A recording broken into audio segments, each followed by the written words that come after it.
From Hollywood, it's time now for... Johnny Dollar. Oh, hi, man. How's your stomach, Johnny? What?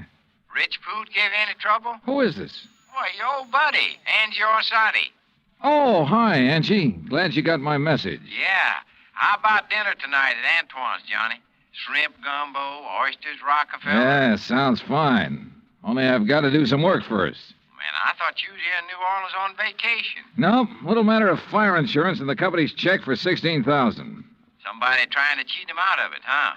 You won't believe this, Angie. Somebody turned it down. What?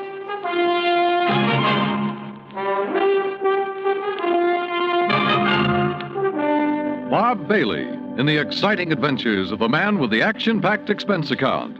America's fabulous freelance insurance investigator. Yours truly, Johnny Dollar.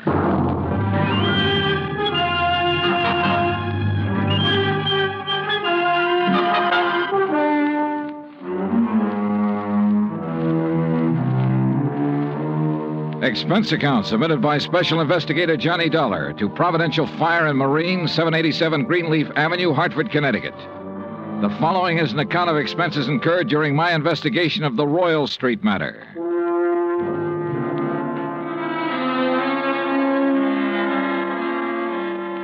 Expense account item 1, $103.82, transportation to New Orleans. Item 2, $4.20, cab from the airport to the Roosevelt Hotel. After unpacking, I put in the call to my old friend Angie Orsatti. Nobody knows the French Quarter or the people living there like Angie does.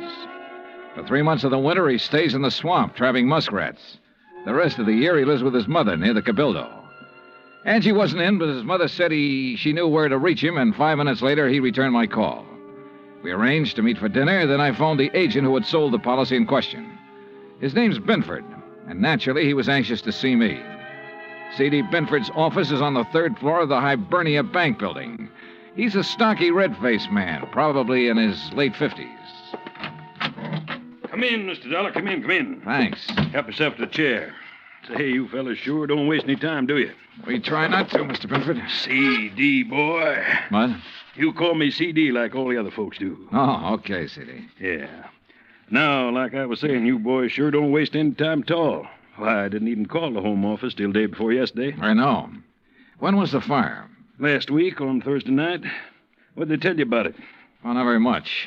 Figured I'd get all the information from you. Well, it's a doozy. First time I've ever run across a policyholder who wasn't yelling for us to pay him yesterday for his loss today. You know what I mean? Yeah. Who is the insured, Mr. C.D.? Man named Dupas, Henry Dupas. Took out a policy for $48,000. That's full coverage on his antique shop down on Royal Street. How long ago? August, just 3 months back. I'd been after him for, maybe 5-6 months to buy some protection, but he kept saying didn't have the money. Didn't have the money? And one day I dropped in to see him about his car insurance, and right off he told me to write a policy giving him full fire coverage on the shop. Well, how do you arrange to pay it? Cash, in full, the day I delivered the policy. He tell you why he changed his mind? Yeah, not exactly. Bet he mentioned something about times being better. I reckon there must have been. Why'd he say that? Well, a few days later, he had the back part of his shop all painted and fixed up. And that's the part that burned. And he hired himself a girl to work in the office. A real good looker, too. Well, what caused the fire? You know? I sure do. Antique kerosene lamp got knocked over accidental. According to what Dupas told the fireman, he was in the back of the shop with a customer showing him the lamp. Uh-huh. When it fell, the fire started. The two of them tried to put it out. I reckon that's why they didn't call the fire department right off. Uh-huh. And did Dupas tell you the same thing? Dupas? He didn't tell me nothing. Well, he reported the fire to you, didn't he? He did not. And that's what's got me so riled up. I wouldn't know about it now if I hadn't dropped in there the other day. Was Dupas there when you stopped in? Yes, sirree. And when I saw how the place looked, the whole back of the store gutted out and a slew of his antiques destroyed, I let him have both barrels, I tell you. Oh, what'd he say to that? Well, nothing too much. Just acted like he wasn't interested in whether we paid for it or not. Didn't even ask for a claim for him. That's funny. Sure is. I thought maybe he was so upset over losing some of his valuable antiques, he didn't know what he was doing. So, after I checked with the fire department, got a copy of their report, I typed up a claim for him. You figured the damage at $16,000, right? Mm-hmm. I knew how much he spent fixing up the back. When I'd issued the policy, I'd gotten an estimate on most of the antiques. So what happened when you gave him the claim? He signed it? He did not. Said to forget about the fire. And when I kept after him, he called me a busybody and told me to get out of his shop and stay out. What do you think, C.D.?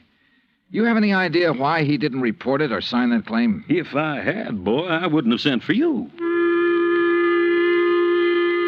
I left Binford's office and walked over to Canal Street.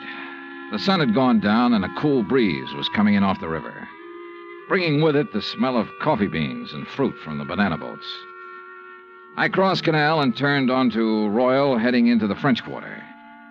When I reached Henry Dupas' antique shop, I stopped. There are a lot of antique shops on Royal. All of them look pretty much the same. The building's as old as the fine rosewood mahogany pieces they shelter. There was nothing different about this one, at least from the outside. The fire had started and finished in the rear of the building. I tried the front door, but it was locked. I didn't think anyone would be there that late, but I knocked anyway.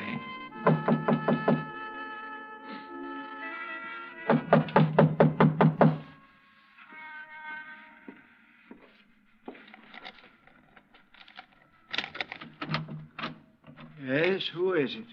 Mr. Dupas? Who is it? My name's Dollar, Mr. Dupas. I represent the Providential Fire Marine.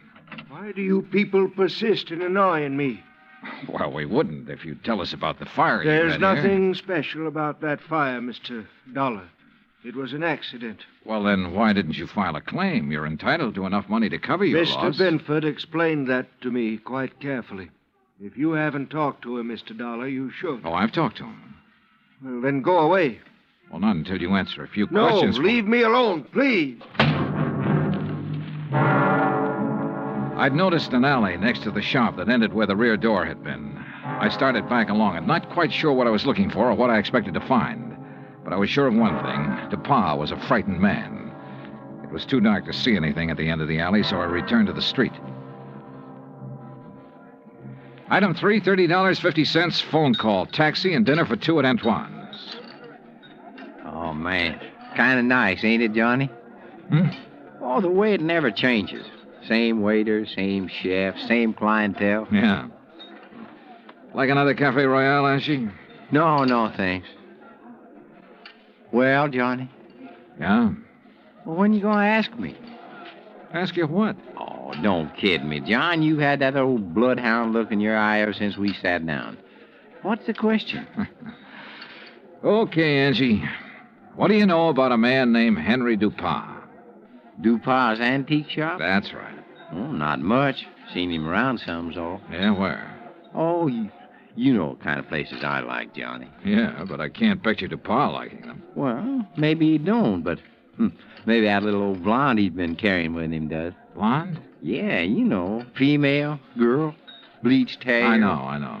Yeah. How old? Oh, 24, 5. Yeah, real nice for an old coot like him. Real winter and spring, huh? Yeah. You seen them together often? Oh, a few times. Saw him about 2 weeks ago at Butcher's place. Hey, you know something? I walked in there that night with a 5, and I walked out with 200. How about that? Great. You know who the blonde is? No, but I might be able to find out. You want? Yeah, I want. I left Angie and started back toward Royal Street. On the way, I ran up item 4, $1.85 for one flashlight and batteries. The shades on Dupas' shop were drawn, but I could tell there were lights on inside. In the alley, a small pickup truck was parked near the side entrance to the shop.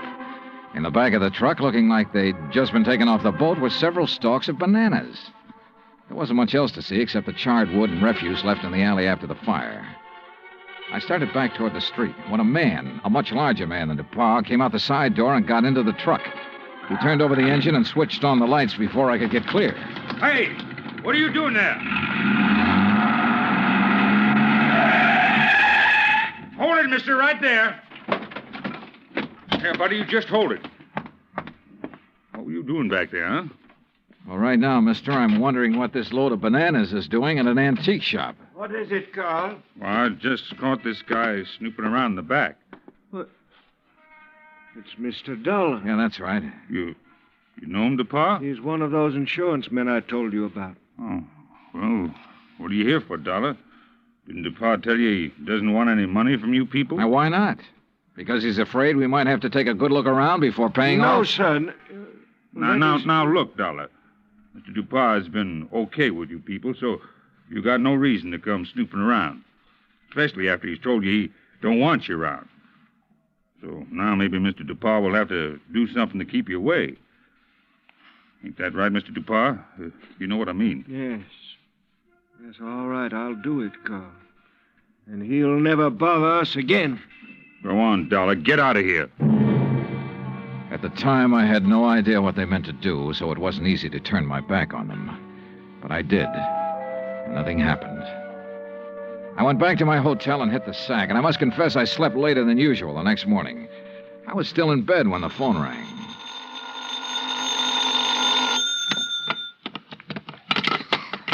Johnny Dollar. Well, hey, now, where's my dynamic northern friend? Oh, he's off today. I'm taking his place. Well, in the news I got, well, I reckon it'll keep till tomorrow. Yeah. Well, so long. No, wait, Angie. Yeah. Did you find out anything about that blonde DuPont's been seeing?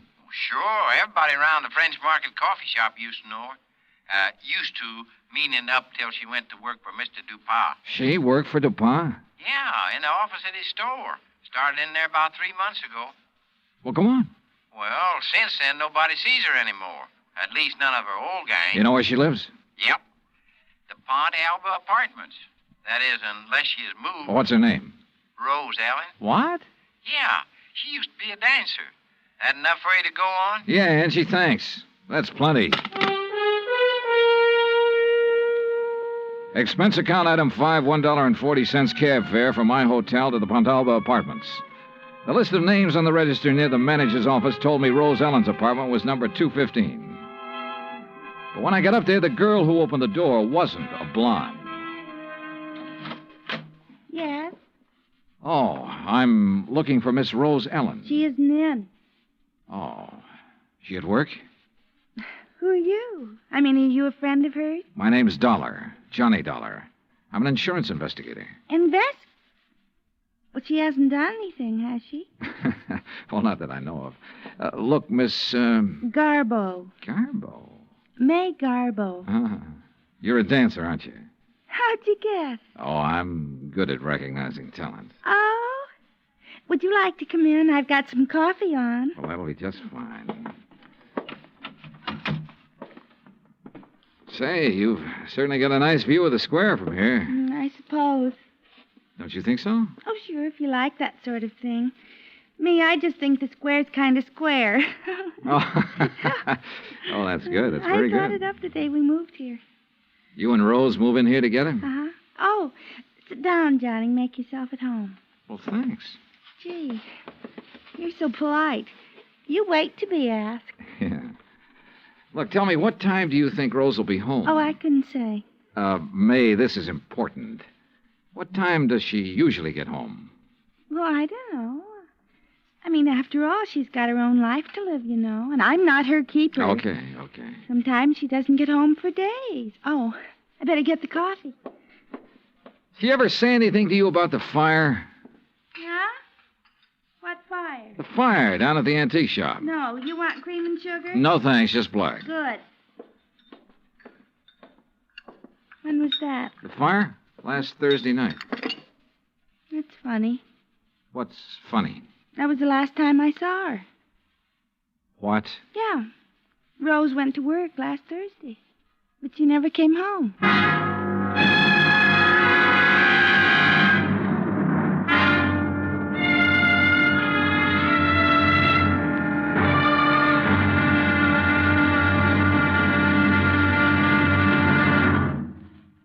Act 2 of yours truly, Johnny Dollar, in just a moment. You don't have to be a special investigator to know that Americans don't take their civic responsibilities lightly.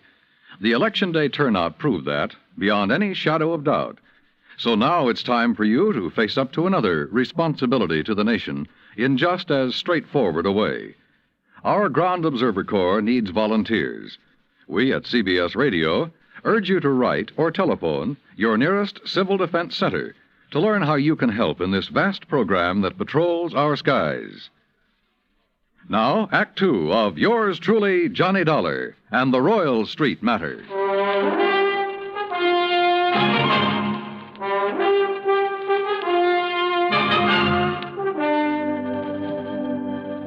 This was the screwiest deal I'd ever seen. A guy refusing insurance money he was entitled to. Rose Ellen was my one lead, so I continued questioning May, her roommate. May told me this was the first time Rose had been away so long without at least sending for a change of clothes. I asked about Rose's boyfriends. She told me Rose had been going with one other man beside Dupont, but she didn't know who he was. After May promised to call me if she heard from Rose Ellen, I left. Expense account item 6, $1.90, taxi from the Pontalba Apartments to the Hibernia Bank Building. My insurance contact, Binford, wasn't in. So while I waited for him, I wondered again why Dupont had refused to sign the claim for the fire damage to his shop. Could he afford a loss of $16,000? I wondered if something had happened in that shop, something Dupont tried to cover up with a fire. I was wondering what it could have been when Binford walked in. Well, I'm glad you're here, Johnny. We got trouble. Oh? I hear you paid Dupont a call last night. That where you've been? Yeah. He phoned me about 10, wanted me there fast. Oh, boy. I wish I had sense enough to stay away. Well, what happened, CD? Now, before I tell you that, you tell me what he said to you last night. Nothing important. Just something about fixing it so I couldn't bother him again. Oh? Well, he did. How? He canceled his fire insurance policy and every other policy he ever bought from me. Cancel? Yeah. So you might as well go on back to your hotel and pack, Johnny. It's none of your affair now, no matter what he's up to. Yeah, it's too bad it had to turn out this way. You want a drink before you go? Yeah, I guess I need one. Yeah. What'll it be, scotch or rye? Scotch, neat, please. Good, saves making a mess. When you reckon you leave? Oh, I don't know. I'll check with the airline when I get back to the hotel. Mm-hmm. Yeah, there you go. Thanks. Better luck next time. Mm-hmm. Well, that's that. CD, Hmm? what about the policy? Policy? Did he return the policy to you? No, I said do it tomorrow. But he's covered until he does return it. Does he know that? Why, no. I don't reckon he does. Good. He might get careless. And as long as that policy is in force, I can bother him as much as I want. Oh, I don't see what's the use, Johnny. He'll have it here by tomorrow evening. That still gives me 24 hours to get lucky.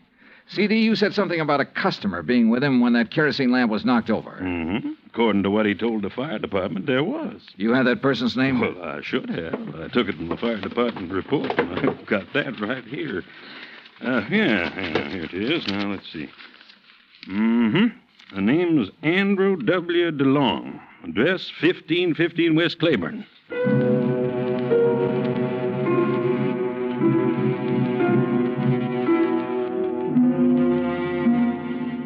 There wasn't any Andrew DeLong at that address. We checked the telephone book and the city directory, and the only Andrew W. DeLong we found was out in Metairie, in a mausoleum. So we drove back towards CD's office. Well, now what, Johnny? Dupont. What? Find out everything we can about Dupont and everybody who works for him. Ain't nobody but his secretary and his assistant.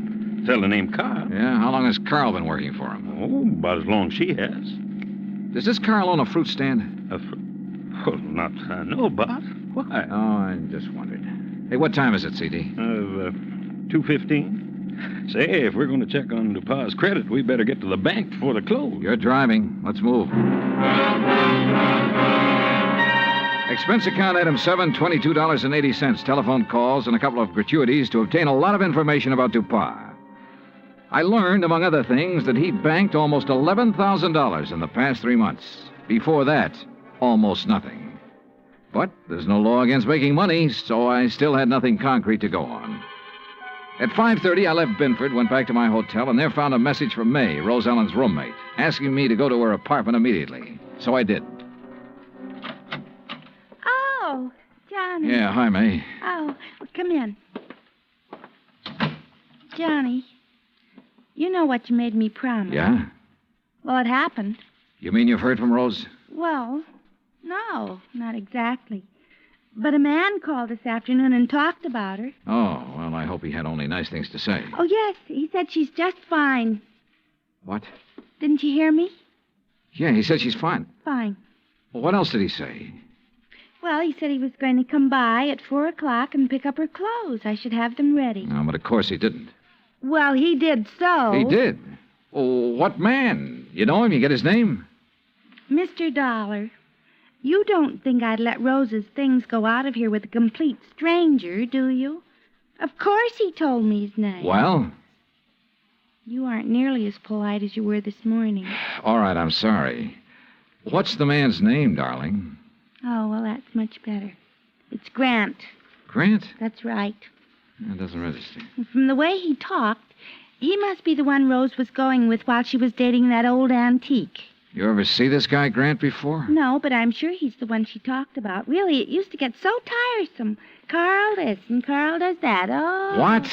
I said, oh. May, tell me, where did he say he was taking her clothes? Well, he didn't say. Just put them in that old truck. Thanks, sweetheart. See you later. I needed a fast car and a driver who could handle it, so I called Angelo Arsati. 20 minutes later, we parked in front of Dupas' antique shop. There was a dim light on inside. Now, look, brother, there's really no reason for you to get mixed up in this thing. Oh, you kidding, son?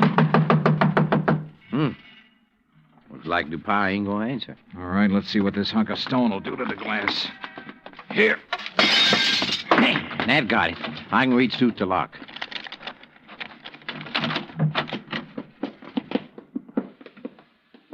Looks like nobody here. Well. Hey, wait a minute. Yeah, I see him. Carl, what happened to you? Dollar. Angie, call an ambulance. Tell him a man's been stabbed here. Yeah, right, Johnny. Dollar. Get to her before he can. Dupas? Gonna kill Rose. You got to help her. Dupas wants to kill her? Why? She found out. Smuggling. Is that what Dupas been up to? Smuggling in banana shipments. Rose found out. Where is she? He thought I'd killed her, but I love her. Yeah, well, look, tell me. You gotta get to her before he does. Where is she? Old Spanish fortress. Yeah? Out on Bayou Slidell. Old Spanish fortress on the Bayou Slidell. Yeah. You know where that is, Angie? Oh, sure. An old ruin out in the swamps north of town near the highway bridge that goes over to the Gulf Coast. Carl, how long ago did Dupas leave? 10 or 15 minutes. Yeah, well, we could beat him, Johnny, by cutting across the swamps. That is, if you could take it. What do you mean by that? Well, it's rugged. Like what? Johnny, did you ever ride a swamp buggy?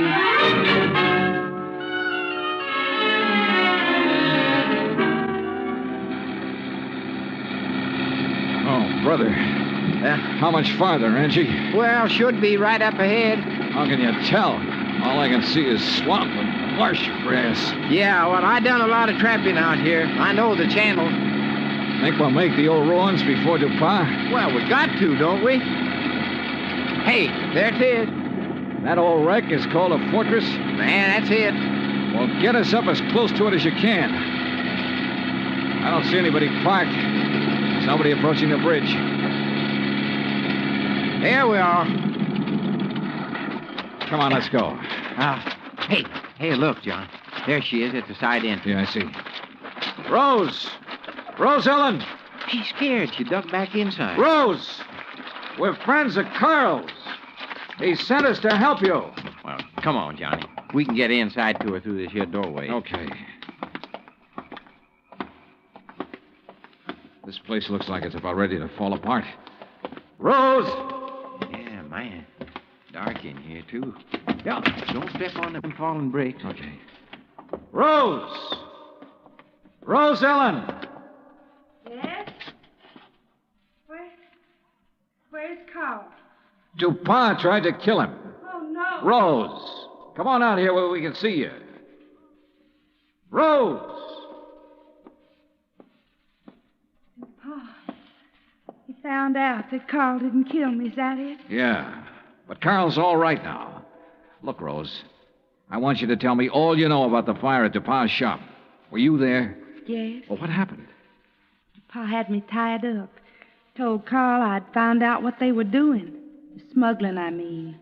He told Carl to kill me. He didn't know Carl and I was going to be married. Go on, go on. Carl argued with him. That's when the lamp got knocked over. They didn't stop arguing until DuPas said he'd kill us both. So finally, Carl told DuPas he'd take care of me. Well, he had to, or DuPas would have killed us. But instead, Carl brought you here. Yes. Oh, come on, Johnny. Let's get out of this dark Wait a minute, Angie.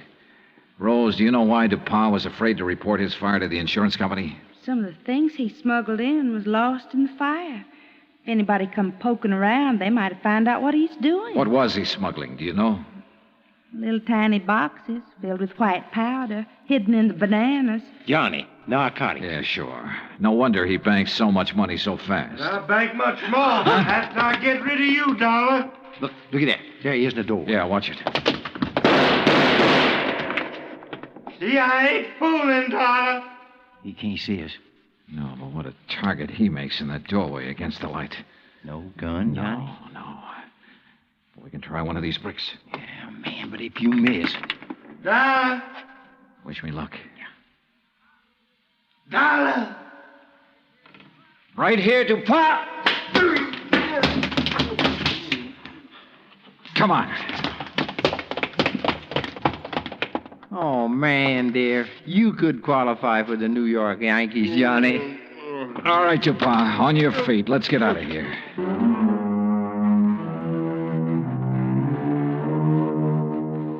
Expense account total, including rental on the swamp buggy, incidentals and transportation back to Hartford, $517.20. Remarks?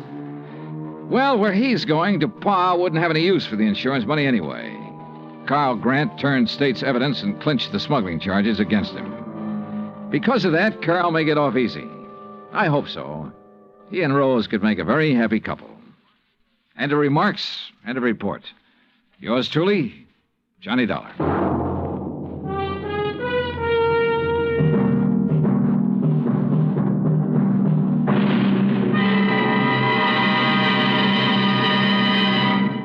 Our star will return in just a moment.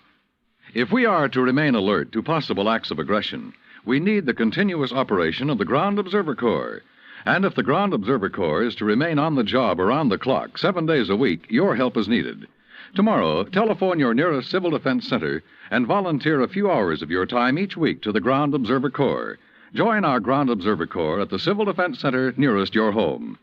Now, here is our star to tell you about next week's story. Next week, 3 sets of twins. 2 men, 2 girls, and 2 fires that hit the coast of Florida with the impact of a hurricane. Join us, won't you? Yours truly, Johnny Dollar. Yours truly, Johnny Dollar, starring Bob Bailey, originates in Hollywood. Written by Charles B. Smith, it is produced and directed by Jack Johnstone. Heard in tonight's cast were Virginia Gregg, Forrest Lewis, Lou Merrill, Lawrence Dobkin, and Frank Gersel. Musical supervision is by Amerigo Marino and Carl Fortina. Be sure to join us next week, same time and station, for another exciting story of yours truly, Johnny Dollar. Dan Cubberly speaking.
Johnny Dollar.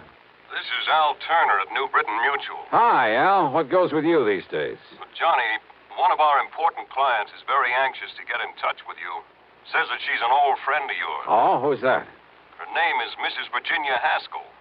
Virginia Haskell? That's right. Sorry, Al, but I'm afraid I never heard of her.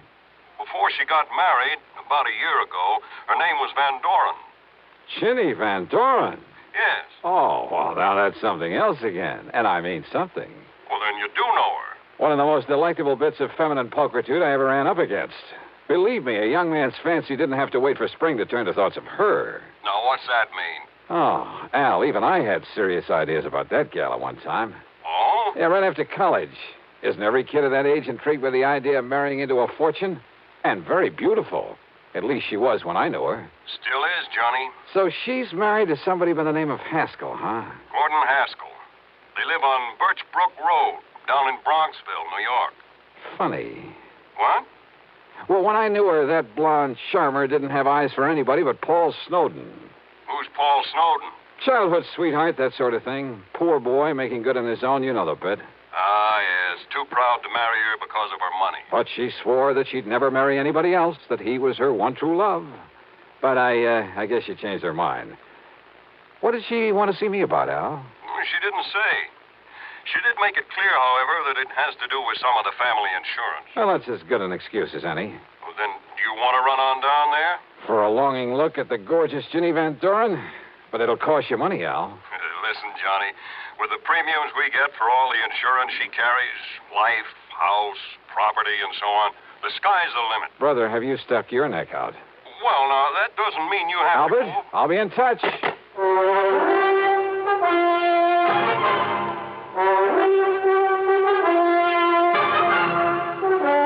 Bob Bailey in the intriguing adventures of the man with the action-packed expense account. America's fabulous freelance insurance investigator. Yours truly, Johnny Dollar.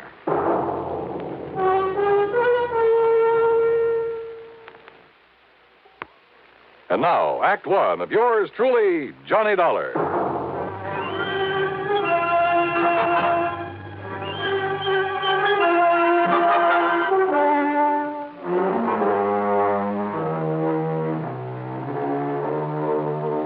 Expense account submitted by Special Investigator Johnny Dollar to the New Britain Mutual Insurance Company Home Office, Hartford, Connecticut. Following is an account of expenses incurred during my investigation of the Wayward Heiress Matter.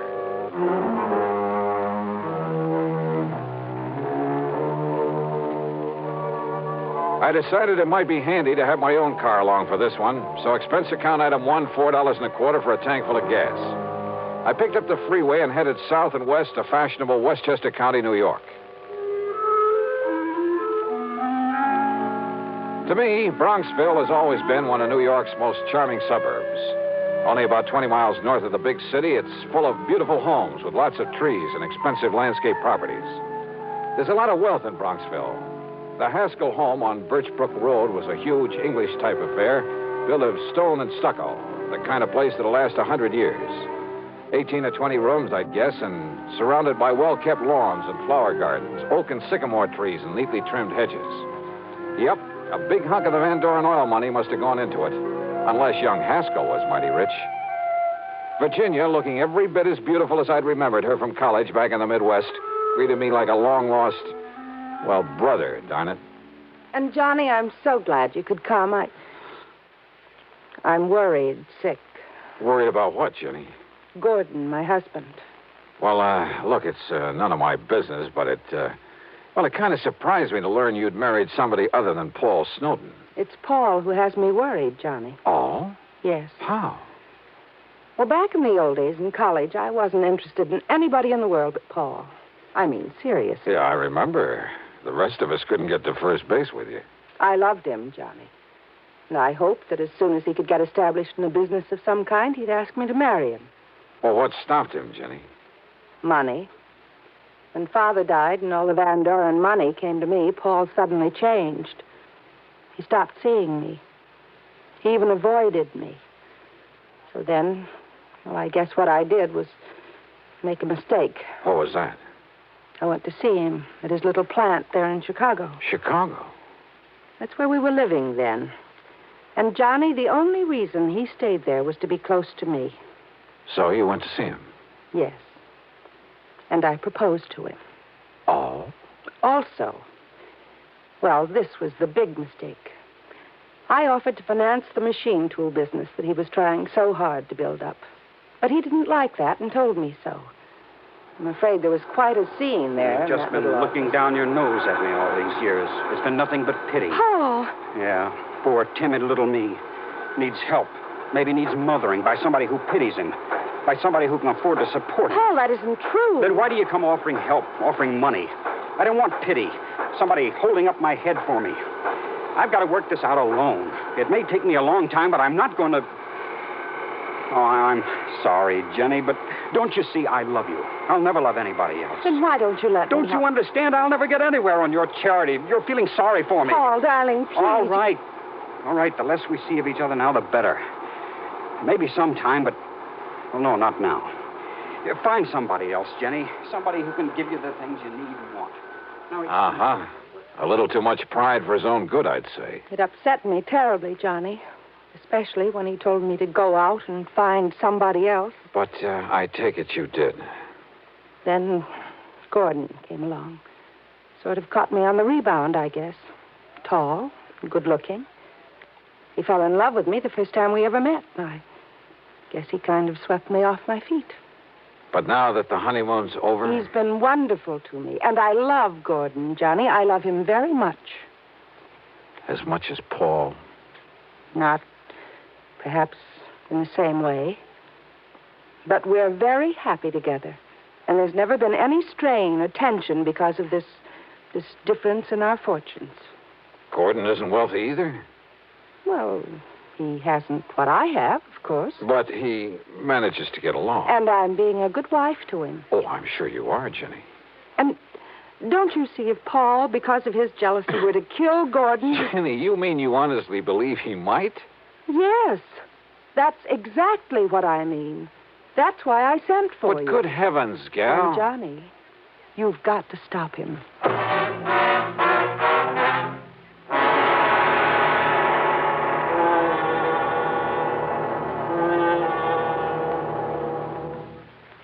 And now, Act Two of yours truly, Johnny Dollar and the Wayward Heiress Matter.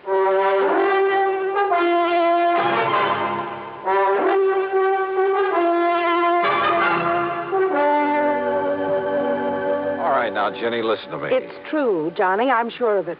Paul Snowden has come here to kill my husband.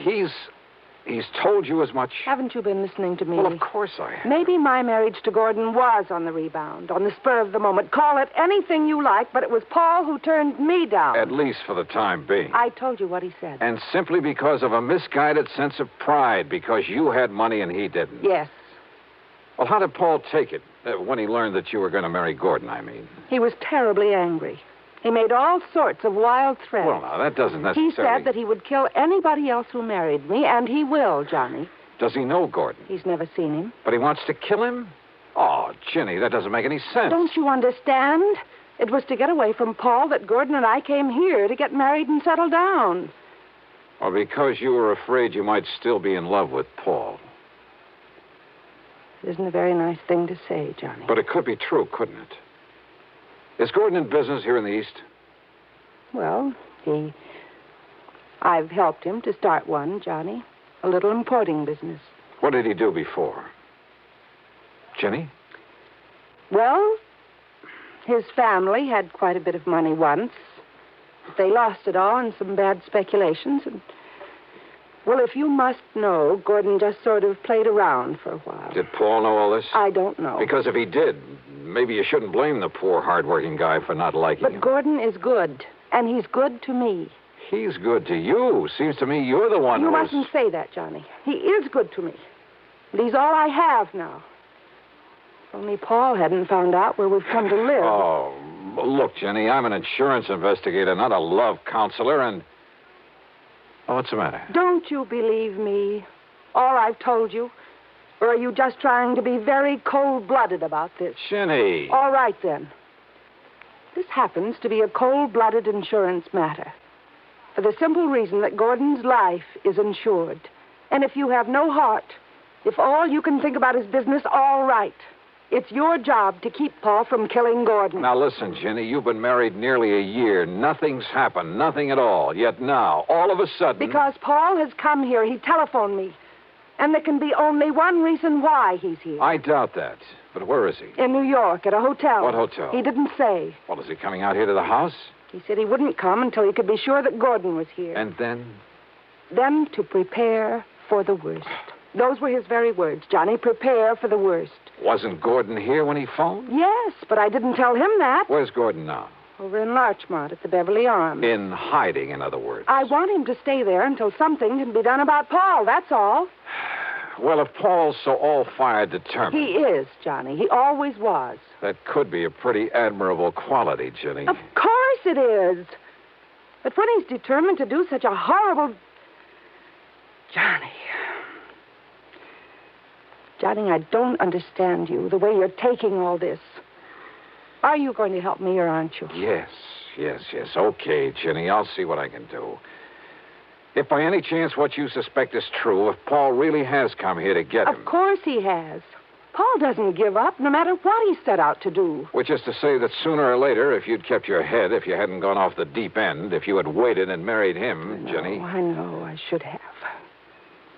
I should have waited for him, no matter how long it took. And... Yeah? And what? No, Johnny, I didn't mean that. I'm married to Gordon now, and I must protect him. Okay, then. The first thing to do is get him over here. What? Sure. If Paul's staying undercover, it's the only way to bring him out in the open. But if anything happens to Gordon... Like you say, it's my job to see that it doesn't. I'll see you later. Yeah, like I've said many times before, in this business of mine, you run into some real wildies, and this was one of them. Made me feel like an advice to the love shorn column. And it was pretty obvious that Ginny was still in love with Paul, that she was sorry she had married and was supporting this Gordon Haskell, who, incidentally, must have been a smart cookie to have caught her on the rebound, latched onto her and her fortune. But she'd made her bed, and by golly, out of nothing but stubborn pride, she was going to lie in it. It was well after dark by the time I left her, and as I walked out to my car, I decided that what I'd better do first was to locate Paul Snowden, somewhere in some hotel in New York City. Find out what this whole crazy affair was really all about. But then as I reached for the door handle on my car... Just a minute. Huh? Yeah? I've been waiting for you. Oh? Who are you? As if I couldn't guess. Mister, I found out all about you, why you came here. Me? Oh, well, now, if just you a don't minute. believe me, take a look at these photostats from the police files in half a dozen western states. Well, now, just take it easy. Let me put on the dash light so I can take a look at them. You'll have plenty of time to look at them when I'm through with you. Well, just a Mister, minute. I ought to kill you.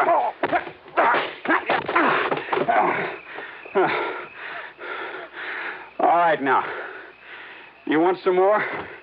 Johnny, what on earth's going on out there? Huh? Johnny? What? Johnny! Oh, no. Paul! Paul, what have you done to Johnny Dollar? Johnny! Oh, dear, this is terrible. Well, it ain't exactly good. That was Paul. I saw him. Yeah, so I figured. He must have found out that I sent for you. Why, if I hadn't come out of the house to see what the noise was all about, he might... Don't you see, Johnny? Don't you believe me now when I say he's come here to kill Gordon? Jenny, I guess if you didn't convince me, Paul has.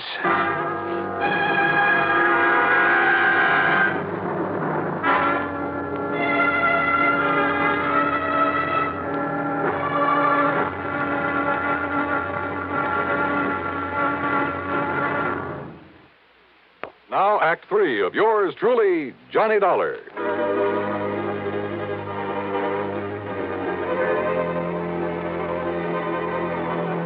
I went back into the house with Ginny's help, and a good stiff drink plus her tender menstruations brought me back to normal.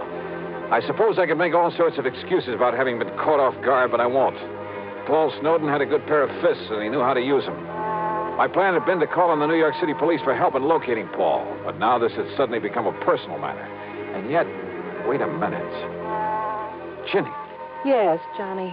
Are you feeling... Listen, didn't you tell me that Paul and your husband Gordon didn't know each other, had never met? Yes. What about those papers, the photostats? Papers? And we've been thinking that Paul jumped me because he'd found out you'd called me in to protect Gordon. Of course. Well, it just happens we were wrong. Oh, Johnny, I don't understand. Listen, I'll be right back. But, Johnny, he may still be out there somewhere. I wouldn't be at all surprised. Well, but, Johnny, don't you... I found no sign of Paul or the papers he'd shoved at me. But I was certain that he was still in the neighborhood, waiting. But not for me. I jumped into my car, drove away, then circled around the block, parked, and sneaked into the house the back way. Johnny! I thought it was Gordon coming in this back door. I phoned him that Paul had been here. Yeah? What'd he say? Only that until Paul is taken care of, he'd better get out of town. But, Johnny, that's such a... Oh, great. And yet, if he plans on being away for any length of time... Excuse me a minute. Yeah, there was a chance, a bare chance, that this whole thing could come to a head very quickly, with a bit of luck. I opened the front door, then called out into the darkness beyond the porch. Paul? Paul Snowden. This is Johnny Dollar. If you're out there, stick around. Now listen, I'm leaving this front door unlocked, so use your own judgment. I went back into the library. Standing there with Ginny was a man, a few years older, slightly gray around the temples. He had a worried, furtive look about his eyes. He was momentarily startled when I walked in on him. Johnny. Gordon, this is Johnny Dollar. Hiya, Gordon. He sneaked in the back way, Johnny. But I'm not staying around to get killed. Now listen, Virginia. Gordon, it'll be all right now. No, I don't know who Dollar is or why you've called him in, but I'm not staying around here with Paul Snowden gunning for me. You're afraid of him, Gordon? Wouldn't you be? Come on, Virginia. Open up the safe. You've got plenty of money in it, I know. But look, darling... Come on, get it for me. Give it to me. But to run away like this... Oh, because Paul wouldn't run away. You know that isn't what I... Give me the money, Virginia. Or do you want a dead husband on your hands? Well... Now listen, Gordon. You listen. This is none of your business. I wouldn't be too sure of that. Well, I am, Virginia. Now, just a minute. Will you keep out of this? No. Oh, yes, you will. You see what I mean? Gordon, that gun... Give me that money so I can save my life. Put that thing down, Gordon. Stand back, Dollar. I'll pull this trigger. Brother, that's what you think. Yes? Oh, I'll kill you.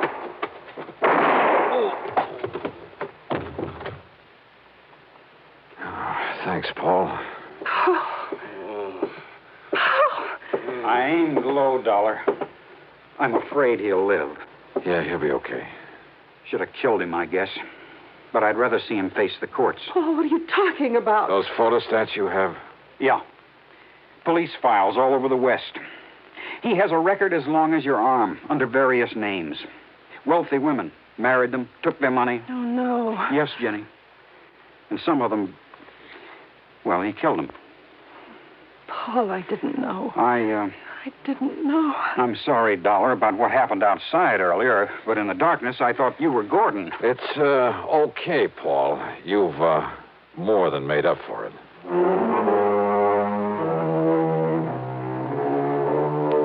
Well, maybe Paul and Ginny will finally get together for keeps. I don't know. I don't even know whether I care. I'm just glad I wasn't involved. That is, any more than I was. Expense account total, including mileage on my car back to Hartford, a lousy $10. Yours truly, Johnny Dollar.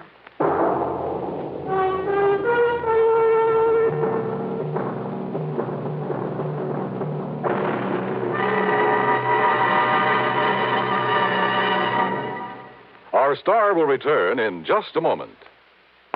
Now, here's our star to tell you about next week's story. Next week, a sweet little old lady involved in one of the dirtiest rackets I know. Join us, won't you? Yours truly, Johnny Dollar.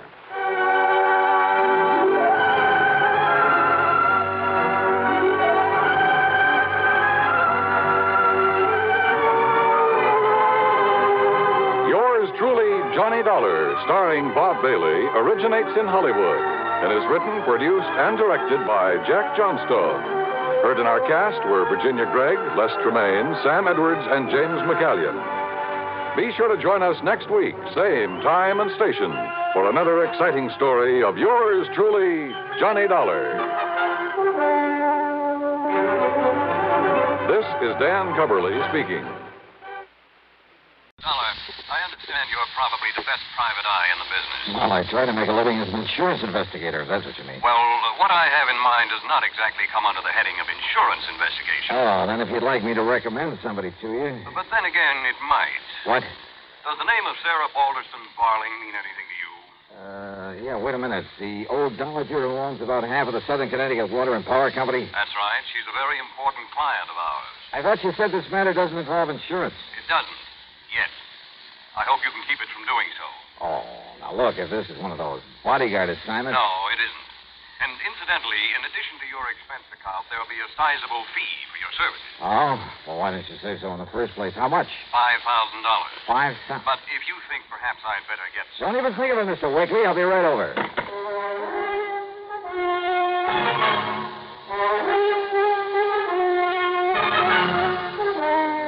Bob Bailey in the exciting adventures of the man with the action-packed expense account.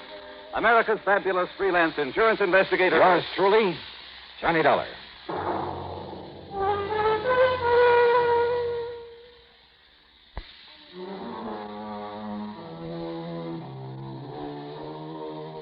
Expense account submitted by Special Investigator Johnny Dollar to Eastern Liability and Trust Company, Home Office, Hartford, Connecticut. Following is an account of expenses incurred during my investigation of the only one but matter.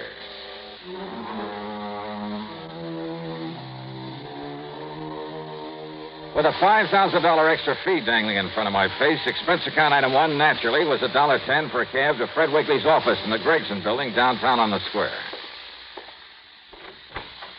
Glad you decided to take this on, Doc, after I mentioned the fee to you. Yeah. Sit down, please. Yeah, thanks. Even money, huh? Well, I suppose I can't exactly blame you. Mr. Wakely, if I ever reach the point where I can turn up my nose at $5,000... I mentioned Mrs. Sarah Balderston Barling. Yeah.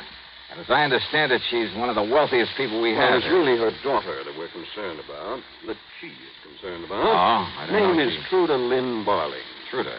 She celebrated her 21st birthday about a month ago. Oh, yeah, I remember. That big brawl the old lady threw for her must have made the headlines all over the Eastern brawl, as you call it, was engineered by Truda Lynn herself. Yeah, and as I recall now, the police had to put on a couple of dozen extra men to keep things under control. Champagne flowed like the water. Cost of that party, including damage to the hotel where it took place, must have run to $30,000 or $40,000. Then this Truda Lynn must be quite a gal. It was typical of many such incidents in the life of Truda Lynn Barling. Young, wealthy, completely spoiled, and completely rebellious against her mother's recent attempts at discipline. Well, to put it mildly, she's been quite a problem. Life at home with her mother has been one continuous battle. There's been about as much love between them these past few months. And believe me, Dollar, it's been as much her mother's fault as it has been Truda Lynn. You mean for spoiling her so badly in the first place? You see, her mother's only interest in life has been in adding to the fortune her husband left her. Well, what has happened, Fred? 5 days ago, Truda Lynn simply packed up and left for parts unknown. Oh? And I'm certain it was more than mere coincidence that young Harvey Howard also left. Who's Harvey Howard? Harvey is a worthless young playboy who's been trying for some time to marry her, and very obviously only to get his hands on her money. Also... Yeah? Also, Lucy Taylor left town about that same time. Who is she? One of Truda Lynn's playmates. A young social climber who's been practically living off her for the past 2 years. Over Mrs. Barling's strenuous objections, of course. So the three of them have just cut loose to run off and have a fling, huh? Any idea where they might have gone? You've got to find the girl. Somehow bring her back here. Yeah, well, now, Mr. Wakely, if she's 21. Otherwise, my company stands a good chance of losing the literally millions of dollars worth of insurance policies of her mother's. Yeah, but look, even for a $5,000 fee. We'll make it 10. And must I remind you that it's hardly your place to question the reasons for an assignment given you by one of the companies you agreed to serve? 10,000, huh? Yes. Okay, I'll see what I can do.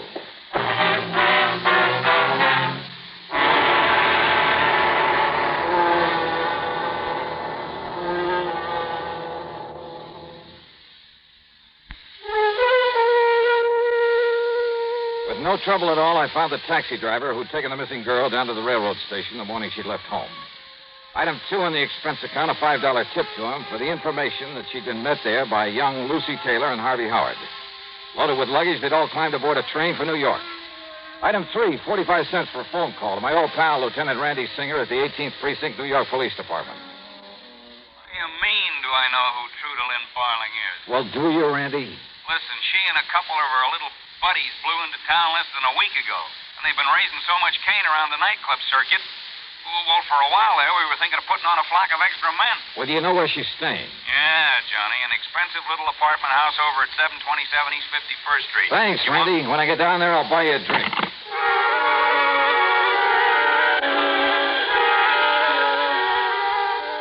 Item 4, $8.75 for a quick lunch, then a train down to New York. Item 5, $1.50 for a cab to 727 East 51st. A real fancy place, and the doorman wore enough gold braid to sink a battleship. I showed him my credentials, and he had the elevator boy take me up to the single apartment on the whole 7th floor.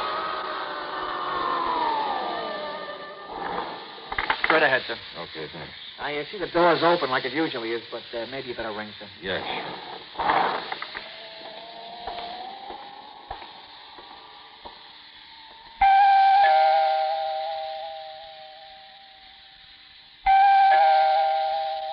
Miss Barling?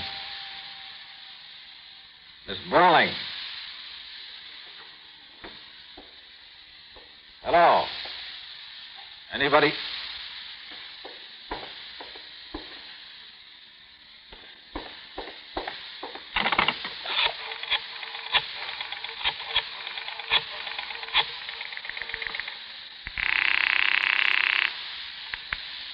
Precinct. Sergeant Walker. Give me Lieutenant Randy Singer in homicide.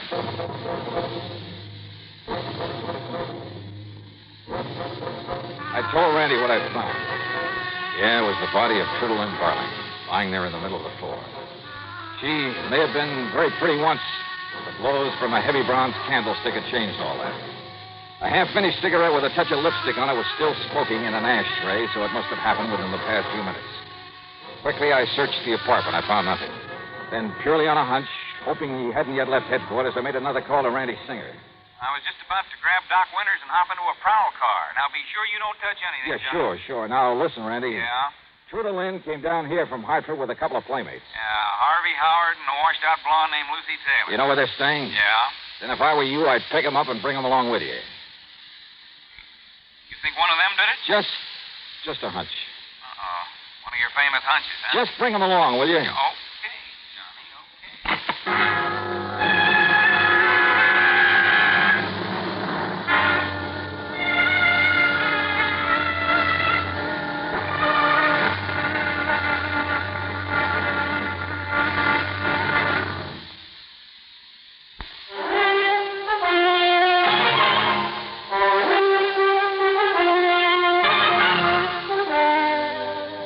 After another careful look around the apartment of the murdered girl, I questioned the elevator operator and doorman.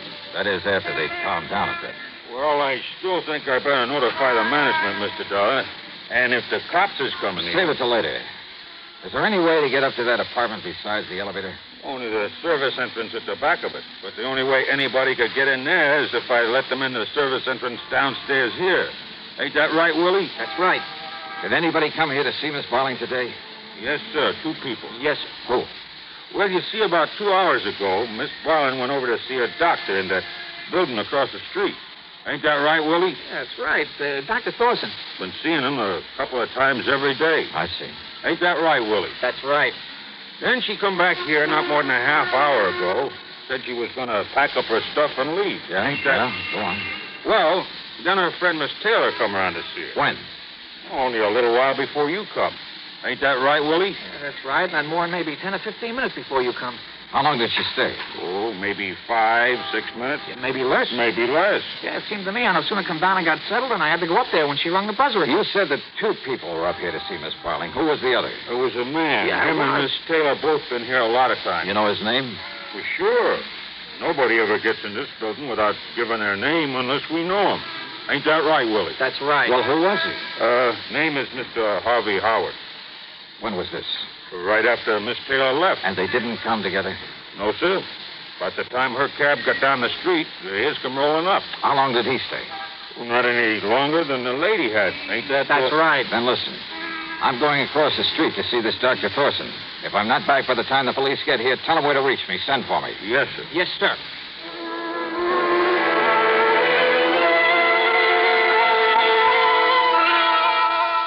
Mr. Dollar from the first day that she moved into the apartment across the street.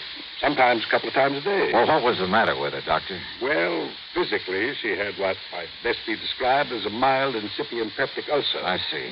And with all her nightclub drinking and smoking... Strangely enough, despite Miss Barling's party-going proclivities, habits, she was quite the hypochondriac. Oh? Of course, all her tearing around, late hours during her first 3 days and nights here in the city did her no good. Only the first few days? Yes. Hypochondriac, you say? Yes.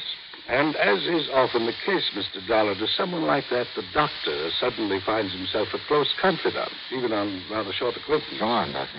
Well, in spite of telling me it was only to say goodbye and thanks, I think her visit today was more than anything else to boost her morale, self-confidence. Why? She'd suffered a considerable change of heart since running away from her mother. Well, that's all. Apparently, this was the first chance she'd ever had to really be by herself, think things out for herself. And she was getting ready to telephone and renounce the two leeches, the best word I can think of. The two who came down here with her? Yes, she was going to telephone them, tell them that she was through with them. And then go back to Hartford, square things with her mother, and then possibly get a job, do something to make up for all the time she'd wasted just playing around. Maybe you don't know it, Doctor, but what you just told me indicates that if she did suddenly throw them over, either Harvey Howard or Lucy Taylor, either one of them may have killed her. Mr. Dollar, I believe you're right. But which one? And how to prove it?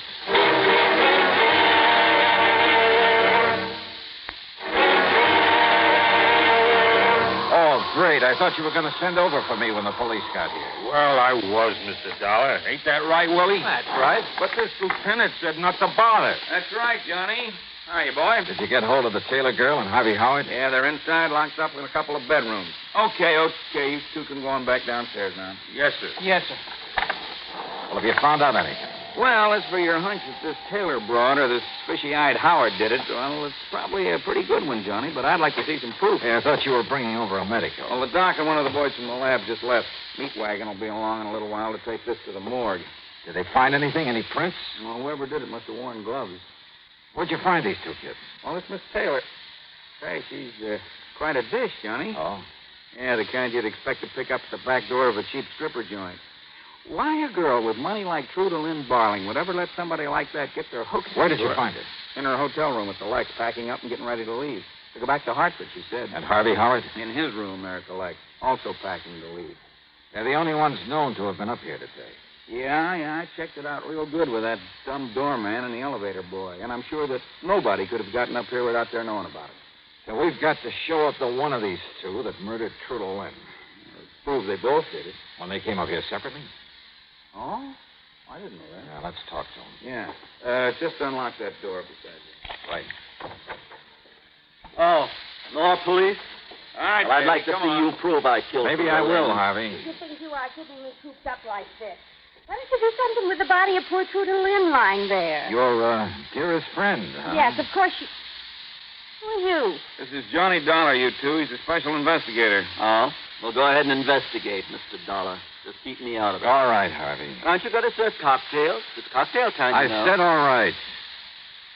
Lucy, you came up here to see Miss Barling a little while ago. That's right. Why? I've been seeing her every day since we all came down here to New York. Anything wrong with that? You were pretty mad at her for bringing you down here and then suddenly telling you she was going to leave and go back to Hartford, weren't you? What? Or do you want to pretend she didn't call you and tell you that? All right. Maybe she did. But I thought that if I could see her and talk to her, I could sort of straighten things out, you know.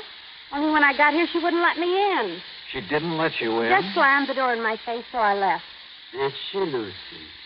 Then why is it I found the door ajar when I got here? So maybe she opened it again after You were here? Of course. She telephoned to me, told me the same thing. The door was ajar. Yes. So you came on in? No, of course not. It wouldn't have been possible. Oh, now, wait. I rang the bell and knocked, but I got no answer. And I decided she'd already left, so I went back to my hotel and...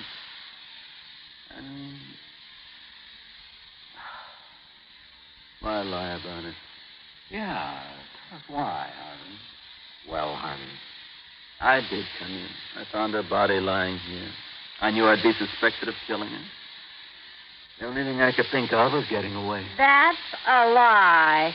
You came in here and killed her. No. You found her sitting here in the chair, and you sneaked up No. on her and... You know something? I think she's right. Got a pair of gloves on you, Harvey? Why, yes. I always carry gloves. Even in the summer? Of course. So you put them on to avoid leaving fingerprints. Miss Barling was sitting here in the chair, her back to the door, quietly smoking a cigarette. Yeah, I found the ashes, and the ashtray was still warm. No, please, listen. Wait a minute. Huh, Johnny? Brother, how stupid can I get? Well, what do you mean by that? Lucy, you swear you didn't come in here? Yeah, I'd be struck down if I did. Maybe you will. I told you. Truda Lynn slammed the door in my face when I came here to talk to her. She wouldn't let me in. Okay. Randy, that cigarette. Yeah, what about it? It was still burning when I got here. It had lipstick on it. And you didn't save it, Johnny? No, but it turns out I didn't need to. Don't you see? What the lieutenant said was true. She was sitting right here with her back to the door. That lipstick was yours, Lucy. The cigarette was yours. I tell you, I swear I didn't come in here. Not Miss Barling's, Johnny? Suffering from an ulcer, seeing a doctor a couple of times a day about it. Smoking. No, you're right. She didn't smoke. Yeah. Want to let the lieutenant have your gloves, Lucy? No, why? And, Randy, you want to bet the lab will find microscopic traces of bronze on them from that candlestick she used to kill Truda Lynn? All right, Miss Taylor. Hand them over.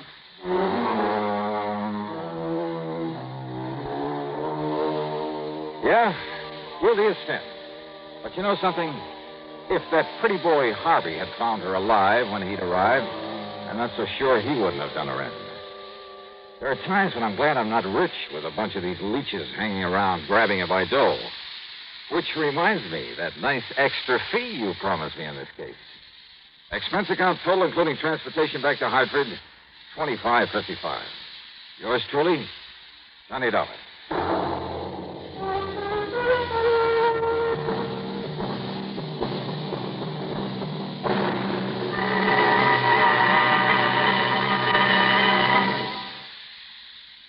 Our star to tell you about next week's story. Next week, a frantic fisherman who proves to be the key to a murder. Join us, won't you? Yours truly, Johnny Dollar.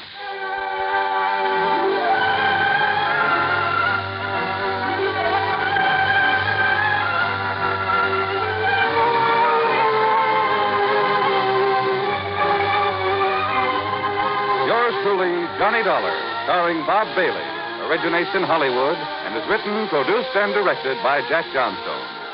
Heard in our cast were Virginia Gregg, Les Tremaine, Herb Vigran, Alan Reed, Frank Gersel, Jack Edwards, and Jack Grimes. Be sure to join us next week, same time and station, for another exciting story of yours truly, Johnny Dollar. This is Jim Matthews speaking.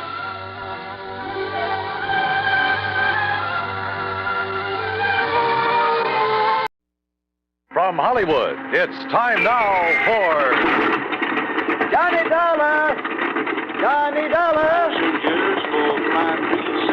Yeah, I'm Johnny Dollar. There's a phone call for you in the office, Mr. Dollar. But my plane's about to take off. He said it's very urgent, sir. Well, it better be. I don't get back to Hartford. Hey, look, my name's Dollar. I understand you have a... Oh, thanks. Johnny Dollar. Todd Swam, Johnny, at the Chamber of Commerce. Oh, Todd, look, I'm sorry I didn't have a chance to say goodbye to you, and I appreciate all your Johnny. help. Like your city, too. Nice people, good fishing. But I barely had time to make my plane reservation, pack my stuff, Johnny, and... you've got to cancel your reservation. Cancel? My plane's all ready to leave. Earl Poorman is on his way to the airport now to pick you up and bring you back here. Look, we proved that the accident in that rocket fuel laboratory was an accident. I know. Dr. Allworth's technician, that Leon Salkoff, is not a Russian spy. So the company will pay for the damage, and that's that. Will the company also pay a claim on Leon Salkoff? Don't see why not. Now, look, I got to catch my... What? Salkoff is dead?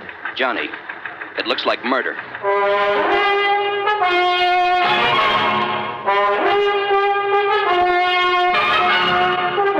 Bob Bailey in the exciting adventures of the man with the action-packed expense account, America's fabulous freelance insurance investigator. Yours truly, Johnny Dollar. And now, Act One of yours truly, Johnny Dollar.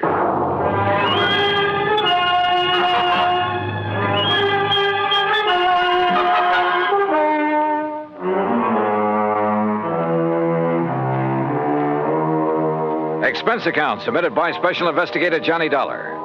to the Tri-State Life and Casualty Insurance Company, Sarasota, Florida.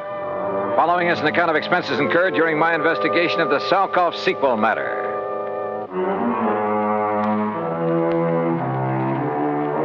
Expense account item 1, $3, no show penalty for canceling the flight back to Hartford. By the time I hung up the phone on Todd Swam, Earl Poorman had pulled a shiny new Cad into the airport parking lot, and we took off. I'm glad Todd caught you before you climbed aboard that plane, Johnny. Earl, he said that Leon Salkoff had been murdered. That's what it looks like. Well, what happened? Actually, he's just disappeared. But under circumstances that make it look like he's been murdered. Any idea who? Johnny, you know as well as I do that he was pretty deep in subversive activities during the last war. Yeah, but he's been given a clean slate, at least so far as our country is concerned. Right. But then, wait a minute. If some of his old pals, and we know there are plenty of them in this country, working for the other side. Right.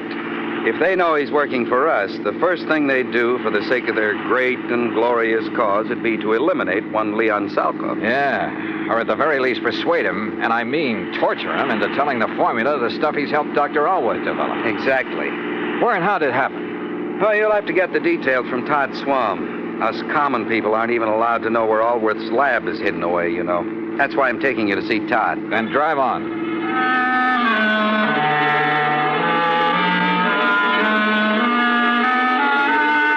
Todd was waiting for us at the Chamber of Commerce building. He thanked Earl for dragging me in from the airport. Earl left, then Todd and I walked out to his car.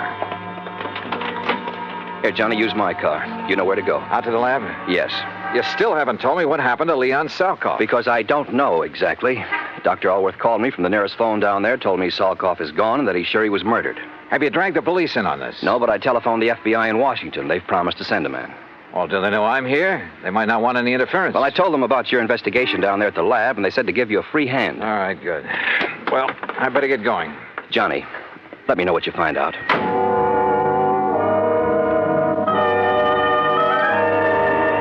Once again, I headed south on Route 41, down through Fort Myers, where I swung left on 82 and on into the heart of the Everglades. I found the old wagon trail leading into the swampy jungle, and finally came to the shack of the Indian, Ben Osceola.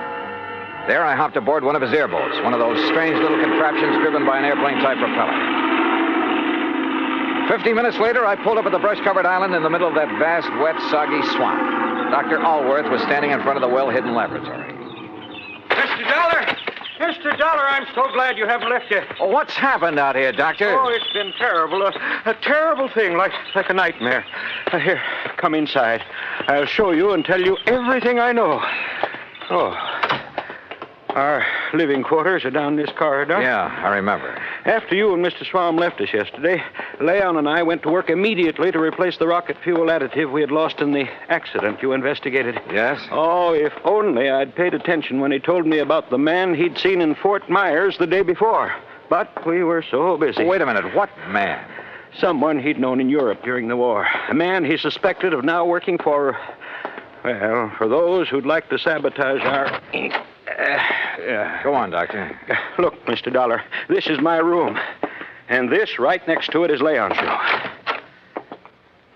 Great Scott. Yes, there must have been a terrible struggle. And, Doctor, this looks like blood on the floor. Now, what happened? Well, it was early this morning before dawn. I heard voices in here. At first, I thought Leon was shouting in his sleep. Yes? But then he began to call for help, and I heard the furniture being knocked about. Well, didn't you come in here? Something had been shoved against my door. This table. I couldn't open it. Then I heard the shot. I heard Leon scream with pain. Then another shot. Oh, terrible, terrible, terrible. Go on, Doctor. Then I heard them drag poor Leon's body away outside. But how did you get out of your room? By placing my bed as you see it now, I was able to brace my feet against it, force the table away from my door. Now, come, Mr. Dollar. All right. I pursued them down this hall, but by the time I reached the outside door, they were gone. But unless they had an airboat. They must have, hidden somewhere on the edge of this little island. Oh, there are 1,000 places in the brush and trees where it could have been hidden. Do you see? Look, 1,000 places. I don't see Leon's airboat out here, only yours. They took it. That's why I think there was more than one of them. And now I must leave you. You what? I must go into a telephone. I'll be back as soon as possible. Well, now, look, wait a minute. Dr. Allworth. Now that you're here in charge, I must telephone the FBI. No, wait. They've already been notified by... Well, I'll be darned if I'm going to chase him. What's more, I doubt if I could have caught him in the old airboat that I had. So, all right, it would give me a chance to look around alone. Sometimes that's the best way. I poked around outside for a while, looking for where Leon's attackers might have concealed the boat they'd used. In that swamp and brush, it was like looking for a needle in a haystack. Then I walked back to the laboratory building. The front door was closed. Funny. I thought we'd left it open a minute ago. Oh, well. Huh? Oh, no, you don't. Oh.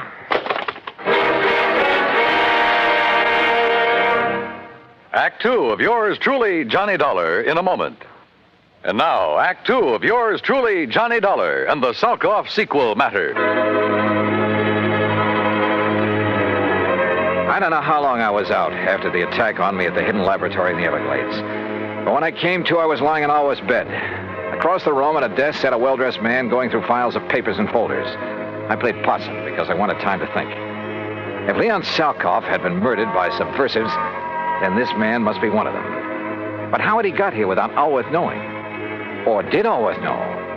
After all, now that I had time to think about it, his explanation of what had happened to Salkoff had been pretty glib. And the doctor's sudden departure a while ago to phone the FBI, he'd said. Didn't he know that Todd Swam had called him? In any event, he'd run off to leave me alone like a sitting duck. Who was the man sitting here? And why hadn't he killed me when he had the chance? I rolled over and groaned. My head felt like it was split down the middle. Oh. Well, Mr. Dollar, you finally come around. Yeah, I guess so. Oh, brother. We were quite concerned about you. I'm terribly sorry about what we did to you, but until we frisked you and discovered your identity... Who are you? Walter Brenman, FBI. Oh. When we found you prowling around, we thought you might be one of the people we hope to trap here. The killer of Leon Salkoff? Salkoff is not dead, Mr. Dollar. What? Have you forgotten a case here in Florida that you handled last year? Parley Barron. Yes, another scientist who apparently disappeared. Actually, we had arranged the whole thing so that his whereabouts would not be known while he continued with his nuclear research. Yeah, I remember. The report of his death and disappearance was to throw off our pals behind the Iron Curtain. Precisely. So now you've done the same thing? Ouch. Again, I'm sorry, Dollar. But we didn't know who you were. We didn't want to take any chances. You say we, Mr. Brenman. My colleague, Mike Crucian, who's in searching the laboratory. Oh, for what? There are two groups. Agents from behind the Iron Curtain who would like to get to Leon Salkoff, either to gain the secrets he's learned in this laboratory or to get rid of him because of his help to this country's defense and missile programs. So if he's reported dead, each will think the other did it and they'll stop chasing him. Exactly. We had to act fast because Leon has already spotted some of his pals, as you call them, in this general area. Does Dr. Alworth know this whole thing was rigged? No, and you mustn't tell him. He's a great scientist, but, well, he might let the cat out of the bag. Stall him, Dollar. Stall for time. Drag out your pretended investigation. It'll delay Alworth bringing in the police, that sort of thing, until we can take care of Salkoff. That is, install him in his new place. Well, maybe I'm a little muddled because of this wallop on the head, but I should think you'd tell everybody you can. You know, to make sure his so-called death is publicized. Make sure these people who are after him will get the word. Don't worry, they know. I'd stake my life on it. And needless to say, if any of them come out here, we'll be ready for them. Oh, Michael, what did you find? Nothing. Not a single song. Oh, I see Mr. Dollar's come too. Yeah, almost. Say, I'm sorry about the way I slugged you, Dollar. Yeah, me too. I'm sure Walter told you why. You find anything in here, Walt? No. I'm afraid we'll have to go back. Oh, Dollar. Yeah? I take it Dr. Alworth is in on one of his usual all-day trips for supplies? Yeah, something like that. We've got to leave you for a while. You have your gun. You know what to do if anyone suspicious comes around. Well, now, look, when the doctor comes back, I'll have to tell him you've been here. Fine, and that we'll be back. Well, yes. We'll be back. Oh, sure, yeah. Well, Dollar, we'll see you later, huh? Now, you rest. You need it. You're not kidding. Come along, Mike.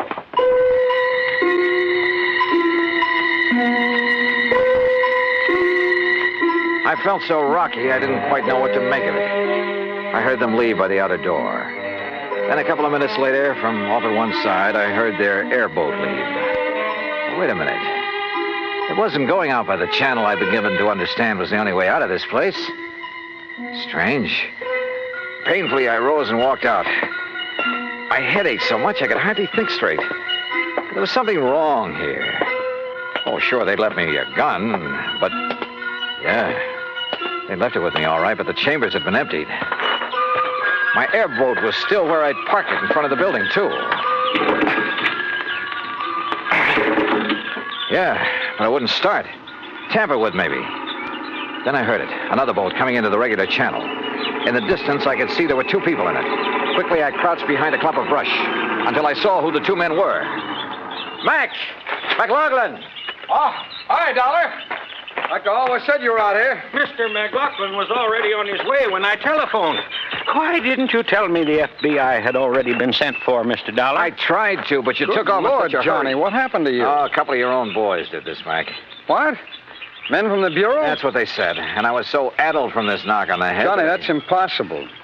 What do they look like, Walt? What are their names? Walter Brenman, for one. Brenman, 5'11", sparse gray hair, blue eyes, about 150 pounds, mark of spectacles on his nose. Perfect description. And the other? Michael Crucian. Heavy set, maybe 5'6", about 200 pounds. Right. Small scar above the right eye, heavy, almost gravelly voice. Yeah. Brenman and Crucian, huh? So they said. We're in trouble, Johnny. What? Unless I'm completely cockeyed, those are the boys who kidnapped and probably killed Leon Salkoff. Mac. We've been waiting a long time to catch up with them. Their real names are Brenmanoff and Krushinsky, spies and killers from, well, you know where.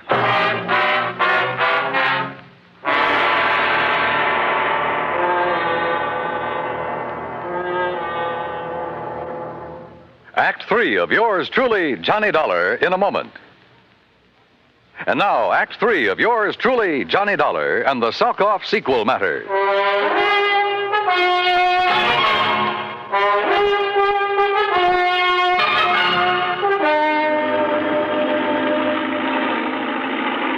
McLaughlin, my old friend of the FBI, gave Dr. Allworth a gun with instructions to lock himself into his lab and shoot on sight anybody who set foot on the island before we got back. Then we took off in the airboat. Briefly as possible, I told Mac what had happened to me at the laboratory there in the middle of the Everglades. Only a pair like Brenmanoff and Krushinsky would have the guts to impersonate FBI agents. After that beating, I was too muddled to even ask for their credentials. What I don't understand, Mac, is why they didn't kill me. They haven't yet learned the formula that missile fuels. So? They've got to leave every possible door open, Johnny. With you convinced that they're from the Bureau... So they think. Yeah. Well, it meant they could go back to the lab. After the doctor returned, maybe even get your help in obtaining the formula from him. What? Sure. The abduction of Leon Salkoff would indicate the doctor himself is in danger. Well, that's true. But if he wanted his work carried on, if anything should happen to him, well, who better to give the formula to than agents of the FBI? On the way out to the lab, he was ready to give it to me. Hey, Mac, P&K's little visit, they're prowling through the lab and Allworth's papers. It means they didn't get the formula from Leon Salkoff. Which probably explains their sudden departure.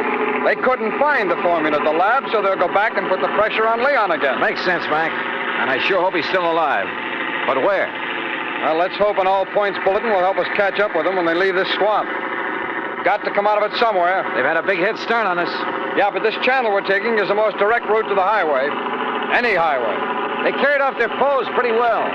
They even knew about that Parley Barron matter I handled with you boys. Well, why not?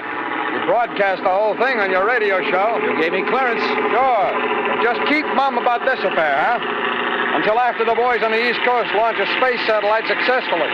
Don't worry.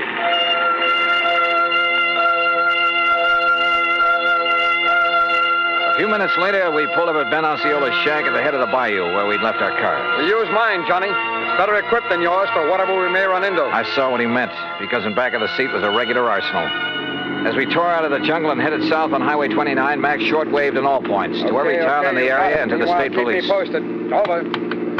We're heading south, Johnny, because you said that's the way they left the island by airboat. Right, Mac. But with the way those rivers and bayous twist around in the swamp, they could come out anywhere. Well, I know this country pretty well. They'd almost have to go south to hit this or any other highway. Now, you keep your eye peeled for any side roads that might lead into where they could land their boat, will you? Hey, look, what about this car that's coming at us? Man, he's really stepping on it. That's okay, Johnny. It's a police car. Police, huh? Sure. Sure. But did you see who was driving it and who was sitting beside him? What? Yeah, Krushinsky and our old pal Brenman. Hold on to your hat. They must have heard the all points. Well, if they didn't, they're hearing it now in that car. And if that thing is souped up like most police Don't cars... worry, boy. They won't get away from this old boiler.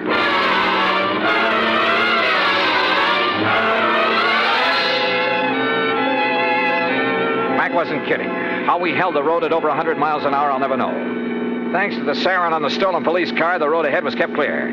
They must have recognized me, though, when we passed. When we finally started to pull up on them, they fired the first shot. I can't weave at this speed, Johnny. Stay down low. I've loaded this gun from the stub in the back. Watch. Put that lemon squeezer away. Grab the Tommy gun in back of the seat. Right. You got it? I got it. All right, Mac, keep your hands on the wheel.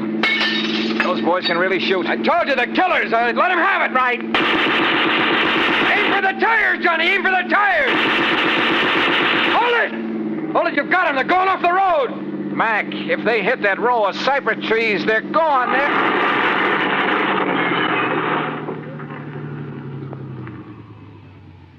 Yeah, they are.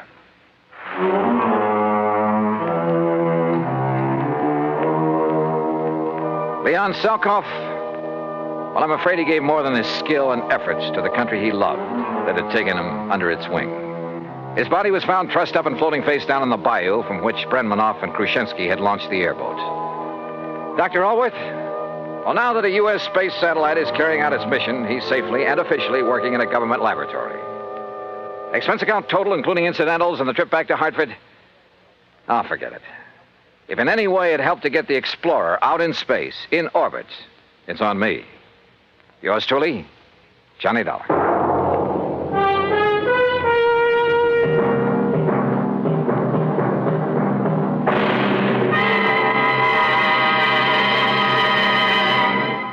Our star will return in just a moment.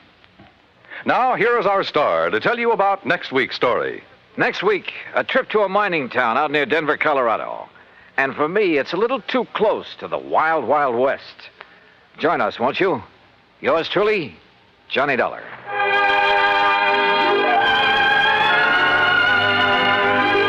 Yours truly, Johnny Dollar, starring Bob Bailey, originates in Hollywood and is produced and directed by Jack Johnstone, who also wrote today's story.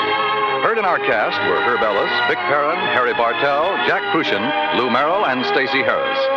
Be sure to join us next week, same time and station, for another exciting story of yours truly, Johnny Dollar. This is Dan Gubberly speaking.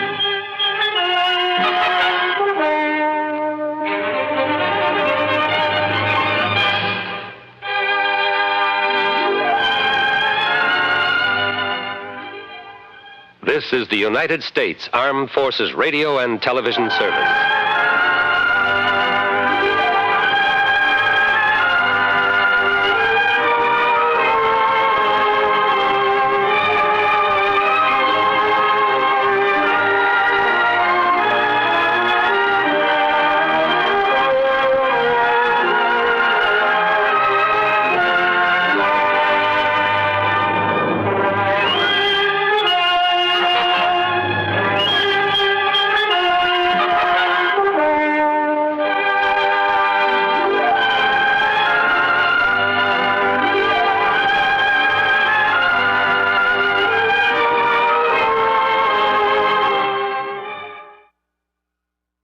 Johnny Dollar. George Reed, Johnny, at Floyd's of England.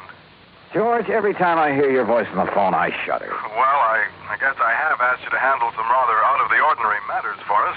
George, they have been so wild, crazy, impossible, I sometimes wonder if you ever issue a normal-type policy. Well, it's a very normal-type policy that I'm concerned about now, Johnny. It's the insured himself who has me worried. Okay, tell me all. His name is Joseph, spelled with an F. Joseph Hentler. He's an inventor, among other things. His invention is what we've insured. It's a device, I guess you'd call it, for making some kind of boron-based compound. Boron-based? The sort of thing the government is vitally interested in for its airplane and rocket fuels. Oh? No kidding. I think you'd better run over here and let me tell you about it. Can you? Right away? When you put it that way, George, yeah, I think I'd better. I'm on my way.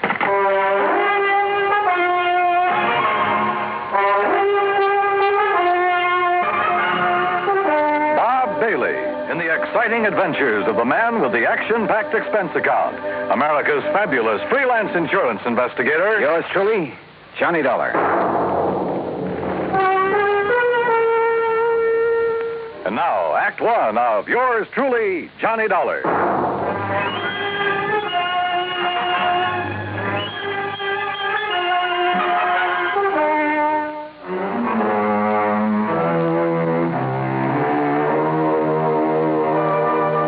expense account submitted by Special Investigator Johnny Dollar to Floyd's of England, American Office, Hartford, Connecticut.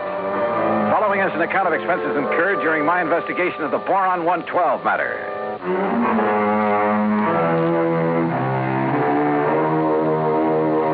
Expense account item 1, $1.10 cab from my apartment to George Reed's office. As I walked in, he motioned me to a chair, leaned over to the intercom on his desk, and pushed a key. Sit down, Johnny.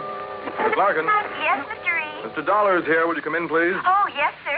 Well, George, what's it about this time? Glad to see you, Johnny. I gave you most of the story over the phone. Well, you only told me you've issued a policy to this man, Hantler, was it? That's right, Joseph Hantler. Yeah, and that you've insured some invention of his for, how much did you insure it for? $20,000. It's a piece of apparatus, Johnny, that he has spent over 7 years developing.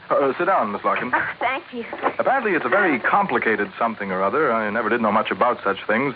For making borax, or more specifically, a compound he calls Boron 112 for use in high-powered fuel. Sounds important. It is, at least so far as I've been able to determine. Yeah, been all sorts of government tests and experiments with these super fuels, hasn't there? Exactly. Many things formerly used purely as explosives, remember this, Johnny, many things formerly used as explosives are now being developed as fuels.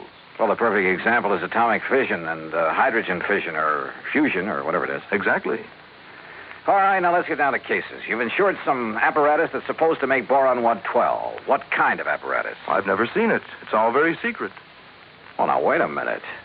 How do you know this machine or whatever it is even exists? Looks to me like you've insured a pig in a poke. No, Johnny. For $20,000. Wow, Lee. No, Johnny, I'm not that much of a fool. One man, a recognized physicist, has, at my request.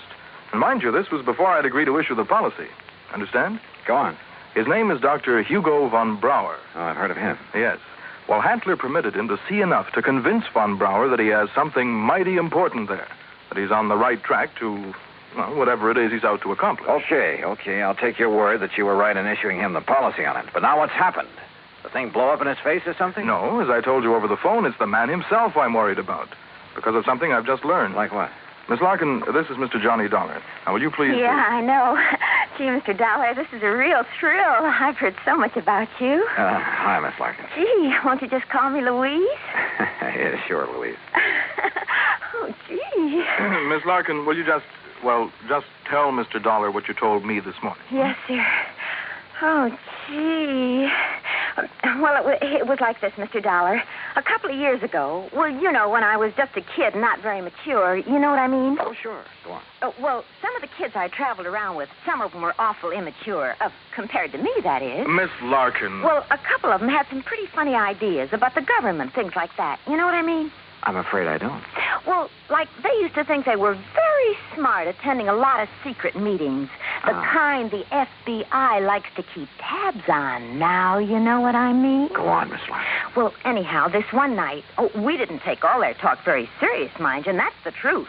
We didn't think there was anything in it, just a lot of talk. Will you please get to the point? I am, Mr. Reed. Well, anyhow, Charlie and me, that was my boyfriend, Charlie White. At least one of my boyfriends. I always have a lot of them, you know what I mean? Yes. Well, go on, please. Well, Charlie and me, we said, sure, we'll attend one of your meetings. You know, just for laughs, you know what I mean? And what kind of a meeting was it? Oh, it was terrible. It was awful, Mr. Dollar. A bunch of people I never saw before making speeches. Yeah. Down with the government, start the revolution, you know, that sort of thing. Oh, we got out of there in a hurry, believe you me. I'm sure. And we were pretty lucky, too, because the police or the FBI or somebody came in after and busted the whole thing up. Hey, maybe you read about it. That's all very interesting, Louise, but just what... Yes, Miss Larkin, get to the point. All right. Well, just this morning, when I was filing the office copy of this insurance policy and I saw the name on it, oh, gee, Mr. Dollar, it hit me like a... Well, do you know what? What? That name, Joseph Hantler. Oh. It was the same as one of the fellas, an older guy that me and Charlie had seen at that meeting. Now, what do you think of that? $20,000 on a highly secret device. Yes. That might be to produce some kind of explosive. Exactly, instead of a simple fuel additive. Exactly the suspicion that came into my mind, Johnny. Of interest to the government, he had told me. But what government?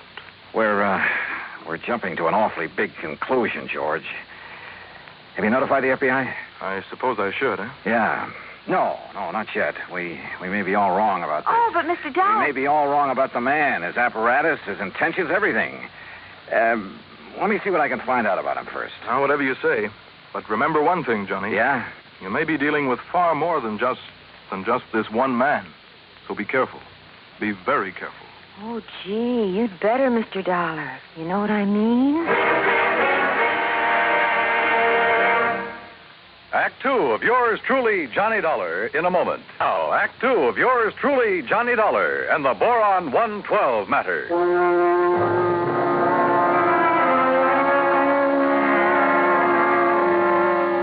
Louise Larkin, secretary to George Reed at Floyd's of England, was certain she would recognize Joseph Handler, the inventor who had ensured a secret process for making Boron 112. If, that is, he were the same Joseph Handler she'd met at one time at a meeting of a subversive group.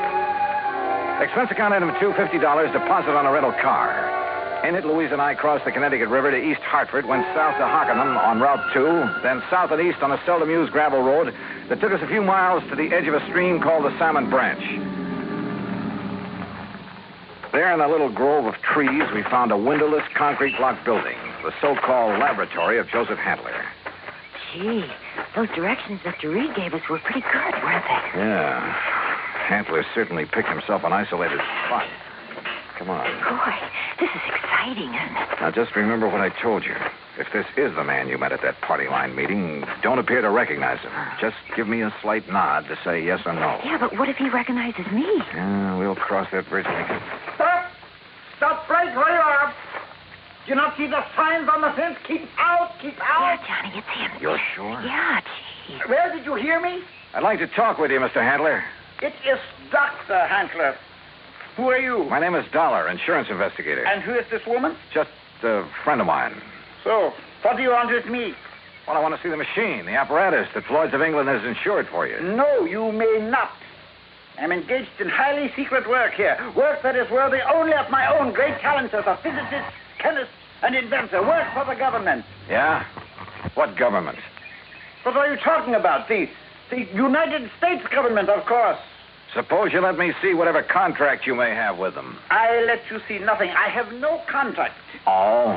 And I do not have any patent on my converter. And why? Because either one would reveal the secret of this amazing device before I can turn it over to the government of this fine and glorious country. Yeah, sure. So that is also why I will not permit either you or anyone else to see inside of my laboratory.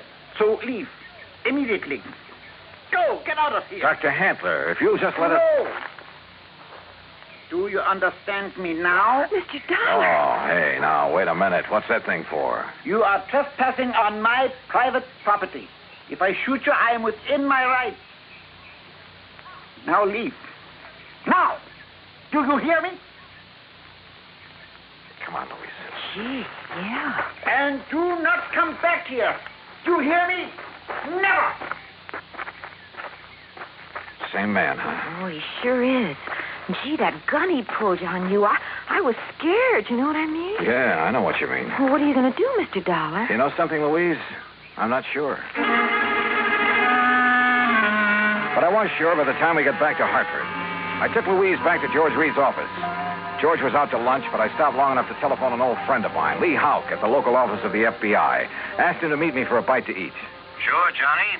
How about the Hearthstone? Anywhere you say. 1 o'clock? I'll be there. Well. Yeah, I know what I'd do, Johnny. What, Louise? I'd tell the FBI. That's exact. Yeah, well, we'll see. I know what Charlie would do, too. Charlie? My boyfriend, I told you, Charlie White. Oh, yeah. Well, I'd better be on my way. He'd go out there and he'd kill that crazy old man. Well, Johnny, he just hates those people who are conspired to overthrow the government. Hey, look, tell George when he gets back to the Ever office. since we got drugged into that awful meeting of those awful people, why, he hasn't even seen those guys that persuaded he and I to go there that night. Louise. He says if he ever does see any of them, boy, what he'll do to them. Yeah, I'm sure. Now, look, I got to keep a luncheon date. Tell George Reed when he comes back that I'll see him later, huh? Then I'll see you again, Johnny, huh? Hadn't you better answer that phone? Huh? Oh, yeah. Oh, goodbye, Johnny. See you. Floyd's at England. Oh, Charlie. Hey, Charlie, what do you think's happening? Who I've been talking to? My dream man.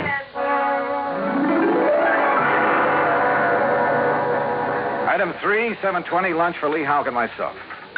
No, Johnny. You're off on a wrong tack. I'll bet on it. What do you mean by that, Lee? Joseph Handler is just an old crackpot who thinks the world has done him wrong by failing to recognize his fabulous talents as a chemist, physicist, engineer, inventor, anything else he's claimed to be. But if he was attending meetings of a subversive group... A meeting.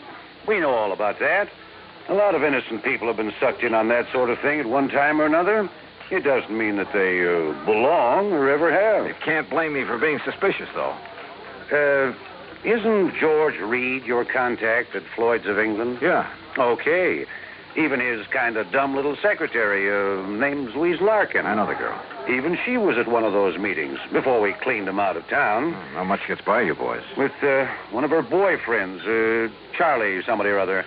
He's the kind you have to watch out for, Johnny. Young hothead. An easy recruit for a group like that, huh? More important, the kind who's liable to take the law into his own hands when it comes to fighting back at him. But you're sure old Handler is harmless? Sure. He's an erratic old coot, liable to blow your head off if he thinks you're interfering with one of his crazy projects. Yeah, he'd probably rob a bank if he thought he could get away with it to further one of his crackpot inventions, and would feel entirely justified. But believe me, he'd have no part of subversive activity. Hey, you said crackpot inventions. George Reed tells me Dr. Hugo von Brauer okayed this present project. That's a real sad one, isn't it? Huh? Von Brauer, one of the best minds in the country. Until that breakdown last fall. You mean that he's no longer... Holy smoke. Well, sure, Johnny. If George sold him insurance on Von Brauer's okay, well... How does Handler keep going? Does he ever sell anything he develops? No, it probably lives off an old trust fund, something like that. Want me to check on it? No, wait till after I've seen him again. Somehow I've got to see that machine of his, see how badly the insurance company stands to get took. Yeah, Johnny. I think you better. Maybe he was right. Maybe the idea George Reed and I had cooked up, that the old scientist was working on some kind of bomb or explosive, was... Anyhow, my problem was to find out exactly what he was working on, what the company had blindly insured. So I drove out there again. To keep Handler from barging out with his gun, I blew the horn a couple of times as I pulled up alongside the fence. But there was no response to it. Good. Maybe Handler wasn't there. Maybe I could somehow get into the place, see for myself what was up. But suddenly, from inside the building came a couple of dull thuds. And then the whole thing began to bulge at the seams, began to... Oh!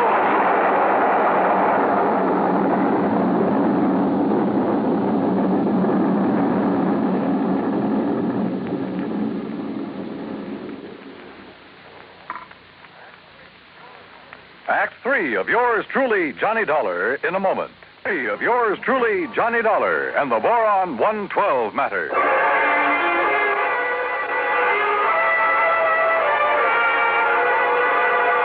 Carefully, I dragged myself out from under what was left of my rental car, where the explosion of the laboratory building had blown me, pushing aside a few chunks of concrete, bits of lumber that had landed on me. And I saw them coming down the road toward me from a car parked in the trees at the side. Louise Larkin, a big, husky football player type who looked as though he could stand a good bath and a shave. Well, served him right. That's all I got to say, Louise.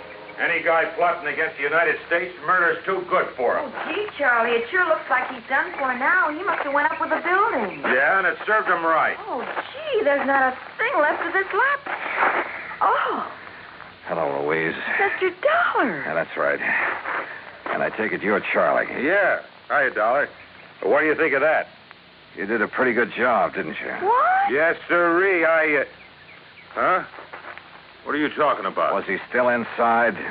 Did you murder Dr. Handler, too? Johnny! Now, wait a minute. You think I done that? Oh, no, Johnny. We just got here. Oh, sure. Honest. Charlie was going to have a showdown with him. He was going to drag him out of that place and hand him over to the FBI. Sure. What'd you think? Gee, I was worried about the old man's gun, remember? I remember. But if you think a lousy gun was going to stop me from handing a subversion guy like him over to the...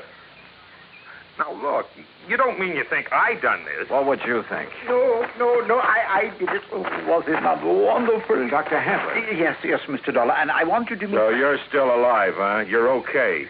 I beg your pardon? Well, you won't be for long because I'm going to take you in. I'm going to... Quiet.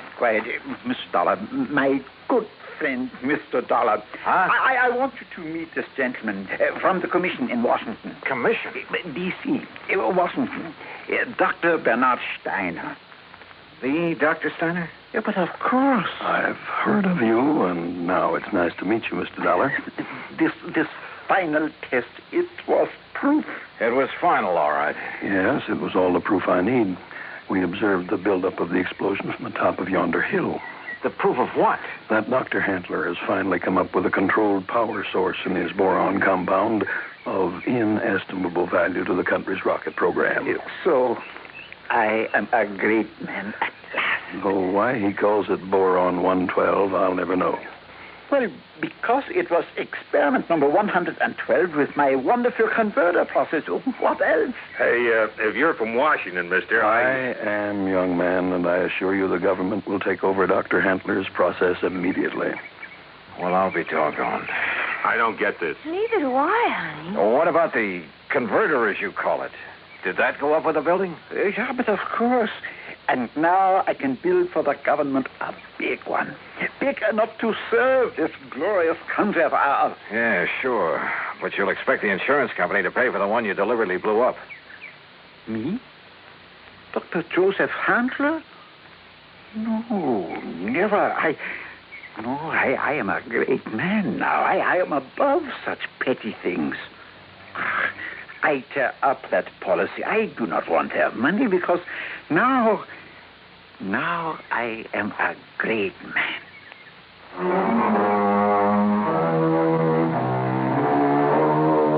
There you are, George. Full report. Payment on the policy is up to you. And if you do pay, at least it's in a good cause.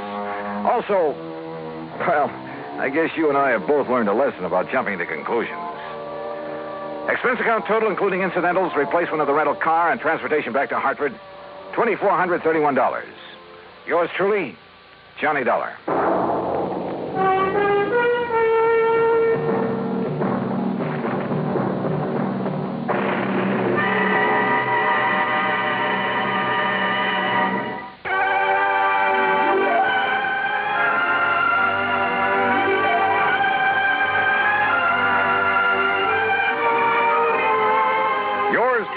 Johnny Dollar, starring Bob Bailey, originates in Hollywood and is produced and directed by Jack Johnstone, who also wrote today's story. Heard in our cast were Shirley Mitchell, G. Stanley Jones, Parley Bear, Russell Thorson, Frank Gersel, and Lou Merrill. Be sure to join us next week, same time and station, for another exciting story of yours truly, Johnny Dollar.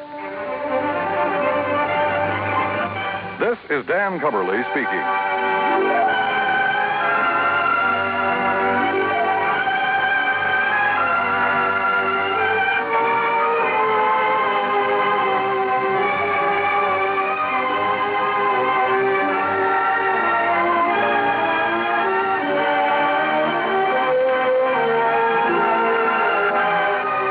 This is the United States Armed Forces Radio and Television Service.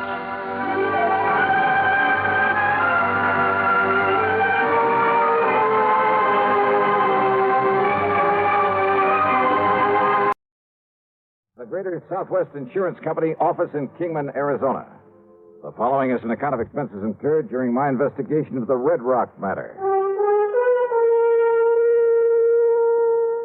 Expense account item 1, $1.70 for a telegram to Jake Kessler giving him my flight time. Item 2, $169 even, plane fare and incidentals, Hartford to New York to Las Vegas, Nevada. Early the next morning then, Jake was there at the Vegas airport waiting for me. Tall, angular, well-tanned, wearing jeans, a denim shirt, high-heeled boots, and a broad-brimmed hat. Well, he looked like he should have been riding a range pony instead of a car. We headed east on 95 through Boulder City, then south toward Kingman, Arizona. All right, now, Johnny, now that we got the how-to-dos over with, I better tell you why I called you out here. Hey, you said something about a murder, Jake. We'll know for sure when we get down to Kingman. Now, back in '52, Johnny, a couple of boys named Ralph Garrett and Jerry Bisbee were doing quite a bit of prospecting around these parts. Gold? Gold, silver, copper, anything they could find. Well, how they ever joined up together, nobody could rightly understand it. Now, why do you say that? Well, Ralph was okay. Not much money, but a nice wife, home, family. But Jerry Bisbee, well, the town had been hoping he'd go somewhere else for years. Ah, I see. Anyhow, one day they set out to pound the rocks up near the town of Chloride over near Mount Tipton. A month or so later, though, Jerry Bisbee came back to Kingman alone. Oh? Folks asked him where Ralph Garrett was. He said Ralph had left him to go out and get a job in California. And left Bisbee with the rights to all their claims? Now, that wasn't even talked about. Not then. Yeah, well, go on, Jake. Anyhow, Ralph's wife claimed it was all a big lie, that Bisbee had taken Ralph out there in the desert and killed him. But why? Why did she think that? Claimed Ralph almost hadn't gone on that particular trip, that he'd gotten suspicious of Bisbee, that he was scared of him, and that Ralph wouldn't have just up and left her like that. Well, did she tell this to the police? Sure did. So they looked around all over the state, even notified the boys over in California, but nobody couldn't find a sign of Ralph. I see. So then she got a hold of some relative she has over in the state's attorney's office over in Phoenix. And, Johnny, before you knew it, Jerry Bisbee was up on trial for murder. Oh, but on such flimsy evidence and without a body. Sure. Jerry was acquitted. Now, like I say, that was back in '52.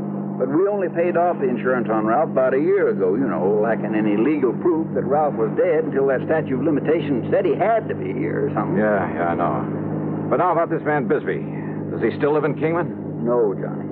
As soon as that trial was over, he sold his little place, left town, and never come back. And with no actual proof that he'd killed his partner? Now, just a minute. Yeah? Didn't your Eastern papers carry anything about that big windstorm we had out here last week? Windstorm? Biggest one we've had in years. Must have blew 70, 80 mile an hour. Johnny. Oh, yeah, I guess I did read something about that. Sure you did. Yeah, I remember now. That wind uncovered the bones of a man who'd apparently become lost somewhere out here in this desert some years ago. Lost, huh? What do you mean? There's something the papers didn't say, Johnny. There was a bullet hole in the back of the skull. Oh? From exactly the same caliber as the old Winchester 94 Jerry Bisbee'd always carried with him. Then it looks like the skeleton is Ralph Garrett's. Murdered and buried out there by this Jerry Bisbee. Well, now, there's only one person can identify that skeleton for sure, Johnny. Who's that? Young Doc Blessing. And if we're lucky, we'll find him awaiting for us in Kingman.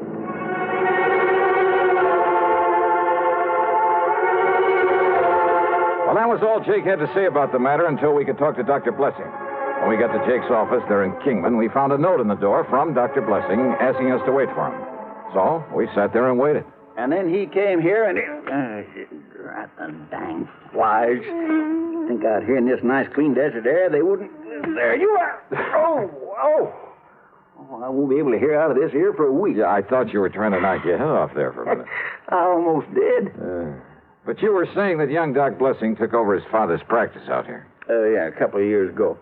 And that included all the records his pa had always kept, complete records of every case he'd ever handled. Notes, prescriptions, x-rays, everything. Boxes, crates, cartons of them, Johnny. And that's what young Doc's looking into right now, all those old records. Why, Jake? Because he had a vague remembrance that one time, a long while ago, his pa... Oh, howdy, Doc. Jake, I take it you're Johnny Dollar. That's right. I'm Doc Blessing. Glad you're here, Dollar. Jake, I've been over at police headquarters. And you found something, Doc? Yes, Doctor. Now, you must understand this, Dollar. The police around here are fine. Good state authorities, too, but this thing may be beyond their reach. What'd you find in your pa's old records? Jake, I found evidence, including x-rays, that proved that my father patched up a broken thigh for Ralph Garrett back in '47. X-rays clearly showed the steel femoral plate he used to pin two sections of bone together. Then, Doc... It's been kept from the papers, Dollar. But on the skeleton they found in the desert was that very same fractured thigh bone and the stainless steel plate that my father... I knew it. Well, there's no question about it. That skeleton is Ralph Garrett's. Well... And with that bullet hole from Jerry Bisbee's gun in the skull. Exactly. Or a gun like Bisbee's. Yeah, now, don't start kidding yourself, Johnny. Yeah, now, Dollar, Okay, you got a point. It looks as though Bisbee murdered him, all right. Of course he did. Why else would he skip out after the trial? So what you got to do, Johnny, is get out and find it. Bring him back to justice. That's all. That's all? Well, yes. Oh, sure.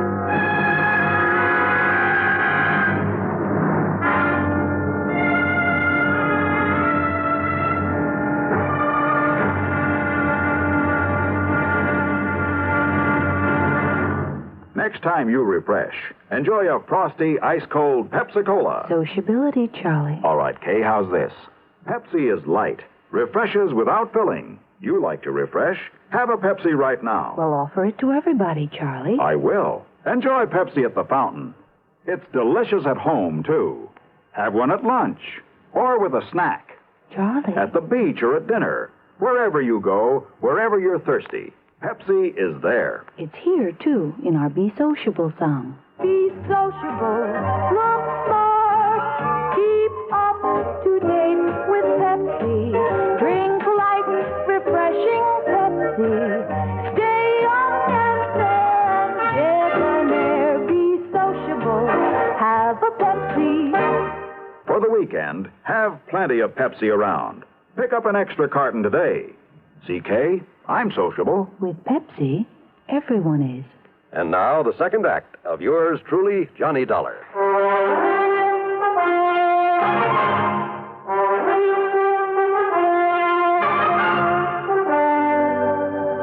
Now, Jake, you say that right after his trial, Bisbee left town. And no forwarding address, and I don't need to tell you nobody's seen hide nor hair of him since. Well, what happened to the rights to the mining claims? Sold them out, didn't he, Doc? That's correct. Did he get much money for them? No. And, of course, he had to share and share alike with Ralph's widow. Hey, Doc, you say you just saw the police. Yeah, Dollar, and of course they're certain, too, that Bisbee murdered Ralph Garrett. On the strength of the evidence I was able to provide for him. Any idea how they plan to proceed? Yeah, I assume they've notified the state police and that they'll put out bulletins all over the country. All of which will take time, of course. Yeah, in other words, they have no idea whatsoever where Jerry Bisbee might be by now. Well, after all, Johnny, after all these years. Yeah. Bisbee may have gone anywhere after he left here, and since he alone had knowledge of his guilt at that time. Yeah. So all I have to do is perform a slight miracle and... Hey, wait, you say that he was a prospector while he was living here in Kingman. That's right. Well, what else did he do?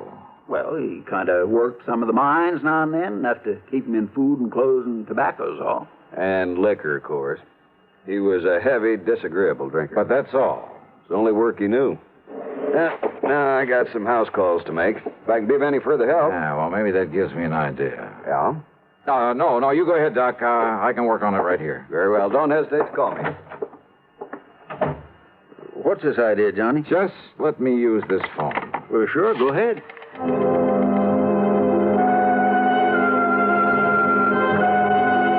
My first call was to the Bureau of Mines in Washington. I practically had to have them check me out with the FBI before they'd give me the information I wanted. But finally, in the course of running up a $27 phone bill, that's item 3 on the expense account. Yes, Mr. Dollar, I have located a listing of mining claims in the name of Jerry Bisbee. Then he's still prospecting. The list begins with 1944.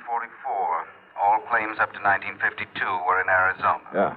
Would you like me to read them to you? No, thanks. What I'm interested in is recent claims, and I've got a suspicion they won't be in Arizona.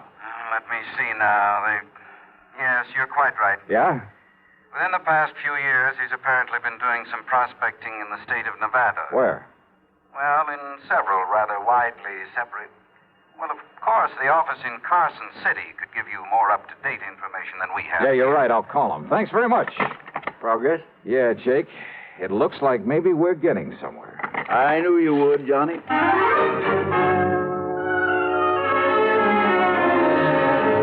But on my call to Carson City, capital of Nevada, I ran into a stone wall. Well, I'm sorry, sir, but I have no authority to give out such information over the phone. All right, now, listen, please, when miss. Mr. Harker gets back to the office, if you care to call back in 2 or 3 hours... look, isn't there somebody else there who can give me the information I need? All I want... Without Mr. Harker's authorization? I doubt it, sir. But look, miss, I just want to If get... you were to come here in person and show the proper credentials... Yeah, sure, thanks.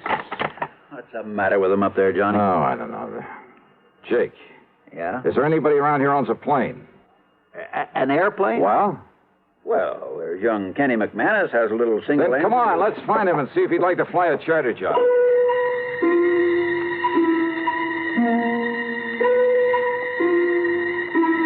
Expense account item 4, $175 to Kenny McManus for the use of his plane and his service as pilot. Only I'm not so sure I would have chartered that particular plane if I'd taken time for a real good look at it before we started off. Yeah, with 2 passengers, a full load of gas, and my luggage, it was hardly... Well, let's face it. It was old and definitely underpowered for such a trip. We missed the tops of several mountains by only inches along the way. But somehow, shortly after noon, we landed in the Nevada capital. Item 5, $1 to one of the lads at the hangar for a ride into the local bureau representative. Mr. Harker was somewhat reticent until I mentioned one word. What was that, Mr. Dollar? Murder, Mr. Harker. I want this man Bisbee for murder. I see. And I'm certain I can be of help to you. And now, thanks to Mr. Harker's cooperation, I finally really got on Jerry Bisbee's trail. Item 6, $50. Deposit on a rental car, and I headed due east. I headed for the lively old ghost town of Virginia City. I didn't know I was also heading into one of the most dangerous situations in my whole career.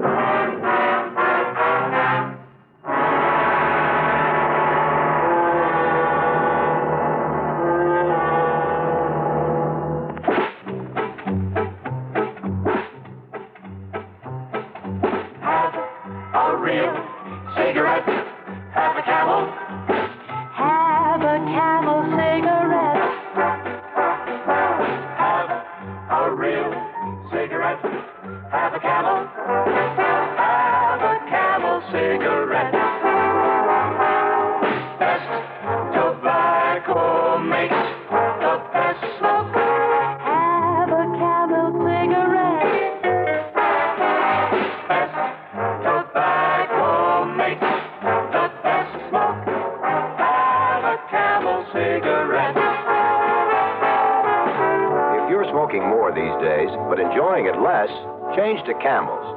The Camel blend of costly tobaccos has never been equaled for real smoking satisfaction. Have a real cigarette. Have a Camel! Start to really enjoy smoking again. Now back to yours truly, Johnny Dollar and the Red Rock Matter.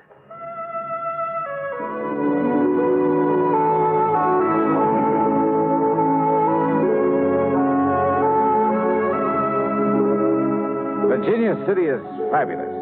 A monument to the rip-roaring days of the Comstock Lode, when all too often a man's life depended on how fast he could draw or how well he could defend a hunk of barren ground that he chipped away at in the hope it would give up millions of dollars worth of gold-bearing quartz or the heavy blue mud so rich in silver ore. Still standing are many of the colorful buildings put up in the 1860s. Piper's Opera House. You picked up your key at the Bucket of Blood Saloon. There was the office of the Territorial Enterprise that carried editorials by Mark Twain. The famous Crystal Bar. The gambling halls where debts were paid in dust and nuggets. Famous names, too. O'Reilly and McLaughlin, Comstock and Gould, McKay and Mills, Fair, Flood, and O'Brien. Yeah, the Bonanza Kings. All of them had meant fabulous wealth in the days of the gold rush. Yep, you can almost see their ghosts walking the streets. Well, I found a fount of local information and a grizzled old character parked on a rocker in front of one of the ancient saloons. Bisbee, son. Jerry Bisbee. Yes, sir, that's right. Well, if I was you, I'd stay away from him. Yes, I would. Well, why do you say that, sir? Because, son, that D4 man's crazy. Staying up there in that shack on top of Red Rock Pass. Red Rock? Working away at that worthless claim he has up there. Oh, where is Red Rock Pass? About halfway up 12-mile road over there. There's a wagon track up the pass. Well, look, can I make it with this car of mine? Yeah, that's pretty new car. No. It take a horse or a burro to get... Yeah, but you ain't going up to see that crazy Bisbee. Why not? Well? Whoa, he'd catch you anywhere near that mine of his. Then he'd shoot you first and find out who you was after. Yeah, well, I'll have to take that chance. Oh, no, you... Thanks a lot, old-timer. At Martin's stable, I had to shell out a $100 deposit when they learned I was going up into Red Rock Pass. And again, I got a warning about running into Bisbee. But I made sure my gun was free in the holster and set out for the pass. It was after 3 when I left the 12-mile road and nearly sundown by the time I reached the top of the pass. And there I found Jerry Bisbee's weathered old shack, but no sign of Bisbee himself. Bisbee! Jerry Bisbee! And then I saw the trail leading to the little mine on the face of a cliff. So I started over toward it, walking around the huge red boulders in my path, scattered about as though some giant hand many centuries ago. That's fair enough. Bisbee! Get back on that horse and get out of here. Sorry, but I got to talk to you. You see this here gun? Oh, I see it all right. Shoot the eye out and a snake with it. Besides, I know why you come here. Do you? Because maybe. they found Ralph Garrett's bones down to the desert. That's right. But you won't take me in third. Don't be too sure of that. Talk up, boy. Son, I don't hear very good. I said I'm going to take you in for murder. Talk up, I said. Besides, you got no right to take me in. Wrong, Bisbee. You hear me? I say you're wrong. Wrong, am I? Didn't they try me once for murdering? Didn't they let me free? So what? That doesn't mean I So you and anybody else ought to know they can't try a man twice for the same thing. Holy smoke, he's right. Them fools down there, they let me off. So now there's nothing you or anybody else can do about it. So get out. I said get out of here. A well-aimed shot kicked up the sand in front of me. I ducked behind a pile of boulders and crouched there, waiting to see what he'd do next. Then I heard it from a sort of hole under one of the rocks. A rattlesnake, almost to my feet. Slowly, carefully, I pulled out my gun. I took aim and... Hey, there were others in there. There must have been a nest of them. No use, boy. I'm coming over there to get you. Yeah, well, listen. I'm going to kill you. There was another rock to my left, a boulder that maybe I could reach without his seeing me. And the sound of the rappers at my feet wasn't exactly friendly. So I bent down low and made a dash for it. Brother, that time I could practically taste the lead. It's no good, boy. You're not so smart. Because from where you are now, you ain't got no place to go. Not without me having a shot at you. And all it's going to take me is one clear shot. Bisbee, can you hear me? And this rock pile where you was, I can get to it without you having a shot at me. So I got you cornered, boy. Yeah, he was right. He knew it and I know it. Through a narrow cleft in the rock in front of me, too narrow even to push the barrel of my pistol, I could see him advancing slowly toward the pile of boulders where I'd left the nest of rattlers. But if he was so deaf, he'd never hear them. Oh, Bisbee. Hey, Bisbee, listen to me. Talk up. You got anything to say? Stay away from that pile of rocks. I'm going to kill you. Hey, look, I said stay away from that pile of rocks. I'm going to kill you dead. Unless you throw out your gun and come out here with your hands up over your head. Come on out of there. Yeah. Okay. I'll do it. What you say? I said yes. Here, look. Here's my gun. You coming out like I told you? Yes, look. With my hands up. I was going to fool you. What? Because I'm going to kill you anyway. The same as I did Ralph Garrett. Bisbee. Hey, Bisbee, wait. Stay away from those rocks. If you got another gun hit on you to do you no good. Bisbee! Things happened fast. He jumped backward into the protection of the rock pile, and he raised and aimed his gun to shoot me down. But a sudden movement among the angry nest of rattlesnakes. No! Rattlesnakes! No! Many of them! No!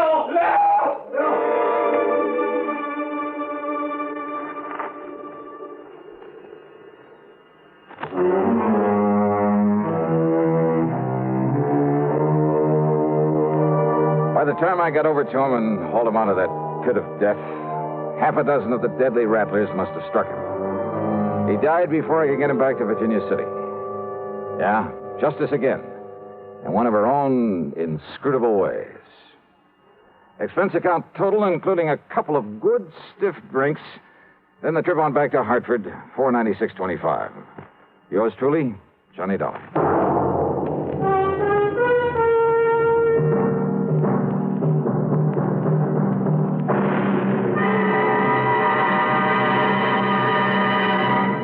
Hi, this is Dennis James. Say, remember way back when this melody was popular?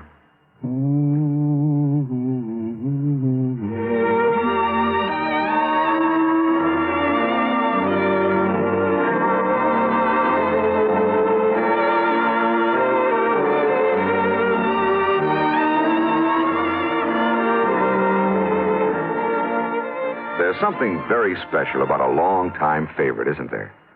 Well, folks feel the same way about one of Kellogg's favorites, Kellogg's All Brand. Going on 41 years now, it's been America's most popular good food way to fight irregularity from lack of bulk. Because it's whole bran, Kellogg's All Bran gentles away irregularity safely and reliably. And because it's deep toasted for extra crispness, it never gets mushy in milk. There's only one All Bran, Kellogg's All Bran. That's ALL-BRAN. Kellogg's All Bran. Now, here's our star to tell you about next week's story. Well, next week, the Canary Matter. You heard it right. And I promise you that title is a real fooler. Join us, won't you? Yours truly, Johnny Dollar.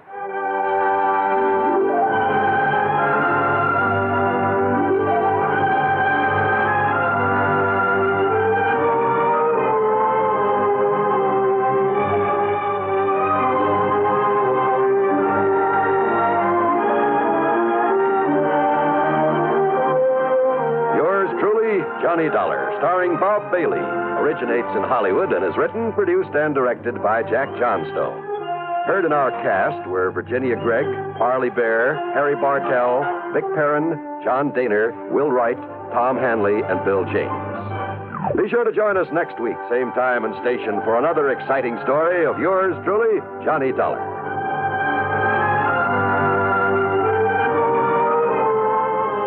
This is John Wall speaking. Suspense follows on the CBS Radio Network. You know, Dooley, I've been reading up on hypnosis. Come here and let me try it on you. I am an officer of the law and don't approve of making a man divulge his secrets.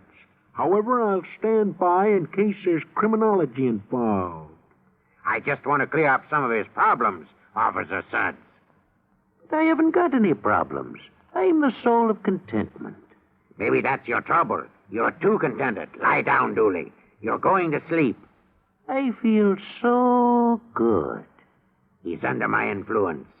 Now, little tyke, get up. Go straight to the beer of your choice. Astounding. He's heading for Utica Club.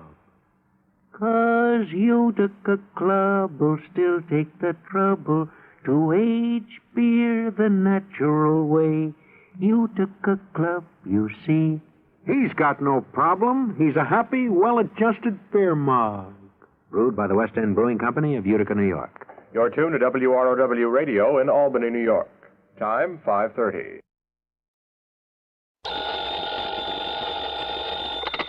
Johnny Dollar. Harry McQueen, Mid-Eastern Indemnity Corporation. Now, I'm glad you called, Harry. What? I've just been waiting for a chance to run down to New York, have some fun, taking a few shows and some nightlife. On expense account, of course. Now, look, we'll pay the expense account, but not for a lot of theaters and nightclubs. Spoils for it. Johnny, can you come down here right away? Sure. Good. What's the trouble, Harry? Dan Diamond. Dan Diamond? That's right. Well, nice talking to you. Now, what's that mean? It means I suddenly think I have an important assignment in Podunker, Timbuktu. You mean you're afraid to get involved with our friend Mr. Diamond? Ah, Johnny. It's just that I relish the thought of maybe living to a happy middle age is all.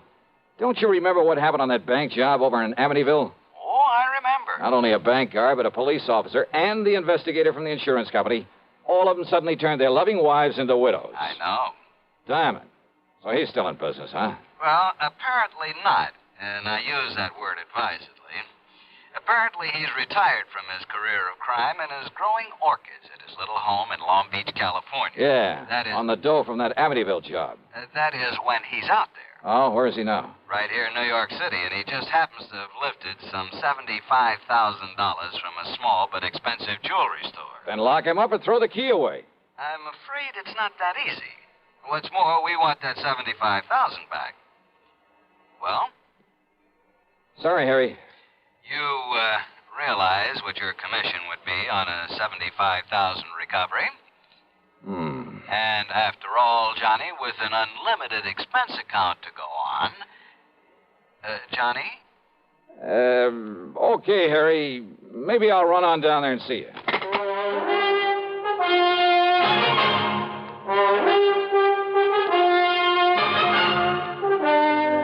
CBS Radio brings you Bob Bailey in the exciting adventures of the man with the action-packed expense account, America's fabulous freelance insurance investigator. Yours truly, Johnny Dollar.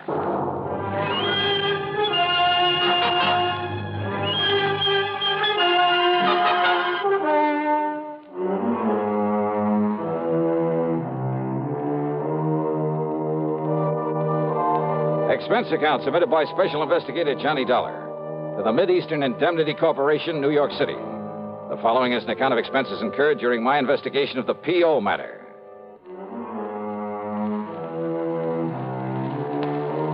So who wants to tangle with a character like Danny Diamond? But that bait Harry McQueen dangled in front of me was too much to refuse. Expense account item 1, $770 for a train to New York and a cab to his office on Park Avenue. Friday afternoon, Johnny, week before last. They were about to send a pile of money over to the bank. And? Diamond simply walked in, put a gun on the man at the vault, made him crawl under a table, and then scooped up the $75,000 and slipped out into the street before the vault man could hit the alarm button. Easy as that. That's a lot of money to walk around with. He was careful to take it mostly in $50 and $100 bills. The vault man didn't try to put up a fight? Against Danny Diamond? He get killed for sure? Well, how do you know who he was? Danny told him. He what? Just like he identified himself on that Amityville job you mentioned, like he did on every job he ever pulled. We were lucky that no one got killed on this one. You said he's here in New York. Where? I understand the PD is going to release him sometime today. Release him? That's right. Thanks to a smart lawyer, an alibi they can't seem to break, and, well, let's face it, lack of evidence. You mean the money? That's exactly what I mean. And, of course, it's that money that we're primarily interested in. Well, Johnny? Who's handling this for the police department? Man over at the 18th Precinct, Lieutenant Singer. Randy Singer? Yeah, that's the one. But he's in homicide. Well, I don't know about that, but I know he's the top man on this case. Why? There's been no killing. Johnny, why don't you ask him? Yeah, why don't I?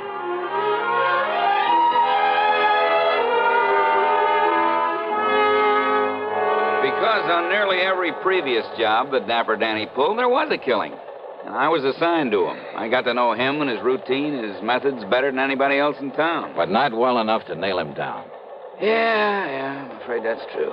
Anyway, they made a special out of this one and put me on it. And from the way you say that, Randy, you haven't got very far. Johnny, I haven't got to first base. Oh, sure, we locked him up on suspicion, got the DA to really cloud up and rain all over him, but thanks to that smart mouthpiece he hired and an alibi so solid you couldn't smash it with a hydrogen bomb. Plus, no sign of the money. Yeah, that's right. Anyway, they're letting him loose, and he'll go back to California free as a bird, and 75 G's to the good. You sure it was Danny Diamond pulled this one, huh? Well, everything, Johnny. His perfect timing, his modus operandi, that egotistical trick of identifying himself, the description of him, his doing it solo, the fact he didn't stash it away in a bank. I've checked every bank in town. Well, everything, Johnny, says it's him. You mean it's he? Hmm? What's your English, Randy? Oh, English, to heck with it. Him's the... I mean, he's the one that did it. But unless we can lay our hands on that $75,000... Have you checked out where he's been staying? What, are you kidding? I went over with a fine-tooth comb. Nothing in his hotel room, his luggage, no little package left in the hotel, save nothing. He gave us a list of where he's been, what he's done since he got in town, and it all checked out to the minute. Yet somehow he managed to stash away that wad of money. Yeah, you find it, Johnny, and we'll nail him. Now, what's to have stopped him from passing it to some pal for safekeeping? No, Johnny. You sure of that? No, Diamond works alone. He'd no more let anybody else have a gander at that money. Why, Danny wouldn't trust it with anybody short of the United States government. And I'm sure he isn't turning any of it over to Uncle Sam. Ask me, Randy, you got a pretty thin case against him. Yeah, but I'd bet my own life that he did this job. And if you or I or anybody can find that dough on him or anywhere near him... You'll nail him. You said it. You want to take a crack at him? Mighty thin case, though. Johnny? Okay, if you're so sure that he's the one, Randy, well, that's good enough for me. Oh, what are you going to do? Answer your phone. Oh, sure. Singer. Yeah? Yeah? Well, where'd he... Okay, then all I can do is alert somebody out where he lives to... Yeah. They let him go, Johnny. He's on his way. To where? Who knows? Okay, then I'm on my way. Yeah, where? What are you going to do? To coin a real corny one. California, here I come.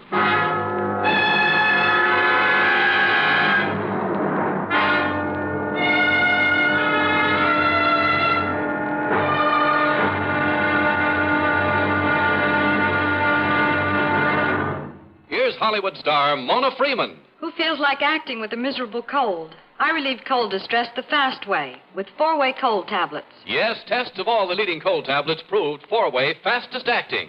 Amazing 4-way starts in minutes to relieve muscular pains and headache, reduce fever, calm upset stomach, also overcomes irregularity. When a cold strikes, do what I do. Take 4-way cold tablets. It's the fast way to relieve nasty cold distress and feel better quickly. 4-way, only 29 cents. Now, here's a word about another fine product of Grove Laboratories.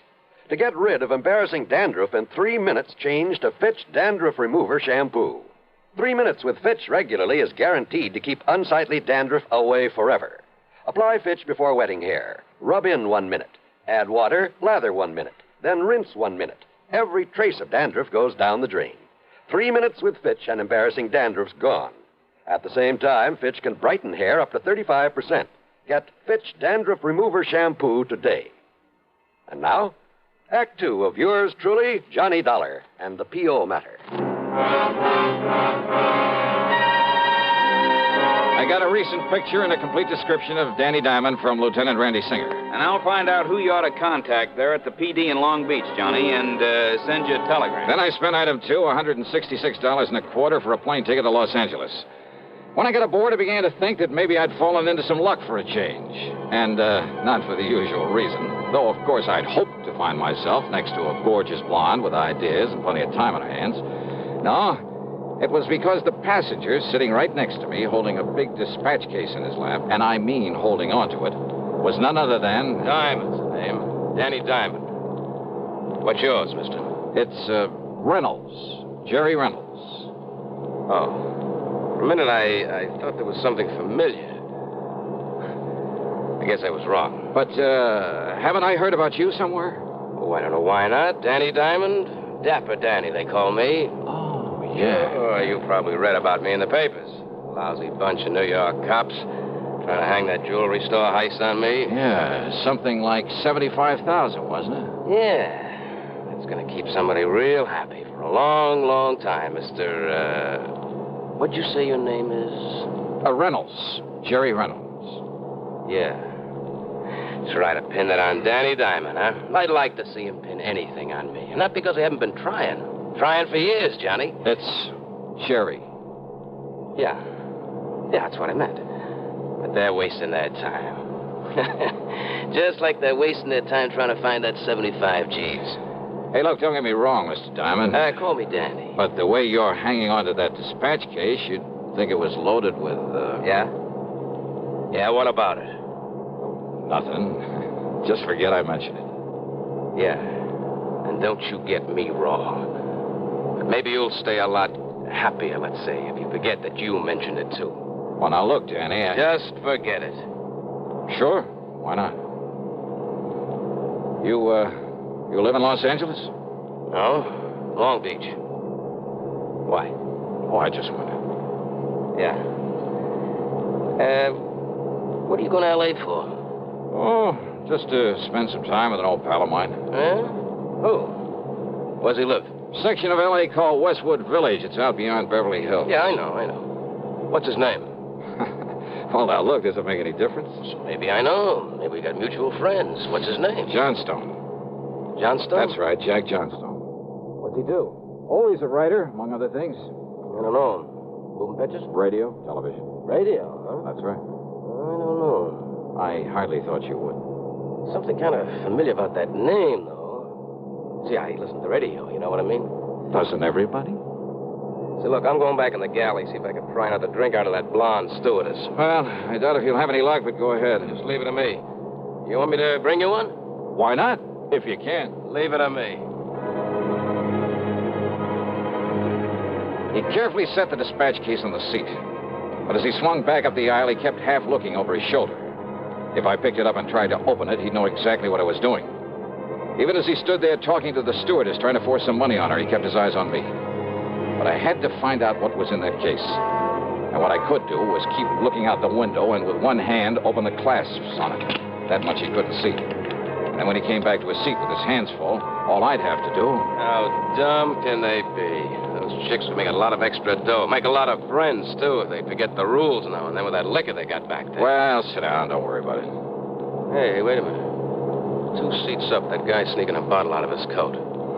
bet you a 10-spot will get that for you and me. Wait and see. But again, he kept his eyes on me, even while he passed over the money and parted the other man from his half-pint bottle and the small plastic cup he had. But this time, as he came back to his seat, his hands were full. See? You got brains, little money, you get anything you want. Yeah. Hey, here, I'll move this case out of the way so you can go up. Say, what do you think? You clumsy, crazy jerk. The little case was loaded, but the papers that fell out that he quickly shoved back into it were not money. No, they were clippings from the New York newspapers. Yeah, news items about the robbery. That was all. Wait, though. Was he using them in the dispatch case for a decoy? Or just to fan that ego of his? You dumb, clumsy fool. Oh, sorry. Sorry, huh? Sure, of course I am. Listen, if I thought maybe you'd done that on purpose... Yeah? Well... Forget it. Sure. Now, about that little drink you promised. Sure. Why not?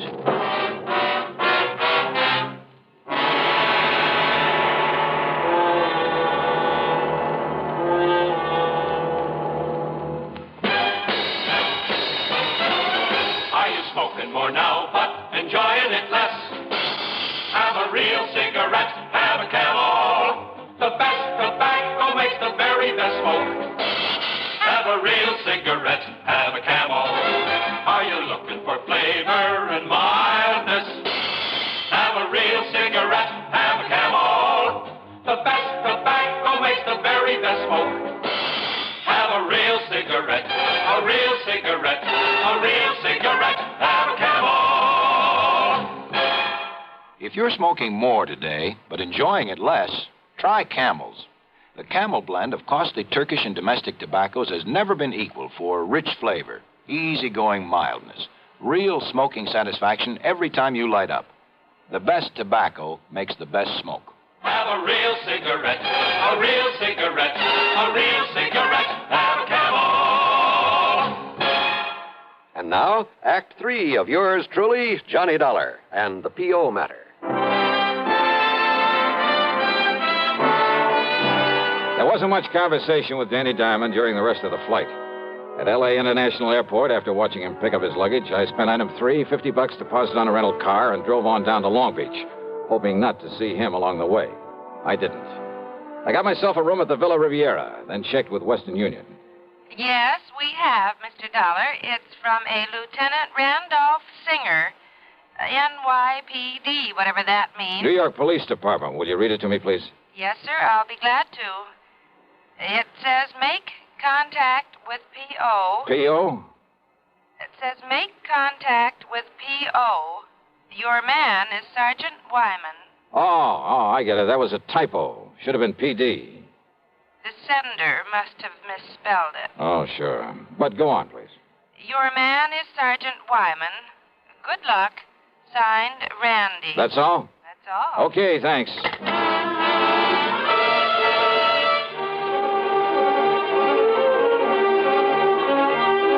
Item 4 was 10 cents for that phone call. Then I wasted no time in getting over to police headquarters into a huddle with Sergeant Raleigh Wyman. Dollar, we know all about Danny Diamond. What he is, where he got his money for that house of his out on Fern Drive and for living it.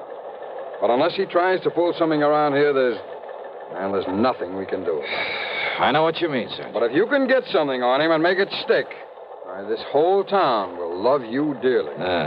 Something like that 75,000 robbery in New York? Yeah. Oh, Lieutenant Singer told me on the phone that's what you're out here for. That's it? Said some pretty nice things about you, too. Well, if there's anything we can do, if you just... There is. I want to look at not only Danny's home, but the luggage he just brought in the plane. Well, in order to get out a search warrant. No search warrant. All right. Look, can you get him over here for a couple of hours before he has a chance to unpack and settle down? I made real time driving here. He ought to be arriving just about now. Well, let me think. Hey, call him up. Tell him you want to see him here at headquarters. Can you get him down here? Sure. He loves to sit around here and shoot off his big mouth and try and make fools out of us. What excuse? Oh, tell him there were some prowlers around his place while he was away. Tell him anything. Now, look, Dollar, if you're planning what I think and without a search warrant... Sergeant, So far as you know, all I'm going to do after I leave you here is take a nice long walk along the beach. Well, okay? Okay, Dollar.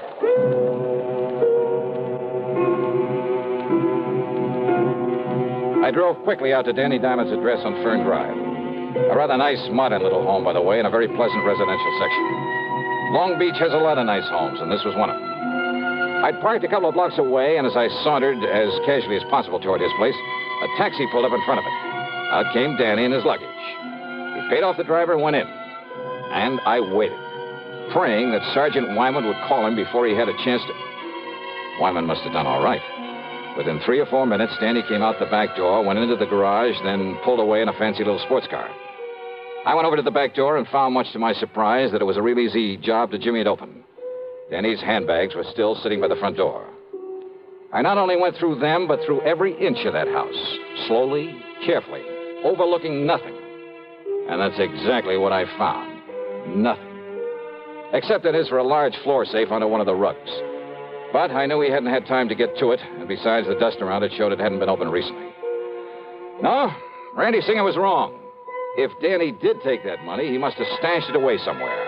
Or left it with somebody, probably back in New York. Despite what Randy had said about his operating alone, trusting no one, not even the banks, about trusting no one short of the United States government. The government? Wait a minute. I beat it back to police headquarters and Sergeant Raleigh Wyman. I kept him here just as long as I could. Danny only left a couple of minutes ago. A couple of minutes ago, huh? Dollar, did you find anything? Huh? I mean, during that, during your walk along the beach. No. Now, listen. Yeah? That telegram Randy sent me. Telegram? Yeah. Make contact with P.O., he said. P.O.? Well, it was a typo. He meant to say P.D. to contact you. Oh. Well, it was a lucky mistake. Because, Sergeant, I may be nuts, completely nuts, but I'm betting that P.O. is the answer to this whole thing. To how he got that money out of New York, out here where he could use it. Wait a minute. Trust nothing short of the U.S. government, huh? Feeling all right? P.O. Of course. Hey, listen, you know this town where everything is. Well, sure. Then there's just one building around here I need to know the location of. And I hope I can get there before he does. The P.O., the post office I drove to, was only a few blocks from Danny's home. Danny's car was parked in front of it. I slipped inside and waited behind a post. At one of the windows, he was second in line, behind a ragged-looking wino who was counting out pennies to buy a stamp. There's 3 cents. Got another one here somewhere. Come on, you drunken bum. Hey, clerk. Oh, hello, Mr. Diamond. I have a package for you. Yeah, that's what I come for. I've been wondering when you'd call for it. It's from New York City. Just sign here, please. Yeah, sure. Okay, here you are. Thank you, Mr. Diamond. Here's your package. I want a stamp. I came out from behind the post, bumped into the drunk, and tore at the wrapper of Danny's package. Hey, what's the big idea? Sorry. It's you. And here in the package you mail to yourself the $75,000. No, get away. Get back. Oh, no, Danny. What are you trying to do around here? Okay. Now on your feet. Listen, mister. Oh, drop dead, Danny. Or maybe the state will take care of that. Now, listen, about that money. Forget it. Just take a look at that poor old drunk who was in front of you. That wild shot you pulled off. Huh? Murder, Danny. Now it's murder.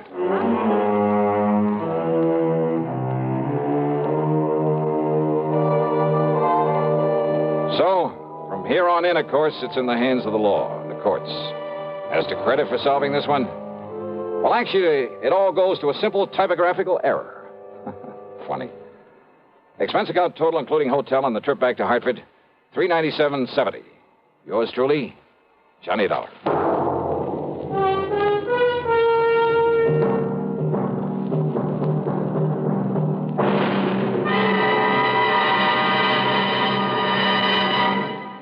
Our star will return in a moment.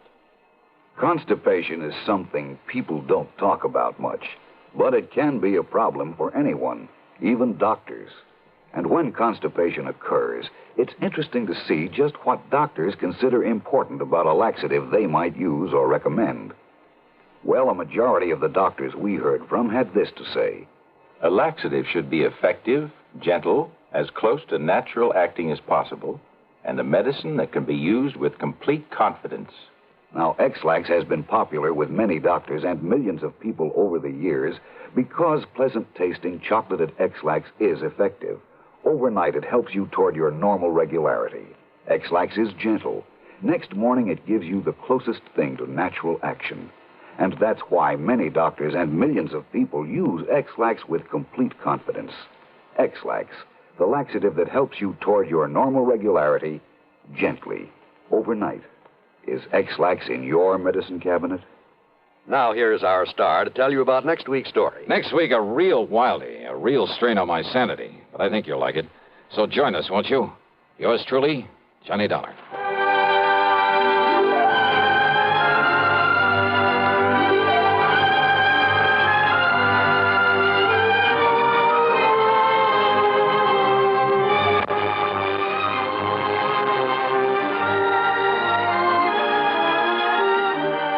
Truly, Johnny Dollar, starring Bob Bailey, originates in Hollywood and is written, produced, and directed by Jack Johnstone.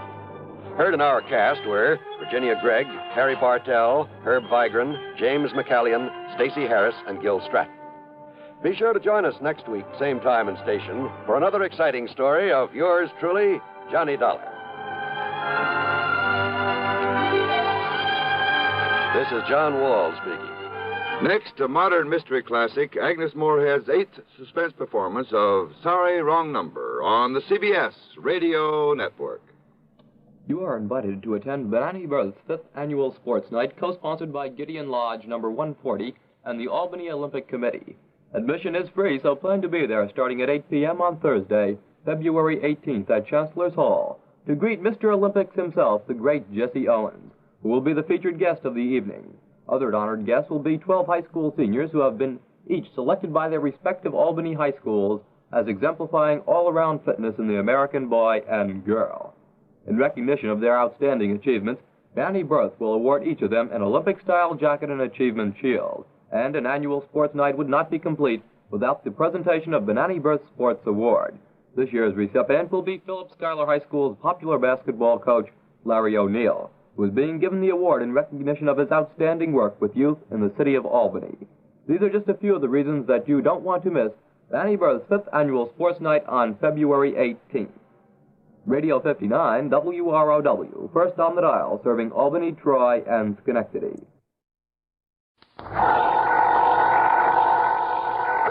Johnny Dollar. Dollar, this is Michael J. Kendry at the San Francisco office of International Life and Casualty. Mr. Kendry. No, I'm not in my office. I'm over at Lake Tahoe. You know the place? South of Reno, kind of half of California, half of Nevada. That's right. I'm staying at a motel called Seven Pines Lodge at the south end of the lake. On the map, the town's called Al Tahoe. Seven Pines Lodge in Al Tahoe. Yeah, got it.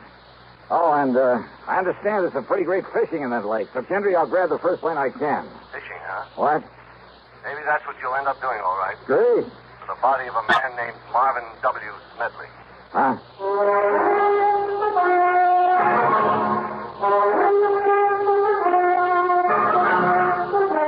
CBS Radio brings you Bob Bailey in the exciting adventures of the man with the action-packed expense account, America's fabulous freelance insurance investigator. Yours truly, Johnny Dollar.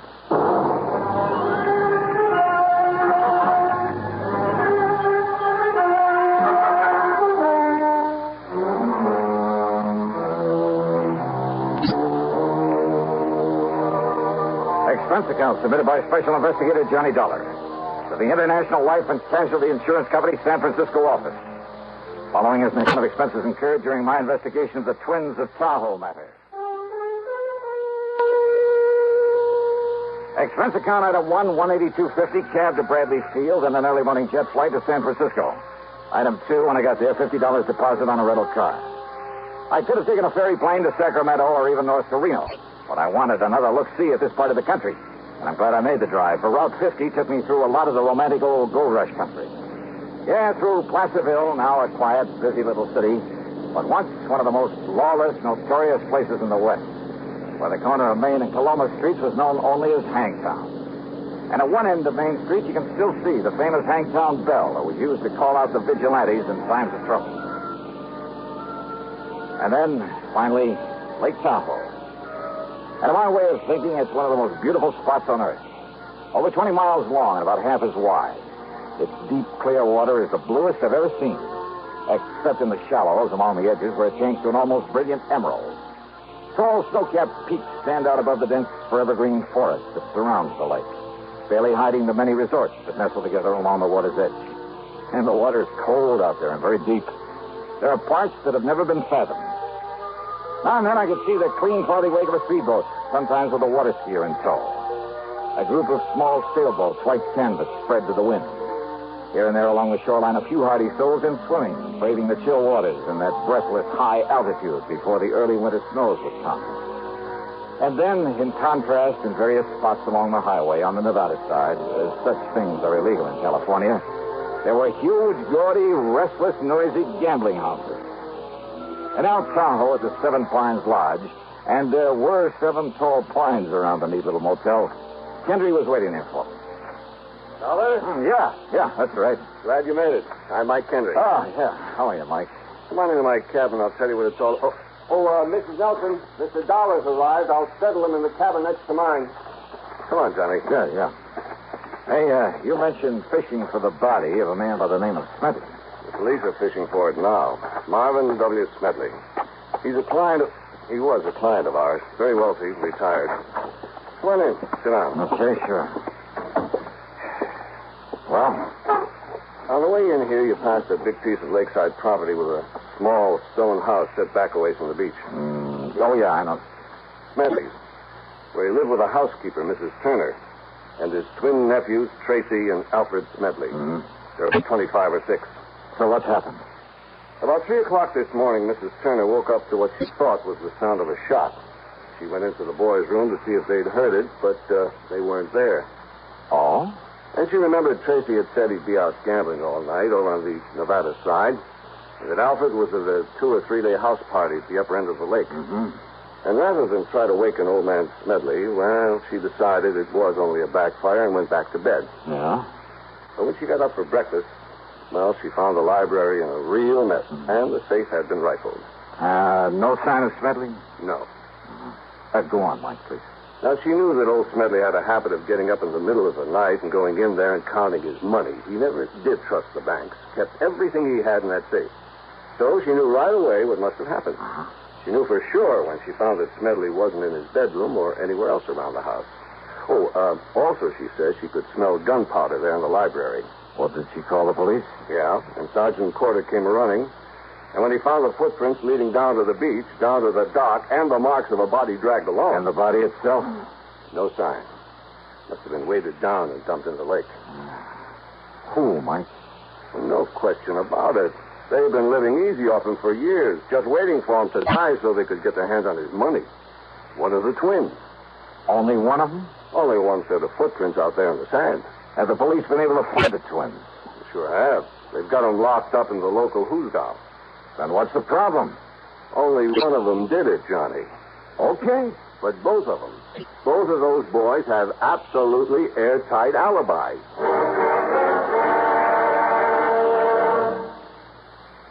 Crime, delinquency, threats of war.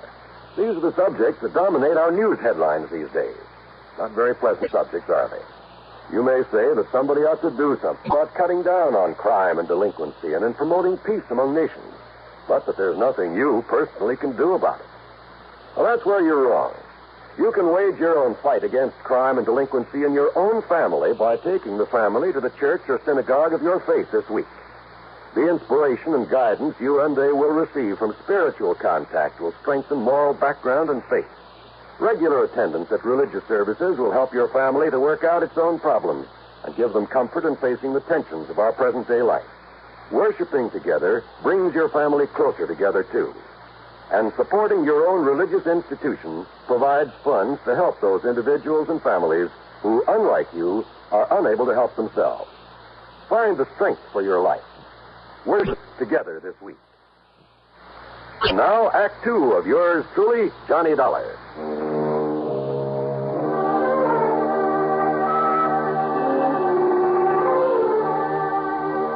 The police had roped off a lane from Smedley's house to the beach to the dock, where it was obvious from the tracks in the sand that somebody had dragged the old man out there, piled him into one of the rowboats, then dropped him into the lake. sure it was one of those twins, Mr. Dollar. It had to be. Well, now, why do you say that, Chief? Sergeant Bill Carter. Okay, Sergeant. Well, not only because of what Mr. Kendry told you about him, but because the footprints that hauled him out of here was made by the shoes of one of them. Which one? Either Tracy or Alfred. But you don't know which? Well, that's the trouble. Not only because it was a pair of brand new shoes that didn't have any what you might call identifying marks, even where they showed up clear in the damp sand, but because those two young punks always dressed exactly alike.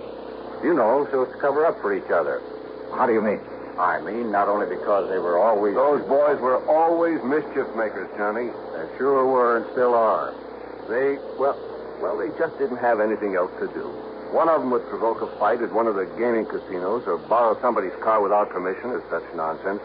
And each of them would swear it was the other. Yeah. And because they look and talk and act exactly alike so that nobody can ever tell which is which, well, the police here, never knowing which one they could legally hold, and they were always threatening the super false arrest. And you'd be as mad as we are over how many times they've gotten away with that, Dollar. Right. And not only because witnesses to whatever they did couldn't tell them apart, but that fool uncle of theirs would always come along and pay a fine or something before we could nail down the right one. That's it.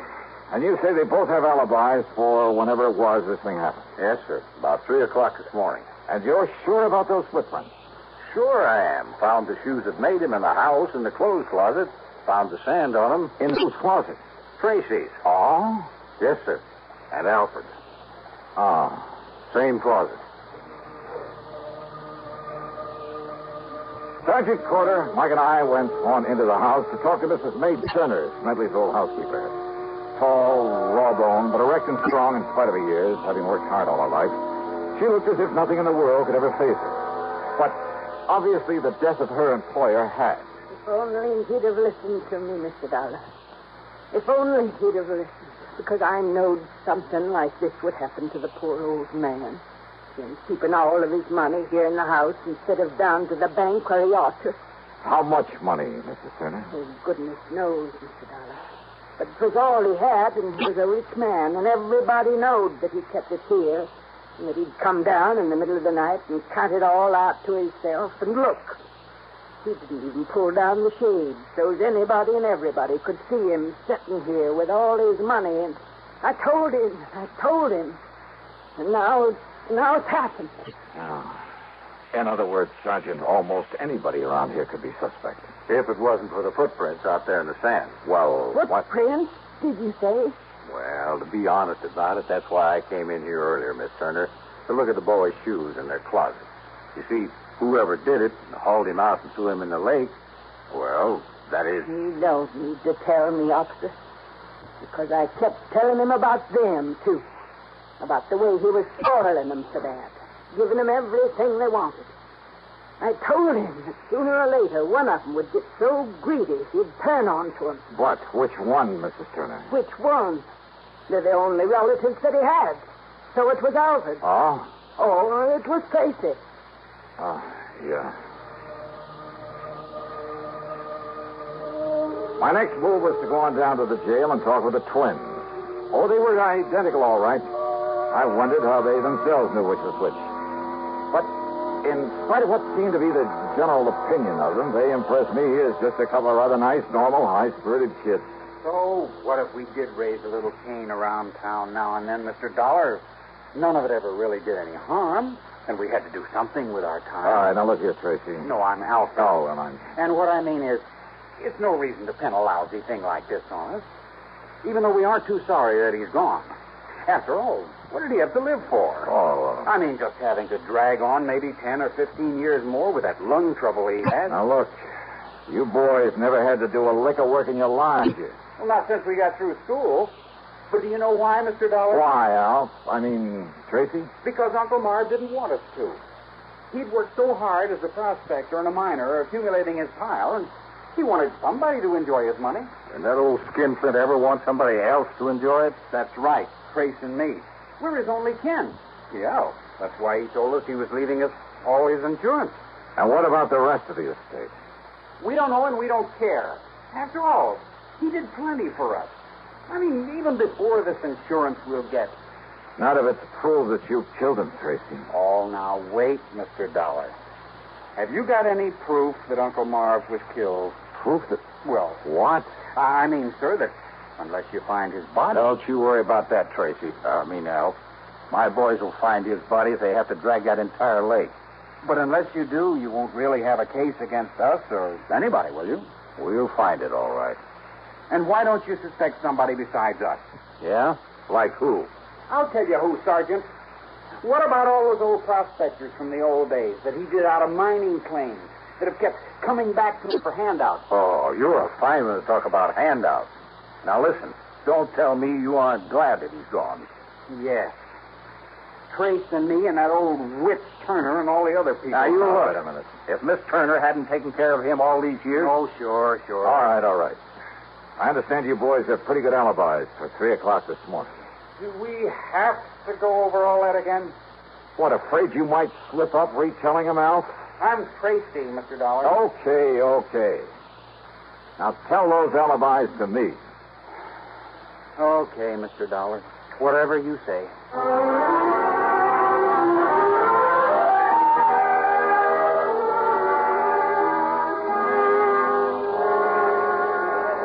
Okay, Carl, you relieve Jimmy over there on the blackjack table. When he gets back, you can take over one of the roulette wheels. Oh, Mr. Harker? Sure, Dollar. One of the Smedley twins was in here all night. Which one? Came in around midnight and didn't pull out until, it must have been about 8:30 this morning. All right. Now, you're sure that he was here at about 3 a.m., huh? Sure, I'm sure. Playing one of the crap tables. He didn't step out for a few minutes, perhaps? No, sir, and I know. Because I always keep an eye on those Smedley kids. You don't watch them, they're liable to pull tricks on our dealers. They think it's funny. All right. Which one was it? Do you know? I told you. It was Alfred Smedley, or his brother Tracy. Thanks.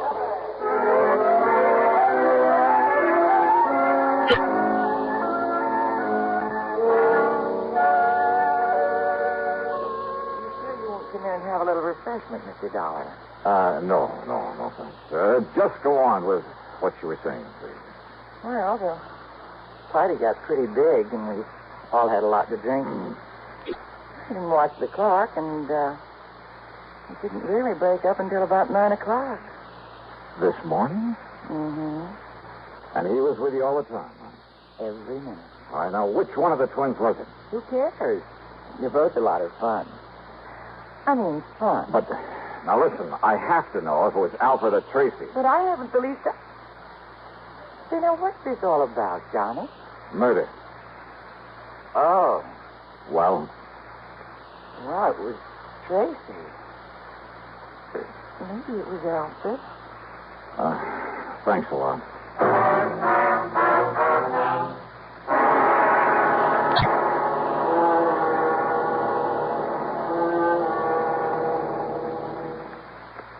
In a world of doubting Thomases decades ago, it never would have been possible for stars to shine in the daytime. But in this day and atomic age, anything's possible. Thus, it's not only possible, but a fact that only on stations of the CBS radio network, stars do indeed shine in the daytime. You'll find them illuminating an entire segment of your daytime listening every Monday through Friday. These stars have all been named by celestial authority vested in their forebears. Those names are Arthur Godfrey, Art Linkletter, Bing Crosby, Rosemary Clooney, Gary Moore, and Durward Kirby. You won't find them in your book of the planets and stars, but no compendium of show business luminaries would be complete without them. Monday through Friday, your radio set is your personal telescope on this star-studded display on your CBS radio station. To list them once again, Arthur Godfrey, Art Linkletter, the house party man, Bing Crosby and Rosemary Clooney in tandem, and Gary Moore and Durward Kirby. Enjoy them often. Now, Act 3 of yours truly, Johnny Dollar, and the Twins of Tahoe Matter. So both Tracy and Alfred Smedley had alibis, if for no other reason than that neither of them could have been in two places at once. And those alibis might be pretty hard to break. Yet, according to what little actual evidence there was, one of them must have killed their uncle, or the insurance... Oh, no, wait a minute. Yeah, there was something that Alfred, or Tracy... Anyhow, there was something that one of them had said that suddenly gave me a hunch. Expense account item 3.70 for phone calls to locate Smedley's lawyer on the 6 Innocent Vanish.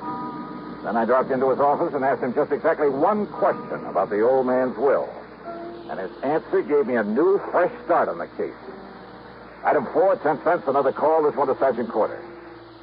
Yes, Dollar. The boys found the body all right. Yeah? Now, you know how the water off that beach stays clear and shallow until it, gets to 150 yards or more straight out from the dock? Yeah? And it drops off over 300 feet straight down, just like that? And the body had been dumped over that ledge? Oh, but it's gone all the way down. We'd never have found it. But it was hung up on a rock, not more than 20 foot under. I see. And, Dollar, there's a nice, clean bullet hole in the back of his head. Did you find the gun? Same caliber as one that was issued to those twins a couple of years ago. Did you find it? No, sir. And if it was dropped overboard, too, and it must have been, well, I hate to say it, but, Dollar, we'd never find a little gun in over 300 foot of water at the bottom of that lake. No, all right, then. We'd never find it in 1,000 years. Maybe we don't need to, if I can pull off a little bluff.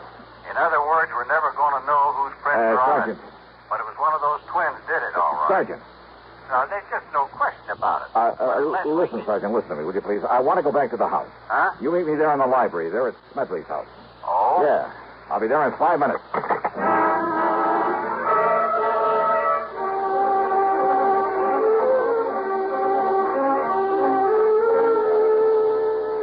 morgue? Oh, no. That's right, Miss Turner. Oh, that's terrible. Terrible place. Mrs. Turner. If you'd just brought me his poor old body here to the house. Mrs. Turner. Yes, Mr. Dollar. Well, let's quit fooling around with this thing, huh? I just finished talking to Mr. Kenneth McManus. Mr. McManus? That's right, the lawyer. Yes.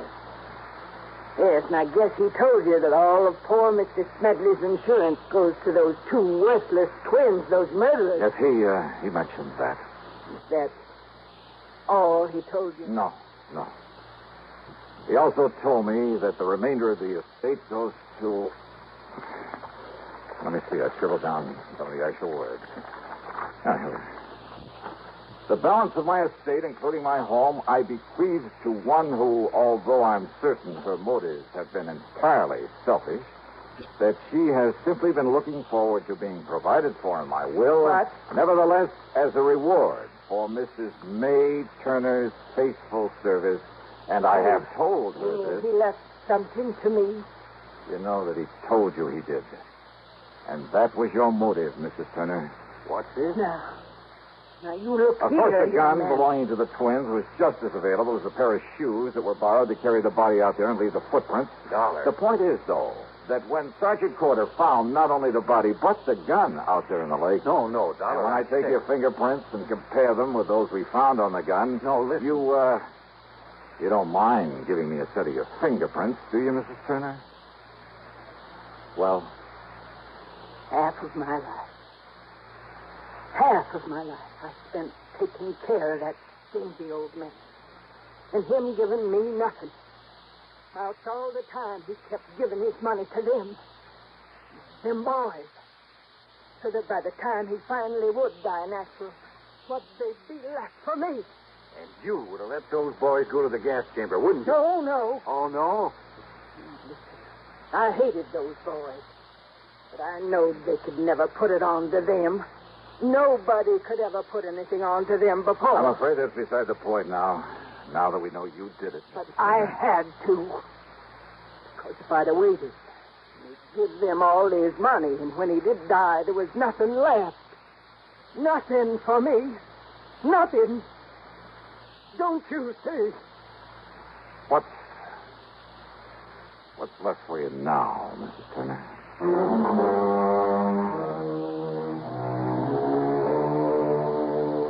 Oh, sure. From here on in, it's up to the courts. And no doubt the whole estate will go to the twins. You know something? I hate this kind of a case. It leaves a bad taste in my mouth.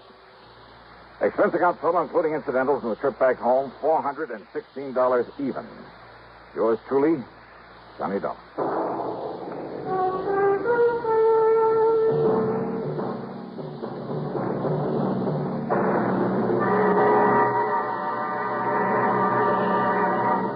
Constipation is something people don't talk much about, but it can be a problem for anyone, even doctors.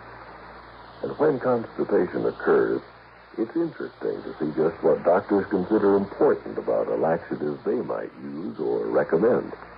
Now, a majority of the doctors we heard from had this to say. A laxative should be effective, gentle, close to natural acting. A medicine that can be used with complete confidence. Well, pleasant-tasting chocolate X-Lax is effective. Overnight, it helps you toward your normal regularity. X-Lax is so gentle, so close to natural acting, there's no upset.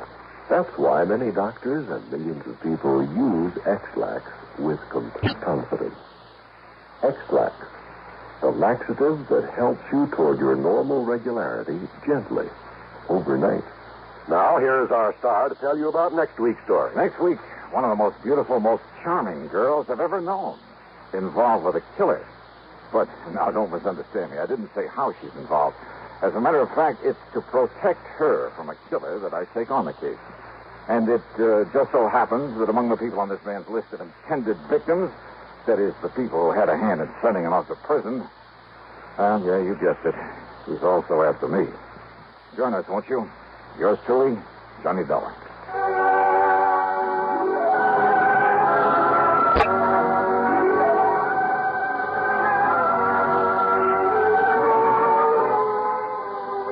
Yours truly, Johnny Dollar, starring Bob Bailey, originates in Hollywood and is written, produced, and directed by Jack Johnstone.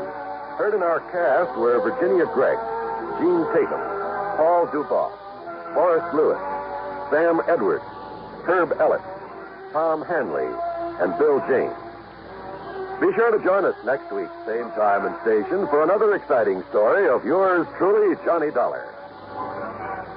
This is John Wald speaking. Menace looms over blistering desert wastes as suspense brings you Inferno, next on the CBS Radio Network. Johnny Dollar. Told him to drive carefully, and he usually does. But a few minutes ago on WSPB, when I heard the radio news report... Huh?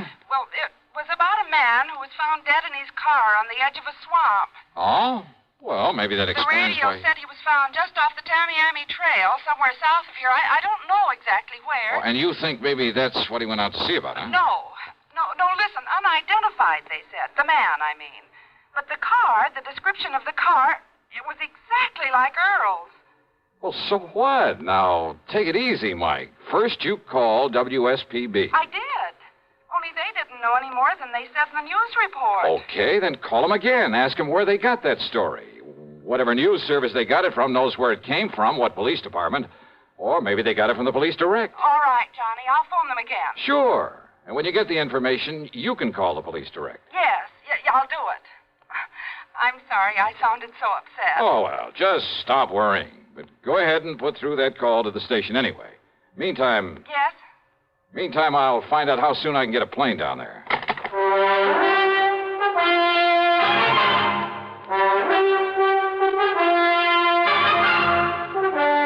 CBS Radio brings you Bob Bailey in the exciting adventures of the man with the action-packed expense account, America's fabulous freelance insurance investigator. Yours truly, Johnny Dollar.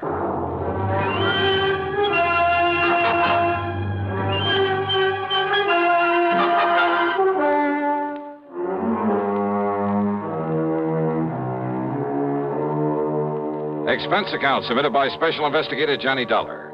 Attention Earl Porman at the Tri-State Life and Casualty Company, Sarasota, Florida.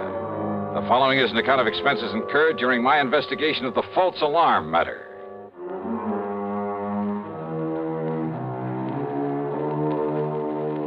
Expense account item 1, $79.60, taxi and a plane out of Hartford.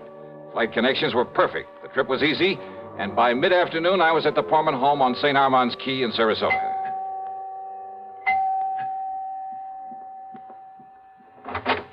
Johnny, oh, you sweet guy. Okay, now, Mike, you better tell me what you learned when you called back to that station. Oh, Johnny, I'm so sorry. I don't know what got into me, being so worried about him. You mean that Earl is okay? But the way he rushed out of here this morning without telling me where he was going or why, and then when I heard that awful report on the radio... You did check back with WSPB? They called me. Oh? Yes, right after I'd finished talking to you. And, Johnny, they were wonderful. How do you mean? Well, they'd realized I was upset because of my having called them before, so they'd checked that news report all the way back to the police who'd found that man dead in his car from a heart attack. And? Well, it was the police in Bonita Springs. That's down below Fort Myers. Yeah? And, yes, the car was like Earl's. But the dead man's name was Jensen or Benson or something, so all my worry was for nothing. Oh, well, I'm glad. Hey, you kind of had me worried, too, on the way down here. I love that guy, Johnny, like nobody else in the world. Well, I don't blame you a bit. And now you've come all the way down here for nothing. Well, maybe I'll talk him into taking me fishing. Where is he, then? What? Well, after all, if he left early this morning, you still haven't heard from him? No. No, Johnny, I haven't. And look, it's after 4 o'clock. Oh, easy, and gal. Johnny, this isn't like him. Not to at least call or something. Now, don't start worrying that pretty head of yours again over nothing. But if he'd told me where he was going or why, he was in such a hurry Mike, to get... And with all these crazy drivers on the road this time Mike, of year... behave yourself. But, Johnny, Look, now, I kind of like that guy, too. And if you'd given me just one honest reason to be concerned about him... Oh. You see? That's probably Earl calling you right now. Oh, dear, I hope so. Sure, of course it is. I'll bet on it. Well, go ahead, answer it. But if it isn't, if it's the police or something... Okay, I'll take it. Mike, listen to me. Huh? Who is it, Johnny? Look, listen, I'm sorry not to have called you. It's Earl. But I've been tied up on a pretty serious matter down here. What kind of matter? It could be a murder, one of my policy holders. So put in a call for me to Johnny Dollar up in Hartford. Johnny. Ask him to get here as fast as he can. You get that, Mike? Tell him not to bother stopping there at the house, but to meet me down here. Down where, Earl? Or maybe you can meet him at the airport and drive in. What? What did you say? Well, I simply asked you down where. Oh, well, down here. What? Who's that? Well, keep talking, Earl. No, wait. What is this? I mean, who are... Johnny? That's right. Oh, now look, somebody's trying to... Is this some kind of a gang? Well, just exactly where are you? You haven't been very definite so far. Okay. It's 9727 Sunnyvale Road. It's off the highway below Venice. But now listen... Well, if Michael let me use her car, I'll be down there in jig time, okay? Who are you? I told you. But it isn't possible. Just keep your shirt on. How could it be? Why don't you sit there and patiently try to figure it out, huh? You rascal. But, Johnny, if you really are Johnny... Look, say something more. Talk to me some more. Or else I'll down in Venice. What? Yeah, try figuring that out, too. Well, I know I can. Oh. Well, everything okay now, Mike? Am I relieved? Sure. But you rascal, have you ever put Earl into the Department of Utter Confusion? Well, I tried. I'm sure you succeeded. So if I may use your car... Of course you may. Then maybe I better hit the road before Earl has a chance to call back. Yes, you do that.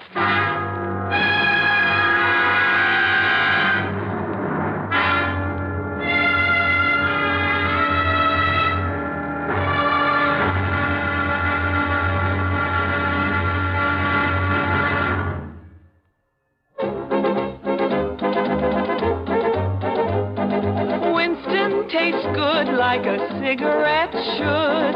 Winston tastes good like a cigarette should. Winston gives you real flavorful, rich tobacco flavor. Winston's easy drawing too. The flavor comes right through to you. Winston tastes good like a cigarette should. A modern filter? Sure, Winston has it. But that's only the beginning of a Winston. Up front, up where it really counts, Winston packs exclusive filter blend. Light, flavorful tobaccos, specially selected and specially processed for filter smoking. Filter blend. That's why it's fun to smoke Winston, America's best-selling filter cigarette. Winston tastes good like a cigarette should. And now, Act Two of yours truly, Johnny Dollar, and the False Alarm Matter.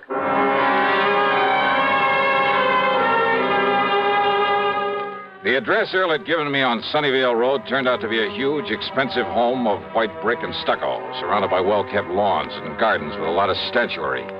Tall palm trees lined the driveway, and there was every conceivable kind of tropical tree. Yeah, quite an estate. 2 cars were parked out front, Earl's and another one that looked familiar with a doctor's tag on it. Earl met me at the front door. After learning how come I happened to be in Florida, he got straight to the point. But now come inside, Johnny. Yeah, sure. It was Dr. Crutcher who called me, dragged me over here. You remember him? Sure do. Lives just up the street from you and Mike. Yes. Well, Doc is here now, and he can probably tell you more about this than I can. Well, Earl, you said something about a possible murder. Crutcher has been the family doctor. Has taken care of Linda ever since she was a little girl. Linda? Which is to say, since long before she inherited the family chemical business, made it pay off, then married Frank and built this beautiful home. Frank who, Earl? As wrong a marriage as there could possibly have been. Frank was after Linda's money, that's all. And everybody in the world seemed to realize it but she. Yeah, but who's to argue when love comes along? Love? Don't kid yourself. It was out of pity for Frank that Linda married him, made him president of the plant. Typical of her, though. What do you mean? Harry Forrester, chief chemist and VP. Not because he knows anything about it, but because she felt sorry for him after she turned him down in favor of Frank. Jim Tarker, Bill Price, Art Higbee, sitting there in their fancy offices, collecting big salaries, and only because she'd known them as kids, heard their sob stories, and wanted to help them. And that plant makes money? Only because Linda really ran things herself. Now that she's dead, well, I'm sorry to have got so far away from why I'm glad you're here. It's all right, Earl. The more general background I can get in a case like this, if it is murder. And I'm absolutely certain now that it is. I'm glad to see you, Johnny. How are you, Doc? Glad you could make it, though how you got down here so quickly. Well, maybe Earl will tell you about that later. Yes. Now, look here. Doc led me across the room to the bed. Lying there was the body of Linda. Even in death, she was beautiful. And I must have said something to that effect under my breath. Yes, she was, Johnny.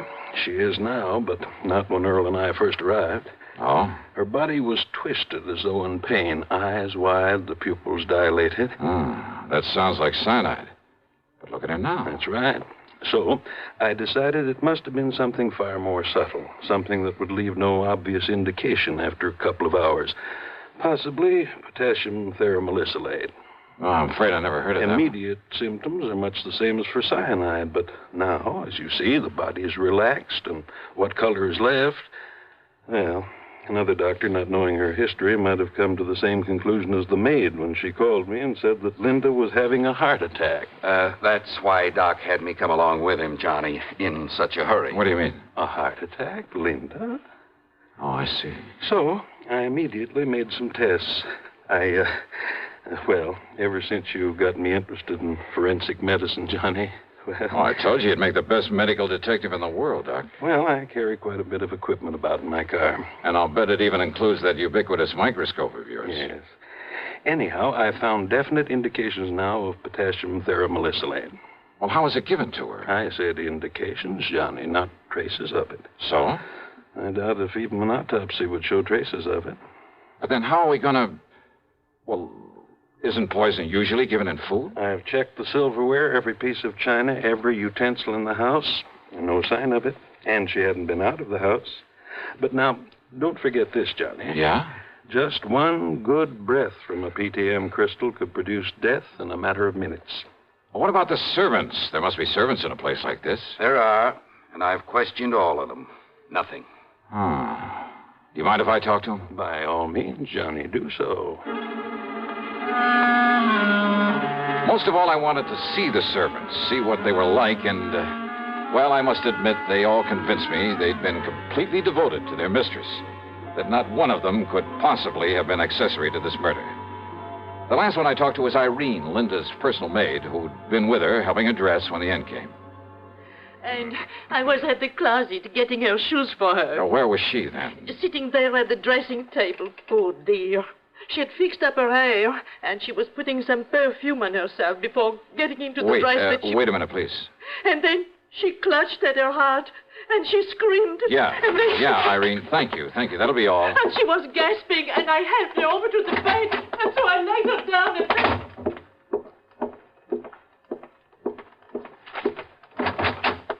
Hey, listen, Doc. Yes, Johnny? Now, let me see. Yeah, here.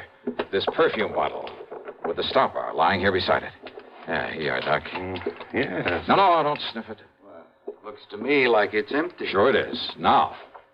But, Doc, can you run a test? Can you tell if it's ever had a crystal of that potassium thera stuff in it? Oh, yes, Johnny, immediately.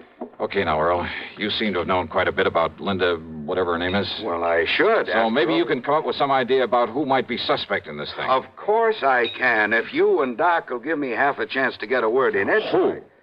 But it's the proof you've got to get for it. Who, Earl? Look, I told you about her marriage, the reason for it, didn't I? Huh? And who else would have access to this rare drug that Doc is talking about? And who else will get hold of the chemical plant now that she's gone? Earl. Of course, Johnny. Her husband, Frank Hansen. He's the only suspect. Earl is right, Johnny. Then where is he? He left here early this morning, ostensibly to go to the plant. He hasn't been seen there. Hansen. That means only one thing. He skipped. But if you can find him, if you can prove he did this... Johnny, there was potassium theramolysilate in this bottle. Wait a minute. Hansen. What? She said a name like Jensen or Benson or something. Who? What are you talking about? Earl, I'm sorry, but I got a hunch this prime suspect of yours is also very dead.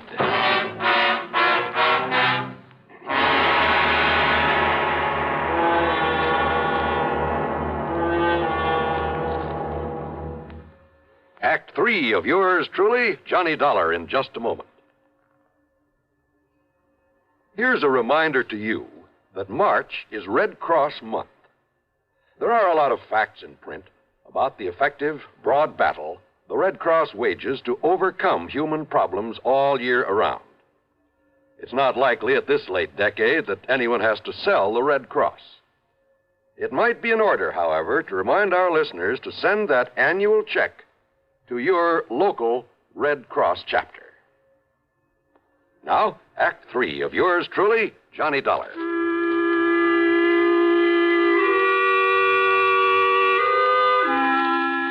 I made a phone call to Police Lieutenant Paul Briscoe at Bonita Springs. Yes, it was the body of Frank Hansen they'd found in that car off the Tamiami Trail. Apparently, he'd just been driving along on his way to the plant, smoking a cigarette, when his heart suddenly... Huh? That's right. The cigarette just fell to his lap and burned up to ashes. I told him to run a test on the other cigarettes they'd found with the body, a test for PTM. About an hour later, the lieutenant called me back. You were right, Mr. Dollar. It was no heart attack that killed him. It was that poison. Then I talked with Doc and Earl about the personal side of Linda's life, about her love affairs over the years. And yeah, sure enough, the one man who threatened all sorts of things if she married somebody else. But there was still the matter of getting proof for a confession. Yes? What is it, Johnny? What are you thinking of? Doc, I'm going to need your help. You know I'll do anything I can. Now, let me think. Let me think for a minute. Yeah. Hey, listen. Can you concoct something out of those chemicals you have there? Something that will, say, make a kind of stain after a few seconds if you put it on your hand? Well, I don't know, John. Yes, maybe there is. Yes, a combination of this colorless dye with a small amount of ferrous hide. Yes, of course it will. A combination? Good. But what for, Johnny? Because I'm going to play this hunch of mine to the end. But we need some proof. Oh, and Doc. Yes? A tiny sponge or a piece of gauze that'll absorb one of those two chemicals that I can tape it inside a finger on my left hand. Why? Anything you say, Johnny. The other chemical, well, just keep it in the bottle until I'm ready to use it. Johnny, do you mind telling me what you're up to? Sure I mind. Just get that stuff ready for me, Doc, and we'll take off. A few minutes later, the three of us in Earl's car drove down to the chemical plant. Fortunately, the chief chemist, Harry Forrester, was still there. I was introduced, shook hands with him, with both my hands. Then we took him into a private office, and I went to work on him. I'm afraid I don't understand what this is all about, Mr. Dollar. Insurance investigator, did you say? Yeah, that's right, Forrester. Now listen to me. Oh, very well. If Linda Hansen were to die... Linda? Die? Heaven forbid. Oh? I was in love with Linda at one time. Very much in love. With Linda or her money? I beg your pardon. You know that's true, Harry.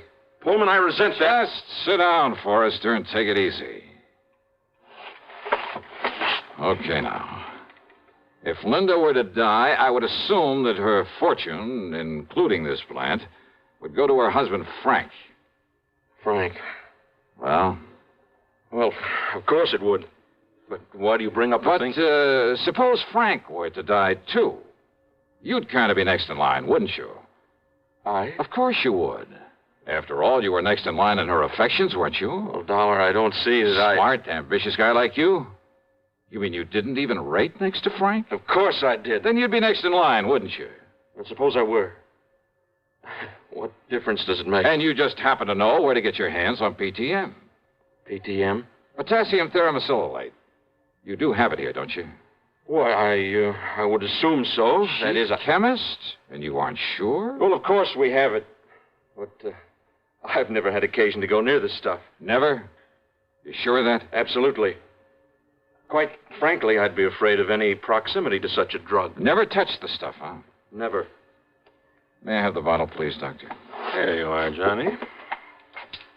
That is PTM. Now you know it comes in crystal form. Oh, yes. No, Forrester, this is just a harmless... Oh, I'm afraid I spilled some of it on your hands. Yes, you certainly did. Oh, that's all right. Wipe it off. It's already begun to do its work. What? That bluish tinge. Positive proof that you've been handling PTM.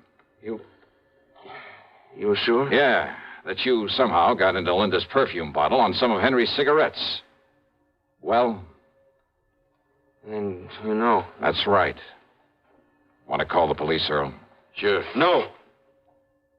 So you're right. So I killed them both. But I'm not going to be dragged through the filthy courts. And neither you nor anybody else... No, you don't.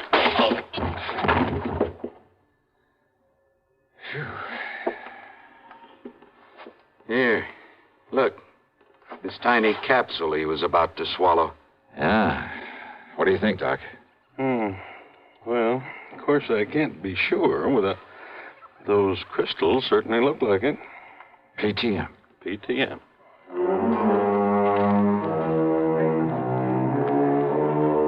So, it'll be up to the courts whether Harry Forrester likes it or not. And believe me, I'd hate to be in his shoes. Well, I keep wondering, why don't they ever learn? Expense account total, including a gift to the Pormans for putting me up for a few days while Earl and I did some fishing, $161 even. Yours truly, Johnny Dollar.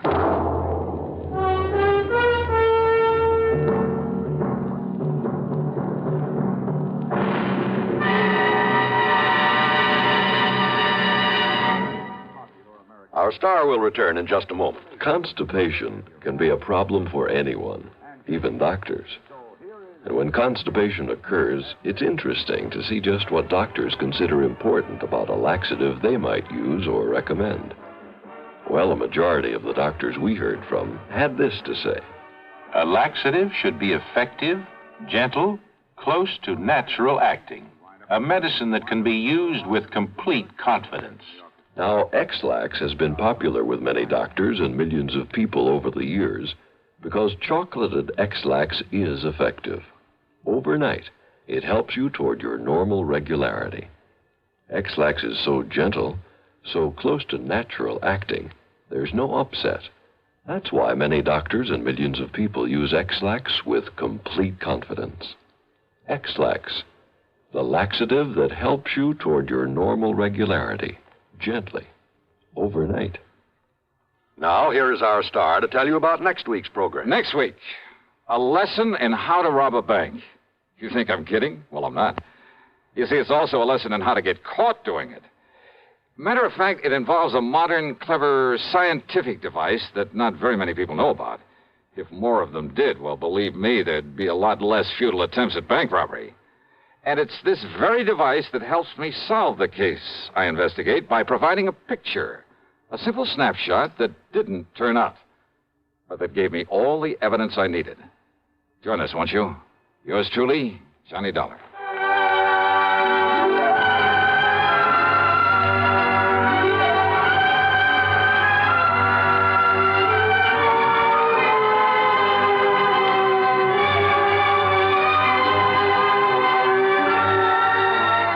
Yours truly, Johnny Dollar, starring Bob Bailey. Originates in Hollywood and is written, produced, and directed by Jack Johnstone. Heard in our cast were Shirley Mitchell, Virginia Gregg, Vic Perrin, Lou Merrill, Paula Winslow, Frank Nelson, and Dick Crenna. Be sure to join us next week, same time and station, for another exciting story of yours truly, Johnny Dollar.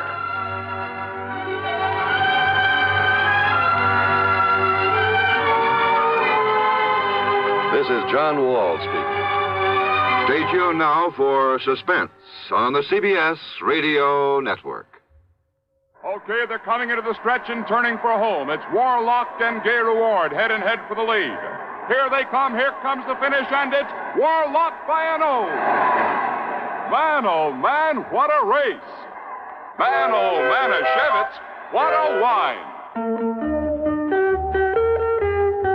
Yes, in sports, you can tell it's a great moment by the cheers. And in wines, you can tell it's Manischewitz by the raves.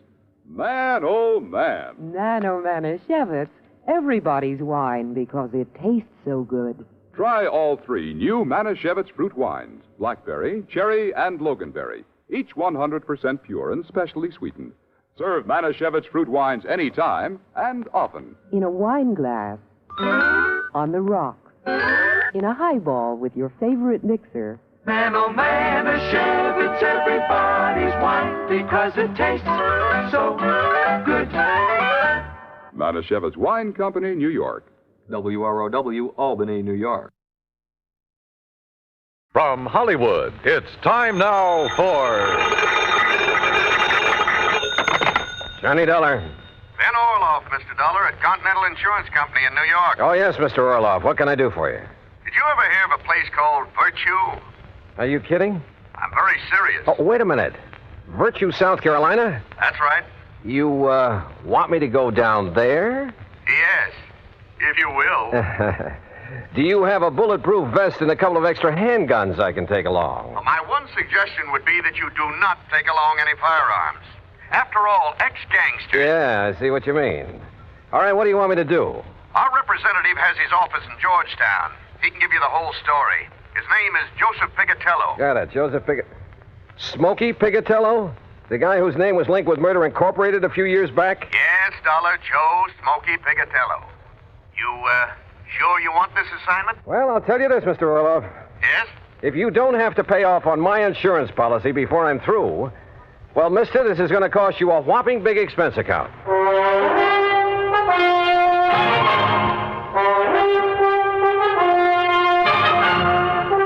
Bob Bailey in the exciting adventures of the man with the action-packed expense account. America's fabulous freelance insurance investigator. Yours truly, Johnny Dollar.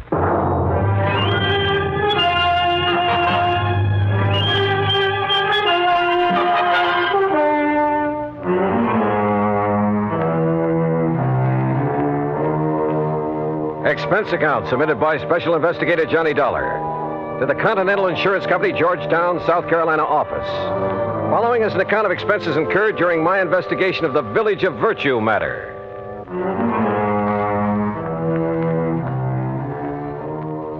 Expense account item 1, $47 even, transportation and all the incidentals I could think of, Hartford, Connecticut to Georgetown, South Carolina. Item 2, $1 for a cab to Continental's office on Screven Street. Hi, Dollar. I'm Joe Pigatello. Glad to see you. Sit down. Thanks. Now, look, Joe, before we go into this matter, there's something I'd like to know. Sure, pal. Ask it. Just what are you doing in the insurance business? Look, you remember back in New York just before Tom Dewey took over as DA? The great holy racket buster? Yeah, and I'm sure you do. Okay. Well, I was just a young punk then, but I was a bright one. Ambitious, you know. Finished up my high school, started taking law. You studied law? Why not? I could have cleaned up. You know, mouthpiece for some of the mob, some of the boys I knocked around with. But then Dewey came along, broke up the racket, so I gave it up. To do what, Joe? Oh, you know, this and that. Chicago for a while with some of the boys Al Capone left behind. And down near the border at San Diego for a while. Smuggling narcotics across from Mexico? Then some of us tried Las Vegas, but we didn't get anywhere. What was that crack? Well? Listen, I'm clean. You make a crack like that, you can prove it, okay. If you can't, don't say it. You were telling me how you got into the insurance business. All right. But when I'm taking you on this case, don't talk like that. The gents I deal with don't like it. And don't forget, whatever you think about them, you could also be wrong. Okay, Joe. Two kinds of wrong, Dollar. Just plain wrong and dead wrong. You see what I mean? All right, as I was saying, how I got in this insurance racket. As you were saying. Well, some of the boys from New York and Chicago and around did pretty good. Instead of blowing all their dough on booze and dames and big times, they were smart. They leased an old plantation up in the valley north of here on the PD River. The old Caraway Plantation. It's right next to the town of Virtue. Great name for a hideout, I'll say that. I didn't say hideout, Dollar. It was just a nice, quiet place where they could live it up in a nice, quiet way. And at the same time, they wouldn't have any cops around their neck. No police in Virtue? Nobody but old Polly Caraway. Anyhow, after 8 months of taking it easy, mint juleps and hunting and fishing instead of being on the lam all the time, well, Johnny, you wouldn't believe it. What do you mean? Well, they all settled down there to spend the rest of their life. They all went respectable. Every last one of them. You sure of that? Well, it's been 20 years now. Can you be any more sure than that? I don't know. But go on with what you were saying. All right. I got an idea. I signed up with this little insurance company. Then I went up to Virtue and made the pitch. They're all respectable now, and they got to make like respectable people and cover themselves with a lot of insurance. And it worked? You remember Lefty Stemper? The old-time numbers king from Chicago? Right, bookies, slot machines, everything. Old pal of mine. So when he told the rest he was buying insurance, well, Johnny, I got policies on every one of them. The rest of the town, too. On their life, their homes, everything. Okay, now let's get to the point. What's happened up there in Virtue? Trouble, Johnny. Old man Caraway phoned me. What kind of trouble? Well, 20 years now, the boys and the people in Virtue have been getting along fine. The boys have been behaving themselves, and the people in town are all nice people. Until a couple of weeks ago. What happened? Bully Magoon had himself a nice little fishing boat. Had it ever since he went straight and moved in up there. 20 years ago. Now somebody stole it. Well, why don't you just pay off his claim and forget it? Listen, a couple of days after that, Mr. Avery, that runs the general store in Virtue, had his boat stolen. So you'll have to pay another claim. But small ones, Joe. Look, will you listen? Ever since then, not a day has gone by that somebody hasn't had something stolen from him. Mostly the people in Virtue. Boats, cars, money, furniture, anything you can think of. The people blame the boys, and the boys blame the people. And, Johnny, there's going to be a civil war in Virtue unless somebody finds out who's doing this. And if that happens, there's going to be a lot of killing, and, well, with all the insurance I've sold, me and the company are going to be in trouble. Well, can't you get the state police to come in? State police? In Virtue? You said it's a real respectable community now. Yeah, sure it is, but, well, dragging them in might really start things off. That's why I had to send for you. Look, why don't we go up there so I can see for myself? Sure, Johnny, sure, but... Hey, open your coat. What? I mean, if you're going to take along that lemon squeezer, well, take my advice and don't. You've a pretty sharp eye, Joe. Johnny boy, I can spot a shoulder holster a mile away. But so can some of the boys up in the valley on the plantation. And I don't want you to end up with a slug between your eyes. Real respectable people. Well, shall we go? My car's outside. Into the Valley of Death rode the 600. Huh? At least a couple of them. What are you talking about? Nothing, Joe. Let's go.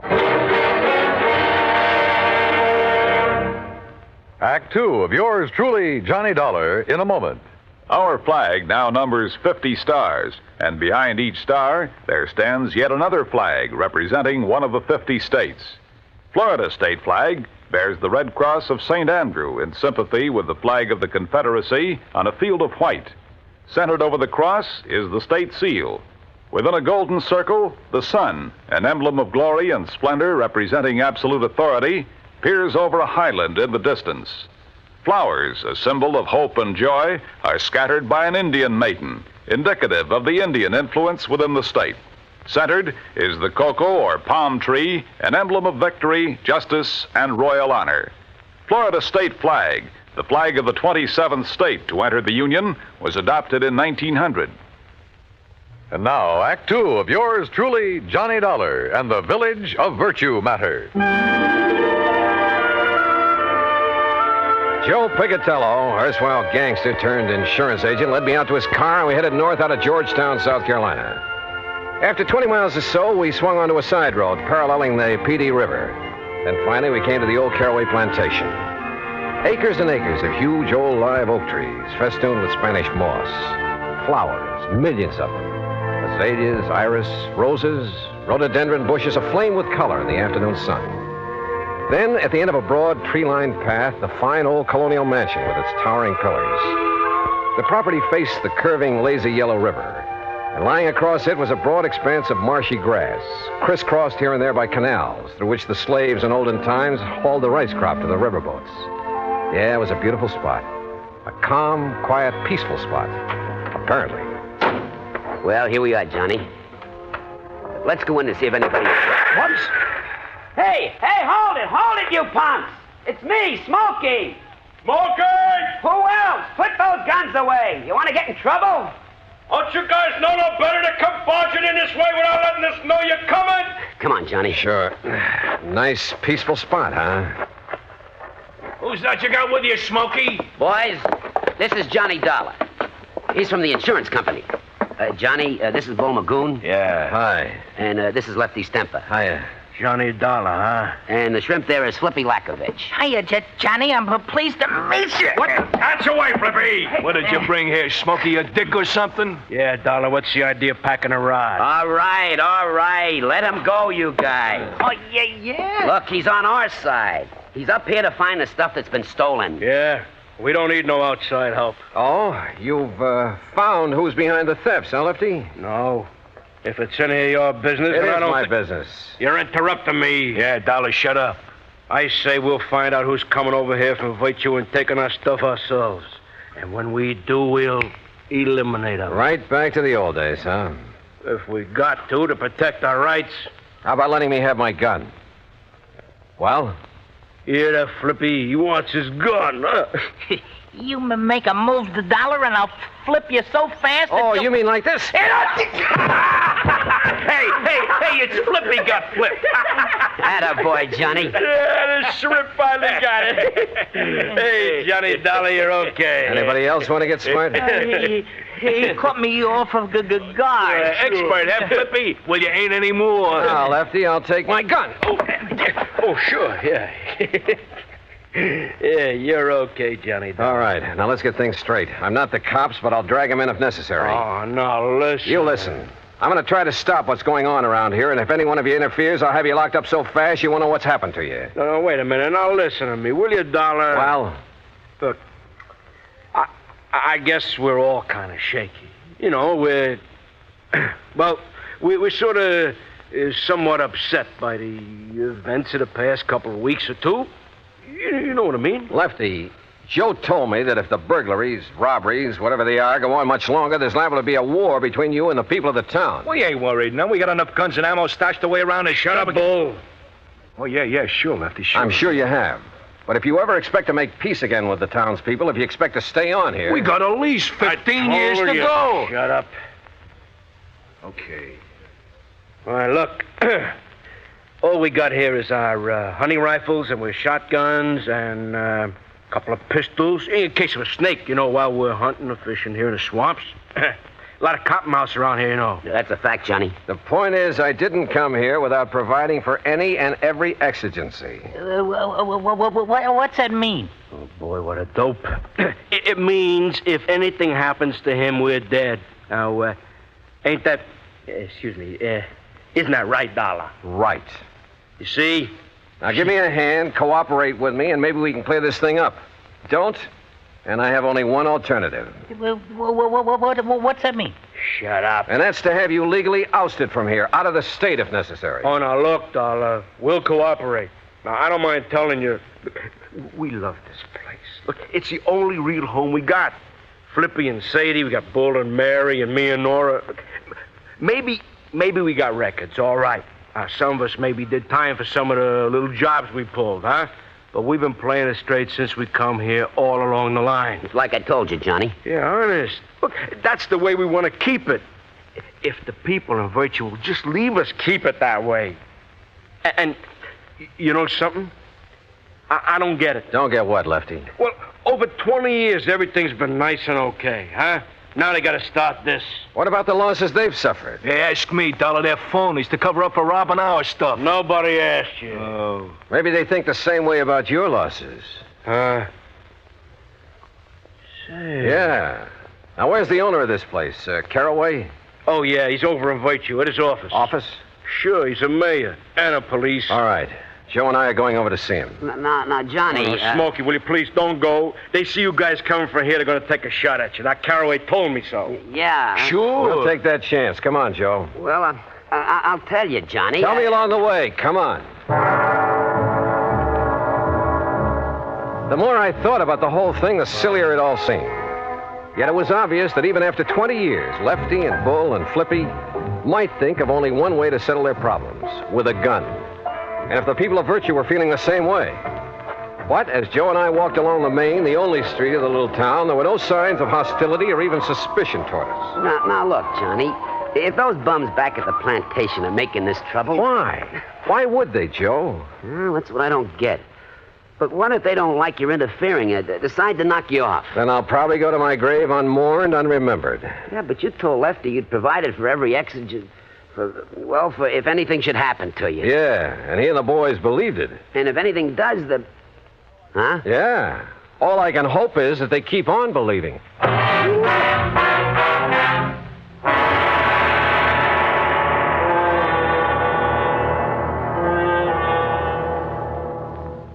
Act 3 of yours truly, Johnny Dollar, in a moment.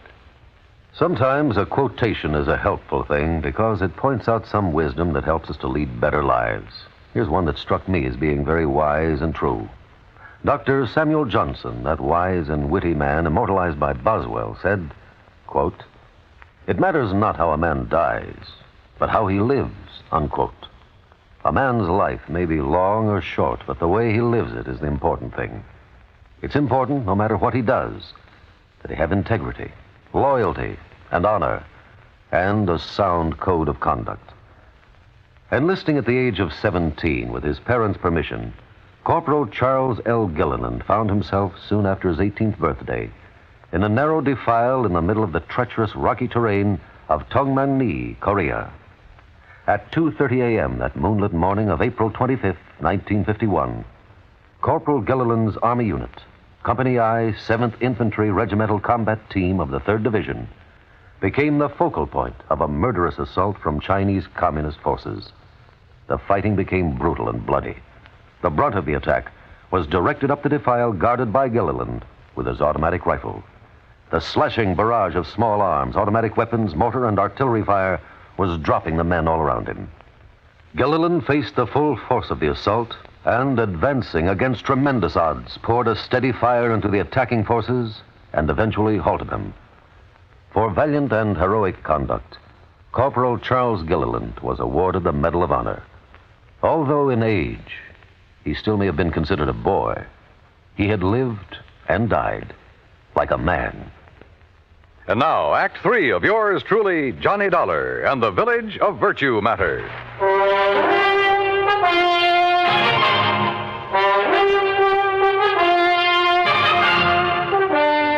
Joe Picatello and I walked the main street of Virtue, South Carolina, unmolested, virtually unnoticed. And we found the mayor, Parley Caraway, in the little shack that served for an office. I'm also the police chief, Mr. Dollar. Don't you forget that, sir. And you found no clue as to who has been committing the robberies? No, sir. None whatsoever. But who else would do it? They're all three of them ex-gangsters. Sure. Ex-gangsters. Why, Mr. Caraway? Why would these men suddenly want to make trouble with their friends, your townspeople? I don't know. I honestly don't know. Unless, of course, they think they can take over the way they used to take over gangs in the old days. After 20 years of a happy relationship? Mr. Caraway, they never made a bit of trouble in all that time. I know it. But the fact remains that unless this trouble stops, after all, Virtue was here long before they came. Unless it stops, I say, I shall have to break their lease and make them leave the plantation. Oh, they pay you pretty well for it, huh? Enough to keep it in good repair. Hey, that's a beautiful ring you're wearing. Huh? Oh, yes. 2.5 carat diamonds, sir. Yeah. And is that your nice new car out front? Yeah, it certainly is. Ain't it pretty? About $8,000 pretty. Yeah. Hey, didn't you have a new one last year, too, Mr. Caraway? Of course. I try to have one every year. But now, Tell me one thing, Mr. Caraway. Yes, sir? If you really think the robberies around here are going to cause so much trouble... Oh, I do. That's why I contacted Mr. Picatello. Well, why haven't you called in the state police? Because I am the mayor of Virtue. I'm the police department, and I can take care of these things myself. And now that you gentlemen have witnessed the bad blood between these gangsters and the people of the town, well, sir, I'm going to throw them off that plantation. In spite of all the money they've been paying you? Yes, sir, and I'm sure you gentlemen will back me up in... all the money, did you say? Enough to keep you well-dressed, well-fed, and fancy cars. And now, look here, sir. Do you realize how much that property will bring? Well, that depends. How much have you been offered? I'll tell you how much. $124,000. Ah. How did you know? You just told me. Well, now, listen. You also told me why you've been robbing the people of virtue and those men at the plantation to stir up bad feeling, give you an excuse to get them out. What? Johnny, you're right. Now, just...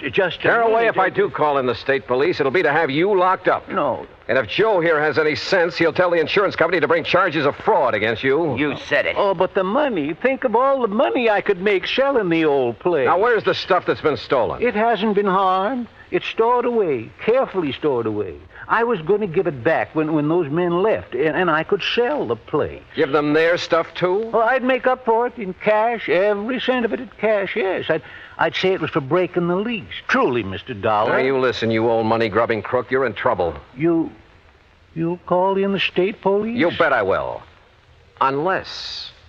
Unless what, sir? First, you lay off the plantation. You've leased it to those men. Let them have it. And return all the stuff you stole. Oh, but if they find out... Well, you figured how to get it away from them. Now figure out how to get it back. Discover it, anything you like. Well... The point is that if you don't get it back, I'll tell them where it is. And you know what that'll mean. Oh, yes, sir, Mr. Dollar.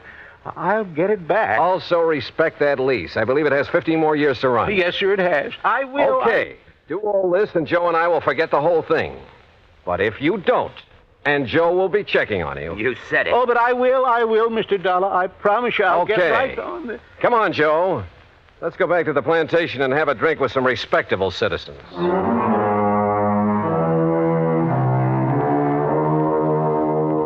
Yeah, this insurance business really has some funny ones. And I guess it's the funny ones that balance out the bad, the tragic cases. Anyhow, I like it. Expense account total, including the trip back to Hartford, call it $100 even. And in view of our little secret, Joe, well, maybe you'd better pay it out of petty cash. And listen, those pals of yours, you better drop in on them now and then to make sure they do stay on the straight and narrow, as well as that old coot Caraway. Yours truly, Johnny Dollar.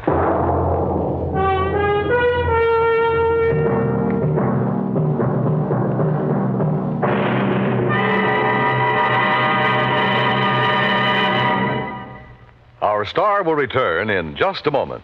Our flag now numbers 50 stars. And behind each star there stands yet another flag representing one of the 50 states. Michigan's state flag was born on February 22nd, 1837. Because of the strategic role played by Michigan in the War of 1812, the word "to a bore, I will defend" is prominent on the blue flag of Michigan.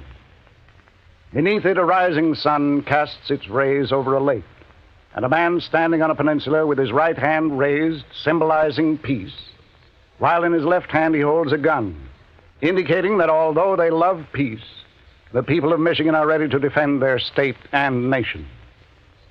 Another motto, the state's official one, is at the base of the flag: Si queris peninsulam emonam circumspes. If you seek a pleasant peninsula, look about you.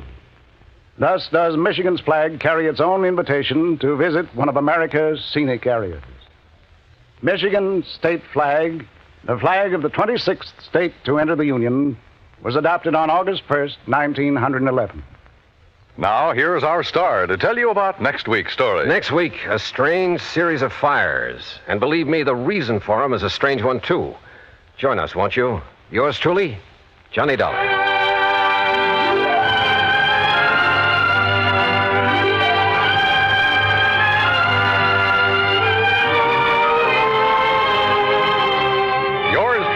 Johnny Dollar, starring Bob Bailey, originates in Hollywood and is produced and directed by Jack Johnstone, who also wrote today's story.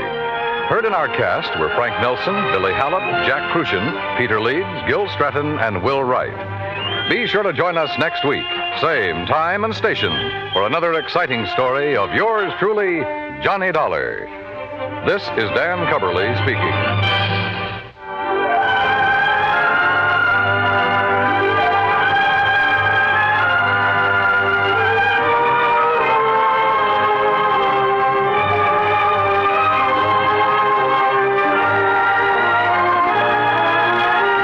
This is the United States Armed Forces Radio and Television Service.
From Hollywood, it's time now for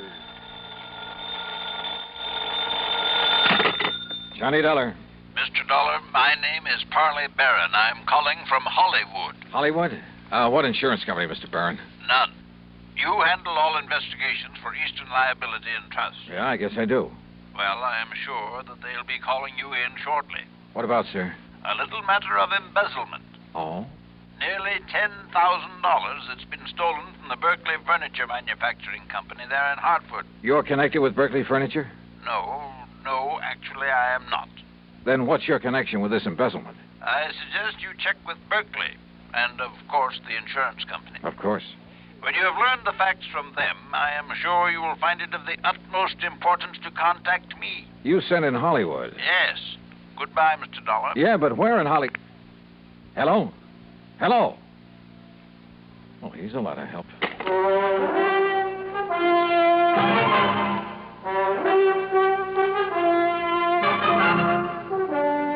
Bob Bailey in the exciting adventures of the man with the action-packed expense account, America's fabulous freelance insurance investigator. Yours truly, Johnny Dollar.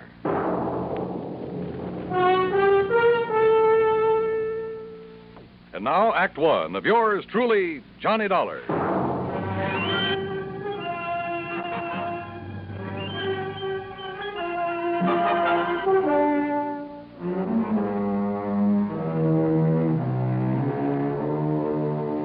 Expense account submitted by Special Investigator Johnny Dollar to the Eastern Liability and Trust Company, Home Office, Hartford, Connecticut. Following is an account of expenses incurred during my investigation of the Hollywood Mystery Matter. Expense account item 1, 10 cents for a phone call to Hal Speidel, who's my regular contact at Eastern Liability and Trust. Well, hi, Johnny. Nice to talk to you again. Yeah, nice to talk to you, Hal. Listen, have you received a report of loss from the Berkeley Furniture Manufacturing Company? Well, they're a client of ours, but no. What makes you ask a thing like that? A phone call I just got. They called you direct? Well, somebody did. A man by the name of Parley. Wait a second. Yes, Miss Turner. Who? Hold everything, Johnny. I'm holding. Hey, what did you say? When? We'll find out how much. Johnny. Yeah? You've got an assignment, boy, and it's Berkeley Furniture Manufacturing Company. Embezzlement? Yes. 10,000? But how you found out about it? Listen, they just found out about it themselves, so get on over there and see what goes, will you? Hal, will do.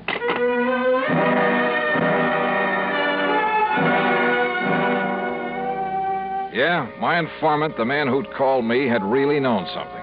But how to locate him? Item 2, $1.45 taxi to the Berkeley plant on the northwest edge of town. It's a small company, but an old one. When I flashed my credentials to the receptionist, I was immediately shown into the office of the high and mighty himself.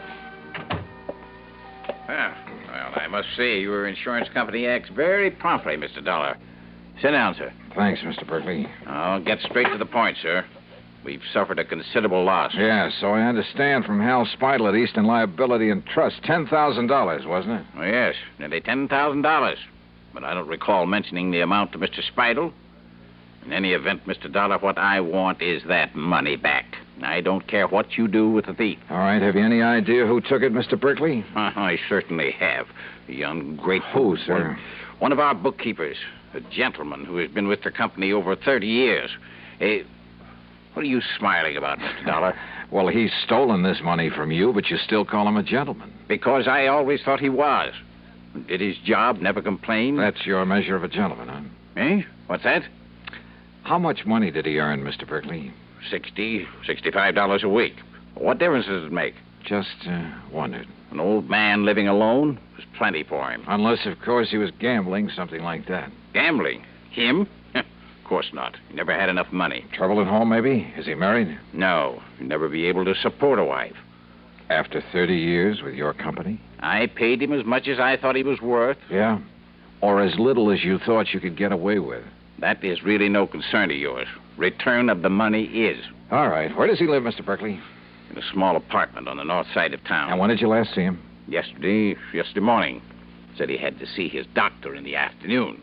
Yes, it's against my usual practice, but I let him off. Mm-hmm. But, of course, you decided to dock his pay. Naturally. I have to keep discipline in a place like this. Oh, sure. And this morning, when I opened the safe, I discovered that the money was missing. $9,984.75. The cash that we had on hand for emergencies. I also discovered that he hadn't come to the office. So I phoned his apartment. And? I learned that our respected gentleman bookkeeper left town yesterday afternoon, bag and baggage. That doesn't necessarily mean that he took the money. I'd like to know why not. Well, was he the only one who had access to the safe? Of course not. All of the bookkeepers have. How many of them? Others, I mean. 3. But you think for 1 minute they'd dare take that money and then come back here and face me? Maybe you got a point there. What? Have you notified the police of this loss? No. I prefer that the whole thing be kept as quiet as possible for the sake of my company's reputation. Please, remember that, sir. Whatever you say, Mr. Berkeley. That's why I have no desire to prosecute him, why I'll refuse to even file charges, as long as I get the money back. Yeah. Now, what's his address? 11231 North Maple Street. 11231. But as I told you, he isn't there. He's left town. Yeah, you told me. How old a man is he? In his 60s. But what difference does that make? Oh, and, Mr. Dollar. Yeah? Just how did you happen to know about this so soon? I mean the amount that was stolen. From somebody who called me on the phone. Oh? Somebody who apparently knew a good deal about it. If I can locate him, get in touch with him, he can probably be a lot of help in running down this... Come to think of it, you haven't told me what his name is. The bookkeeper? The embezzler? Yeah. Barron, sir. What? Yes. Parley Barron.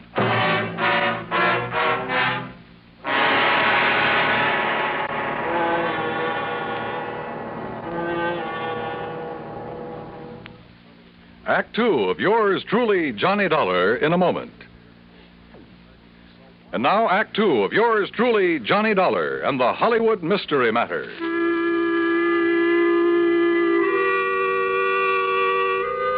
So the embezzler of the $10,000 was Parley Barron, the same man who'd called me on the phone. Apparently called me before the company even knew the money was missing. And he'd had the audacity to inform me that I should contact him. Yeah, somewhere in Hollywood. Which is like saying the needle is somewhere in the haystack. Item 3, $250 for a taxi to the little apartment house on North Maple Street. I paid off the driver, then walked into the open foyer and looked for the usual bank of mailboxes to find out which apartment was Parley Barron's. Hey, you want me to wait for you, mister? No, it's all right, driver. You go ahead if you want to. Okay, Now, let's see. Nelson, Davis, Parrots. Oops. Oh, excuse me, sir. That's all right. Spaulding, Pierce, Robeson. Taxi, wait a minute. Oh, here we are. Barron, apartment 103. Just a minute, young man. Are you a salesman? Oh, no. I was just looking up the apartment number of Mr. Parley Barron. Well, he ain't here, mister. You're sure? No, sir. He left here bag and baggage yesterday afternoon. Any idea where he went? No. Who are you? Cops or something? Here. My credentials. Johnny Dollar Insurance. Yeah, that's right. Now, look, I want you to let me into his apartment. Well, yes, sir. Right this way. Something wrong, Mr. Dollar? No, just a routine investigation. Oh, well, I was sure he'd done nothing wrong. Oh, why do you say that? Well, Nice, quiet old man like him, why should he? Only excitement he ever has is when his niece comes to visit with him. His niece? Yes, sir. Name's Virginia. Jenny Lockhart. Wonderful girl. Sort of drops in here to look after him once in a while, cook him a good meal. Now, here we are.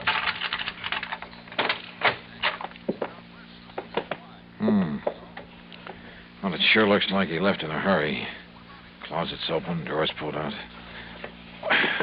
Where can I find this niece you mentioned? Why, didn't you see her when you just came in? That girl who bumped into me down in the lobby, that was Jenny Lockhart? Well, it must have been. Guess she dropped in for a visit with her uncle, found him gone, and then lit out again. And I didn't have sense enough to get a good look at her. Well, now, here's a picture of her, mister. Sent it to him from her vacation last winter. Vacation, huh? Blue sky and palm trees. Down in Hollywood, I understand. Is that where she's headed for now? Well, now you got me there. Wait a minute. Yes? What's that you picked up, mister? Well, it's a note, I guess. Yeah, it's addressed to her. Ginny, my dear. The doctor you had me see has finally told me the truth. Is this his handwriting? Yeah, that's his, all right. He's finally told me the truth. I have less than a week to live. Oh, my. And so for the first time in my life, except for some happy moments with you, I'm going to really live. Make up for some of the things I've had to miss all these years. Well, say now. Yes. You may have some idea where I've gone, but please, please, dear, don't try to follow me. Your loving Hollywood. Yeah, like I said, that's what And she ran off with the taxi I had.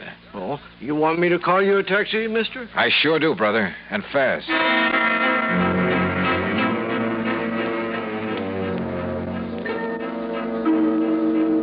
Item 4, $7.50 for a trip to the airport that should have got the cabbie locked up for life. We ran every stoplight along the way. So what happened? I got there just in time to see a plane taking off. And the man at the ticket counter politely informed me that Virginia Lockhart was among the passengers headed for New York. And where would she go from there? Hollywood. I'd bet my last nickel on it. Yeah, and she could lead me to the man I was after. I checked the schedules of all the airlines leaving New York. If I took the next plane out of Hartford, I could barely make a flight out of New York to the West Coast. In other words, Hollywood. Item 5, $162.80 for a through ticket. When we arrived in New York, where I had only seconds to change planes, I was the first one off. And then I saw her. She was boarding a plane from another ramp. By breaking a couple of records for the 100-yard dash and bulling my way through the gate, I managed to climb aboard just as the doors were being closed. A quick flash at my credentials kept the stewardess from throwing me off, and in a couple of minutes we were airborne. Now, I guess we'd better make some arrangement about your ticket, sir. Huh? Tickets? Yes, sir. Oh, no, here, I already have it. Here you are. Oh, thank you. I'll just... Mr. Dollar? Yeah? I'm sorry, but this ticket is for Los Angeles. Well, sure, that's where I'm going. Well, not on this plane, I'm afraid. Huh? This is a non-stop flight to Miami. What? Yes, sir. Miami, Florida. Act 3 of yours truly, Johnny Dollar, in a moment. Now, Act 3 of yours truly, Johnny Dollar, and the Hollywood Mystery Matter. Wait a minute. This plane is headed for Florida? Yes, sir. Non-stop flight to Miami. But I thought this was... Look, I gotta get to Los Angeles, to Hollywood. I'm sorry, Mr. Dollar. Oh, not half as sorry as I am. So what do I do now? Well, I'm afraid there isn't much you can do. So why don't you go up in the cabin where there's one extra seat and, well, just relax and enjoy it. Okay, miss. Great. I'd been so sure it was Virginia Lockhart I'd seen climb aboard this plane, that she'd lead me to her uncle in Hollywood, to wherever he was in Hollywood. So what happened? I was stuck aboard a plane to Miami. All right, I took the advice of the stewardess and walked forward into the cabin to find a seat. And for once, luck was with me. The one vacant seat in that whole plane was right next to, yeah, you guessed it, to Jenny Lockhart. But why Miami? Could she possibly know that I was on the trail of Parley Barron? Was this a trick to lead me off his trail? I decided there was only one thing to do, play it like I hadn't the least idea in the world who she was, and at the same time, see if I could learn anything from her.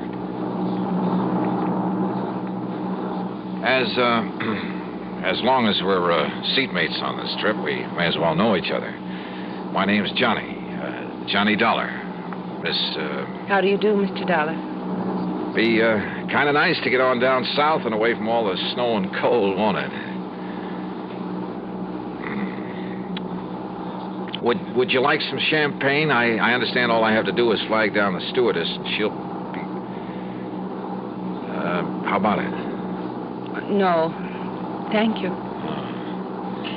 Well, excuse me for saying so, but you look worried about something. I'm sure it wouldn't interest you. No, maybe not. But, sometimes it does a lot of good to cry on somebody's shoulder, and since we'll probably never see each other again after this trip, and, well, I have a good broad shoulder. Thank you, but it's not necessary. Oh, sorry, I didn't mean to.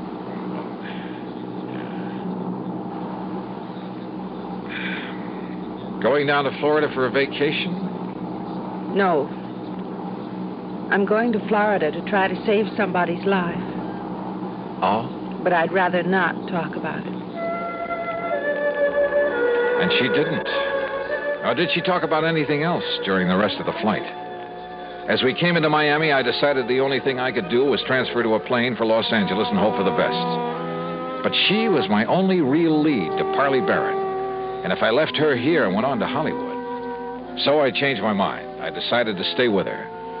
Item 6, $9 even for a taxi that followed hers out of Miami Airport, then headed north. And where do we end up? Hollywood. Hollywood, Florida. Hollywood by the sea. And the Diplomat Hotel. I watched her make inquiries at the desk, heard the clerk tell her room 716. I managed to get an elevator before she did. By the time she reached the door of 716 and raised her hand to knock, I was standing right beside her. Mr. Johnny Dollar, what are you doing here? I've been following you, Ginny, Why? to find your uncle, Parley Barron, who stole $10,000 from the company he was working for. He what? Yeah. And unless I'm all wet, this is the door to his suite. You say he stole... I found the note stole... he'd written to you, Ginny, back at his apartment in Hartford. Mr. Dollar, Johnny... Yeah, and it all ties up, including his phone call to me. It was to make me think he was headed for Hollywood, California, to throw me off, give him time. Please listen to me. He said that for once in his life, for the few remaining days of it, he was really going to live it up. So he came here, to the Hollywood that you told him about. Came here for one last desperate, glorious fling. Listen, that's what he thought. But don't you see... And the more I've thought about it, thought about that crummy, penny-pinching outfit that he worked for 30 miserable years, the more I hated this assignment. Hated the thought of having to deprive that poor old man of this one last chance to get some fun out of life. Because all I know about him is that he's a decent sort who's been taken advantage of. He's a wonderful man. And he's been a good man all his life. Jenny, don't you see? Unless I get him return the $10,000 to his firm... Johnny, listen. He can't have spent $10,000, and I'll make up the rest. Sorry, Jenny. You're not the police. You're not the law. But I have a job to do. Does that dirty old company want the money? Or does it want him? Johnny? For the sake of my company's reputation, that's why I have no desire to prosecute him. Why I'll refuse to even file charges as long as I get the money back. Johnny, if I give you enough to take the $10,000 back to them... Okay, Jenny, it's a deal. Oh, thank you. I'm awfully glad.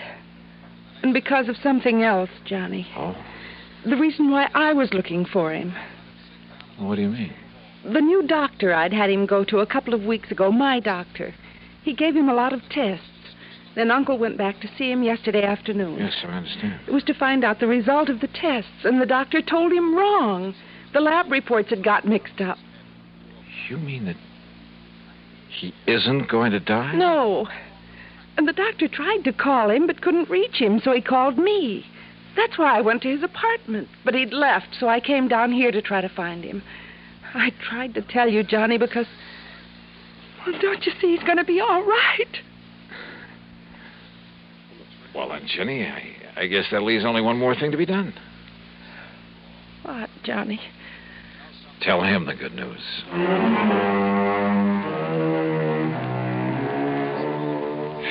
Oh, I don't know. Maybe I'm just a sucker for a good-looking girl.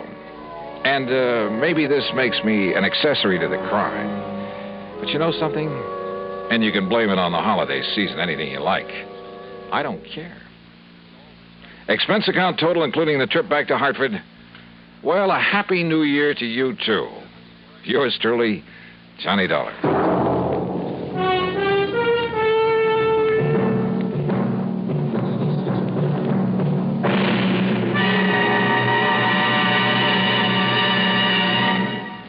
Our star will return in just a moment. Because of another adventure in Hollywood, Florida. But that one you'll have to read about in the February issue of Harper's Bazaar. It's just out, so grab a copy, will you? Yours truly, Johnny Dollar.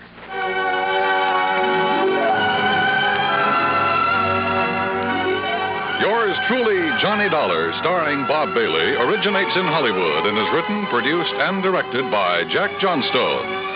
Heard in our cast were Virginia Gregg, Gene Tatum, Parley Bear, Forrest Lewis, Junius Matthews, and Frank Gerstpool. Be sure to join us next week, same time and station, for another exciting story of yours truly, Johnny Dollar.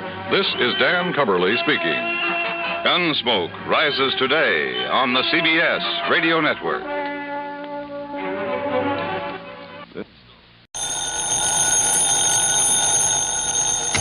Johnny Dollar. Pat McCracken, Johnny, Universal Adjustment. Sorry, Pat, but the answer is no. Huh? My bags and fishing tackle are all packed. Johnny. My plane ticket is just waiting for me out of Bradley Field. Plane's due to take off in a few minutes, and believe me, I'm going to be on board. Well, fine. So don't try to stop me. Well, because what I called you about... Well, listen, Johnny. It's no use, Pat. I'll see you when I get back, and not until. That's what you think. Well, now, look, there's nothing so important that it can't wait a week or so. Wrong, Johnny. Now, listen. No, I'm sorry, but it's no use. But don't you see, Johnny? All I see is that it's time for me to get out there to the airport. I'll drive you out. Oh, no, you won't. Johnny, will you listen to me? So long, Pat. Johnny! And so help me if he tries chasing me out to the airport.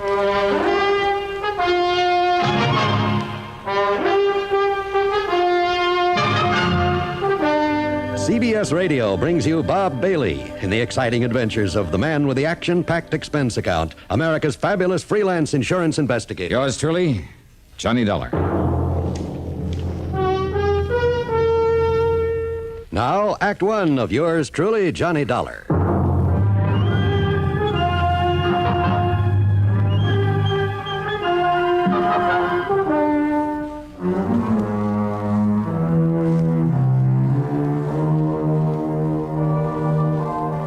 Expense account submitted by Special Investigator Johnny Dollar. Yeah, to the Universal Adjustment Bureau, Home Office, Hartford, Connecticut.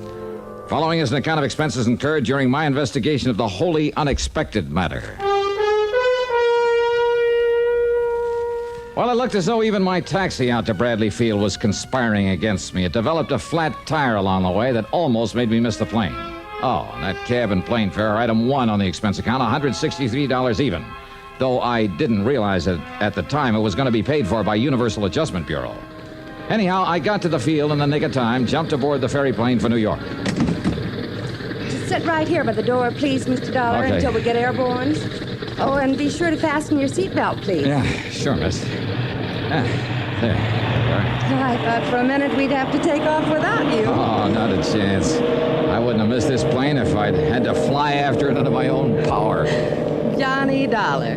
You're the famous private investigator, aren't you? Yeah, I'm an insurance investigator. Oh, I listen to every one of the exciting cases you handle every Sunday on CBS. Do you? Good. Only, believe me, they're not as exciting as they sound. I don't believe that. No, it's just like any other job of work. And as for that wild expense account of yours, thousands and thousands of dollars, That's a very touchy subject, Miss... Claire, my name's Claire. I mean, after all, Claire, a man has to wangle some kind of compensation on a job like mine. You mean because it's so risky and all, and I don't blame you a bit. Are you off on some dangerous investigation now, Mr. Dollar? No, sirree. No, ma'am. I'm heading for a place over in western Arizona, Lake Mojave Resort on the Colorado River. I know. The place you're always going to fish. Well, the place where I always try to get in some fishing. That's right. Something always happens and spoils your plans. But not this time. You see, I do listen to your program. But now we're airborne, Mr. Dollar, so you can get rid of the seatbelt and go up to seat 11 that I saved for you. Oh, yeah, sure. Thanks a lot, Claire. Pleasure, Johnny, and I hope you have a wonderful trip. Oh, believe me, nothing's gonna stop me this time. For once in my life, I'm gonna... Oh, no. Yeah, I arranged for this seating myself, John. Pat McCracken. That's right. Sit down. Stewardess! Claire! Oh, John. Help! Now, you listen to me, Pat. Come on, sit down and make yourself What is easy. it, Mr. Dollar? What's wrong? Give me another seat on this crate. Oh, now, Johnny. I'm sorry, Mr. Dollar, but this is the only one left, and Mr. McCracken insisted that I save it for Oh, he you. did he? You wouldn't want to stand all the way down to New York. Besides, the airline wouldn't like it. Now, Pat... Okay. But only as far as New York. Yes? Yeah. If I were you, I wouldn't be too sure. Yeah? All right, now you listen. The minute we land in New York, where I can pick up another plane, Pat, you and I part company. You want to bet on that?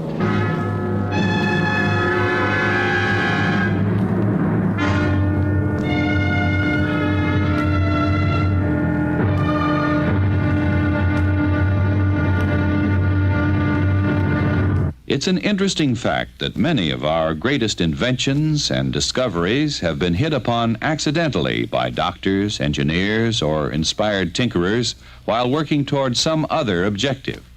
Thomas Edison had such an accident. While working on an advanced telegraph instrument, he noticed a faint musical sound coming from the revolving paper-covered cylinder he was using. He noticed that indentations in the paper caused the needle to vibrate, and the vibrations produced the sound.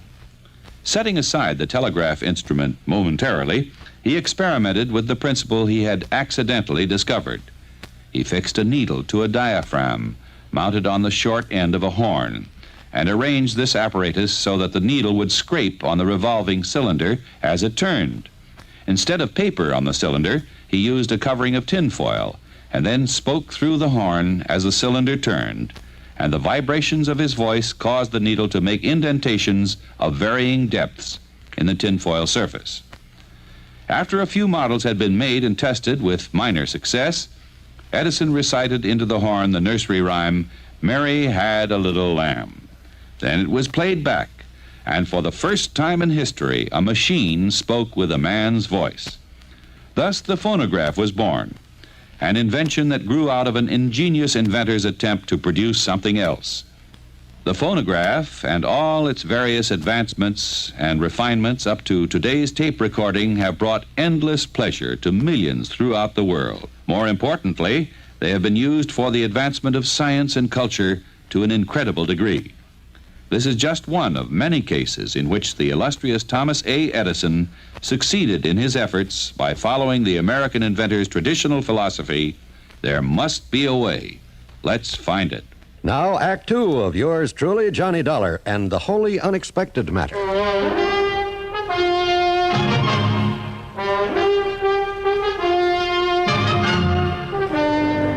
When we got home from New York, I said so long and goodbye to Pat McCracken, then climbed aboard one of the big jets.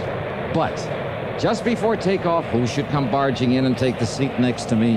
Well, of course, Johnny. This is the seat that was assigned to me. All right now, Pat. How did you know what flight I was taking out of Hartford, which one out of New York? Easy, Johnny, easy. I simply checked with the airline back there at Bradley Field. Ish. Now, instead of clamming up the way you did on the trip from Hartford to New York, let's talk about this. I'm sorry, Pat, but I'm on a vacation, and this is one time. Neither you nor anybody else is going to keep me from going out to... Yes? Well... Go ahead and say it, Johnny, to Lake Mojave Resort out along the Colorado. How did... I mean... Oh, what makes you think that? Well, where else in the world would you go to get away from it all for a few days? Well, lots of places. Not this time. How do you know? I'm just betting on it. That's why I dragged along all my fishing tackle. Huh? Sure. After hearing you rave about the place all these years, I decided it was high time I took a crack at it, too. Now, wait a minute, just a minute. Yes, Johnny. You mean that when you call me back at my apartment, It wasn't about some kind of an assignment? Farthest thing from my mind. Oh, yeah? Honor bright. What? Then why didn't you say so? So who had a chance? Well, do we go fishing together or don't we? All right, just one condition, Pat. Not one single word of business until we get back to Hartford. Who said anything about business? Don't you think I need a vacation now and then as much as you do? Okay, then, okay. Now, that's settled. That's settled, yeah. Now, make with some talk about those nice big fish that we're gonna... Okay, Huh? What's the matter? Nothing. Been looking at that fellow sitting up there in the seat next to the emergency exit. Oh, what about him? Nothing, really. It's just that he looks very familiar, and what's more, I'm sure he was also aboard the plane out of Hartford. Oh, so were several other people. Remember, the plane was full. Yes, and I tried to tell you about the way he kept looking back at you in a funny sort of way. Oh, now, quit it, Pat. Just quit it. Well, it's a fact, John. Oh, look, did you see that? He gave us a quick glance and then buried his face in his magazine again. So what? Well, almost as though he didn't want to be seen by us. Now, you look here, Are Pat. you sure that you don't recognize him? That face is mighty familiar. Well, it isn't to me, so forget it and relax and let's enjoy ourselves. Funny little scar on his cheek when he half turned just... Johnny, are you sure you didn't... Now, I said forget it. Okay, whatever you say.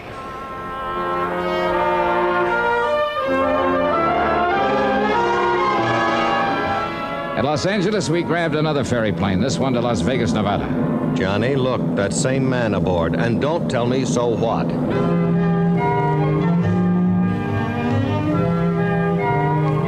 It was late when we arrived at the fabulous city of Chance out there in the middle of the Mojave Desert.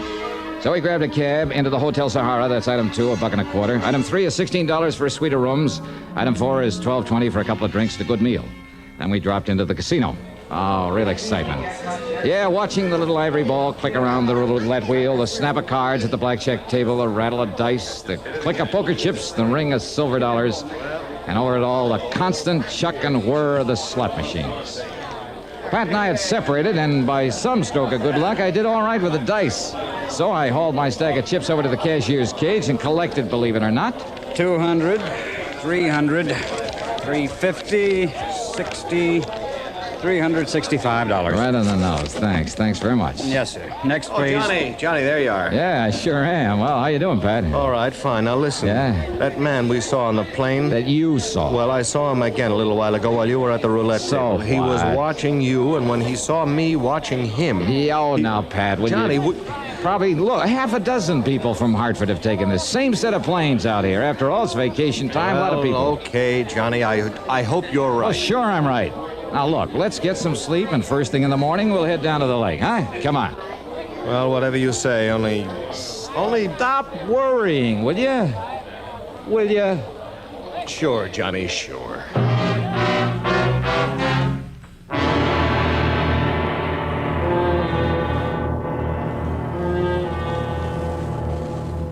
Any American accused of a serious crime has the right to a jury trial.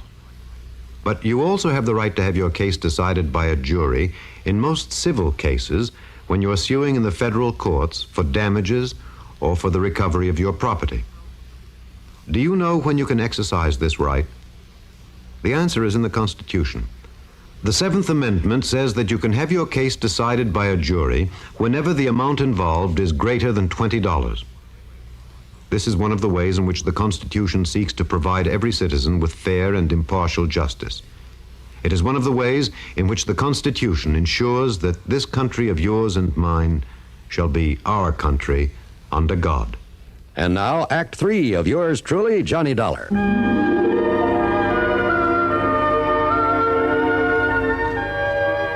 Well, it wasn't much after the crack of dawn that Pat McCracken and I rented a car. That's item 5 on the expense account, $50 deposit.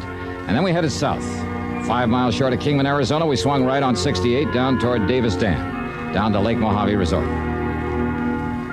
Once over the mountain pass, there were miles and miles of nothing but sun-baked rock and sand, of sagebrush and Joshua trees, of tumbleweed and cactus.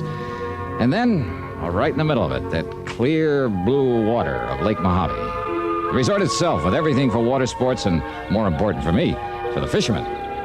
Buster Favors signed us in at the office, and then... Okay, you're number 8, Johnny. And if You and Mr. McCracken don't get limits every day. Mr. McCrack? Out here, Buster, it's Pat. Okay, Pat. Wow, shall we?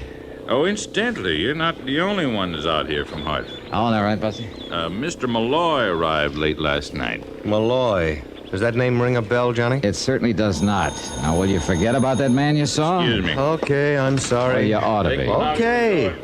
Now let's unpack and go fishing. Oh, brother, just try and stop me. Just forget all about business. Well, excuse me, Pat. What? This calls for you. Oh, thanks. You mean you told somebody where you were coming? Only my office, Johnny, you know. Idiot. Here you are. Thank you. Hello? Mr. McCracken, this is Marion at the office. Now, Marion, I said the only calls I want out Please, here... Mr. McCracken, is Johnny Dollar with you? You know he is. Why? That arson case you assigned him 3 years ago, the Morley warehouse? The Morley warehouse fire? What? What's that? Get this, Johnny. Yeah? What about it, Marion? Well, it was Mr. Dollar who told the police how to catch Danny Maloney for that job. Yes, that's right. Scarface And Maloney, when they but... put Maloney in state prison for it, he swore that if he ever got out, well, he's out. Maloney. Did you hear me, Mr. McCracken? Scarface Maloney has escaped from the state prison over at Weathersfield night before last. Yeah. And if he carries out his threat against Johnny Dollar... You hear that, Johnny? Yeah, I heard. The man aboard the plane with a scar on his cheek? And you wouldn't bother looking at him. All right, now. Okay, wait. Johnny, you're on the expense account. Hey, what's this all about? Buster, the man from Hartford. Malloy, isn't? Has he got a scar on his face, Buster? Why, yeah, on his cheek. Where is he? And come to think of it, Johnny, he asked when you'd be arriving. Where is he? Oh, he went out fishing early this morning. You know where, Buster? Just up the lake somewhere is all I know. All right, now. Did you tell him when I'd arrive? No, wasn't sure myself. Then we're one up on him. Maybe. Mr. Malloy looks like a mighty fine man to me. Don't be fooled, Buster. Johnny, what'll we do? Buster, you're the best judge of character I've ever known. Thanks, Johnny. Well, Johnny? Pat, you and I are going fishing. What?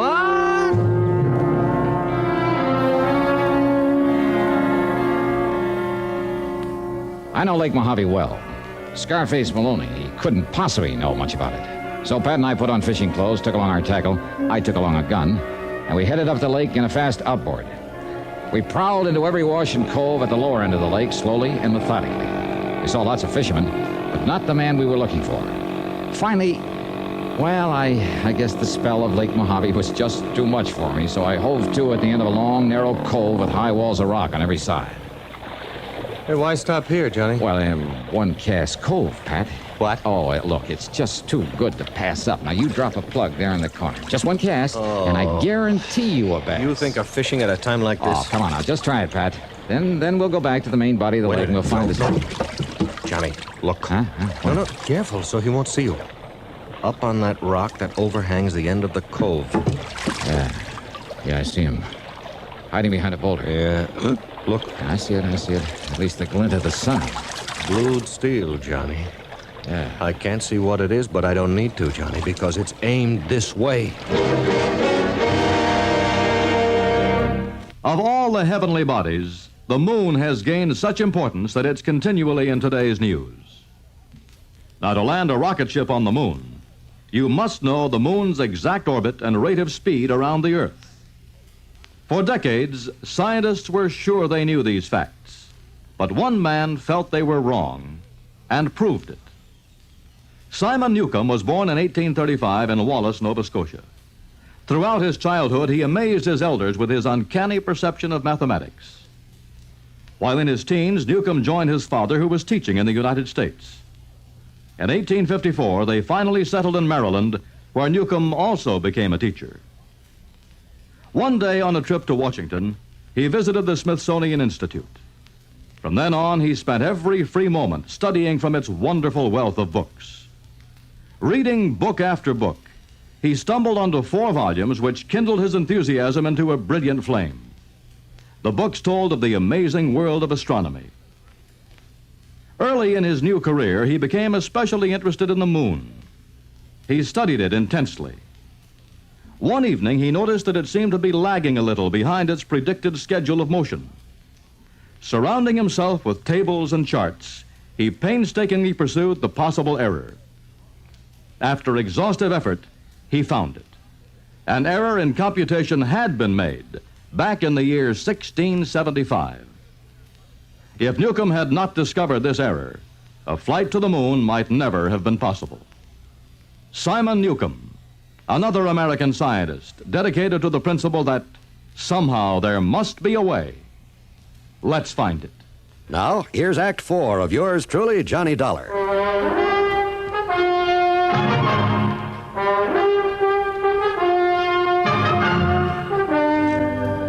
The end of a long cove surrounded by high walls of rock, and on top, a man with blued steel in his hand, aimed straight down at us. Johnny, with the sun on our faces, he's got the advantage of us. We're like sitting ducks down here. What do we do? Now listen, Pat. Yeah? I don't like it, but it's the only way. If I rock us forward a bit, like this, it'll put my end of the boat behind the ledge. Yeah? I'll tie up to it, out of his sight. You'll be the sitting duck. So what? It's you he's after. Well, you'll be in plain sight of him, so go ahead and fish. If you get something, and I'm sure you will, make like you're talking to me, like I'm still here, huh? And you? Through that crevice. Do you see it there? Yeah. Maybe, just maybe I can get around and up behind it. Oh, Johnny, that gun It's our only chance, Pat. Now look, I can tie us up now, with only you inside of me. Okay, Johnny. All right, start fishing. And believe me, brother, good luck. Right. One cast coal, huh? Well, Johnny, we'll just see about that. Right there in the corner, huh? You mean like this? Carefully, Holy smoke, slowly, you were right. He's a lot I of edged my way up the long crevice in the rocks toward the man who'd been spying on us from above. I was afraid that every step would loosen a slide of rocks and warn him. Come on, Johnny. But all of his attention was on the boat in the cove below where Pat, bless his heart, was dragging out his fight with the fish. The man's back was to me, and then... Wait a minute. Blued steel? Sure it was. Yeah. An old pair of binoculars. Then I slipped on a small rock. Oh, why, Mr. Dollar. Yeah, that's right. Who are you? Malloy's the name, Mr. Dollar. Franklin J. Why, that gun. That's right. Why, good heavens, I didn't realize you were this jealous of your fishing secrets. Now, what's that supposed to mean? Malloy, Maloney, whatever your name is? Please put it down, sir. Rather you start talking. Well, you see, it's just that I've heard so much about your fishing over here over the years. Oh, yeah? And when my lady friend who works for the airline back there in Hartford... Your lady friend... Well, what? Well, when she told me you were coming out here again, I thought maybe if I kind of spied on you, well, maybe I could learn to catch some of the nice big fish out here the way you do. Now, Mr. Malloy... I didn't think you'd go so far as to use a gun to protect... Johnny! Yeah, I'm here, Buster. Oh, yeah. Well, I just thought you and Pat here ought to know about another phone call just came in. Yeah? Those Hartford police of yours must be pretty good. What's that mean? They picked up that Scarface Maloney about an hour ago, and he's back in the pen. Johnny! Oh, and I see you found Mr. Malloy. Buster, please, Mr. Dollar. I'll get to you in a minute. Hey, Buster, you take Pat out where he can catch some little bluegill or a tired old carp, maybe. Eh? Mr. Malloy and I are going after some real lunkers. Couple of secret spots I know. Well, sure. Okay, Mr. Malloy? Bless you, Mr. Dollar.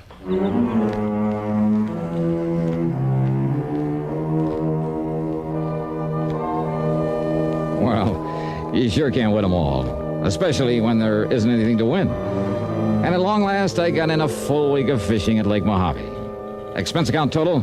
Well, Pat, you add it up. After all, you're paying for it. Yours truly, Johnny Dollar.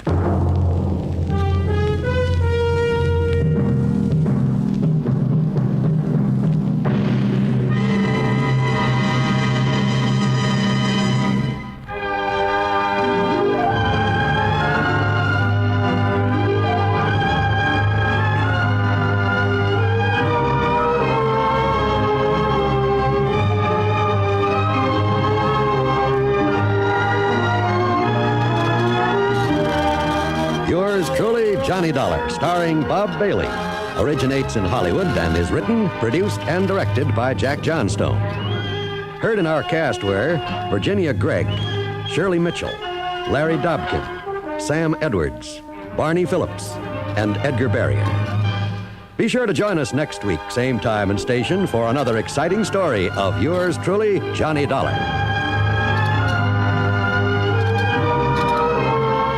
This is John Wald speaking.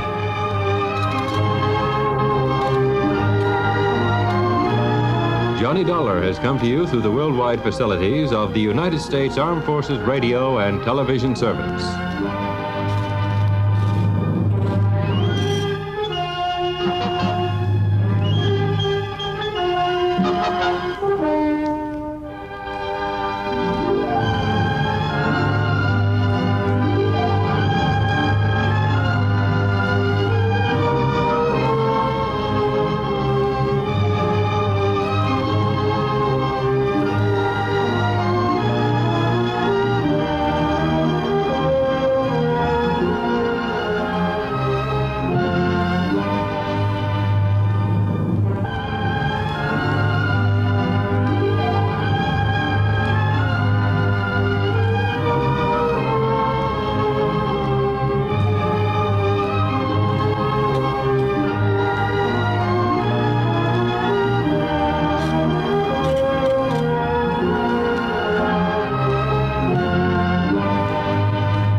Johnny Dollar. Pat McCracken, Johnny. How's the weather in Palm Springs? A blonde in a bikini just melted past my poolside window. Goodbye now. Oh, don't hang up.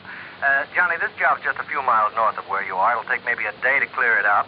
Yeah, you said that last Christmas, Pat, and I got trapped in a blizzard. This season, I soak in the sun. Happy New Year. John, boy, we have a bonus list in this office. Your name could be on it. Near where I am, huh? It's a ghost town named Calico. An old prospector named Kringle is breathing his last up there. I thought old prospectors never died. He wants to change the beneficiary on his $50,000 policy, but a nephew, Ned Kringle, threatens suit if we let him. So you contact our agent, Gene Craig, in Barstow. Who's the new beneficiary? Carmen Kringle. Carmen? A borough. A borough? Yeah. If I don't hear from you, Johnny, Merry Christmas.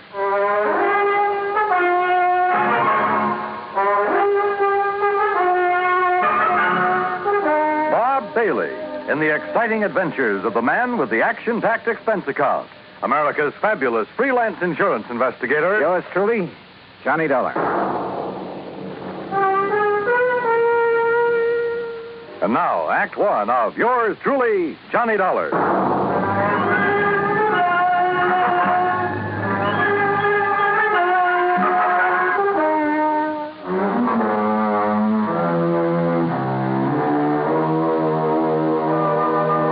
Expense account submitted by Special Investigator Johnny Dollar to the Home Office, Universal Adjustment Bureau, Hartford, Connecticut. Following is an account of expenses incurred during my investigation of the Carmen Kringle Matter. Expense account item 1, $1.40. Telegram to Gene Craig in Barstow telling him where and when to meet me. Item 2, $50 even to Al Sterner for his charter plane to the ghost town of Calico. The guidebook says there's something about desert country that's good for the soul. And in spite of the air bumps, I got a panoramic view of the Great Mojave that took my breath away. The sun's setting rays hit the weird mineral stratas of the Calico Range and turned them into a patchwork of beauty. Night comes quickly in this country, and I turned to Al when a Christmas tree cluster of blinking lights appeared under our wing. By way of answer, he put the plane into a glide and set us down on the smooth surface of a dry lake bed.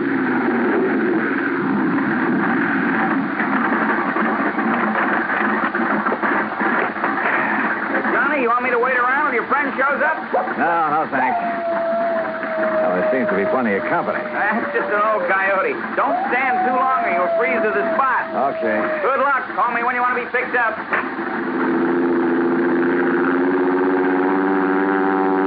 I watched Al's plane until it was swallowed by the darkness.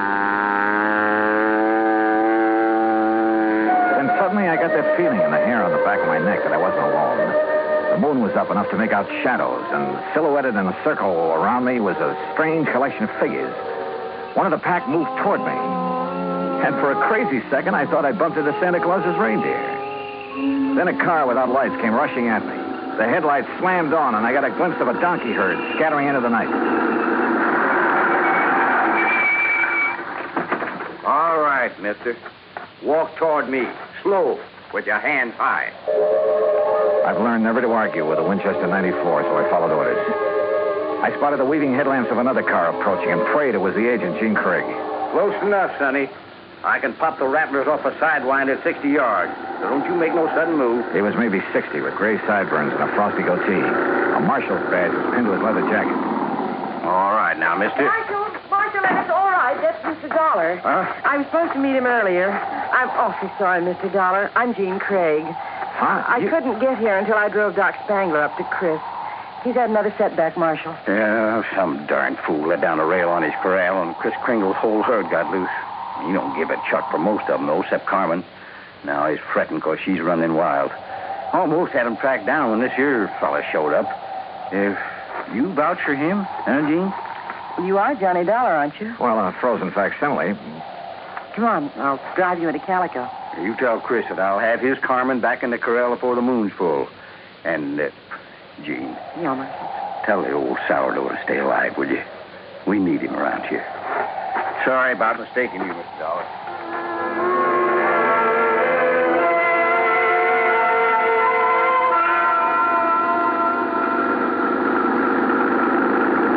Jean Craig, with a J, knew her way around. She was strictly business and filled me in fast on the old prospector with the odd name and his desire to change the beneficiary of his policy. Everybody calls him Chris because every year he loads up his burros with toys and presents for the miners and their families back in the hills. Oh? The kids really think he is Santa Claus. I'm afraid it won't be a very merry one for them this year. Well, what makes everyone so sure Chris Kringle is giving up the ghost?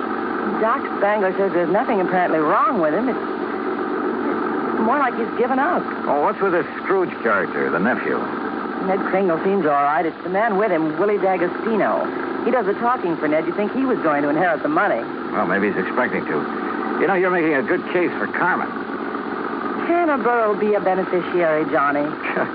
Chris can leave it to a three-masted schooner if he wants, providing a trust is set up. Could the people of Calico be that trust if they promise to take care of Carmen? Yeah, I guess so. Why? That's the way Chris wants it. That way there'll always be a Christmas in Calico.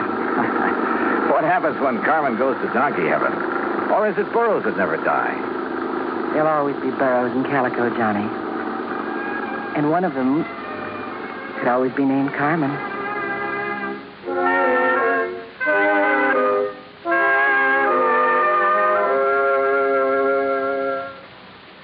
Act two of yours truly, Johnny Dollar, in a moment. Act two of yours truly, Johnny Dollar, and the Carmen Kringle Matter.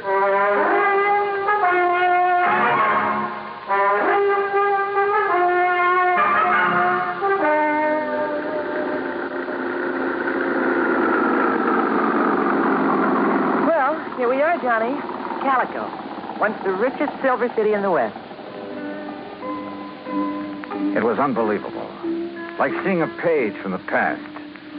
Walter Knott, famed creator of Knott's Berry Farm and Western historian, had bought the old ghost town's battered remnants and restored it to the way it must have appeared in the wild and fevered days of the Silver Lode. I could make out signs nailed to weathered batten boards that told of a flourishing and colorful past. Joe's Saloon, The Last Chance, Hyena House Hotel, Lane's Mercantile, the Calico Prince. High on a hill at the edge of town, people were gathered at the entrance to a cave that was illuminated by hundreds of miners' lamps. Kind of gets you, huh? Almost like it was planned. They're rehearsing for the Christmas Eve pageant. Maybe you can spend Christmas Eve with us, Johnny. If you don't have other plans. I have a day with a steam-heated swimming pool. What? Come on. Let's meet the old man. Expense account item 3, $100 for a quart of perfume or a mink scarf, anything to wipe the hurt look off of Jean Craig's face. She led me up the steps to the rickety porch of Chris Kringle's wooden shack. A tall figure carrying a black bag stepped toward us out of the shadows. Jeannie, I'm glad to see you. Will you drive me back to town? Why, certainly, Doc. Oh, this is Mr. Dollar. Hi, son. Hi. Chris, is he still all right? I couldn't say. Been sitting out here waiting for you. You haven't seen the patient? The medical man knows the duty and all that, but I'm too old to talk back to a gun. They wouldn't let you in? Tired of it. Well, I'm not a medical man. Well, please be careful, Johnny. I told you, Stallbone, stay away and leave the old man to... Well, if it ain't little Jeannie, the policy fixer. And who are you, mister? Willie D'Agostino. This is Johnny Dollar. He's from the insurance company to see about changing the policy. Who is it, Wooly? Who are you talking Relax, to? will you, and let him give us some tourist directions back to Barstow. There'll be no policy changing at this late date, mister. Ned Kringle is very bereaved at the imminence of his uncle's demise. Just family admitted at this sad hour, so mosey along, folks. I'll leave the young man to his grave. Your foot is in the door, mister. I don't like your foot, and I don't like you. His hand moved to his shoulder holster, but Jean was standing right beside me. It was Doc who suddenly shouldered past D'Agostino and fled up the stairs that gave him my chance. I kicked the door wide, threw him off balance. I shoved Jeannie aside, and that was a mistake, because a million Christmas tree lights blazed up in my skull.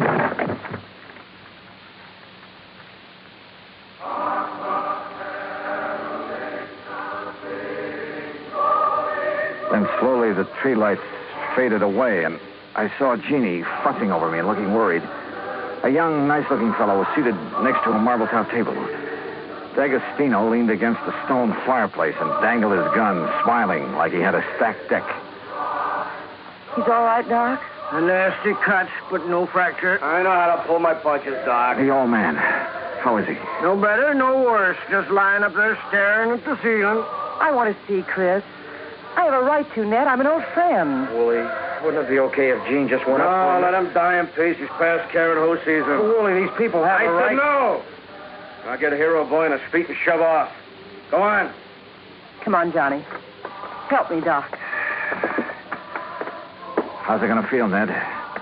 Sharing blood money with a hoodlum. Your uncle paid for that policy with a pick and a shovel. It took a lot of years, a lot of sweat. And he's had your name on that policy ever since you were born. Old man Kringle never saw pay dirt in his life. Ned here give him money to live on, paid the premiums on his policy.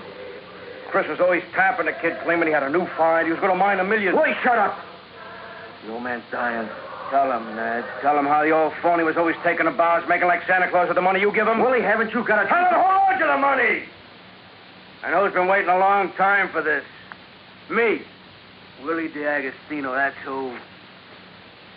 Is that true, Ned? Yeah. I thought my uncle would make a strike someday. I honestly thought he'd strike it rich. I know he tried. He did strike it rich, Ned. When he dies, every man, woman, and child in this town will mourn him. He'll live in their hearts. What will people remember about you, Mr. D'Agostino? All right, get out, and stay out before I... Willie, this rifle will make a hole in your belly big enough to pass a borax beam through. So you just drop that gun. Well, I don't know what the shouting's about, but you're guilty of carrying sidearms and you're threatening violence, Mr. D'Agostino. And ain't nobody does that in Calico, long as I'm the marshal. Now, you better get. Ed Dollar, I love you. Oh, so let Gladys hear that. Well, I'll see how Chris is. Doc, you tell the old buzzard that I got his Carmen back in the corral. Jingle bells and all. Yeah, nice work, Ed. Now, what's holding you, mister? Okay. All right, let's go, Ned. Let the squares have a round, huh? I'm going to stay here, Willie. I want to be here when Chris... Hey, that's a good idea. That way, no fooling around with the will, huh? Smart kid, that Ned. See you at the funeral, huh? I'll go up now. You were wonderful, Marshal. And you too, Johnny. Oh, yeah, sure. I take a nice sock on the head. Say, you folks better come up, too. Chris wants to say something. Oh, wait a second. I figured on this. The corral. Come on.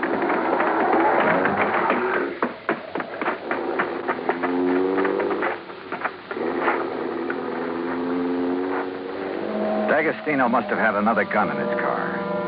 One of the bullets had found the mark he intended. Willie Boy wasn't taking any chances that Carmen Kringle would inherit $50,000. We found the burro lying on her side, quite dead. Jingle bells and all.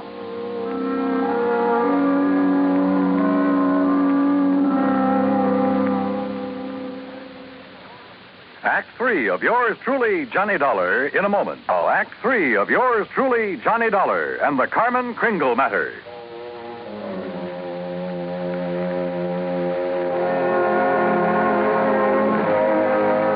Oh, Marshal.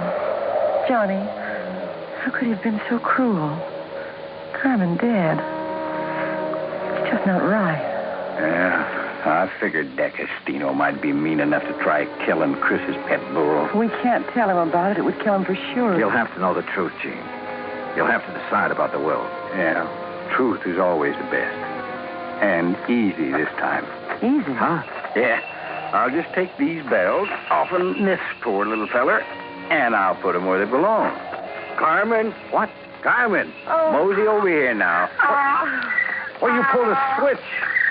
You put these bells on another book. Yeah. I didn't trust that greasy character, and I was right. And nice girl, Carmen. I'll be. Now, you folks going up and see old Chris. I'll keep an eye on this here $50,000 jackass. That's the way it's going to be, ain't it, Johnny? Yes, sir. That's the way it's going to be.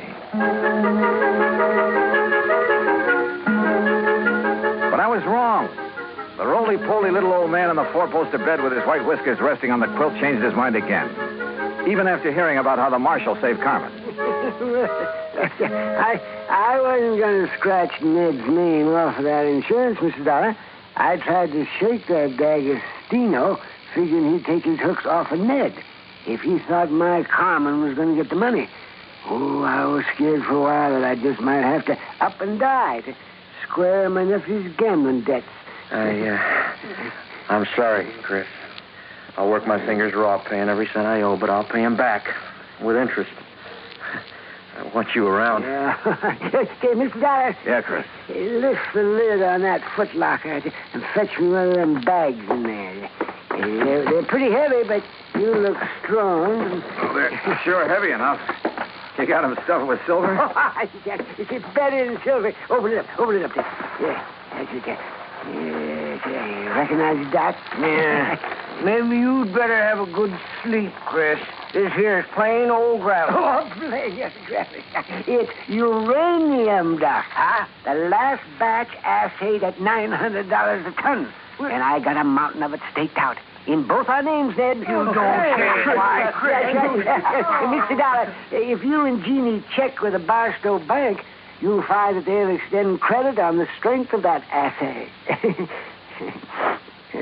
You reckon you can spend 2 days buying enough presents so as we won't disappoint the folks hereabouts?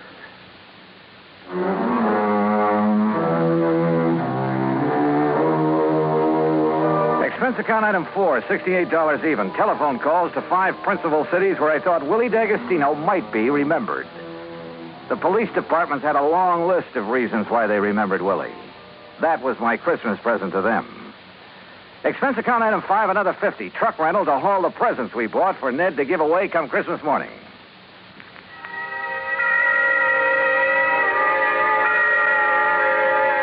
And then it was Christmas Eve.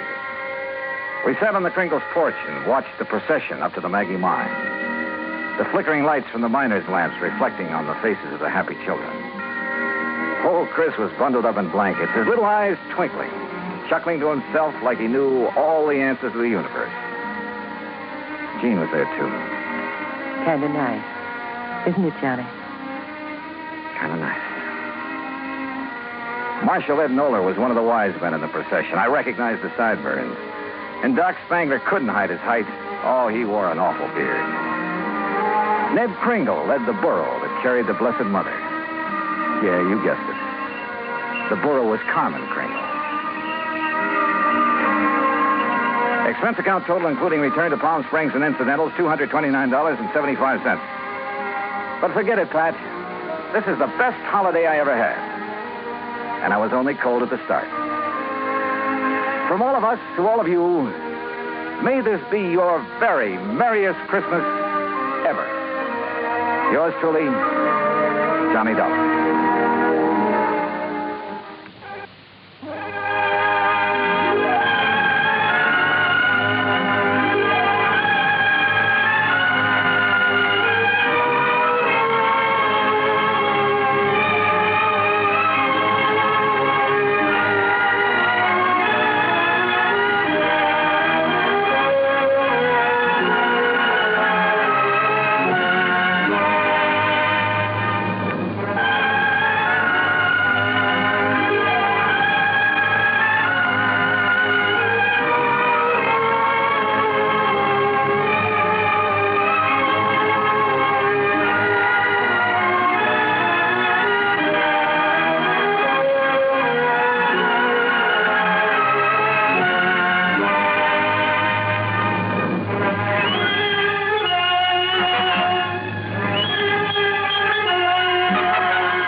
From Hollywood, it's time now for Johnny Dollar. George Reed here. Oh, hello, Georgie. How's Floyd's of England doing these days? If payments keep on the way they started this morning, the company will go broke. What's that mean? One of our old clients, quite a character, by the way. Oh, now wait, George. For just once, give me a case involving some nice, ordinary, normal person. No, Johnny. First, it was that old fuss-budget Jediah Gillis. Yes, but Then now... big bad Michael Meany, who thought he owned half the state of Louisiana. Well, yes, I know, but compared to them, Durango Laramie Dalhart is as normal as they come. Durango what? Except for one thing, of course. The payment of his insurance premium this morning. What was the matter with it? $4,500, Johnny, in $100 bills. They're still here on my desk. $100 bills? You call this character normal? Listen, will you? Every one of these bills is counterfeit. Oh. I'll be right over.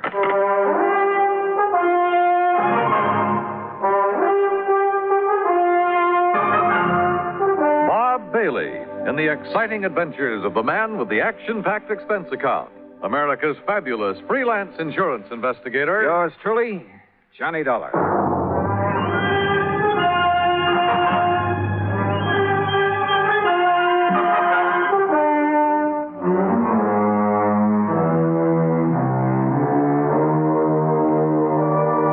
Expense account submitted by Special Investigator Johnny Dollar to Floyd's of England, North American offices, Hartford, Connecticut. Following is an account of expenses incurred during my investigation of the funny money matter. Expense account item 1, $1 even, taxi from my apartment to George Reed's office. I found him sitting, staring grimly at a pile of paper money spread around on the top of his desk. Well, there they are, Johnny. 45 $100 bills, and every one of them as phony as I've ever seen. Look at them. Yeah, I see what you mean. Whoever turned these out didn't even have sense enough to use the proper kind of ink. Yeah, it looks like he must have diluted it. Yeah. Have you ever seen such washed-out-looking money in all your life? Good tough paper, though, just like the real McCoy. Yeah, it's real crisp and new. But, Johnny, look at those colors. Even the black isn't really black. Yeah. You'd think they'd at least have tried to wrinkle them up a bit and dirty them. Yeah. This is the most obviously flagrant... What are you looking at, Johnny? Well, this is unusual. For counterfeit, that is. What? Well, they've all been printed up with different serial numbers. See? Here. And here. Huh? How about that? Pretty smart. Funny, isn't it? The thing that usually makes this stuff easy to spot is the same number on all the bills. Sure. And whoever made these was clever enough to think of that. Had sense enough to use good paper, too. Uh-huh. But he certainly slipped up when it came to the color and quality of the ink. As for the press work... Well, I don't pretend to know much about phony money, George. Who needs to? And heavens knows I don't see too many $100 bills. But to me, this engraving looks just about perfect. That's just what I'm saying. Perfect plates, sense enough to change the numbers, good paper. Yet look at the result. Yeah. Has he ever tried anything like this before? What? Durango? Yeah. And just for the sake of the record, what is his real name? That's it. Durango Laramie Dalhart. Oh, I can't believe it. And the answer to your first question is no. Durango is as honest as the day is long. Well, maybe you mean he was. Well, maybe. But if so, I want to know why. There'd have to be a mighty good reason, believe me. Running out of dough is the best one I can think of. But he's always had plenty. After all, $4,500 to spend on insurance year after year. Just who is he? And where is he? He lives on a ranch in Oklahoma. What kind of a ranch? I don't know, but it must be awfully big. Where in Oklahoma? A place called Bum Spung. Bum Spung? Yes. Oh, now, look, George, this whole thing is beginning to get a little too thick. Durango, Bum Spung, Laramie, Dalhart, whatever it is. Look, counterfeit money is for the Secret Service, so why don't you just put in a phone call to them and let them carry the ball? No. Why? Because of Durango. I simply can't believe he'd deliberately hand over a lot of phony money. He's been paying on that policy for years. Always in cash? Always in cash. Crisp, new, legitimate $100 bills. Up till now. Were you here when he left these? No. Now, look, Johnny, if somebody is trying to take him, it's up to us to protect him. Oh, that's a big if, George, from where I stand. Johnny, we've always tried to give more personal service to our clients than some of the other companies. Look, I want you to investigate this thing for us, without Durango's knowing, of course, on a fee plus expense account basis. Oh, an extra fee? That's not usual, George. With you, it is. You know as well as I do, the padding that goes on your expense account is plenty fee for anybody. Oh, George, you cut me to the quick. All right, where is where is Mr. Dalhart now? Back in Bum Spung, Oklahoma, or at least on the way. But I thought he just left this money this morning. Every year he follows the same pattern. Comes east for a fling. You know, New York and all the nightclubs, that sort of thing. Then, just before leaving, he drops in here, makes his premium payment, and is gone. So? George, I still think you should have called in the Secret Service. But I'll take this on for just one reason. What's that? I want to find out what kind of a place could ever deserve the name of Bum Spung. Since George had already arranged for plane travel as far as Enid, Oklahoma, item 2 is a mere $8.55 for incidentals along the way. I arrived in Enid shortly after noon. Item 3, $2.60 for lunch. Item 4, $50 deposit on a rental car. And the owner of the drive-your-own agency wore a silly little smile as he gave me the directions to Bum Spung. Anyway, I headed due north on Highway 81 across the Oklahoma flatland. Some 26 miles or so further on, after passing through Pond Creek and crossing the Salt Fork of the Arkansas River, I spotted a rather crude, weather-beaten sign indicating that the place I was looking for was somewhere up a dirt road to the left. Road? That's a laugh. And it twisted and turned for seemingly endless rough miles along the riverbank. I just about decided that Bum Spung was a bum steer when suddenly I almost ran into the gate of an old wooden fence, surrounding some 2 or 3 acres of sandy ground.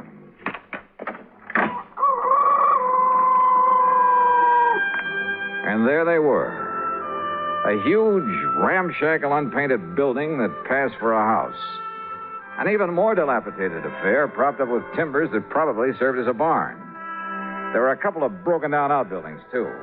And on a small irrigated plot in the back, 2 cows. Steers? Well, anyway, 2 rather sad-looking bovines munched on the faded grass. There were some decrepit-looking chickens, a mangy old dog. There was a horse of sorts in a small corral. The windmill, its whole tower sagged with fatigue, and the rudder on it slapped idly against the broken vanes. But right next to it, in complete contrast, stood a spanking new Cadillac convertible. And on the other side of the house, hanging some flimsy pretties on a clothesline, she was maybe 23 or 4, a brunette, and wearing a pair of well-tailored white riding breeches and a tight flowered silk blouse. She was slim, and she was pretty, and had a couple of rosebuds tucked in her hair. Hi. And about as out of place as anything I ever saw. I said hi. It was like seeing the vision of a goddess. Come on in. Just swing aside that post at your left. It's what Durango called the gate. Oh, yeah. Durango, did you say? Don't tell me this is Bum Spung. It sure is. Didn't you see the sign down the road? The vast acreage within this broken-down fence is the cattle ranch of Durango Laramie Dalhart, who happens to be my uncle. I'm Carol Dalhart. Who are you? Why, my name's Johnny Dollar. Dollar? That seems to me I've heard that somewhere. Oh? What are you doing out here? Oh, just driving around, you know, summer vacation. You look like a city man. I was intrigued by that sign down the road. You know, curious about what bum spunk could mean. Bad water. Bad spring, so the Indians called it Bum Spunk. Ah. Durango liked the name, so he bought up these 2 acres and settled here. And this is all there is to his ranch? What's the matter with it? He likes it. But I'd had an idea. Well, Yeah? nothing. From what you've told me, I think I'd like to meet Durango. Is he around? You trying to kid me or something? I haven't told you anything about him. Now look, Johnny Dollar. Yeah, look! Suddenly she turned, drew an old Colt 45, and as I ducked, she let go with it. Holy! I got him, see? She got him all right. A small snake that had poked up out of a hole in the ground some 25 feet away. And she got him right through the head with both shots. Oh, God darn rattlesnake? Rattlesnakes? That looks to me like a poor old gopher snake. What's left of him. So what's the difference? Could have been a rattlesnake. Hey, you were plenty fast with that gun. Yeah, gotta be. Or old Durango wouldn't have me on the place. There's no use for anybody that... Hand me a couple of those clothespins, will you? I gotta get these things hung up. Yeah, sure. Here. You said you're his niece. That's right. Only one left to take care of the old buzzard. You live here with him? Part of the time. Well, enough to look after him, make sure he don't get lonely, that he's got enough food in the house, that kind of thing. And I stick around when he goes out on the West Coast or back east for a fling. That's where he is now. Yeah, and he's due back. Hand me that slip out of the laundromat. Sure. Here you are. I take it that convertible's yours, huh? Yeah, that was my birthday present. Oh, your family must be pretty well heeled. Family. Me and Durango, we're all that's left. Give me them stockings now. Sure. But certainly Durango... Why not? He gives me a new one every year. And this ranch is all he owns? Except for his money. Says he has a barrel of it. Well, he must have. Or else, Or else, what? nothing. Go on with what you were saying. More clothespins. Yeah, here. And when he kicks off, I get it all. And I can give up the filling station. Filling station? Well, you must have passed it, just the side of Enid. Durango says a woman's no good unless she's got a job, so I got a filling station. Let somebody else run it for me, though, and Durango don't know the difference. Or at least he don't care. The main thing is I'm around to keep him happy and give him somebody to cuss at now and then. And say, why am I shooting off my face to you this way? I don't know, but don't stop. There.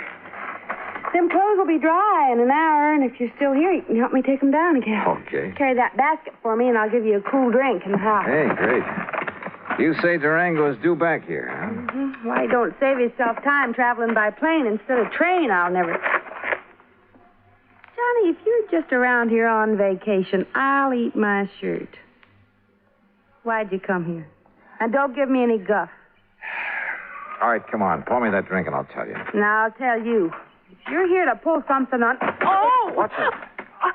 Son of a dog blasted gopher. Oh, Easy now. Easy. Don't you easy now, me. I busted my ankle. Oh, it's just a little sprain. Here, arm over my shoulder. Okay.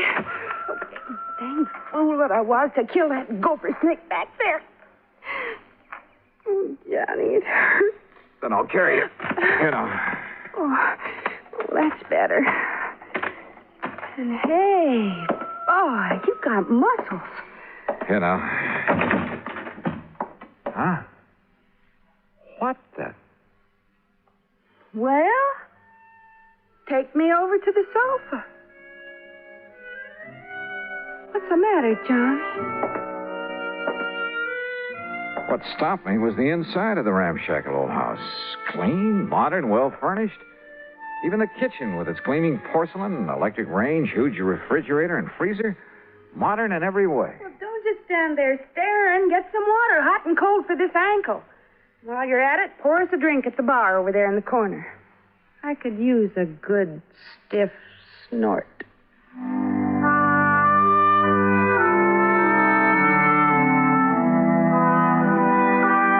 I did what I could to reduce the swelling in her ankle. But by the time I'd taped it up and she was snoozing comfortably on the sofa, it was getting dark. So I hied myself into the well-stocked kitchen to see what I could scratch up to eat. And I'll be honest about it. With this mighty attractive patient on my hands, I'd completely forgotten about my mission in these parts, the investigation of one Durango Laramie Dollheart. I wasn't allowed to forget it long, though. as I opened and was about to reach into the ample freezer. Stop right there, you. Huh? There's only one way to deal with a thieving, stealing, dirty varmint like you. Now, wait a minute. Put that thing down. And that, partner, is this way. Holy, no. Hey, no, you're out of your... No!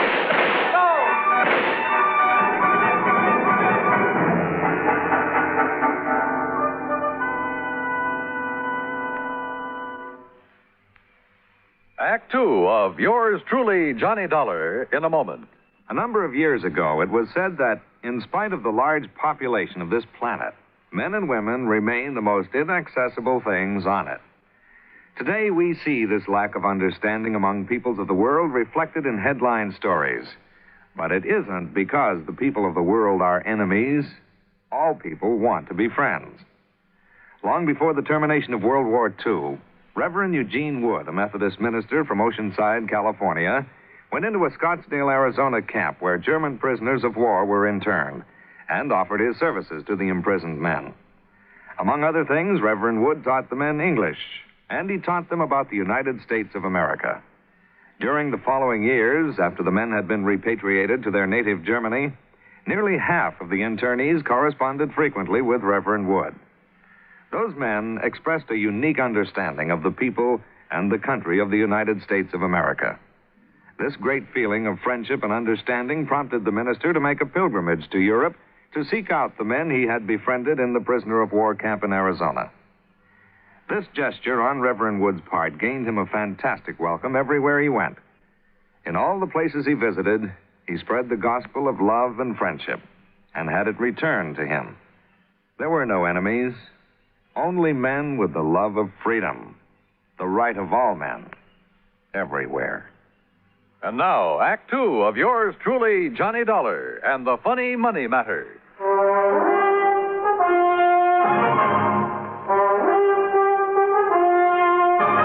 Robbing my house, eh, you No. thief? Now, wait a minute. Not my old Durango's around. Durango, you old maverick! Watch it. Cut out that shooting while I'm trying to sleep. Ain't had a chance like this in years. Will you cut it out? Quit it! Cut it out, I say! Enough. Me, too. Take a swing at me, will you? Right. Holy Moses. Okay. Yeah, and here's your gun. Keep it in your pocket where it belongs. Sure. Now, what was the big idea? Well, whenever you bring one of these fancy boyfriends of yours around to my house, I got a right to have a little fun with them, ain't it? Fun? Is this your idea of fun? Crazy gall darn fun. Look what you did to the stove. You blowed it full of holes. The old wood stove would have held up. Here, buy yourself another one.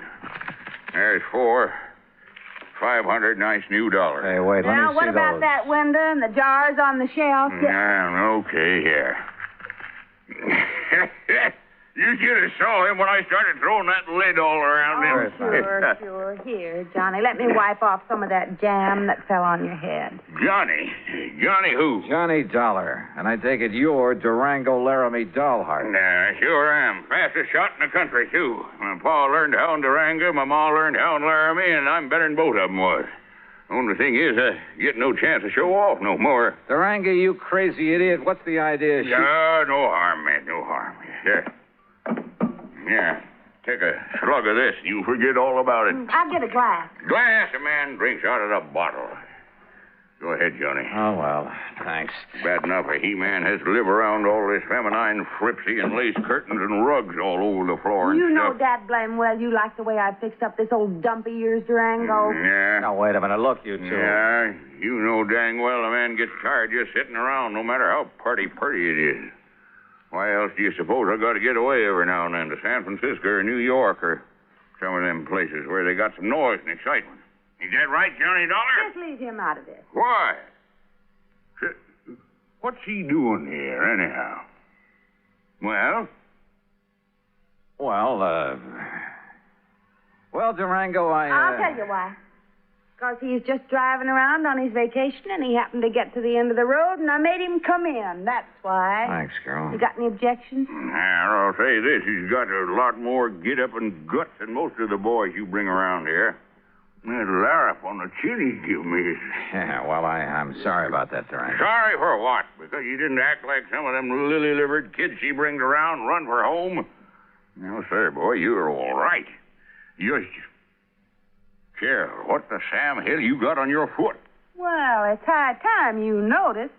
Well, what happened to it? I like to have busted my ankle in a gopher hole, and if it hadn't been for Johnny, I'd still be laying out in the yard howling with pain.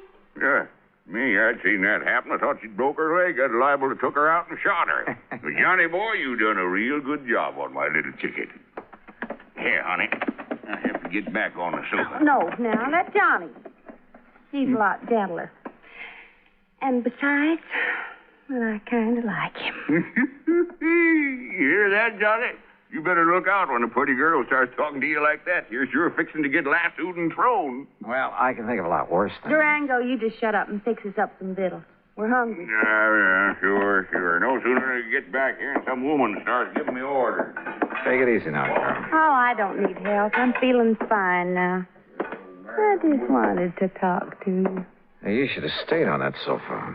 What, missed all the fun? Fun? You too? You know. Oh, thanks. Hey, sit beside me, Johnny. Well, sure. Why not? Now, none of that mush stuff. That isn't what I meant. Oh, I can't say as I'd mind it with you, Johnny. Well, now, if that isn't an invitation, Hey, kids, some nice steaks, a couple of chops, maybe some pancakes and beans to fill you up. Be all right? Just make it good and take your time.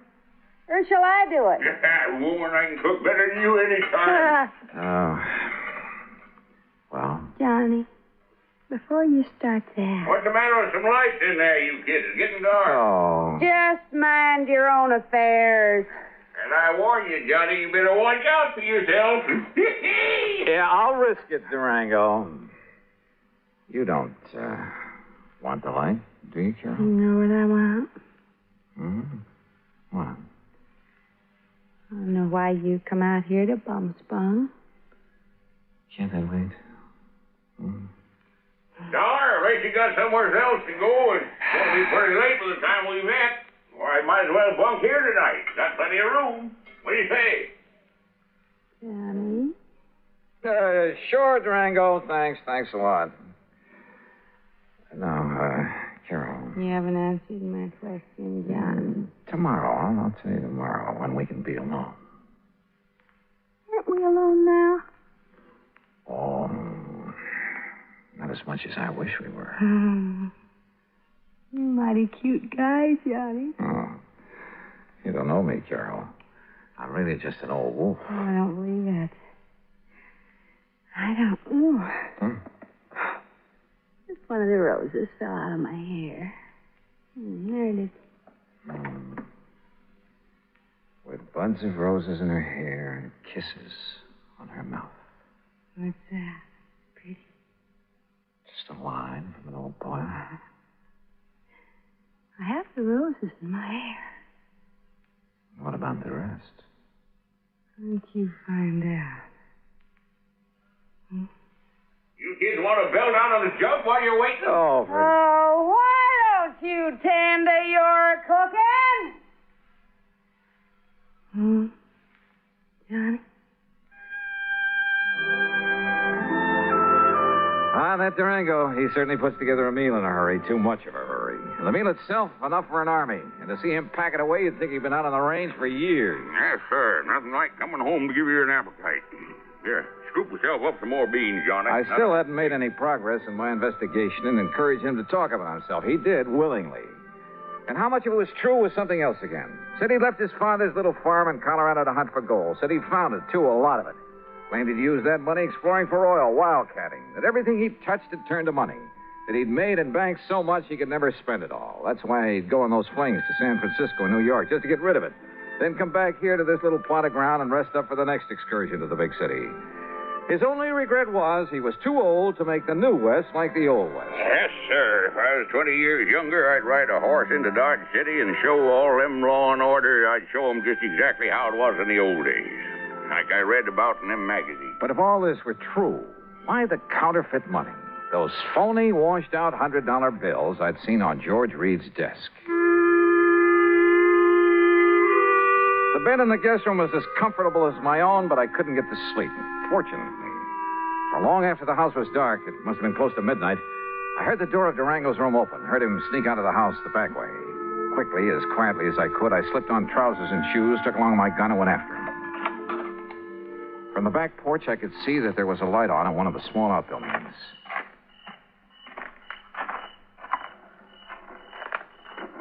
With my ear pressed tightly to the side of the little shack, I could hear it only too plainly. The printing press on which Durango was turning out the phony money. No question about it. And I was sorry. Kind of begun to like the old character. To say nothing of his beautiful... Johnny. Huh? Carol. What are you doing out here? If it's a walk in the moonlight you want, why didn't you ask me to come with you? Carol, listen. I'll lay my cards right on the table. What I really came to this place for was to find out... Well, it was right here inside this little shack. Oh, no. And now that I've found out, I've... Johnny, you'll break his heart. He thinks nobody knows about this. Oh, of course he does. He's been doing it ever since... And he thinks that even I don't know about I'll bet. Oh, Johnny, please, you'll spoil everything. Why not? It's about time, isn't it? And he means no harm to anybody. What do you mean, no harm? Are you kidding? Or maybe you're in this whole thing with him. Are you? Oh, no, but I don't see what difference it would make. Johnny, baby, Oh, don't pull that stuff. It's time for a showdown. Harry, what's the racket? What's going on? Oh. Snooper, huh? Why, you ornery, low-down, sneaking coyote. All right, Durango. Just cut it and stand where you are. Well, what are you doing with that gun? I only hope you won't make it necessary for me to use it. Johnny. Open up that door, Durango. I want to see what you've got inside there. Go ahead now, open it. Yeah. Now, look, son, there ain't no harm in what I'm doing in there. No harm? That seems to be a pat phrase around here. Well, it's just that well, ever since I made my pile, everywhere I'd go, I'd spend a lot of money. So you told me at great length. Always. Maybe it was sort of showing off a bit, but when I'd draw it out of the bank, I'd make them give me brand new money. You know, to impress the folks. Like a big shot up in Hartford where I pay my insurance for Carol here every year. In brand new $100 bills, supposedly. That's right, and no supposedly. But this last insurance payment to Georgia. Yeah, I know. But, Johnny, it wasn't my fault. The bank didn't have some nice new ones for me. And they couldn't get them in time either, so I had to... Well, this was the next best. Oh, that's a likely Johnny, story. please. Open that door. Yeah, God, I kept hoping nobody'd find Come on, open it. Okay. There you are. What under the... That's the washing machine there. And that's the soap and plenty of strong bleach and the starch to make them nice and crisp. Oh, no. And that there's the ironing board where I press them out real nice and flat. They'll never believe it. But it does make them look real pretty and new. Honest, Johnny, I didn't think there was no harm in it.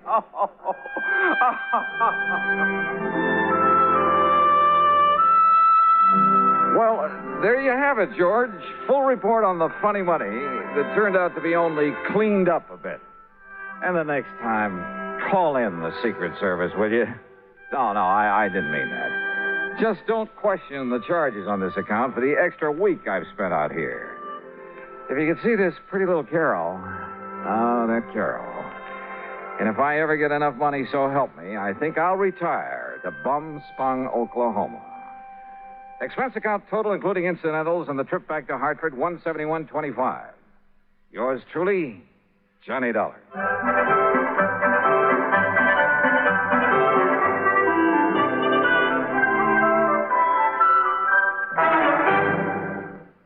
Now, here is our star to tell you about next week's story. Next week, well, just remember one thing. That old saying about a cat having 9 lives. And be sure to join us, won't you? Yours truly, Johnny Dollar.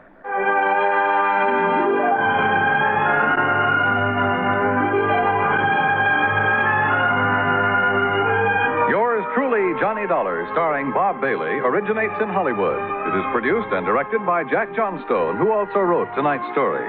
Heard in our cast were Virginia Gregg, G. Stanley Jones, and John McIntyre. Be sure to join us next week, same time and station, for another exciting story of yours truly, Johnny Dollar.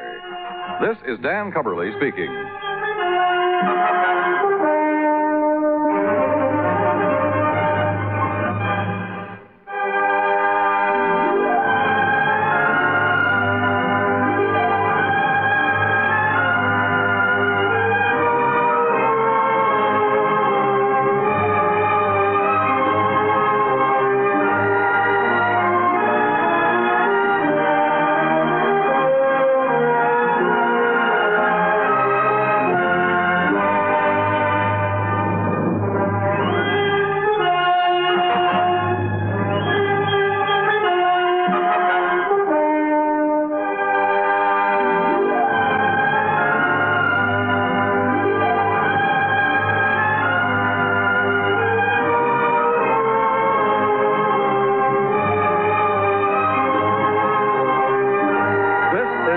United States Armed Forces Radio and Television Service.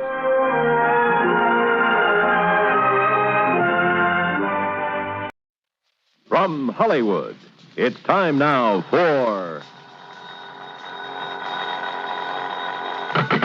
Johnny Dollar. Earl Foreman, Johnny. Earl, I just left you down in Florida. Where are you? Right where you left me, right here in Sarasota. Oh, well, if you're worried about my expense account for that case we cleaned up together, I was just about to mail it to you. Why don't you bring it down here instead? Huh? A couple of hours after you hopped aboard your plane back to Hartford, I got a phone call from Bill Hall. Remember him? Fellow who runs that men's shop on the Tamiami Trail? That's right, Webb's. Bill owns the place. Sure. I bought a sport jacket and a couple of pair of slacks there at Webb's.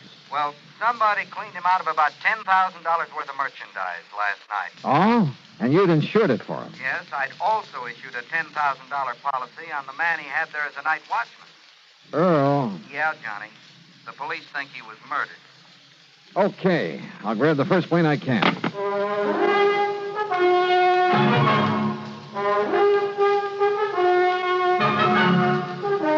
Bob Bailey in the exciting adventures of the man with the action-packed expense account. America's fabulous freelance insurance investigator. Yours truly, Johnny Dollar.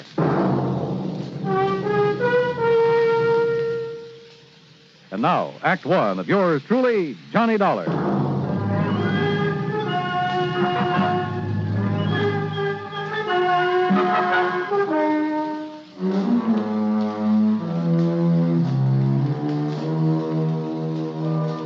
Expense account submitted by Special Investigator Johnny Dollar to the Tri-State Life and Casualty Company, Sarasota office. Following is an account of expenses incurred during my investigation of the net of circumstance matter. Expense account item 1, $75, plane fare and incidentals, Hartford to Tampa, Florida. There I'd figured on changing planes, but Earl Foreman met me in his car, and by 7 p.m. we arrived in Sarasota. We drove straight to Webb's. The place was in a mess. Well, I'll say this, Mr. Pullman. You certainly didn't waste any time. Well, didn't see any reason to, Bill. Johnny, you remember Bill Hall. Yeah, sure. How are you, Bill? Not good, Dollar. Not good. Look at the place. Yeah, I see. You've lost a lot of your stock. We haven't finished checking yet. I sent the boys home to get some sleep, but as nearly as we can tell, whoever did this got away with over $9,000 worth of clothing and accessories, and heaven knows what they did to old Jimson. Jimson? Jimson Cooley, the night watchman. Earl, you said over the phone that you thought he's been murdered. Yes, sir. Somehow they must have got old Jimson to open the back door for them. Then when he saw what they were up to, he tried to fight them off. You'll see the marks of a big struggle out back. And bits of his clothing were lying around, covered with blood. But no sign of him. Johnny, the police figure that they must have killed him and then dumped his body somewhere. You keep saying they, Bill. Well, they had so little time that, well, one man couldn't have done it alone very well. You see, it all happened between the regular rounds of the PD's prowl car. Last time this sort of thing happened, there were 3 men in on it. Oh, you been robbed before? About a year ago, something like $18,000 worth. The police managed to track down 2 of them. Oh? What about the third? Well, he was never identified, or rather, he was identified but never located. Anyhow, it was after that we put old Jimson on as night watchman. I wonder about that third man. Was your store the only place that Jimson watched? Yeah, after all, he was a pretty old man. I gave him the job to help him out as much as anything else. And I figured his just being around would keep something like this from happening again. I guess I was wrong. Jimson used to run a shrimp boat in his spare time. He used to work the spot east of Humpback Bridge a lot, south of City Island. That's right. Come to think of it, I heard a boat working out there last night. The point is, he couldn't really make a living at it, so he was glad to take what little we could give him for this watchman's job. And in return, somebody's taken his life. I'm afraid so. Of course, you can't be sure until his body's found. What are you thinking of, Johnny? Well, if by any chance this Jimson Cooley isn't dead... The police say that according to all the evidence... If he's still alive, he's the one person who could tell us something about whoever cleaned out this shop. Have the police found any actual clues to work on? Well, no. That's where you're wrong, sir. Sergeant Drummond. That's right. Johnny boy, how are you? Hiya, Sergeant. So they dragged you in on this? Yeah, I'm afraid so. Well, you know how it is, Drummond. When the police can't get anywhere, you call in the experts. Oh, and I thought you were a friend of mine, Mr. Pullman. You said that Bill was wrong, Sergeant. What, sir? When he told me your boys haven't found any clues to who did this job and knocked off Jimson Cooley. Knocked him off, huh? Oh, now, what's that mean? One of the boys picked up a drunk last night right in this neighborhood. Yeah? Late this morning, when he'd sobered up enough, we sent him home. But a little while ago, he comes barging back to headquarters. Seems he'd suddenly remembered something he saw around here last night. Go on, Sergeant. Oh, it must have been around 2 or 3 a.m. That's when we figured the robbery occurred. And the murder of Jimson Cooley. Yeah? Please, get to the point, Drummond. Well, he was holding up that building across the street, minding his own business and his bottle, when all of a sudden he saw a car come round from in back of this building and head north on the trail. Maybe 2 of them, he wasn't sure. Anyhow, the one he noticed was a little pickup truck. But in his condition, I suppose he didn't get a license number. Didn't need to, Johnny, because he recognized that truck. Oh? Yes, sir. And he said it was all loaded down with something, with an old piece of canvas stretched over it. The stuff that was stolen from me. Maybe. You say he recognized that pickup? Whose was it? Yeah. Johnny, it was that old 1930 model he used to haul shrimp in. What? Whose? That's right. That's right. It was that old truck of Jimson Cooley. Act 2 of yours truly, Johnny Dollar, in a moment. And now for another episode in the life of Sergeant Donald Bellwether, my husband.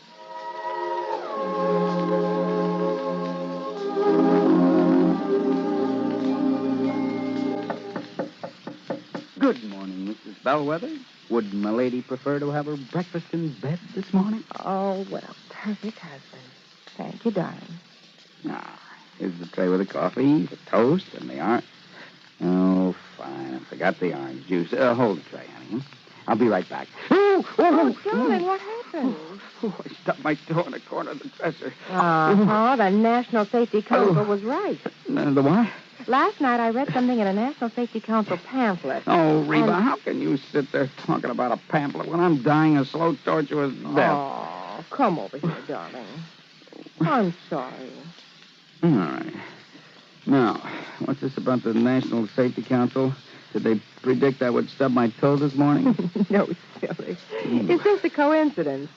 Only last night I read the statistics that prove that more home accidents occur in the bedroom of all places. Yeah? Not the bathroom or the kitchen or the home workshop.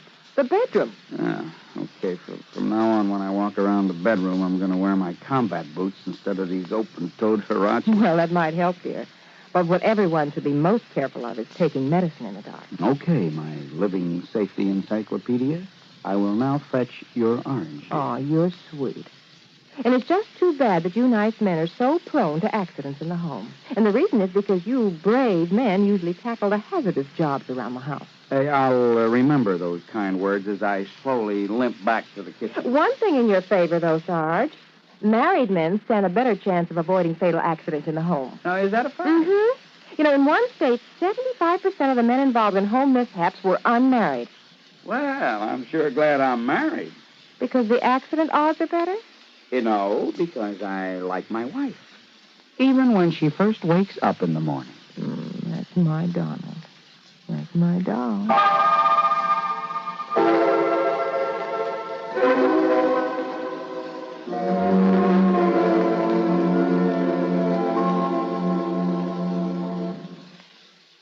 And now, Act 2 of yours truly, Johnny Dollar, and the Net of Circumstance Matter. Yeah, everything indicated that whoever burglarized Webb's haberdashery there in Sarasota had murdered the night watchman, old Jimson Cooley. That is, until somebody reported having seen a loaded pickup truck at the time of the robbery pull away from the back of the store. And whose truck was it? Yes, sir. He swears it was that old 1930 pickup of Jimson Cooley's. And he says it went north on the Tamiami Trail. Yes, sir. Well, what have you done about it, Sergeant? Alerted every police department from here to the Georgia state line to be on the lookout for him. Didn't you know that truck was missing from wherever Jimson lived? Well, we hadn't actually got around to checking on his place yet.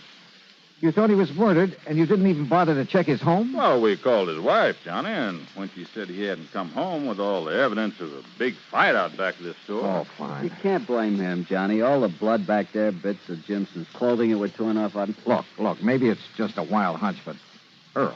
Yes, Johnny? You suppose Doc Crutcher's at home? Probably. Lives just up the street from my house. Oh, we got a doctor connected with headquarters, you know, Johnny. Phil, how do we get out the back way? Why, right out here, Johnny. What's this hunch you've got? Tell you, Earl, and it'd probably turn out to be wrong. Yeah? Now, you can see for yourself, Dollar, why we figured him a dead one. Old Jimson, I mean. Yeah.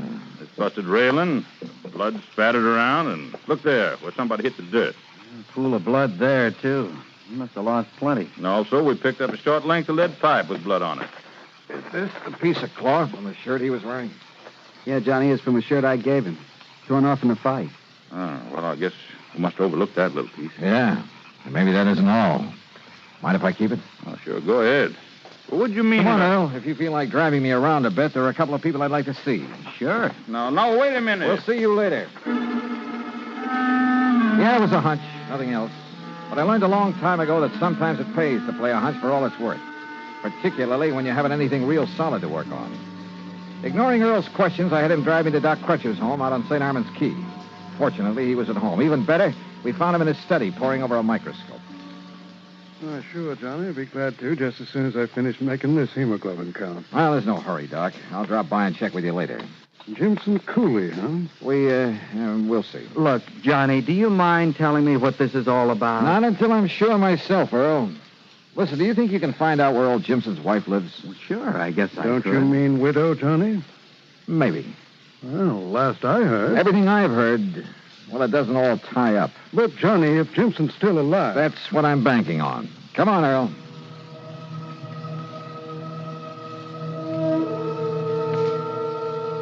The Cooley place, far out on the edge of town, was a shack and nothing more. In the darkness, it didn't look much better than the beat-up chicken house at the back of it. As for the chickens, well, half of them were asleep out in the yard until we got there. Yes, I'm coming. Yes, what...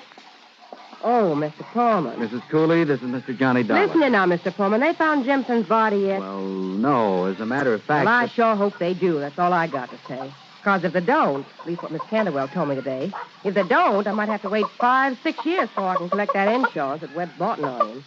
Dad. Well, got any news about him or not? Johnny? You don't seem to care much whether your husband's alive or not, Mrs. Cooley. Now, why should I? You lazy bum. If it wasn't for me raising these heads. This guy! When he was shrimping and selling them for bait to them Yankees that come down to fish around here every winter, he done pretty good. We had meat on the table now and then, besides chicken. But ever since they gotten that soft job sitting around that store every night. Did you notify the police when he failed to come home this morning? I did not. Besides, when I seen that one of them nets was missing. You see where he keeps them hung over the limb of that tree out there? Mrs. Cooley... Well, what I figured is maybe he'd gone out to do some more shrimping. Or else he'd taken it out and sold it so as he could buy some more of that rot gut he's been drinking lately. So I got this broom handy by the door. What do you mean? To keep him out so he wouldn't try to come in and beat me. Beat you? Sure, like he always does when he's been drinking. And then when he didn't come home at all, Mrs. Cooley. when Miss Canterwell stopped by and told me he'd been killed. Well, you know who I think done it? Who? One of that gang that tried to rob Webb's last year. Now, why do you think that? Because Jimson told me one of them was around town. That's why. Jimson knew who he was and didn't report it to the police? Well, how should I know? I wonder why not. Now, look, if you all didn't come around to pay me my insurance, what is it you want? Well, what I really stopped by for, Mrs. Cooley, was to see if you'd sell me one of your chickens. What? Yeah. Why, sure. Only it'll cost you money. Maybe 75 cents? All right. Here's $1, and we'll call it even. Well, thank you. Here, chick, chick, chick, chick, chick, chick. You look out for them fancy clothes of yours, and I'll wring its neck. There you are. Only I suppose you want it plucked, too. No, thanks. Suppose you just give me the head. Eh? Yeah, you can have the rest of it for dinner tomorrow. What? And come on, Earl. Let's get back to St. Armand's Key. I'm sorry, Johnny, but I really ought to have some of the materials down at my office for putting that specimen you gave me under the microscope. Of course, if you could wait until morning. Oh, sure, why not? Once more, I could use a little shut-eye. But here. Yeah. Take along a sample of the blood from this, too, will you? You've been out raiding somebody's chicken coop? Well, you may want it for comparison. If you know what I mean. Yes, Johnny, I think I do. Well, I don't. Earl, why don't you and I go home and get some sleep?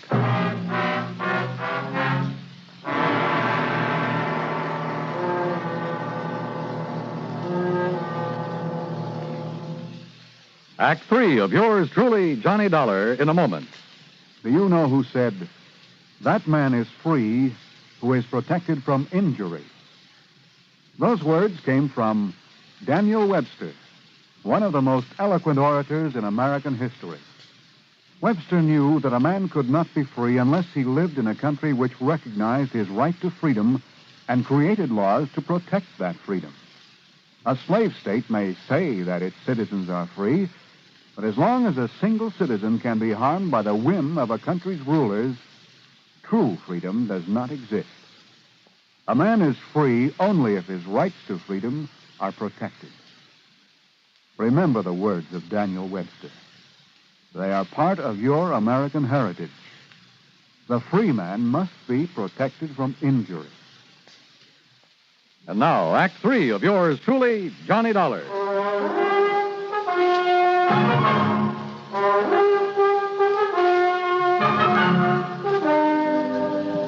Early the next morning, I got a phone call from Sergeant Drummond down at headquarters. Yes, sir, Johnny. Some of the boys found him laying in his car on a little wagon trail just off Bee Ridge Road. Jimson Cooley? Jimson Cooley. Must have been laying there unconscious ever since the burglar slugged him and took him out there. But he's a rugged old cuss, so he's in pretty good shape now. What did he say about that burglary, Sergeant? Same as we figured. Man made him open the back door, beat him up, cleaned out the place, and probably thought he'd killed him. So he drove him out to that side road and left him there. What about the stuff that was stolen? Must have transferred it to his own car when he left Jimson there. Was Jimson able to identify him? Said he claimed to be the man we never did get for robbing that store the first time. You want to talk to Jimson? Yes, Sergeant. I'll be right over.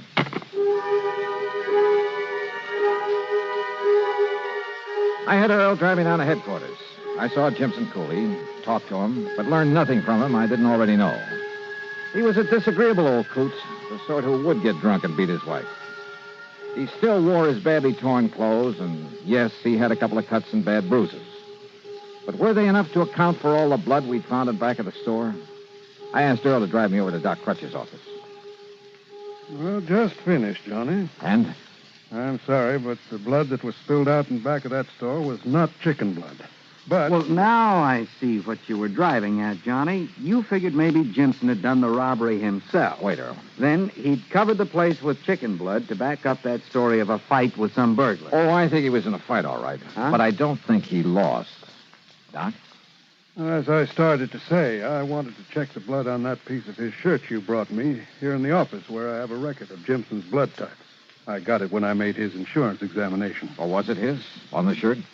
It was human blood, all right, but not Jimson Cooley's. All right, then. I guess his story of having been forced to open the store, then beat up and knocked out and left out there in his car by the burglar is true. Wrong, Earl. Well, what do you mean? Why not? Didn't you say you heard a shrimp boat out on the bay last night? Sure, but what's that got Cooley's wife said one of those heavy-weighted shrimp nets was missing, didn't she? Well, yes, I remember this. Bill Hall said that one man wouldn't have had time to take all that stuff out of his store alone. So maybe there were two burglars, and I still don't Jimson said there was only one, so I think he was helping him. And, Earl, do you think for a minute that Jimson lost all the blood we saw out in back of that store? You saw him there at headquarters. Well, he didn't exactly look as though he... Of course he didn't. But then, Johnny... First, we wanted to find Jimson's body, but then he turned up alive. Now we'd better find the body of this other man, whoever he is. You're right, Johnny. Then you'll really have a case. Sure. So, well, let's go fishing. Fishing? Well, you know how it is. When I'm really stuck in a case, everything all muddled up. Well, it's time to relax and kind of let your head clear. Come on, let's go. Sure, Earl thought I was crazy. But we unhitched the boat from his private dock and headed up the bayou. Then passed under Humpback Bridge and into the outer end of Sarasota Bay. Out toward City Island, where WSPB has its radio tower. I tied on a heavy trolling rig and tossed the line overboard. Johnny, you're crazy to use that heavy rig out here. The water's real shallow. All it'll do is drag the bottom. A little slower, Earl. Here in the bay, we use live shrimp to get sea trout. You know, about a number 2 hook and no sinker, we bottom fish. Slower, will you? Okay, whatever you say. And so we trolled back and forth over the place where Jimson ran his shrimp line. Johnny, it's no good fishing here with that heavy tackle. If this is where he got his shrimp, there ought to be fish or something. Maybe I'm after that something. I think you've gone nuts. 10, 15, maybe 20 times I had to reel in the line and take off a clump of seaweed that had gotten tangled in it. Bill began to get impatient. If we were really going to fish, why didn't we do it right? Then suddenly the old fluger started to sing. Hold it, Earl. Kill the engine. Yeah, what is it? Just hold your horses. What under the sun have you tied into, Johnny? If this line will hold, we may have what I've been looking for. Can't imagine what kind of a fish would be that big here in the bay. Oh, fine. All you've done is get snagged up in some old hunk of rotten fish net. Yeah? Or a shrimp net. If you'll just help me get it aboard. Sure. Just a little more, Johnny, and I'll be able to reach the part where you've hooked into it. A little more. There. I got it. Now give me a hand. Right. Here now. Oh, they put a lot of lead on these nets. But I never thought they could be this. John, look what's in it. Yeah. Good Lord. When Jimson was faced with the man's body wrapped in the net he'd sunk out there in the bay, he broke down and told us what had really happened. He even told us where the stolen stuff was hidden. Yeah, the dead man was one of the gang who'd robbed the store a year ago. He'd persuaded Jimson to help him do it again, offered him $100. But then when he had the stuff, he tried to run out without paying off. So, Jimson had killed him. Now the courts will have to take over. Incidentally, I understand that Webb's is installing a foolproof burglar alarm system. Expense account total $151.50. Yours truly, Johnny Dollar.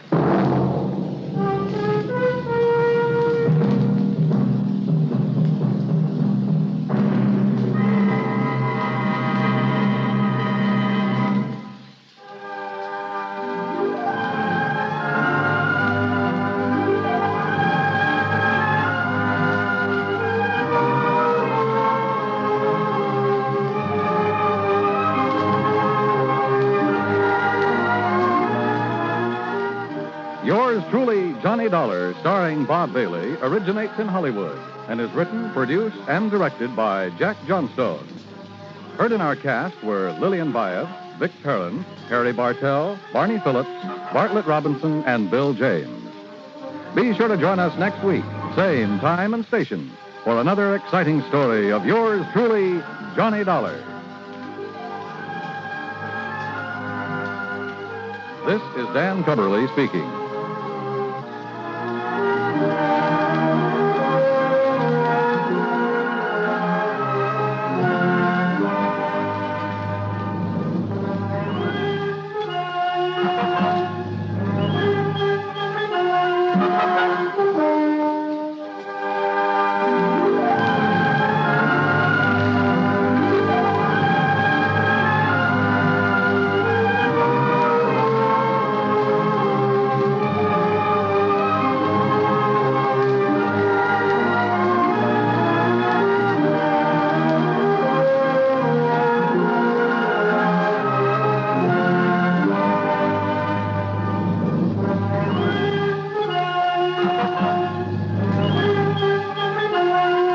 Johnny Dollar has come to you through the worldwide facilities of the United States Armed Forces Radio and Television Service.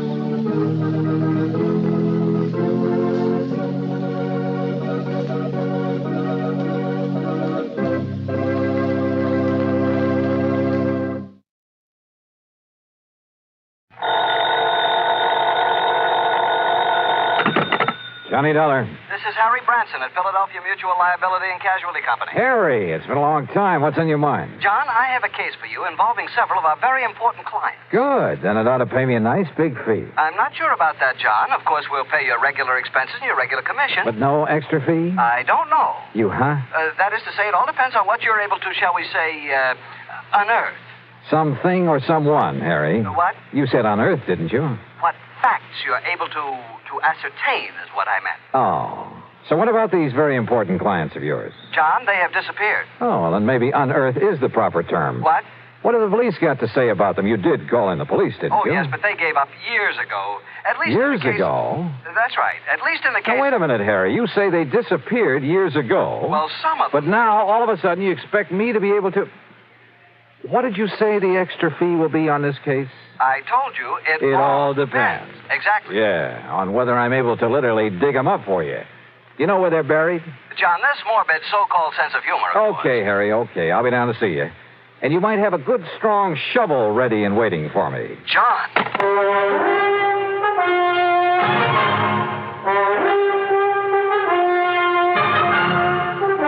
Bob Bailey in the exciting adventures of the man with the action-packed expense account. America's fabulous freelance insurance investigator. Yours truly, Johnny Dollar. Now, Act One of yours truly, Johnny Dollar.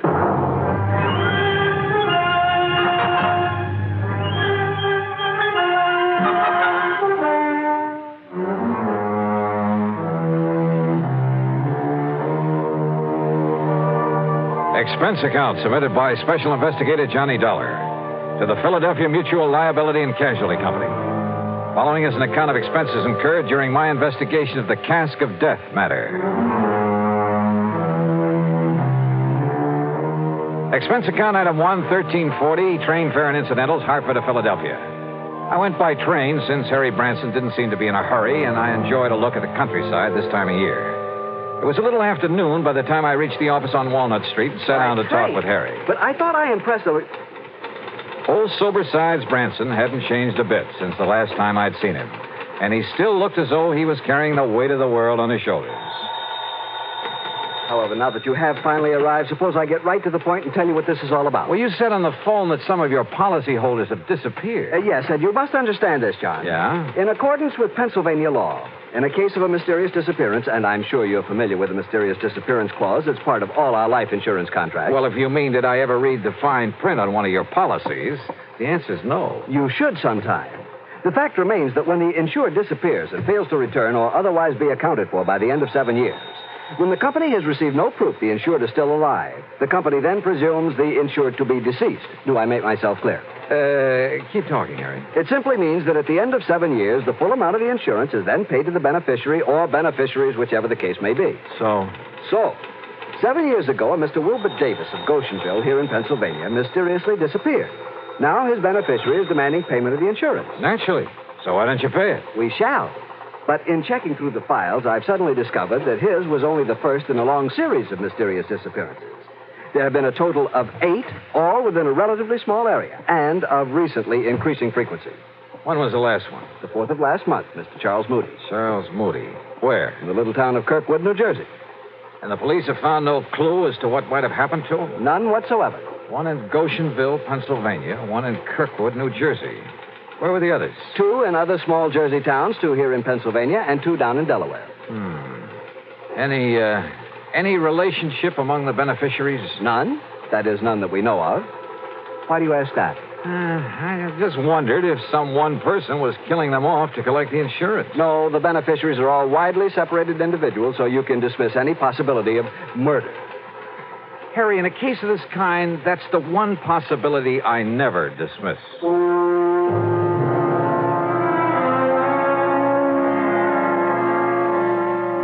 Harry's secretary put together a comprehensive list of the people we were concerned with. Their names, addresses, beneficiaries, and so on. In my room at the Bellevue Stratford that evening, I went over it carefully. All of these people had disappeared from their homes in small communities. All of them had been in their 60s, had been widowers or bachelors. As for the beneficiaries, they were scattered about all over the country. Early the next morning, I paid my hotel bill. That's item 2, $18 even for the room and a couple of meals. Then spent item 3, $50 deposit on a rental car. I drove first to the little town of Kirkwood, New Jersey, from which a Mr. Charles Moody had disappeared just about a month ago. I stopped to make inquiries at the general store. Thank you, Miss Peterson. I'll see you next week again. Now, as you were saying, Mr. Hurley? Yes, Mr. Dollar, I certainly hope Mr. Moody shows up again. You're a fine man. Fine man. Used to come down here at the store for a quiet game of checkers now and then. And the police have no idea where he might have gone or why? Yeah, well, I guess I'm about the only police we have here in Kirkwood. Oh? Of course, I notified the state police, and I presume they're still looking for him. Just, what happened, Mr. Hurley? Just took the bus into Philadelphia one day, and, well, that's the last we heard of him. Do you know anything about the beneficiary of his insurance? Let's see. According to my list... It's a nephew, Mr. Dollar. Yeah, Charles Moody. Lives out in California. Yeah, Mr. Moody always felt that he was the most deserving of his relatives. Left him everything, huh? Well, the insurance and his money, yes. Well, I know because, well, I'm the only lawyer here in Kirkwood, and I made out a will for him. You say just the money to his nephew? Except for his wine cellar, all his property will go to the town. Wine cellar? Yes. If Mr. Moody doesn't come back, or if he's proved to be dead, the wine cellar will go over to a man over in Philadelphia. Had themselves a sort of a gourmet club, I guess you'd call it. I see. But now tell me... You know, I kind of wish he'd have willed me that wine cellar. You should see the collection he has there from all over the world. Yes. German wines and French and Italian. Yes, I'm sure. Swiss, but, Hungarian, now, Mr. Hurley, champagne. Is there anything else you can tell me that might help me to find him? How about his friends? Everybody was Mr. Moody's friend, Mr. Dollar. But as I started to say about those wines he had... So I checked out all of Mr. Moody's friends there in Kirkwood and ended up with no more information than I got from the storekeeper. But you know something? If I had had sense enough to realize it, I'd have gotten plenty from him. He had given me a real key to the disappearance, not only of Mr. Moody, but of the 7 other people on the list. And what a key. Yeah, to what turned out to be one of the weirdest cases I ever handled. Now, Act 2 of yours truly, Johnny Dollar and the Casque of Death Matter. Item 5, $42.70, traveling expenses, food and lodging for the next 2 days. I drove my rental car to Pitts Grove and Malaga, New Jersey. Armstrong and Mount Pleasant down in Delaware. Then Hickoryville, Pennsylvania, Goshenville, and the nearby town of Milne. I contacted not only the local police, such as they were, but dug up the lawyers who'd written wills for the missing men. And by doing so, I learned a strange, intriguing fact. You see, my last contact was there in the village of Milne with the one lawyer in town. Yes, Mr. Dollar. If my client, Mr. Frederick Burton, fails to return by the end of 7 years, your company will have to pay the insurance. As for the rest of his estate... Including a wine cellar? Yes, a very excellent one. Its contents will go to a friend of his who lives in Philadelphia. Mr. Edward Alden Poley. Yes, that's right. Well, how did you know? Well, I've been doing a little poking around these past couple of days.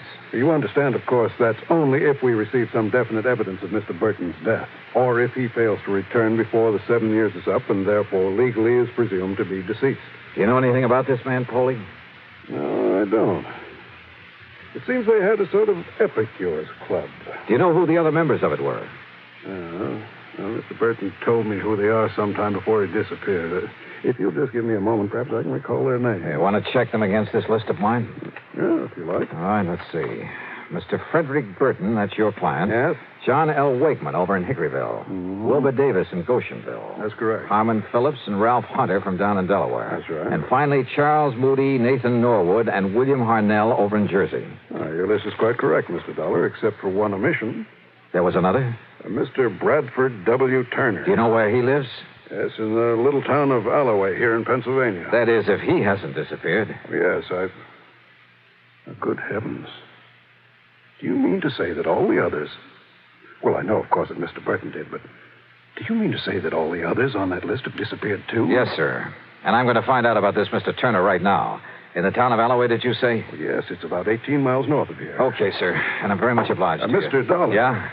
Do you really think there can be some connection between these disappearances and the fact that all these men have willed their wine collections to this Edward Alden Poley? What do you think? Wait a minute. Had I told him the others all willed their wine collections to Poley? Or had he just come to that conclusion? Or what? Anyway, I drove due north to Alloway. The one large, rather nice home belonged to Mr. Bradford W. Turner, the man whose name was not on my list. So I hoped that he was still here in the land of the living. He was, and he turned out to be a very fine gentleman, despite his preoccupation with vintage wine. No, Mr. Dollar, our little order of epicures has not been very active since several of the members have, disappeared. But not you or Mr. E.A. Poley. I was just preparing to make the trip over to Philadelphia to pay a visit to Mr. Poley. Oh? Mind telling me why, Mr. Turner? Not at all, sir. Not at all.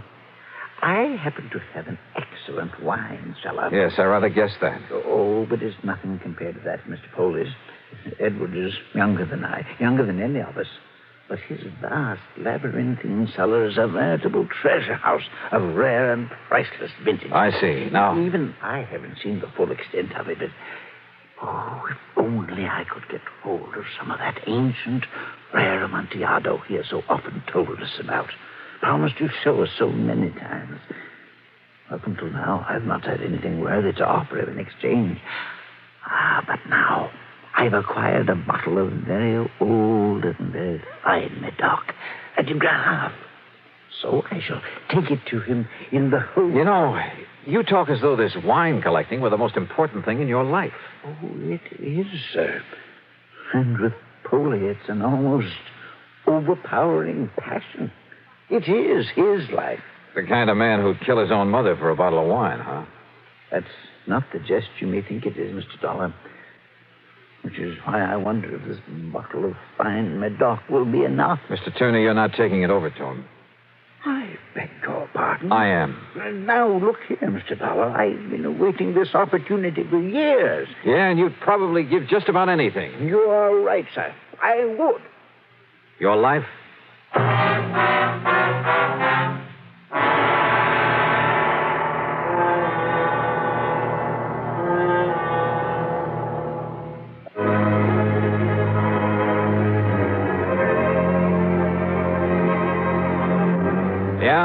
Every one of the old men who disappeared had been a nut on the subject of wine collecting, and had provided in his will that his cellar was to go to a Mr. Edward Alden Poley. You know something? When I talked to Poley at his home in the old Germantown section of Philadelphia, I decided he was the biggest nut of all, and possibly a dangerous one. It was an old house and a big one. It must have been one of the original Philadelphia mansions. As for Poley himself, well, I'd say he was a man of about 50. He was short and heavy-set, and his face... Well, his face reminded me of a bird of prey. Very thin, with a long, aquiline nose. His eyes were far apart and almost beady. In spite of his shortness, he seemed to almost hover over things, including me. As he led me into the library, his eyes kept glancing at the package I carried, and there was a kind of inner glow in them. I could think of only one thing. Madness. Dollar, did you say? That's right. Johnny Dollar. I see. Oh? I mean, it's a very unusual name. I, can't help but admire this library, Mr. Poley. Only the best. I must have only the best, Mr. Dollar. Yes, it looks so. Nothing, no one must stand in the way of my having the rarest, the finest of everything. Sometimes it takes years, Mr. Dollar, but sooner or later I get what I want. I notice you have a lot of the works of Edgar Allan Poe. The greatest writer who ever lived. I am fortunate to bear the same initials. What? Oh, yeah. Look there. First copies of his works. And look there. The manuscript of one of them. Of the... Well, it has to do with a certain wine. Yeah, I see. Which brings us to what you have there. Well, it's a famous old Medoc, Mr. Poley, a de Graaf. Its age, the vintage. Let me see it. What? Well, sure. Yes. Look at it. Well, I only brought it here for your opinion. Huh? Oh, but I must have this. I must have I'm afraid that's impossible. Oh. We shall see. Perhaps we'll make an exchange. I have in my vaults an old, a rare, a priceless Amontillado. Come, Mr. Dollar. The Casque of Amontillado, huh? What was that? Nothing, sir. Lead the way. He did. Yeah, he sure did. Through a hidden door behind a panel in the wall. Instead of using a flashlight, he took along a sort of torch, a flambeau, I think you call it, that gave off an evil, oily smell that stained the passageway with smoke. He led me down a long, winding staircase between the walls. Then finally we came to the vast wine vaults deep underground. This was really something out of Edgar Allan Poe. It was cool and damp with great drops of water slipping down the old stone walls. On one of them was a motto. Nemo me impune lacessit. I'm afraid my Latin is a little rusty. No one dare seek to best me with impunity. Yeah.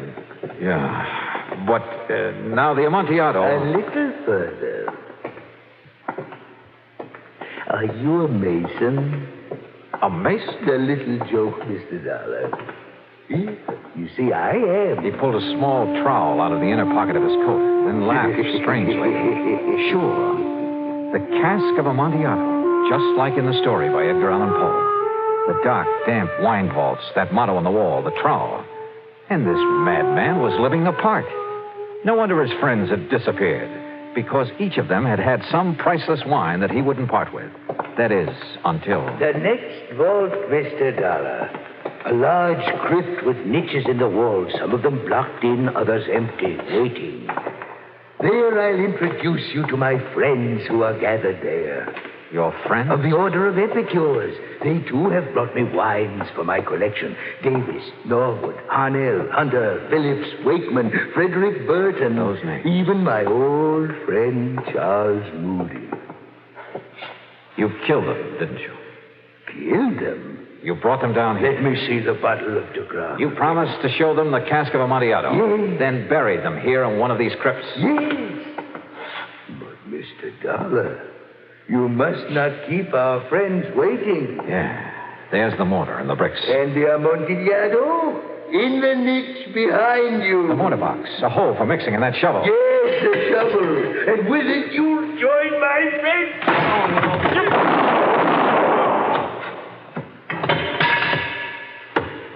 This isn't the way the story.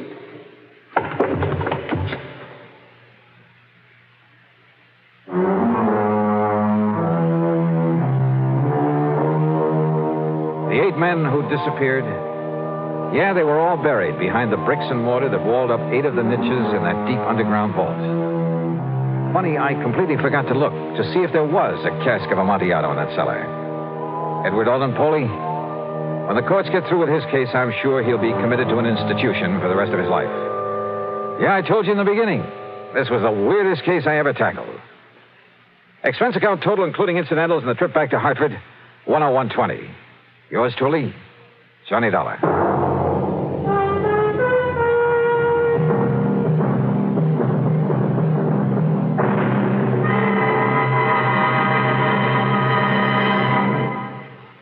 Now, here's our star to tell you about next week's story. Next week, I run into a girl who is fabulously rich, and because of it, fabulously poor. Join us, won't you? Yours truly, Johnny Dollar.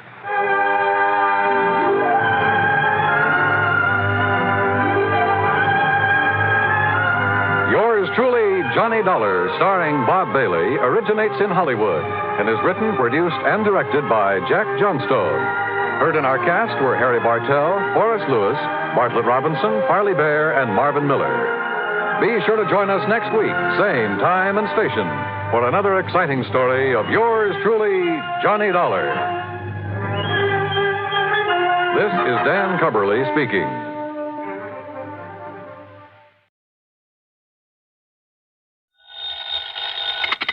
Johnny Dollar. Johnny, this is Pat McCracken at Universal Adjustment Bureau. Well, hiya, Pat. How you doing this bright and sunny afternoon? Pat? Alvin Peabody Cartwright. Oh, no. Oh, yes. He's called you. Yeah, he called He has a problem. Well, hasn't he always? Big emergency. That's right. Which means that you have a problem. Oh, no. We haven't, Johnny. You have. Oh, well, now, Pat, let's talk about this, huh? Why does the company pass all his frantic, fantastic problems on to us? So that you can pass them on to me? Yeah? Sure, so that I can collect all those fancy fees and commissions. Have an excuse to pad out the little old expense account. Now, Johnny. After all, when you're serving a client as important as he is, why, hang the expense. Oh, then you finally admit it. Huh? It's only because of the dough you collect that you put up with that wild, wacky old coot. No, wait, that isn't true. Oh, it isn't, huh? Well, I freely admit I've made a lot of money handling his problems over the years, a real sackful. Yeah? But more important, I've grown to like Alvin P., and I feel kind of sorry for him and all the messes he gets himself into. Uh-huh. So, if he's having trouble again, if I can give him a hand... The heck with the expense account. Right. Good. That'll save the company a lot of money. No, wait a minute. I didn't mean that. Oh, well, I wish you did. Cartwright's cost us plenty. More than any other client of any other company we act for. Would you rather he took his insurance somewhere else? Right. Maybe I can arrange it. No. Wait a minute. I didn't mean that. Now, listen, Johnny. Okay, I'm listening. Drive on up to Lakewood and see him, will you? Right away? He particularly asked for me? You know he did. He always does. So will you do it? Yeah, sure, Pat. Only what's his problem this time? Johnny, I don't know. Huh? But you said he called you. That's right. And he didn't tell you? Sure he did. Well? Well, he told me one thing, told the insurance company something else. Heaven only knows what he'll tell you. Is there anything unusual about that? Nope, not a thing. So go ahead, Johnny. Go over and see him. Get him off my neck. Patrick, that I will.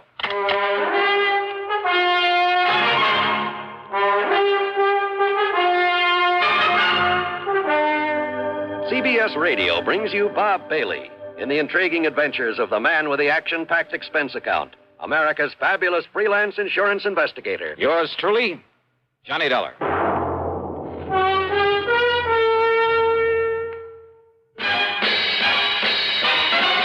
Are you smoking more now, but enjoying it less? Have a real cigarette, have a Camel. The best tobacco makes the very best smoke. Have a real cigarette, have a Camel.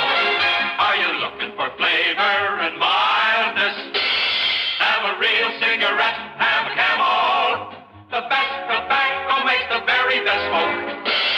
Have a real cigarette, a real cigarette, a real cigarette, have a Camel. If you're smoking more today, but enjoying it less, try Camels. The Camel blend of costly Turkish and domestic tobaccos has never been equal for rich flavor, easygoing mildness, real smoking satisfaction every time you light up. The best tobacco makes the best smoke.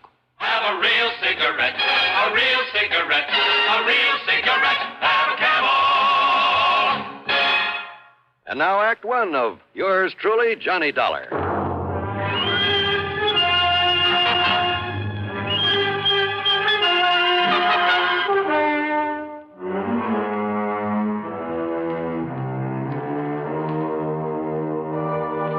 Expense account submitted by Special Investigator Johnny Dollar to the Universal Adjustment Bureau, Home Office, Hartford, Connecticut.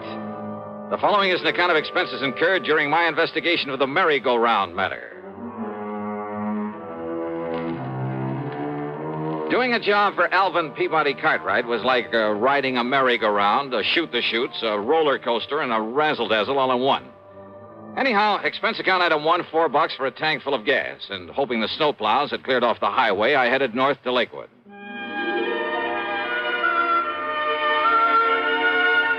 In my humble estimation, Lakewood is one of the prettiest little towns in all of New England, especially in the wintertime. The Cartwright place where the old man lives by himself is on top of a low hill beside the lake. 3 or 4 acres, I'd say, with plenty of elms and towering oak trees guarding the sprawling old mansion. And now, at dusk, with a soft blanket of snow on everything, a group of skaters gliding gracefully over the frozen lake, and a horse-drawn sleigh loaded with happy kids circling around the edge of the lake. Well, it was mighty nice. Peaceful, too. Yeah, it was good being out here in the country again, breathing deep of the crisp, cold air. I felt real good. And I hoped the problem at hand would be no more serious than most of those that were handed to me by Mr. Cartwright. Hiya. Well, don't just stand there letting in the cold. Don't you know it costs a lot of money to heat a place like this? Yeah, I'll bet it does. Well, how are you? Did you stomp the snow off your feet? Yeah, I think I Don't did. want you tracking up the house. Now, what can I do for you, Mr. What? Huh? Why, it's Johnny Dollar. Oh, and I know it's a little late, but Merry Christmas, Johnny. Merry Christmas to you. Well, thanks, Mr. Cartwright. The same to you. I knew you wouldn't let me down, boy. Just throw your things here in the hall rack, will you? Yeah. Yes, sir, I knew you'd come. And so I saved it for you. Right in here, Johnny. Yeah, save what, sir? Saved what? Saved what? Why, your Christmas present, of course. You mean to say that's why you... Here you are, Johnny. Oh, well, now, listen. Go ahead. Open it up and see if you like it. Oh, okay, but now you shouldn't... Holy smoke. Well, do you? These are diamonds on this Of thing? course they are. What do you think it is? A piece of junk? Oh, well, no, this is too much, Mr. I Cartwright. don't see why, Johnny. Everybody should carry his money in a bill clip. Everybody. You just think how it will impress the folks. But a bill clip studded with genuine diamonds. Well, you like it? Well, sure.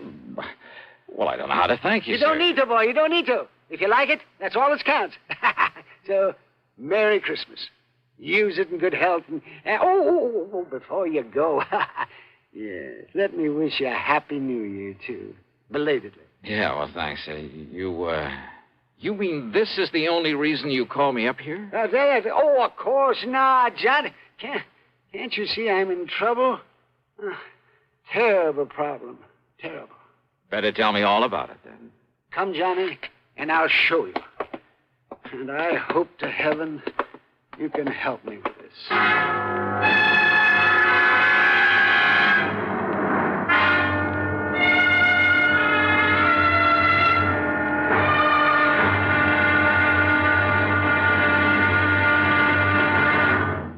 Act two of yours truly, Johnny Dollar, in a moment. Welcome, recording star Mel Torme. It's terrible trying to sing with a bad cold. So I always take 4-way cold tablets to relieve cold miseries fast. Good idea. Tests of all the leading cold tablets proved 4-way fastest acting.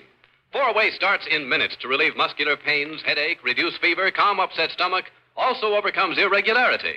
When you catch cold, try my way. Take 4-way cold tablets. The fast way to relieve cold distress and feel better quickly. 4-way, only 29 cents. Now, here's a word about another fine product of Grove Laboratories. Had dandruff for years? Now get rid of it in 3 minutes with Fitch Dandruff Remover Shampoo. 3 minutes with Fitch regularly is guaranteed to keep unsightly dandruff away forever. Apply Fitch before wetting hair. Rub in 1 minute. Add water, lather 1 minute.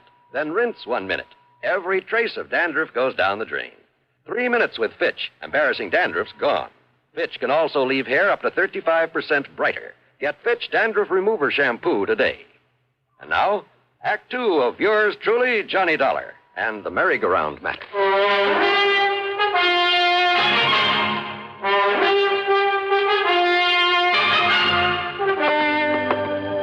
Better tell me what it's all about, Mr. Cartwright. What it's all about? My nice new art gallery. What else? Now, come along.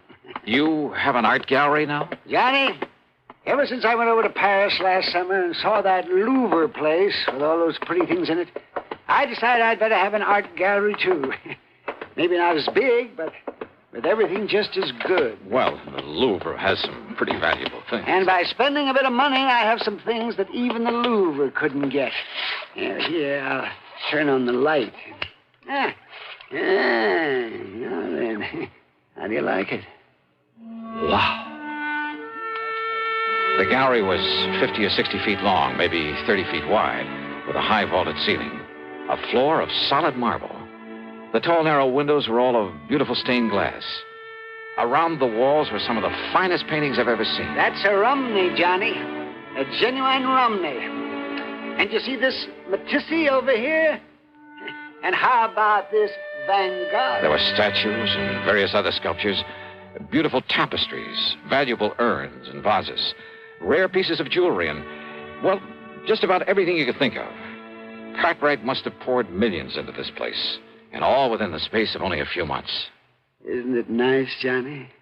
Unbelievable. And when I get tired of it, it's showing it off to people. Then I'll give all these pretty things to that big museum over in Hartford. I think they'll like them, too. Don't you? Oh, sure. But I can see your problem, all right. Problem? What problem? The reason you asked for me to come here. Well, of course I did. Because of the possibility of theft. Theft? It was robbery. And, Johnny, you've got to solve it for me. You mean it's already happened? Of course it has. Why do you think I sent for you? What's been taken? One of the most valuable things in my whole collection. A sacred painting, a holy picture. Only it was more than just a picture. It was an icon, Johnny. It was encrusted with emeralds and rubies. How big was it, Mr. Cartwright? It was 9 inches high and about 4 inches wide. Very heavy. It was hanging on the wall under that light, right there. Johnny, it was worth over $90,000. A thing as valuable as that hanging right out in the open? So that people could see it? Yeah, and small enough to be hidden away under an overcoat. Why, yes, that's why. Oh, So I hadn't thought of that. Oh, I'm afraid you had it coming, Mr. Cartwright. You're lucky that Moore isn't missing. Now, what do you mean by that? What I mean, you alone in this place with all these valuable objects of art Yeah, but and letting John, all sorts of people in to see them? Well, pretty things like these have to be seen to be appreciated. Well, did you ever screen any of the people you let in here? You think for 1 minute the kind of people who would come to admire these nice things would ever steal anything? Somebody did. Oh, yes, it did. Yes, I guess you're right, but you were wrong about my being in here alone when it happened. What do you mean? Every day, Johnny, during the hours people were allowed to come in and look at my things, I had a guard on duty all the time. Oh, a registered peace officer? Well, no, he just happened to be the first man who answered my ad. Oh, great.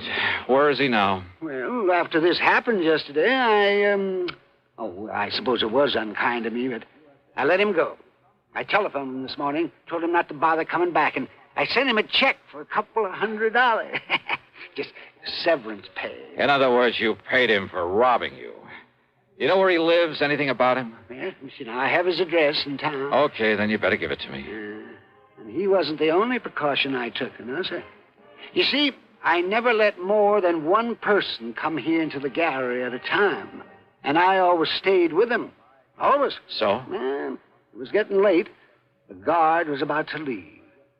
But there was a knock on the door. And so I answered it. Uh-huh. And who do you think was there? I'll bite. Who? A sweet little old man. He was all dressed in rags. Oh. He said he'd heard about the icon and he'd like to see it. So I showed him in here. And did you stay with him? Well, no, because just then there was another knock on the door. And who do you suppose it was? Okay, who this time? Johnny! It was Jonathan. Jonathan? Yes, Jonathan Peebles. Oh, yeah. My oldest and dearest friend. He lives down in New York. Oh, yes, I remember him now. Yes, he's the oldest, most loyal friend I have. Yeah, sure. He was the one who gave me a hand that time we all thought you were lost at sea. A bit of an eccentric, though. Aren't we all? Well... Yes, well, anyhow, it was Jonathan. And, of course, he gave me the usual lecture. Lecture? Oh, you know, the sort of thing that you would. I'm afraid I don't understand. You know about it being wrong for me to have all these valuable things here in my home and being alone at night and maybe somebody might break in, try to kill me and get at them and that sort of nonsense. Nonsense, huh? Now, you listen to me, Mr. Cartwright. Anyhow, as we were about to come in here to the gallery, I saw that the old man was leaving. So naturally, I stayed out there at the front door to say goodbye to him. And to have the guard look him over, kind of, and pat his clothes and so forth. But then, Johnny, Johnny, that poor old man. What happened? He tripped over the door sill and had a terrible fall. Well, the guard helped him up and made sure he wasn't badly hurt. And, well, I just gave him a few dollars just in case. And I had the guard drive him back to town. Uh-huh. And then you found the icon was gone. It was Jonathan who came out and asked me what I'd done with it. And, Johnny, when I looked and it wasn't there, and I was so upset, well, the first thing this morning, I put in that call for you. Well, it's probably too late to do any good, but give me the address of that guard you had on here and tell me what he and the old man look like. Yeah, right. Well, the guard's name is Gummy. Is what? Well, that's right. It's Gummy O'Banion. Gummy O'Banion? What's the matter with you, anyhow? Don't you remember? Gummy O'Banion was mixed up in more rackets down in New York in the old days. Of course I remember. Then why under the sun would you... He assured me that he's through with all that he's gone straight and he's retired. And he's the one you picked for a guard? Oh, brother. Surely you don't think that Gummy... No. You want to bet? You know something? I'm glad that Mr. Cartwright didn't want to bet. As I said before, any case where he's involved, well, you can bank on just one thing. The solution isn't going to come from any logical process of deduction or series of sensible clues. It's going to come from way out in left field. And believe me, that's exactly what happened on this one.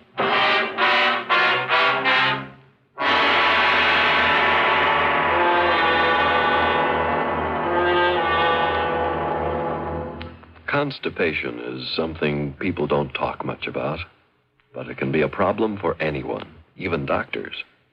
And when constipation occurs, it's interesting to see just what doctors consider important about a laxative they might use or recommend. Now, a majority of the doctors we heard from had this to say: a laxative should be effective, gentle, as close to natural acting as possible, and a medicine that can be used with complete confidence.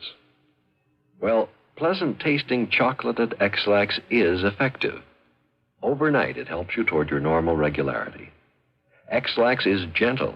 Next morning, it gives you the closest thing to natural action. And that's why many doctors and millions of people use X-Lax with complete confidence. X-Lax, the laxative that helps you toward your normal regularity gently, overnight. Is X-Lax in your medicine cabinet? And now, Act 3 of yours truly, Johnny Dollar.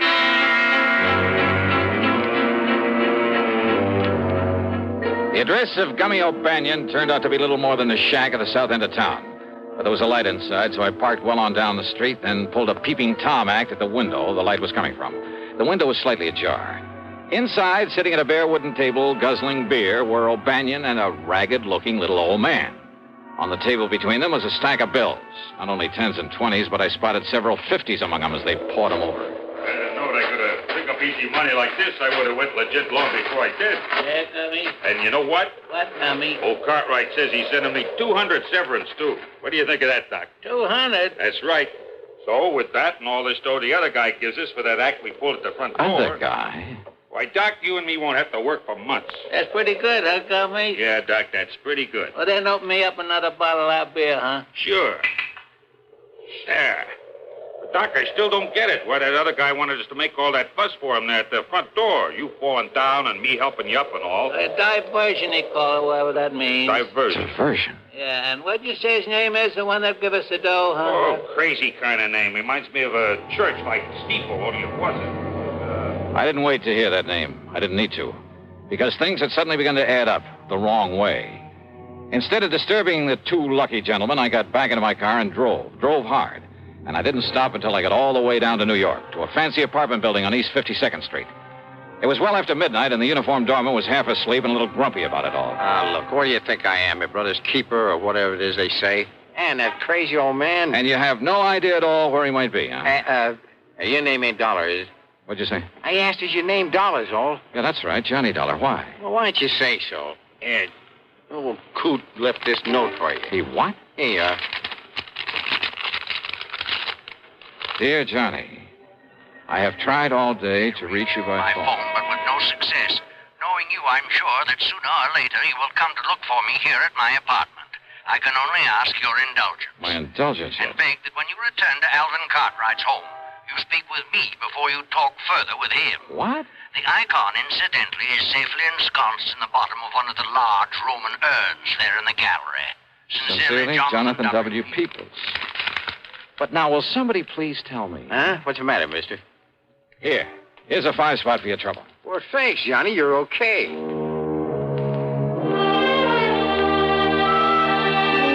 So I drove on back to Lakewood, to Cartwright's home, after a quick stop for some breakfast along the way. Not only was there no guard at the front door, but the door was unlocked. And I wondered, had Jonathan Peoples deliberately left it that way for me? Anyhow, I sneaked inside, and there, sure enough, in the breakfast room, their backs toward me, were the two wild old characters. Or maybe just one such, and his really good friend. You listen to me. Oh, fool, huh? That's right, I'm convinced of it. Oh, you are. Unless you'll solemnly promise me two things. Promise? Promise? Oh, what are you talking about? That you'll immediately, mind you, that you'll turn this whole collection over to a museum, the way you plan to do sooner or later anyway. But, Jonathan, I haven't got tired of it yet. No? Well, by the time you do, somebody will come here and bash in that silly head of yours. Or at least come here and steal some of those things. Oh, with me around there? I'd just like to see anybody try to... Yes, that's right, the icon. Oh, it was such a lovely thing, too. And you'd like it back, wouldn't you? Are you crazy? Of course I'd like it back. Well, you'd also have to promise to have some honest, legitimate guards around here now, immediately, 24 hours a day. You and your ex-gangster. Yes, I guess I was wrong about him. Of course you were. He might have killed you. Unless you make those promises, Alvin, somebody will, you stupid, incompetent old... Don't you talk like that. But it's true, isn't it? Of course it is. Oh, dear, of course it is. This whole thing was silly right from the beginning, and And losing that beautiful icon, it just... Would you, upset me like so. it back? Yeah, I'd do anything to have it back. Anything? Yes, anything. You can hear, can't you? I can give it to you, Alvin. No, I don't care what you can do. All I care about is that... You? That's right. I have it. I'll be glad to give it to you. Jonathan. Jonathan If you keep your word. You're a crook. That's what you are. I am not a crook. But if you have the icon, it's because you stole it. I did not. You're a thief. That's what you are, a thief. I am not. There's only one way you could have gotten it. No. By stealing No, it. you silly old fool. Don't you see? Don't I see what? All I did was to hide it away from you in the hopes of knocking some sense into that thick skull of yours. Well, has it? Has it made you realize that you have no business keeping a valuable thing like that around here? All right, Jonathan. I'll admit you did the right thing. You brought me to my senses. But now, give it to me. Oh, come on, give it to me. Only on condition you make those promises to me. Didn't I say I would? Then do so. I do. Cross your heart? Yes, I cross my heart and I hope to die from there now. Now, give me back the icon. Well, I said I would, didn't I? Well? Well, then do so. Well, I will. Well, now. All right. And if you think for a minute that was the end of it, you're wrong. Those two wild old men sat there for the better part of an hour, squabbling, shaking their fists at each other, and a half dozen times they almost came to blows.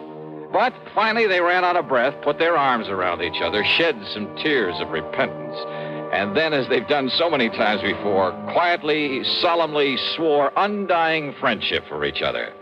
What a pair. The expense account? Why bother?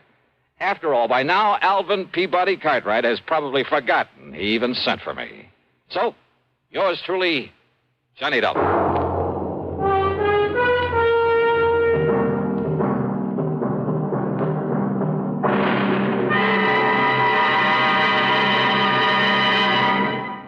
And now our star has a few words for you about the case he'll investigate on next week's program. It's called the Sidewinder Matter, and the whole thing happens out in the middle of the Great Mojave Desert. Believe me, it doesn't take long for me to realize the desert can be a mighty dangerous place. So join us, won't you? Right here on the station that brings you all the best in radio. Yours truly, Johnny Dollar. Yours truly, Johnny Dollar, starring Bob Bailey, originates in Hollywood and is written, produced, and directed by Jack Johnstone. Heard in our story were Lawrence Dobkin, Howard McNear, Frank Gerstle, Will Wright, Forrest Lewis, and Joseph Kearns. Be sure to join us next week, same time and station, for another exciting story of yours truly, Johnny Dollar. This is John Wall speaking. A terrorized model races for the end of the road. Shocking drama of suspense next on the CBS Radio Network. Better buys are your reward at Orange Motors for a Ford. Get your orange guarantee from the largest dealer in Albany, in the heart of Auto Row. Orange is the place to go.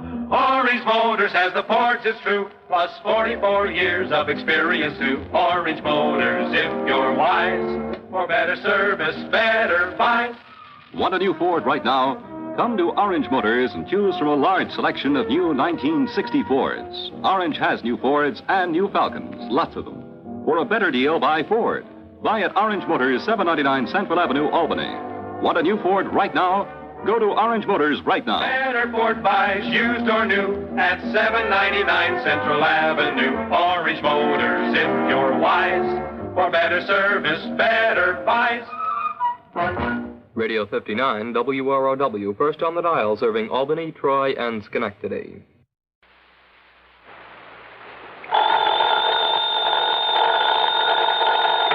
Johnny Dollar.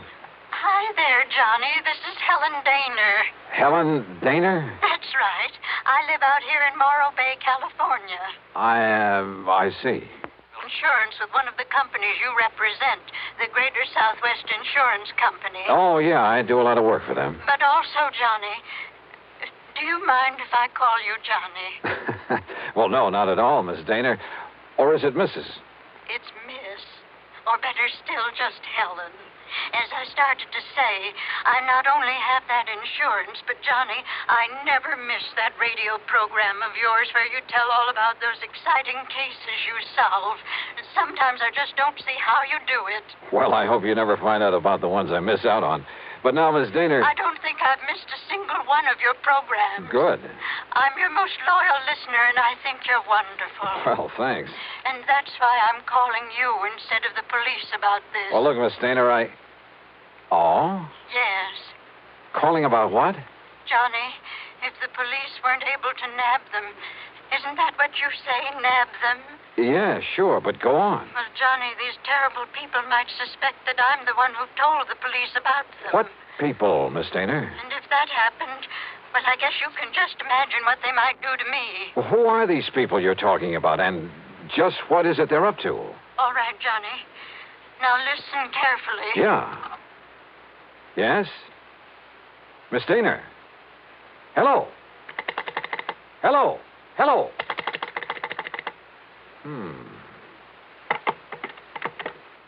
Oh, come on now, Dollar. Don't be a sucker for a... And yet... I wonder...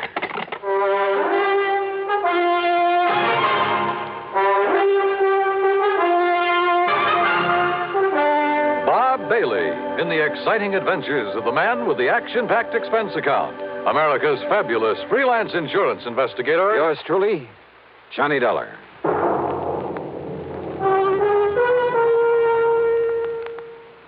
Oh, Act One of yours truly, Johnny Dollar.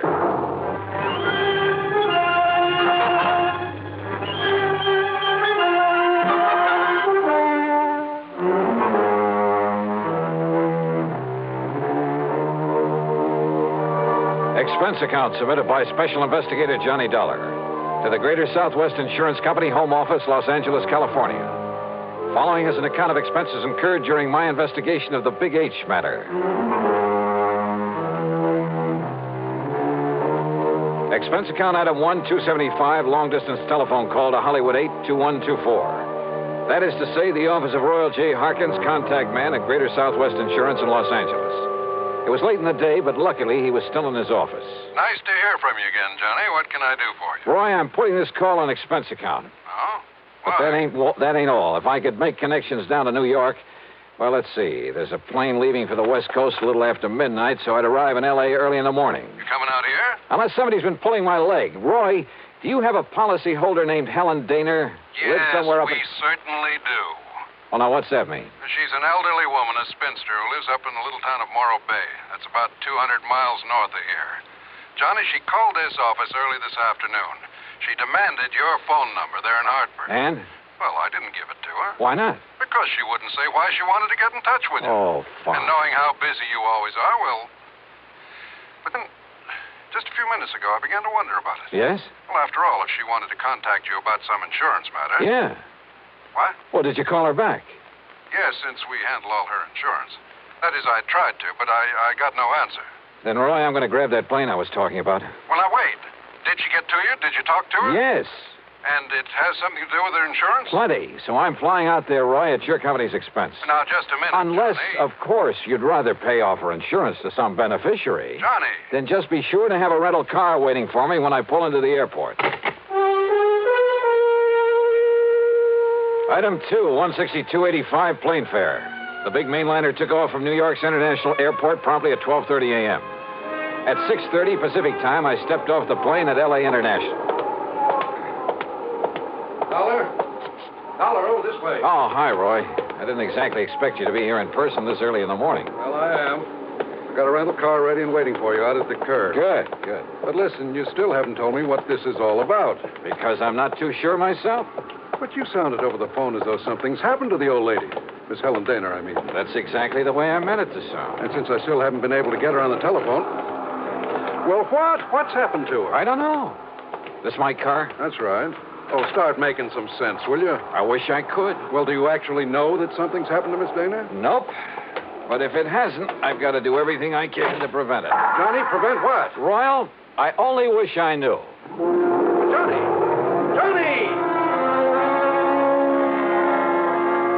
Thanks to an excellent highway and light traffic, I made good time through Santa Monica, then Santa Barbara, even past the famous Pismo Beach.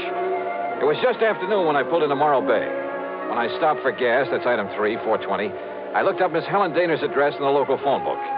It turned out to be a modest little frame house about half a mile south of Morro Rock on the landward side of the bay. It had some nice, well-kept flower beds in front, and at the back I could see a small, rather decrepit dock that stuck out into the bay. A brand new, expensive automobile was parked in the street in front of the place. Hardly the kind of car you'd expect a sweet old lady to be driving along. Well, there was only one way to find out.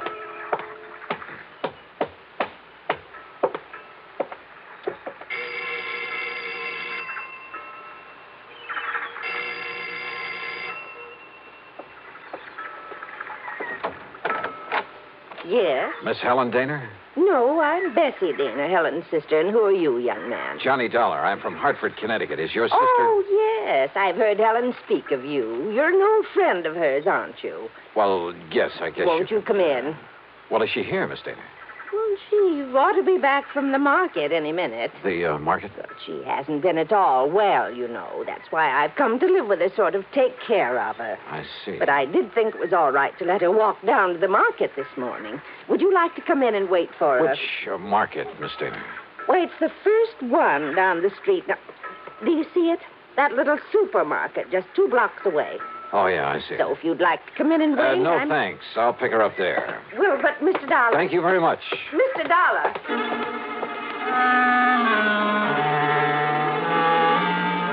There was something very funny here, but I wasn't sure just what. Or maybe I'd just fallen for some gag on the part of a fan on my radio program who wanted to see her favorite hero in person. In any event, there was one sure way to find out, from Miss Helen Daner herself. And if she was still at the market. But as it turned out, I got that well-known kick in the face. Why, of course I know Miss Eleanor well, sir. Then will you please point her out to me? Miss Helen Daner? That's right. Oh, but she isn't here, sir. Oh. Then perhaps she went to some other store. Most certainly not, sir.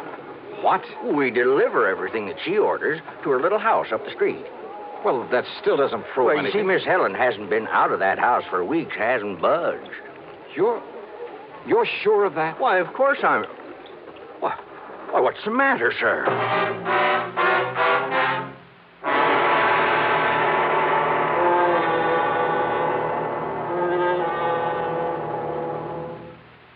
And now, Act 2 of yours truly, Johnny Dollar and the Big H Matter.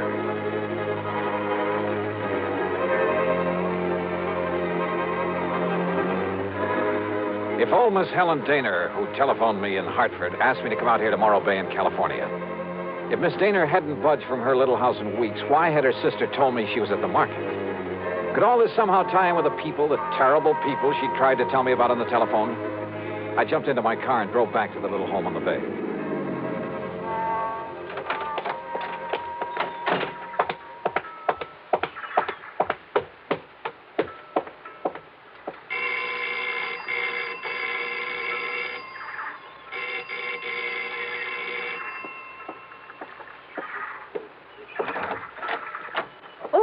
Mr. Dollar. That's right. Now, where is Helen Daner? Oh, Sister came back while you were gone. Came back? Without my seeing her? Now, listen, I was... Yes? Well, the manager of that market said she hasn't been out of this house for weeks. What? Oh, you must have gone to the supermarket. Well, where else? And just because she isn't shopping there anymore... Oh, now, look, Miss Daner, you told me... Won't you come in? I think she'll be terribly disappointed if you don't. You see, she's told me all about you now. In the couple of minutes I was away from here? An insurance investigator. I think it's awfully thrilling. But now come in and see her. I think she's been kind of expecting you. Yeah. And if you'd like to know what I think, Miss... Good Lord.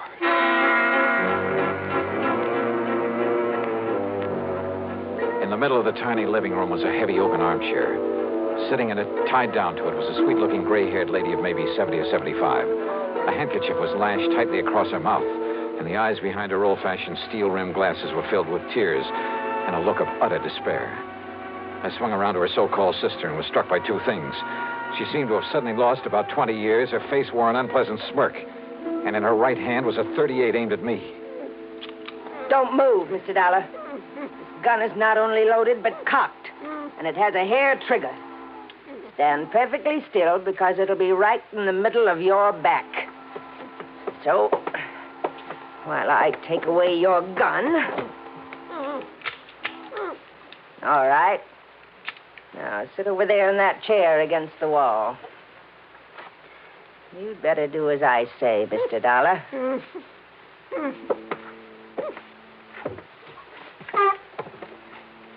Now, we may have to wait a little while. So get one thing straight. Any move, any tricks, and I pull this trigger. Mind telling me what we're waiting for? You'll see. And why you've tied her up that way? That is Helen Daner, isn't it? Why, what's the matter, honey? Getting a little short of breath with that gag in your mouth? Well, then why don't I take it out for you? No, Dollar. Not a single move. Just crossing my legs. Sure. Here now, honey. Don't want you to conk out on it. After all, you may be of some use before we're through with this caper. There you are. Johnny, I don't know what. These terrible people, they sneaked in while I was phoning you. Yeah, Helen, I guessed that. If only you hadn't come, but I thought maybe. They're smugglers, Johnny, of the worst possible kind. You tell them, honey. It'll help to kill time while we're waiting for Pete and Dollar. Okay. They're smuggling in narcotics, heroin, from the way down in Mexico. Oh, pretty smart picking a spot as far up the coast as this. If only I'd known. When this man, Pete, asked if he could use my dock. He said it was to tie up his boat at night when he came in from fishing. How did you get onto them, Helen?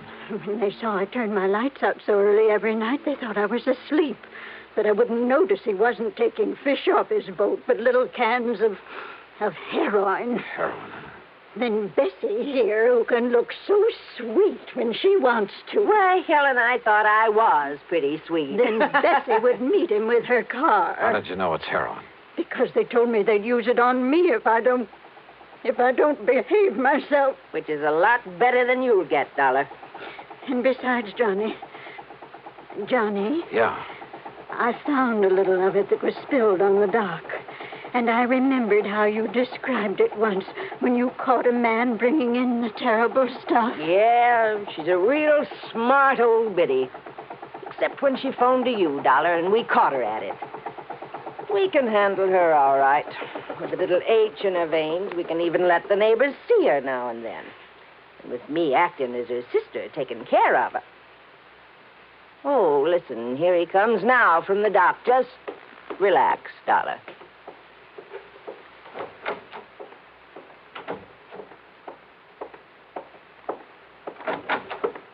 Well, what a charming little party. Johnny, this is... Nice work, Bessie. Dollar, huh? That's right. You want to take care of him, Pete? So you made the mistake of coming out here. Believe me, mister, it was a mistake. I said, are you going to take care of him? Why, of course, right away. We don't want him lying around here. Which is to say, Dollar, we're going to do something I haven't thought of since the old days in Chicago. You and I are going to take a little ride. Well, Act 3 of yours truly, Johnny Dollar.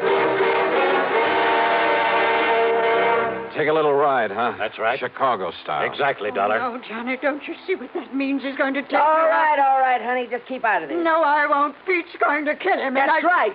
Now, shut up. Oh, now, just a Dollar. minute. Sit down. Bessie, be sure you keep the gun on him. Oh, don't worry, Pete. If I had a silencer, though, I'd get rid of him here and now. Has it occurred to you, Pete, that I may have left word with them that if I'm not heard from... Now, don't try to be cute, Dollar. Sure, it occurred to me. I dismissed it. For the simple reason that you couldn't possibly have had any reason to know what you were getting into out here.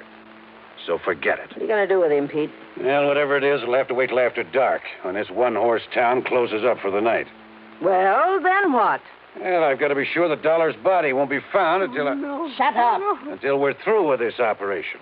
That means a week or... Wait, I got it. What, Pete? Up on Cayucas Beach. Cayucas? Yeah, that little town 5 or 6 miles north of here. There's a big pile of rocks, a big cave in them. Nobody'd ever think of looking in there. So, as soon as... Oh, what are you doing? Just digging out a cigarette. If you don't mind. No, sure, go ahead. But this is one time the condemned man won't enjoy a hearty meal. Johnny, isn't there anything? To think I got you into this. I told you to shut up. Listen, I told you. Oh, no, you don't.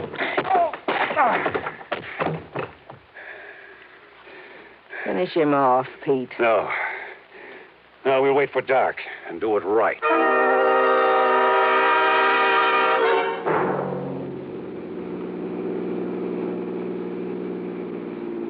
I guess he had really slugged me, because by the time I fully came to, it was night. I was in the back seat of a car driving along the highway beside the ocean. Pete was at the wheel. Beside him, leaning over the back of the seat watching me, was Bessie. And the .38 in her hand was aimed straight at my head. You're sure the old lady won't be able to work herself loose, Bessie? I'm sure. If we'd had any sense, Pete, we would have brought her along on this ride, too. It would have saved us a lot of trouble. Oh, so you've woke up, Dollar. Yeah. Well, just stay put in that back seat. Any funny business? I said any funny business. Just trying to dig out a cigarette. Stay back in that seat. Yeah.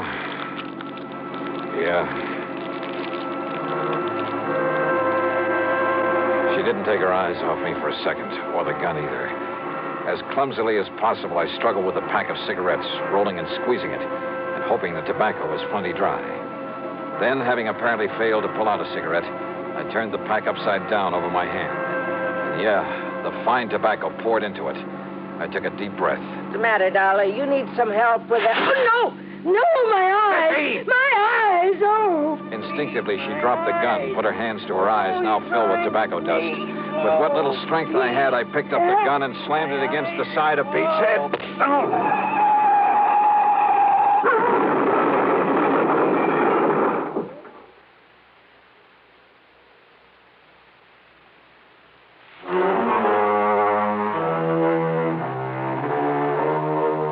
It was a commercial trucker driving one of those big interstate trailer jobs who pulled off the highway to give us a hand. Yeah, somehow those boys are always around when you need them. And he used his head. When he found my credentials in my pocket, he saw the whole picture in a flash. So he hailed down the first police car that came along and turned both Pete and Bessie over to them. Miss Helen Daner, bless her heart, this spunky little old character was tickled pink to be involved in the whole thing. Yeah, she just can't wait to go to court and testify against those two. Expense account total, including the trip back to Hartford, $447.45. Yours truly, Johnny Dollar.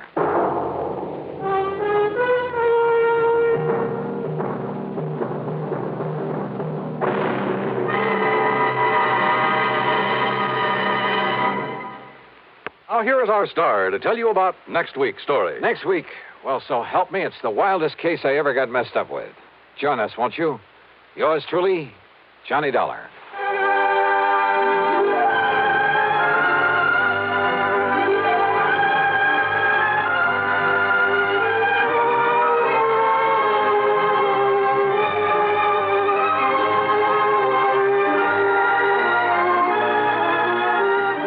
Truly, Johnny Dollar, starring Bob Bailey, originates in Hollywood and is written, produced, and directed by Jack Johnstone. Heard in our cast were Peggy Weber, Virginia Gregg, Bartlett Robinson, Joseph Kearns, and Russell Thorson. Be sure to join us next week, same time and station, for another exciting story of yours truly, Johnny Dollar.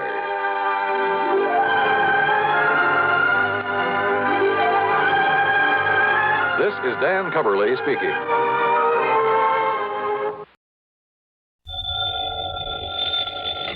Johnny Dollar. Johnny, you better come flying out here just about as fast as you can. Who's that? Johnny, this is Red. Yeah, Red who?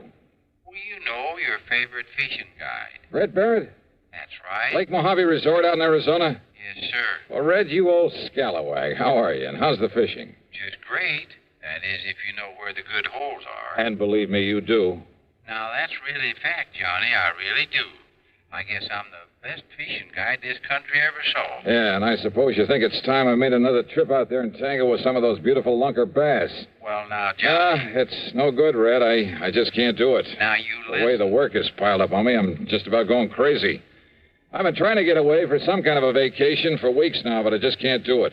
Sounds to me like you need it, too. Yeah, it's been a tough year, no let up at all. Pat McCracken over at Universal Adjustment Bureau, half a dozen of my other contacts. They've been begging me to take some time off, but I just can't, Red. I'm not on a regular payroll. I'm a freelance, so I have to take on every assignment that's handed me, whether I like it or not. Look, You mentioned Mr. No use, Red. So don't make me feel any worse by talking about it. Me? That was your idea. Huh? Did I say anything about fishing until you did?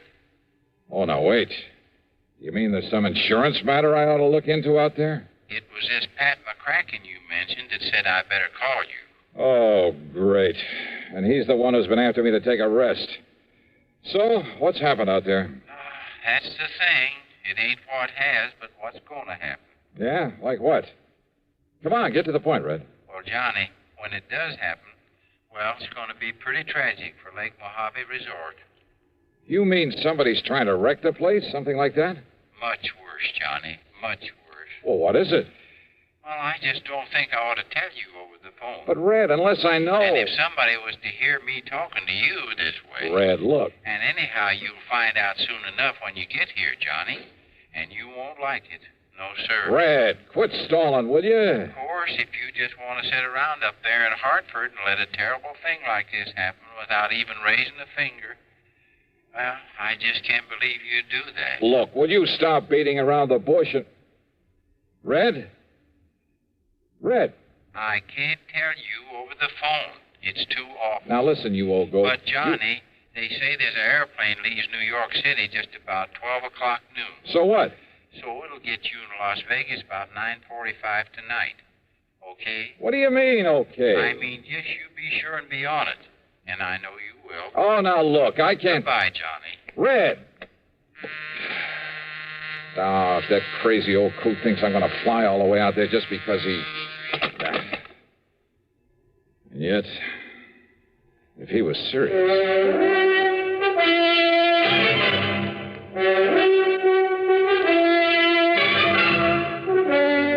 CBS Radio brings you Bob Bailey in the exciting adventures of the man with the action-packed expense account, America's fabulous freelance insurance investigator. Yours truly, Johnny Dollar.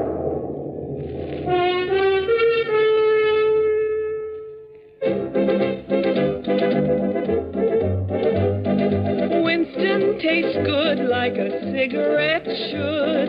Winston tastes good like a cigarette should. Winston gives you real flavorful, rich tobacco flavor. Winston's easy drawing too. The flavor comes right through to you. Winston tastes good like a cigarette should. A modern filter? Sure, Winston has it. But that's only the beginning of a Winston. Up front, up where it really counts, Winston packs exclusive filter blend. Light, flavorful tobaccos, specially selected and specially processed for filter smoking. Filter blend. That's why it's fun to smoke Winston, America's best-selling filter cigarette. Winston tastes good like a cigarette should. And now, Act One of yours truly, Johnny Dollar.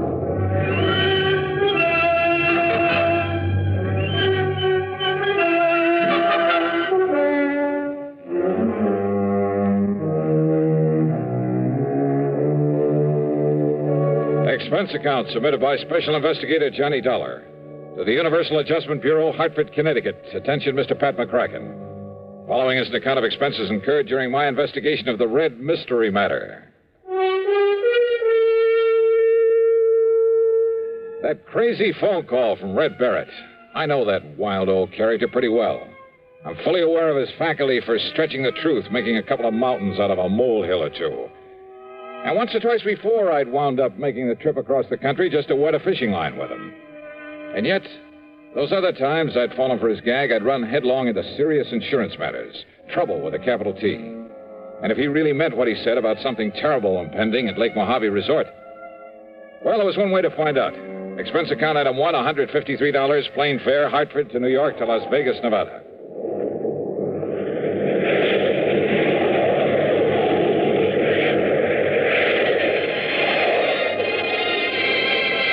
The awesome beauty of the clear night sky over the desert, with its billions of stars twinkling in the black sky above, is something I'll never tire of. The stars seem close enough to reach out and touch them. As the plane hit the glide path down to the landing strip at the south end of Las Vegas, the myriad many-colored lights of the city winked and sparkled like the lights on a gigantic Christmas tree. Yeah, from the air, Las Vegas, the fabulous city of chance, is just plain beautiful. I'd like to have stuck around Vegas for a while and tried my hand at some of the casinos and clubs along the gambler's alley they call the Strip, but I had other things to do. So, item 2 was $50 deposited on a rental car. And within minutes after the plane landed, I was heading south and east across the desert, down toward Davis Dam, down to Lake Mojave Resort.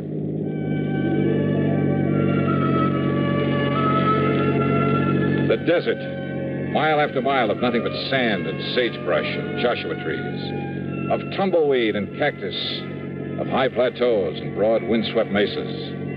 Here and there, the skeleton of some animal was perished in the remorseless, terrible summer sun. And then suddenly in the middle of it, the life-giving waters of Lake Mojave.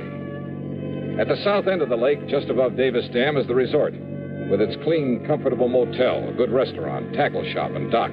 Everything to warm the heart of a fisherman. Yeah, and in the bright light of the moon, I could see the lake itself, calm as a mill pond. That meant that unlike the cold and snow I'd left back east, here it was warm and perfect weather for fishing. It took a bit of self-control to keep from driving right on down to the dock. Instead, I circled the driveway to the office. As I pulled up to a stop, in spite of the hour, someone came out to greet me. It was my old friend Buster Favor, general factotum at the resort. Yes, sir? Can I help you? Yeah, Buster, I think you can. What? Why, it's Johnny Dollar. Yeah, none other. Hiya, Buster. Johnny, it's a miracle. I don't see why. When I get word there's trouble around here. Oh, then you know, huh? Buster, I only know that something is about to... Even the police haven't had a chance to get over here yet. The police? Johnny, I sure hope he's all right, but you can find him. Yeah, find who? Why, Red. Red Barrett? You mean you didn't know? Buster, what's happened to him? Johnny, Red has... Well, he's disappeared. Oh? And I could be awfully wrong, but from the looks of things, Johnny... Wait a minute. You think somebody could have murdered him? Come on. Take you over to his room. You can see for yourself. Look, Red phoned me in Hartford, Buster. He told me that... Think he had some premonition that something was going to happen to him? Well, that's just it. He didn't seem worried about himself. All he would say was... Well, it sure looks like he should have been worried, Johnny. Here now. Holy. Yeah. The room, a housekeeping unit, was a shambles. Clothing pulled out of the drawers and closet, as though somebody had ransacked the place looking for something. That stuff's all part of the uniforms he was wearing while he was working, Johnny. How much personal clothing and stuff he had, I don't exactly know. So, if anything... The furniture, though none of it was actually broken, was overturned and cluttering up the floor. On the electric range in the kitchenette were the pots and pans he'd apparently used to cook his dinner. Some fish bones lay on a plate on the table. Probably one of the bass he caught this afternoon. Poor old fellow went out fishing as usual, not realizing what was going to happen to him after he came back here and had his supper. Now, wait a minute, Buster. Yeah, Johnny? That he left here in a hurry is pretty obvious. Or his body was hauled out of here. But I still don't see anything to indicate he was murdered, or even badly hurt. Well, look here, then. Look, Buster, you know as well as I do how unpredictable Red is. Well, I know, always but... getting restless, always talking about going somewhere else, doing something else. I know, Johnny, Look, he's told me a dozen times about a gold mine he hoped to go to back there and work someday, 50 or 60 miles north of here, up near Lake Mead. He's told me about offers to work as a guide for other fishing spots. Johnny... So what makes you think he didn't just pack up and leave for some other place, some other job? Without letting us know? And leaving things this way? Red? Sure he would. So unless you can show me some good... Oh. Yeah, Johnny. It's blood there on the floor. I'm sure of it. Yeah, it's blood, all right. It still hasn't even dried either. Yeah, I see. All right. When did you find he was missing? When Ham Pratt... Well, you remember Ham. The manager of this place, sure. Well, after supper, Ham came over here to talk to him, and, well, this is what he found. Do you know of any enemies he may have had? Red? Oh, no, sir. Of course, all of us used to get out of patience with him now and then. Some of the crazy things he'd do, the wild stories he'd tell, but, There wasn't one of us didn't love the crusty old coot. Same thing applied to everybody else who knew him. Then why? Why would anybody want to do him in? I don't know. I can't figure it out. But it sure looks like somebody did, Johnny. You can see the evidence yourself. Yeah, maybe. What do you mean by that?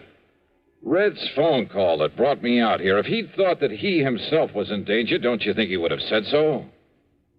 Yeah, I guess Red would have built it up, too. Would have made it sound real dramatic. Sure he would. But instead he told me something tragic was going to happen to the resort. Like what, Buster? Like nothing I can possibly think of. But now, Johnny, this blood on the floor. Yeah. Hey, did Red have a car? Yeah. Where is it? It's gone, Johnny. Whoever did whatever they did to him must have used it to carry away his body. The poor old... Buster!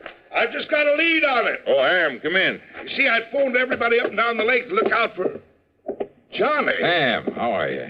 Buster's told you about Red? Yeah, and in spite of this so-called evidence around here, I still Johnny simply doesn't believe that Red was murdered. But there's blood on the floor the way things were left around. Or, Johnny, have you some reason for thinking he wasn't? First, I want some definite reason why he was. But now, Johnny... If you want the truth, I think you've both gone overboard about this. Are you kidding? Give me a reason. A reason for killing him, for anybody killing him. Just one good reason. Well, now, Johnny... Johnny, this blood on the floor. Yeah. Yeah, this. What is it, Johnny? Johnny? You, haven't called in the police yet? Oh, I was just about to when you arrived. Don't you think I'd better call them then right away? Well, yeah, Johnny, why don't you do that? No. I've done something better, Johnny. I spread the word up and down the lake, all the way up the Colorado River by telephone. And listen, it's paid off. And that's what I came in here to tell you about. Well? I just got word that a car, same description as Red Barrett's, that was seen pulling off Highway 93 about 33 miles this side of Boulder City. Oops.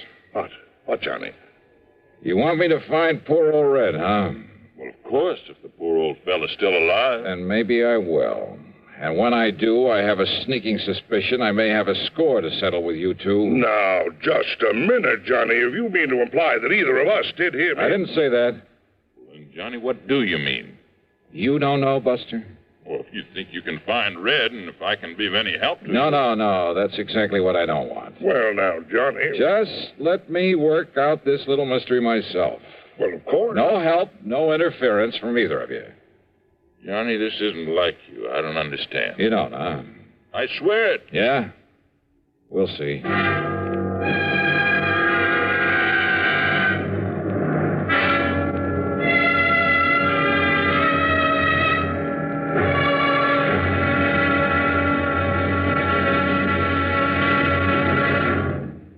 Act two of yours truly, Johnny Dollar, in a moment. Welcome, recording star Mel Torme.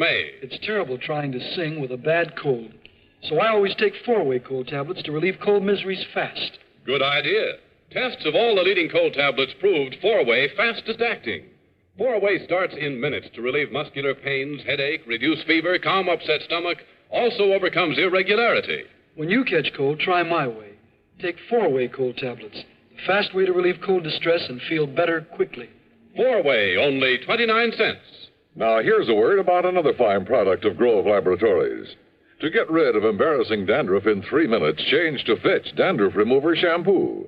3 minutes with Fitch regularly is guaranteed to keep unsightly dandruff away forever. Apply Fitch before wetting hair, rub in 1 minute. Add water, lather 1 minute. Then rinse 1 minute. Every trace of dandruff goes down the drain. 3 minutes with Fitch and embarrassing dandruff's gone. At the same time, Fitch can brighten hair up to 35%. Get Fitch Dandruff Remover Shampoo today. And now, Act Two of yours truly, Johnny Dollar and the Red Mystery Matter. Suddenly, things had begun to add up. Yeah, from right in the beginning, when Red had mentioned over the phone that he'd talked with Pat McCracken at Universal Adjustment Bureau. Had Red called Pat, or vice versa? And there was the lamp there in Red's room, apparently knocked to the floor in a struggle. But not even the bulb was broken. The clothes that were left, only the uniforms he'd worn while at work. Was that supposed to mean that the only personal things he had were those he was wearing when he disappeared? Hardly. Then there was that spot of blood on the floor. A fish scale, a single scale in the middle of it. I had no microscope to examine that blood, probably wouldn't have known how to use it anyway. But I had a sneaking suspicion there was something very, very... Yeah. And knowing Red and Ham and Buster and Pat McCracken pretty well. Okay. The first thing I did after Ham and Buster left me alone was to look over the room again. And yes, one parcel of equipment that should have been there was conspicuously absent. I went down to the boat dock and found the old Arkansas Traveler that Red had always used to fish in. It was empty. Absolutely empty of the stuff I knew he always kept in it.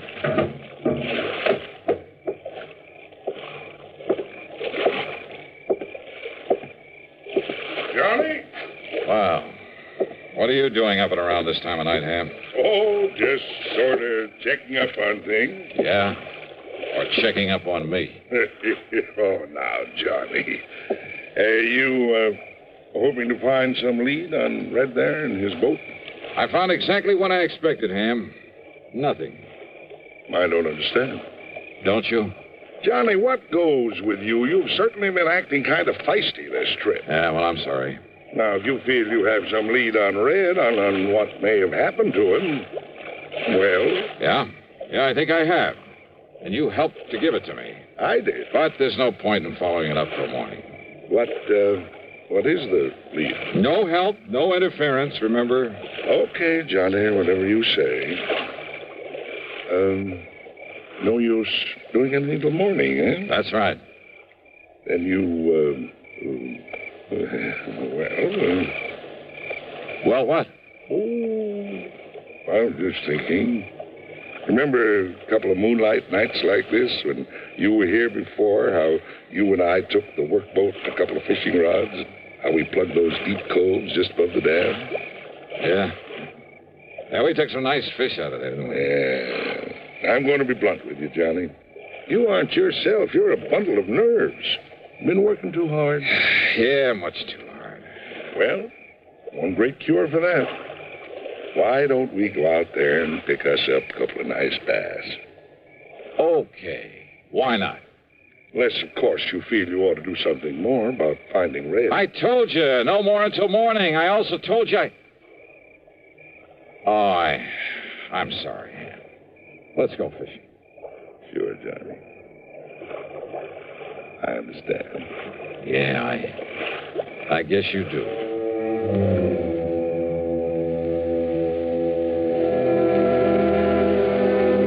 Maybe I had been a little feisty, as Ham had put it. And he was right about the fishing out there in the smooth black water with the bright moonlight overhead. When those 2 6-pounders hit my lure and I carefully played them into the boat, believe me, they did more to bring me back to normal than anything else in the world could have. That night, for the first time in weeks, I slept like a baby. Then, first thing in the morning, well, the whole thing really wasn't too hard to figure out. Red was a fisherman every day of his life. But I'd found no sign of his tackle there in the room or in the boat he'd always used. In other words, no matter how or why he'd left, he himself must have taken those things with him. Also his personal clothes and stuff, but naturally not the uniforms that belonged to the resort. The blood on the floor from one of the bass he'd had for dinner, carefully put there after he turned the room inside out. As for his whereabouts, Ham had given me the clue when he told me Red's car had been seen at the highway turnoff 33 miles south of Boulder City. That turnoff led to only one place, a fishing camp at the lower end of Lake Mead, known as Temple Bar. And when I got there, sure enough, waiting for me in his outboard beside the dock, Red Barrett. All ready for you, Johnny. Why, Red, you rascal. Got an extra rod and reel and a bucket of live bait. You and me'll go out there and slay him. Get in, Johnny. Get in. Sure, Red, why not? That's a boy. Here we go.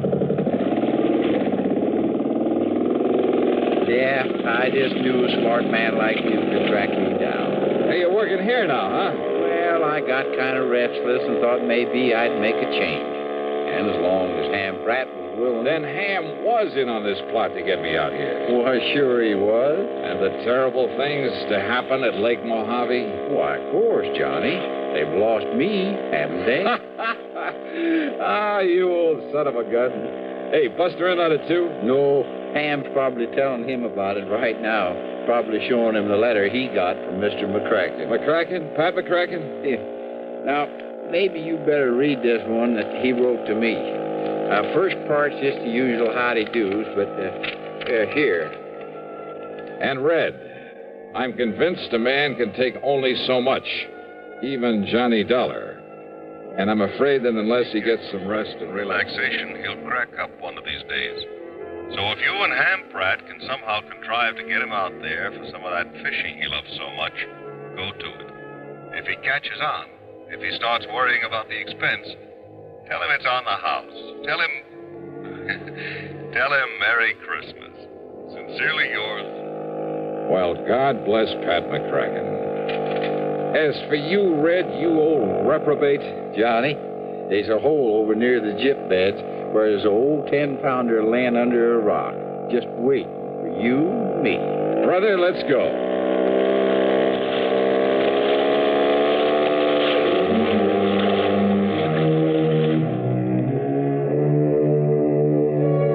A very wise man once said that the time a man spends in fishing is never deducted from his lifespan. And you know something? I, for one, am convinced that he was right. So, well, Merry Christmas to you all, too. All of you. Yours truly, Johnny Dollar.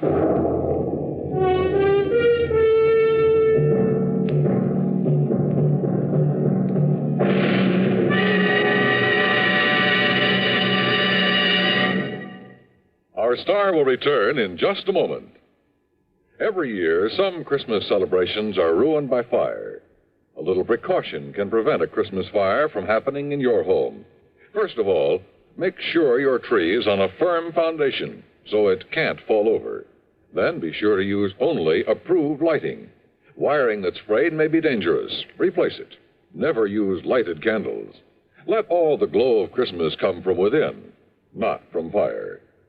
With a safe Christmas plan, here's an idea for Christmas giving. Almost Christmas, no time to lose. Lots and lots of gifts to choose. Give him, Give her a gift set by Yardley. For her an array of all new Yardley gifts, $1.50 to $13.50. A Yardley Red Roses Spray Mist and Soap Set, $3.50. All prices plus tax. Yardley. Give him, Give her a gift set by Yardley. Now, here is our star to tell you about next week's story. Next week, a man, a girl, and a gangster. That's right. They add up to trouble. For me. Join us, won't you? Yours truly, Johnny Dollar.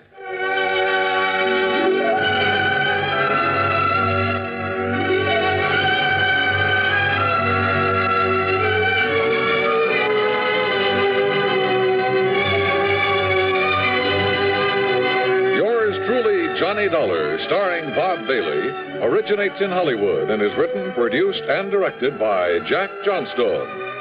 Heard in our cast were Forrest Lewis, Barney Phillips, Alan Reed Sr., and Lawrence Dobkin. Be sure to join us next week, same time and station, for another exciting story of yours truly, Johnny Dollar. This is Dan Coverly speaking. Now stay tuned for Suspense, which follows next on the CBS Radio Network.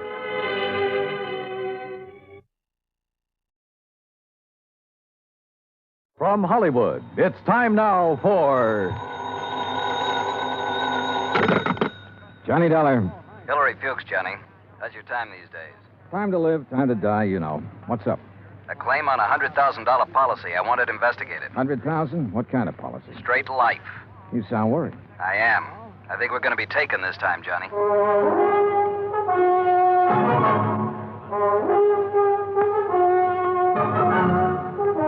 Bob Bailey in the exciting adventures of the man with the action-packed expense account, America's fabulous freelance insurance investigator. Yours truly, Johnny Dollar.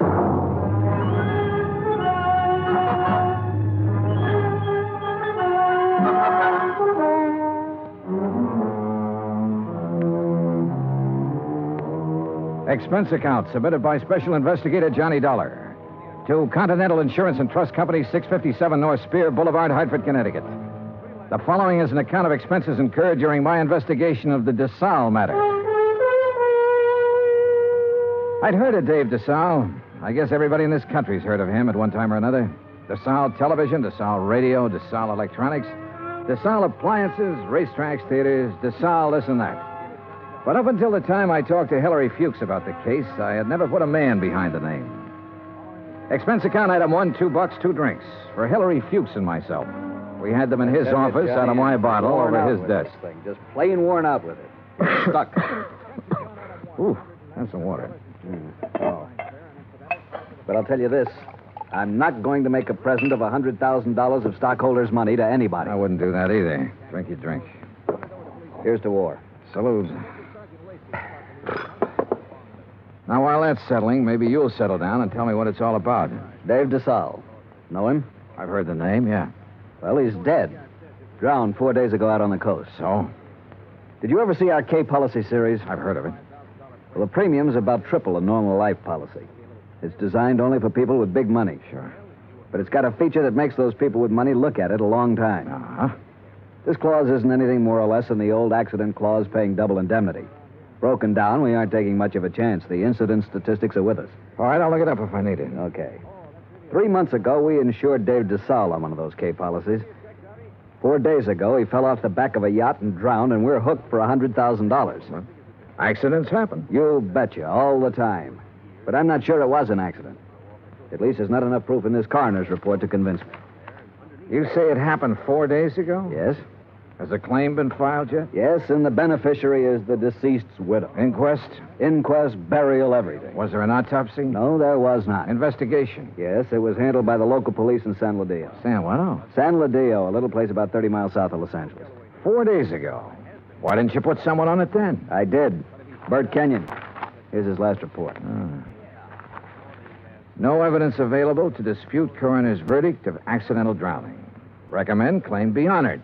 Kenyon. Sounds like cold turkey to me. It may sound that way to you, but I still don't like it. I want it warmed up. Now, look, Bert Kenyon knows his way around. And he can miss like anyone else. I want you to go out there and work with him. Cover it all again. Get at Desalles' widow. She stands to gain most by his death. Maybe the two of you can come up with something. Well, what do you do about the claim? Deny liability on the grounds that the accident is not proven. Hillary, you will be sued. I'll take that chance. Fuchs was an old chance taker who had been raised in the insurance business. The kind of man who gave a claim every kind of test, and if it still passed, he sat down and smelled the paper it was written on.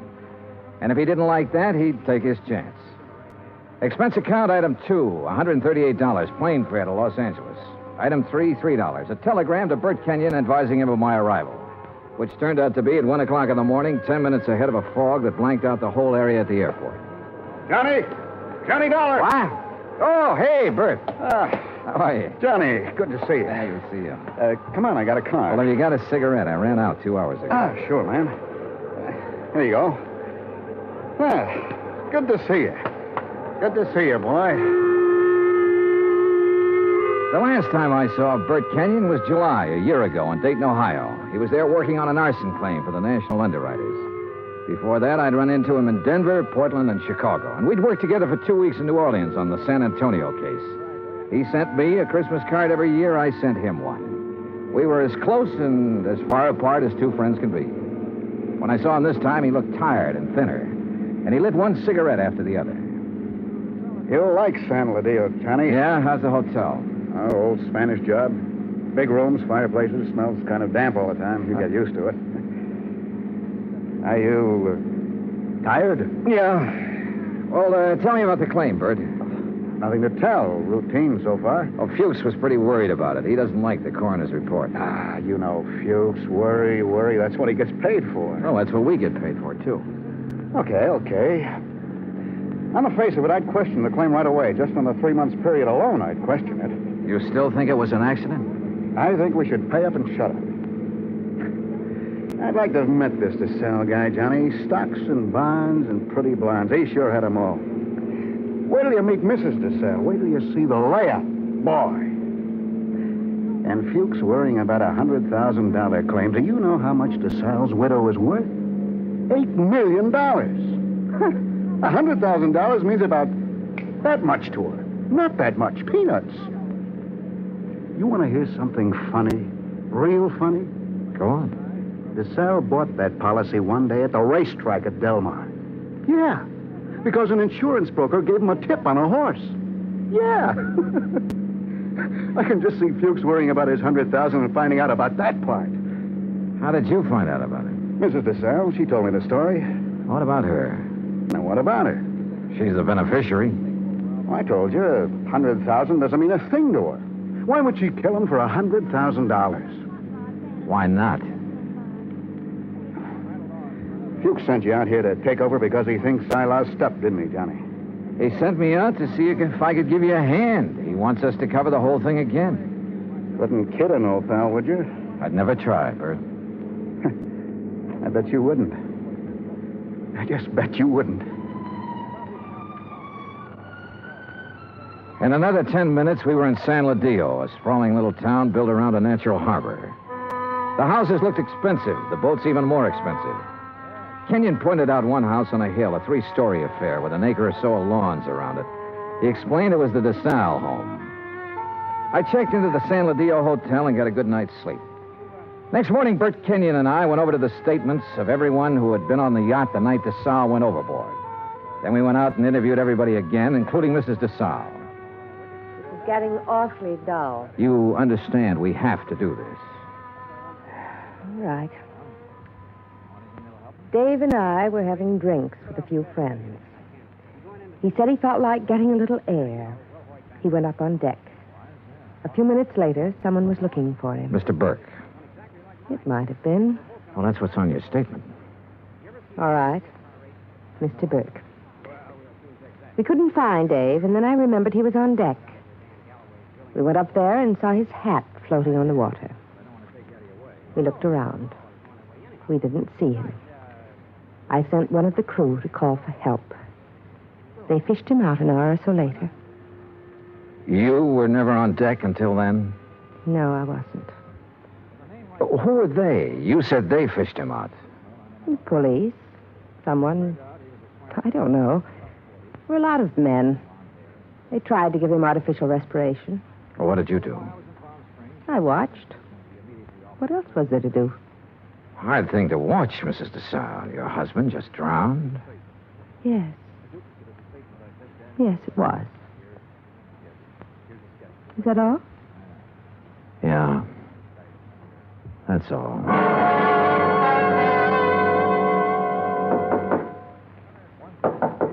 Come in. Hi. What's all this? Thought you'd be in bed. Just going over the reports again. Well, what do you think? Oh, I don't know. I'm trying to make up my mind, Bert. About Mrs. Desalles, the way she looks, the way she acts. I told you she was something. Yeah, sure. 50 men would sell their souls to be tied up with her one way or another. She had help, Bert. What? She had to have help to kill him. A dozen people swear she was below drinking martinis with him, so someone was up on deck waiting for Desalles. What have you got to go on? Desalles swam the English Channel 20 years ago. He should have been able to swim 20 feet to a gangplank. Drunk or sober, he should have been able to do that. I knew about that swimming business. Expert swimmers drown all the time. We both know that. What else? Well, why didn't somebody hear him yell? Maybe he didn't. Everybody lets out a yell in a situation like that, falling or in the water. There were a dozen people aboard. One of them should have heard him yell. Yeah, I guess you're right. All right, suppose he didn't yell. But suppose this coroner made a mistake about the bruises on the side of his head. Suppose they happened before he went over the side. Well, it'd be hard to prove now, Johnny. Oh, look, she's got a boyfriend somewhere, Bert. She had to have one.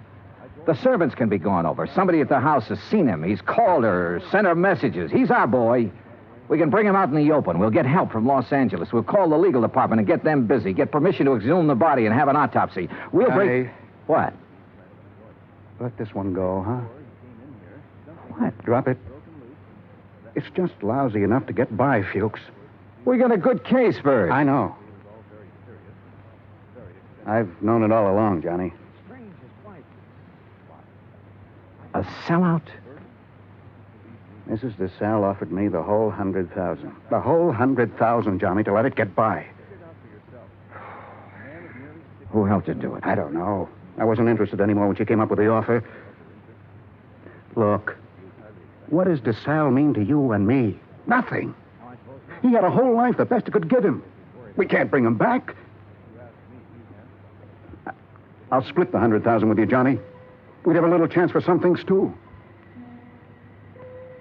Johnny? Bird. No deal? No deal. You're a good dick, Johnny. Stand up. Oh, put that thing away. I've been looking a long time for a mark like this. Now you've lost it up, and I have to beat it. Turn around. Bert. So long, Johnny.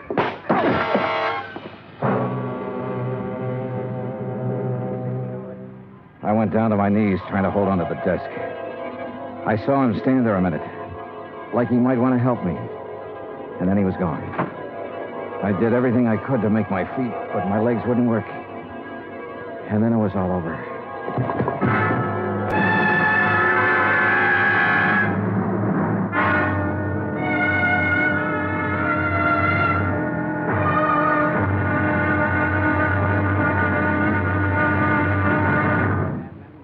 Act two of yours truly, Johnny Dollar, in just a moment. Democracy. What does it mean? The word itself is of Greek origin. Demos meaning the people, and kratos meaning authority. Thus, in a democracy, the people have the authority to rule themselves. But where does the authority come from? The authority comes from the people themselves.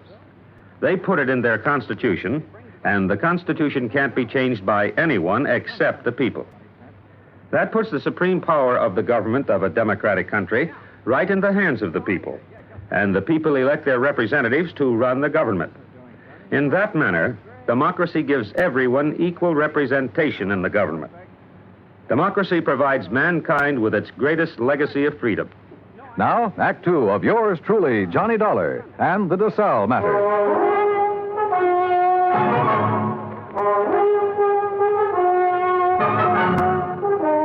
The light on the desk was the first thing I saw. It was still on. The window was still open. The room was the way it had been before. I kept thinking about every man having a price and how Britt Kenyon had settled for $100,000. It seemed like a fair price. It also seemed too bad there was no way for him to collect it. There were two of them, a heavy-set man about 50 years old and a tall, lean-faced man with dark eyes. They looked me over. Your name, Dollar? Yeah. Police. We want to talk to you. My name's Blair. This is Sergeant LaFrida. You sick or something? I bumped my head. How? Never mind. Well, what do you want? We'll ask the questions. What are you doing in San Ladillo? I'm standing around in a hotel room talking to a couple of cops. Just answer up. Don't be funny, fella. I don't feel even a little bit funny. You got a license to carry this gun? Hey, what is this? Have you? Yes. Your meat-handed friend ought to put it down or it might go off. Been fired, Tom? Ah. Meat-handed, huh? That's what I said. I'll remember that. Okay. Tell us about it. Tell us what you're doing here. And don't waste a lot of time doing it. I'm an insurance investigator. Tell this goon to back away and undouble his fist or I'll break a chair over his head. Are you going to try to be tough, baby? I'm going to try to find out what this is all about. You want me to pop him open to see if he's as tough as he sounds? Behave yourself, Tom. Let's see something that says you're an insurance dick. Top of the dresser. Bring it over, Tom. Sure.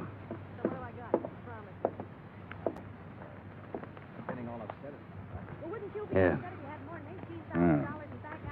Okay. Now tell us what you're doing in town. The Desalles case. Now you tell me You know what Bert Kenyon? I know him. I've been working with him. Well, he's been around town 4 or 5 days. We haven't seen you. I only got here this morning. You could prove all that, could you? Oh, sure. With a plane ticket, with a hotel clerk downstairs, with a bellhop who brought up my luggage, with a dozen people or more I've talked to today. And tonight? What about tonight? Right here. You could prove that, too? Try the clerk downstairs. Ask Kenyon. Where is Kenyon? I don't know. You ought to know. Why don't you sit down, Tom? Okay. Now, when did you see Kenyon last? A couple of hours ago. Now, tell us what you talked about, and don't forget anything. We talked about the Desalles case. Kenyon have something new on it? No. Don't hold out on me, boy. This is police business. Tom here's pretty edgy for a cop, but I'll turn him loose on you if I have to because I haven't got a whole lot of time to waste being sweet. Tom worries me to death. One more minute. Just one more minute is all I'm going to take off this guy. Oh, shut up. I'll ask you again, Dollar. What's new on the Desalles case? What did Kenyon tell you? The way we look at it, you came out here because something new popped up that might take two guys to handle it. Look at it any way you want to. Blair, you going to take this stuff? Never mind. Okay. Get your hat and coat, Dollar. We're going to see a fella. Not unless I know why. And I mean that. Dollar, your buddy's been killed. What? Kenyon. Somebody shot him up an hour ago.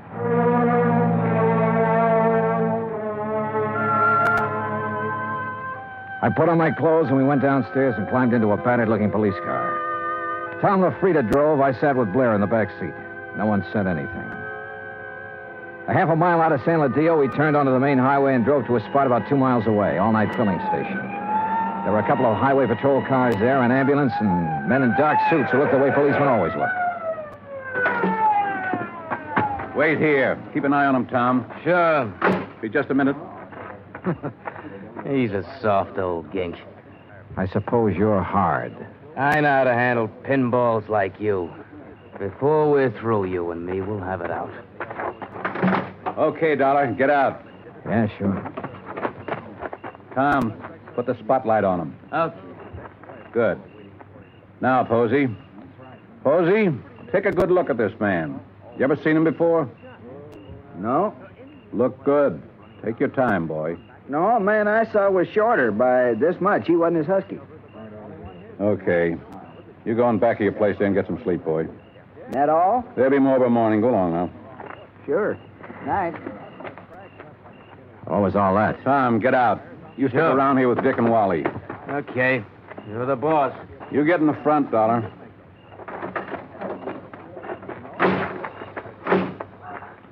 You're lucky Posey didn't recognize you. I suppose I am. Why? An hour ago, Posey's pumping gas. He hears 3 or 4 shots off in the dark. Then a car starts up and gets out of there real fast. Then Posey sees your pal Kenyon stagger out across the highway, full of lead. Kenyon drops dead right in front of the station. That's him they're mopping up now. We had half an idea you might have been the man beaten in the car. That's a dumb idea. Yeah, he was shot close up, like it was somebody we were just standing talking to, an old friend. You're an old friend of his. Blair, you got it all wrong. Huh? We haven't been friends for 3 hours. His full name was George Blair. He'd been on the Los Angeles force 12 years. Then they retired him at half pay when a holdup man shot off part of his right foot. He'd taken the San Ladillo job because it was the only police force he could find that would take a man who limped more than a little. Expense account item 4, 20 cents coffee for Lieutenant Blair and myself. I don't know. Maybe we went at you the wrong way in that hotel room. That's my fault. But a man's been murdered, and I get excited about things like that. I don't blame you. No hard feelings. No. As long as I don't have to do business with your boy, Tom. Yeah, I got Tom LaFrida and 3 other boys. None of them worth the press in their pants. I need help, Dollar. What? This town's popping open tonight. Your buddy got it, and it's tied in with this Desalles thing somewhere. You're sure he didn't have anything new for you? No. You wouldn't want to tell me about that bump in your head, would you? Not right now, no. My boys are so green, they tromped all over the boat the night Desalles drowned. They loused up anything that might have helped me to find out how he went over the side. They banged his head against the dock a few times, bringing him in. I couldn't tell if the bruises were there before or after he was in the water. You don't think Desalles was accidental? I was murdered. She had somebody do it. Well, why didn't any of that come out in the coroner's report? My coroner runs a drugstore when he isn't being a coroner. If you feed him enough scotch, he'll tell you whether somebody's dead or not. He don't know from nothing. You know, the thing that kind of got me was this Kenyon. He went along with that coroner's report. I know that. We both know that. All right, I'll lay it on the line. I need help, Dollar. If I'm going to get anything done, find out who killed Kenyon, and get at this Desalles thing, I need help. All right, I'll help you. I was hoping you'd say that. More coffee? No. Dollar. What? You can start by telling me about that bruise in your head. Kenyon. He sold out, did he? Yeah. To Mrs. Desalles. He covered up for her in the reports he sent in. A man back in Hartford got suspicious and sent me out to make a recheck. Yeah, I guess something like that. No dummies, those claims men. Look, who'd he say was in on it? He didn't say. I don't think he really knew. At least not any more than you and me. No wonder you didn't want to talk up that kind of news. Kind of hurts, doesn't it? Like having a bad cop around. You should know. I know. Well, how do you feel? Mister, I feel lousy. A friend of mine's been shot. What's more, he died a bum. Well, I'm talking about dropping in on people while the smoke's still hanging around. Mrs. Desalles? Yeah. Let's go. It was about 6:45 in the morning when we left the diner. By 7:30, we were winding up the driveway to the Desalles mansion overlooking the ocean. Blair mumbled things about the fog lifting and what a nice day it would be. I smoked cigarettes and looked and watched the contented smile he kept on his face. Well, what do you know? Tommy LaFrida's car. Oh, what does that mean? Well, let's find out. Tom was off duty at 6 o'clock, as far as I know. I told you it was going to be a nice day. Yeah, you did it then.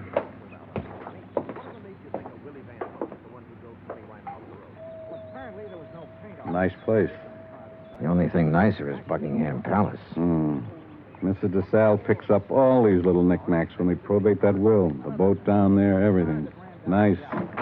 Yes? Mrs. Desalles, please. At this hour of the morning. She's still asleep. Yeah, we kind of guessed she might be in bed. You tell her the police are here and want to talk to her. Police? Now, you got it. Yes, sir. Just a moment.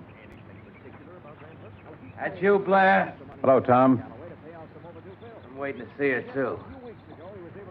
Thought she might have a little something to say that'd help in that Kenyon killing and be willing... You remember Mr. Dollar?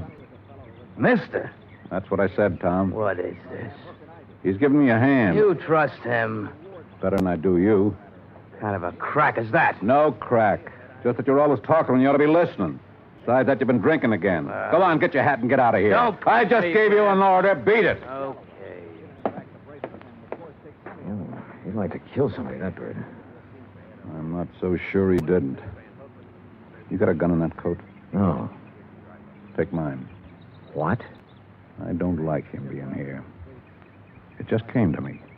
He was the first one down at the dock the night Desalles got it. The first one. Her boyfriend? Could be. I can't awaken Mrs. Desalles. You'll have to come later. Well, we'll handle that part. Which room is hers? But you can't come in here Which room? Top of the stairs, the first door. Oh, you run along and buy yourself a cup of coffee. Come on, Dollar. You can't go up there at this hour of the morning and break in on her. Mrs. Desalles. No. Hey, get the light switch. Yeah. Come near me, please. Don't come near me, please. Please. Oh, please, I won't tell. I won't tell anyone. Mrs. Desalles, I just... Beaten up. Good Lord. Please.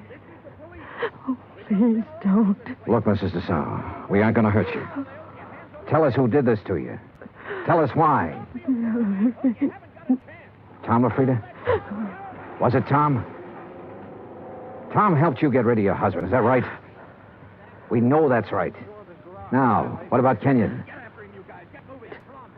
Tom killed him. LaFrida killed him. Why? He wanted money to get away. Tom said it'd be easier to kill him off than let him go. Tom did this. Why? He said people would be around to see me. Not to talk about anything. Not to talk about anything. This is George Blair. Get an ambulance over to the Desalles place, fast. He said he loved me. He never loved anything in his life. You big, fat pig. Turn around and get it. I'll warn you, Tom. Dollar's got my gun. He's next. You look at mine. You all right? Okay, his went in the ceiling. You? Okay. He's gone. What made him, Dollar? What made him? All these knickknacks. And her.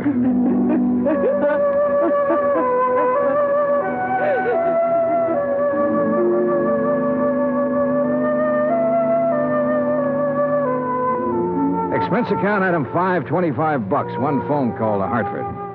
I told Hillary Fuchs the whole story, and he promised to send out the necessary legal aid. Item 6, $10. Flowers for Bert Kenyon. Item 7, $2. One drink. To one good cop with a bad foot. The drink cost $1. The glass cost $1. The drink for the good. The smashed glass for the bad. Oh, yeah, it was hammy, but it made me feel...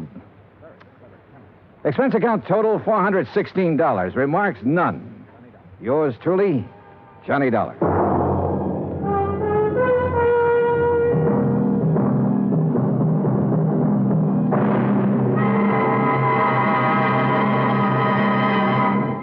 Now, here is our star to tell you about next week's story. Next week, one of the sweetest old characters I ever met. And with him, one of the cleverest killers. Join us, won't you? Yours truly, Johnny Dollar.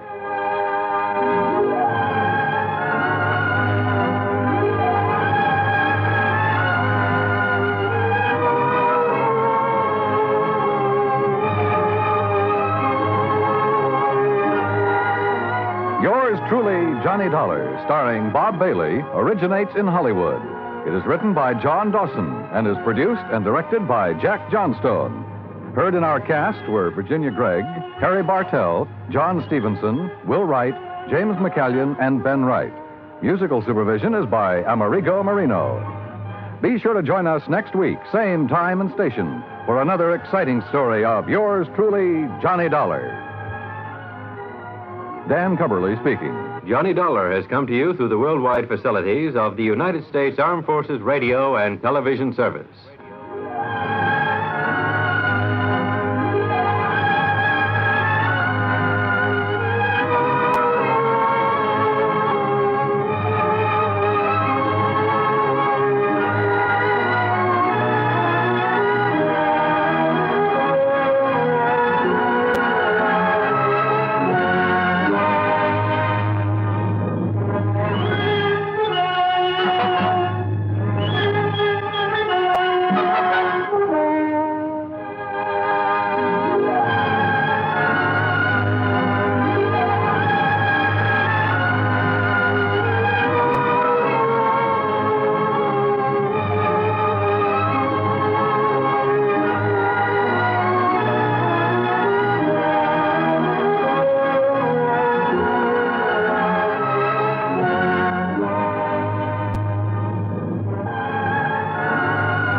From Hollywood, it's time now for...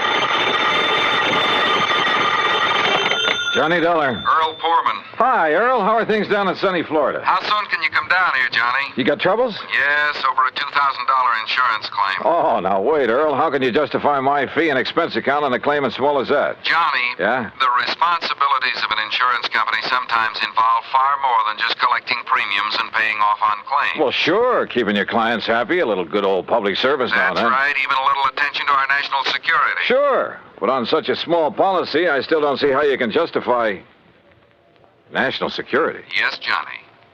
I'll grab the first plane.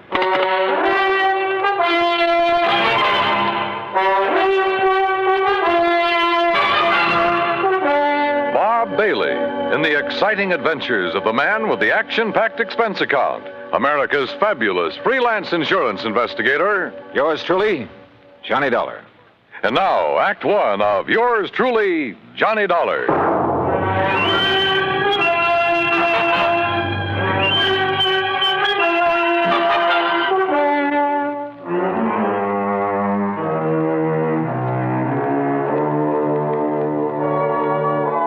suspense account submitted by Special Investigator Johnny Dollar to Tri-State Life and Casualty Insurance Company, Sarasota, Florida. Following is an account of expenses incurred during my investigation of the Wayward Moth Matter.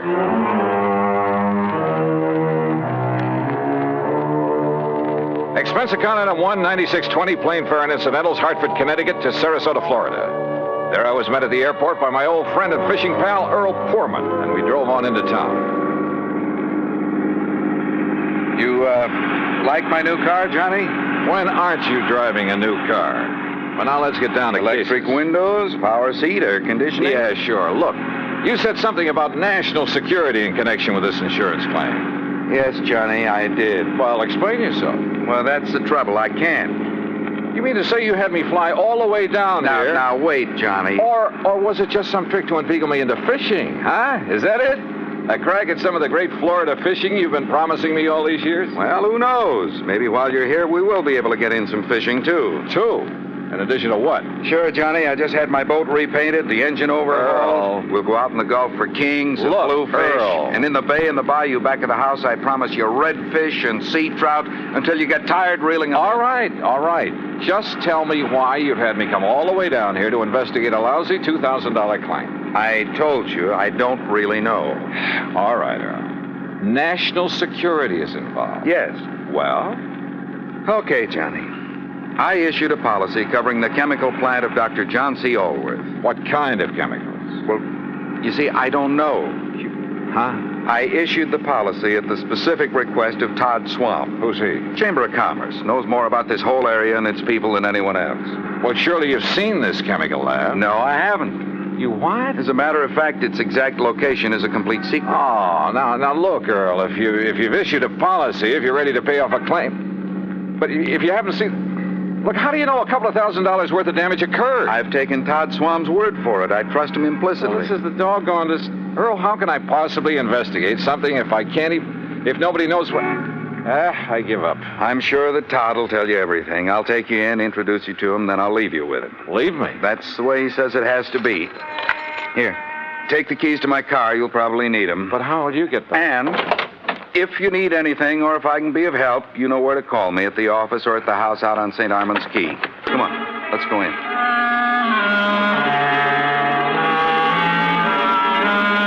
Todd Swam is a young, pleasant, aggressive sort of chap. Serious, alert, perceptive.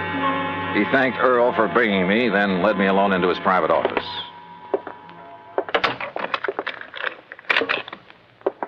Sit down, Johnny, and I'll get right to the point. Thanks. I know all about you, at least all I need to know. Not only from Earl Poorman, but from a lot of the cases you've handled. Well, then you one up on me. I also know that on occasion you've handled security matters, worked hand in glove with the FBI and so on. So? All right. My job here is not only to promote Sarasota, tell the world what a nice place it is to live, nice people, good homes, ideal climate. Great fishing. Yes, fishing, boating, just about everything. Okay, I'm sold. But what about this Dr. John Allworth? My job is also to be of whatever service I can to the people of the city. All right. Dr. Allworth has lived here for years. Chemist, retired. Until recently, that is. Well, go on.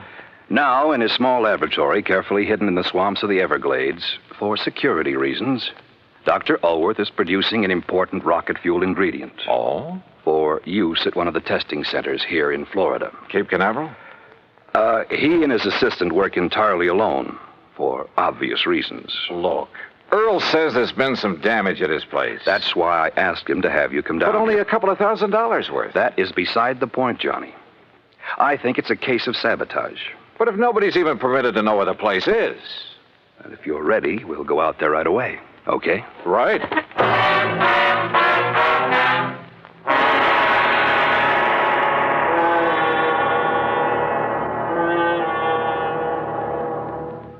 Act 2 of yours truly, Johnny Dollar, in a moment.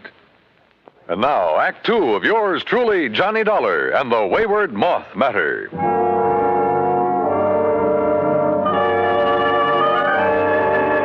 Todd Swam, manager of the Sarasota Chamber of Commerce, suggested we use 2 cars, so I got behind the wheel of the one Earl Poorman had left for me and followed him. We drove south on Highway 41 through Fort Myers, then swung left on Route 82 into the Everglades, and finally into the Big Cypress Swamp Country. A few miles further south, I'm not permitted to say how many. We left the main road for a pair of wagon tracks leading into the swampy jungle. We stopped in a little clearing. From a small shack on the edge of a bayou, a tall, husky Indian emerged. He lowered his high-powered rifle as he recognized Todd Swam and walked over to where we'd parked. You bring a man, Mr. Todd. Ben Osceola, this is Mr. Johnny Dollar. Hi, Ben. How do you do, Mr. Johnny? Ben, he's to be let through here anytime he wants. Very well, Mr. Todd. Have you the airboat ready for us? All ready. Back of my house. Good. Come on, Johnny.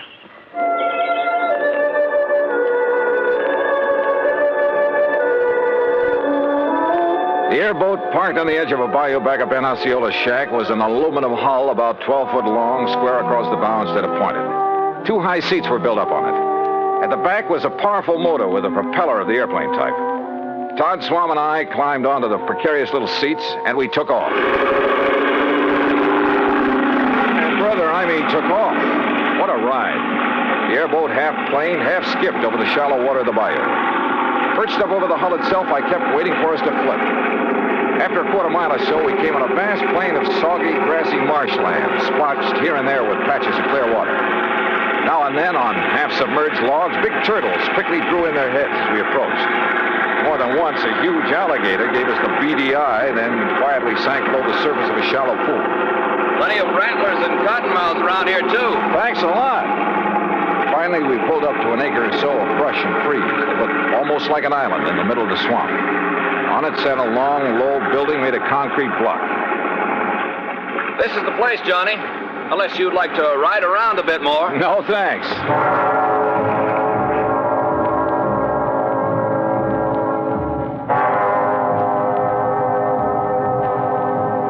Todd Swam got the introductions over in a hurry. Dr. Allworth, a short, wiry old man with sharp features and a shock of white hair, led us into the laboratory building.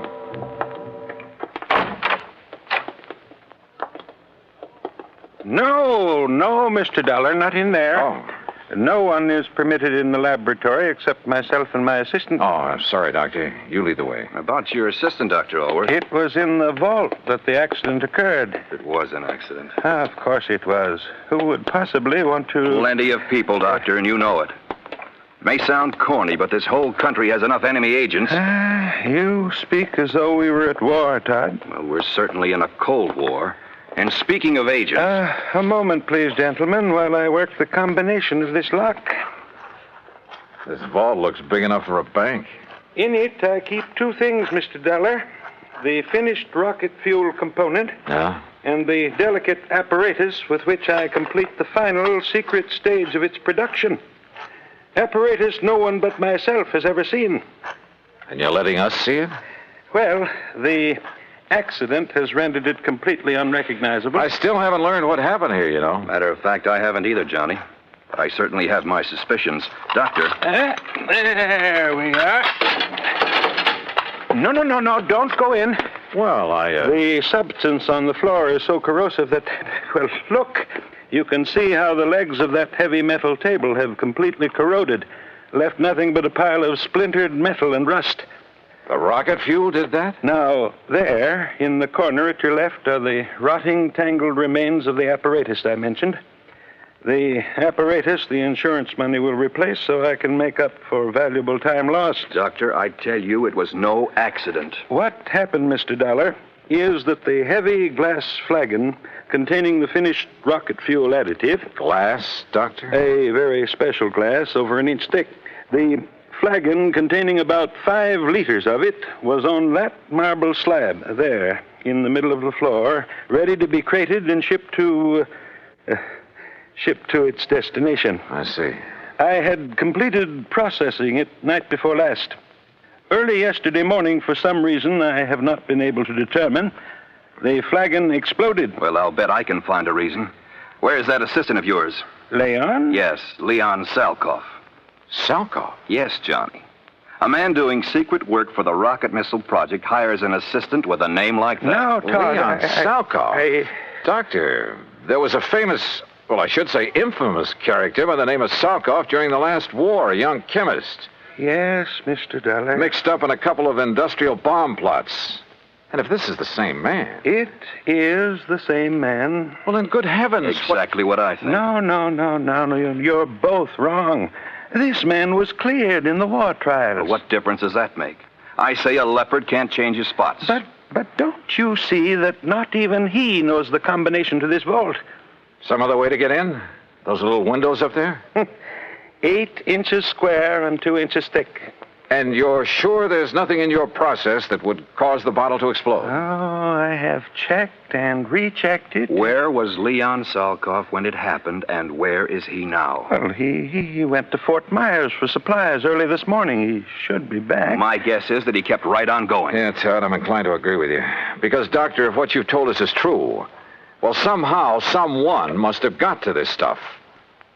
How high are those little windows above the ground outside? Oh, about 5 feet. Then a gun, perhaps, aimed in through a window. But they are all in place and unbroken. Well, any reason why one of them couldn't be removed from the outside, then replaced? Well, I don't know. I'm going to see. I'll be right back.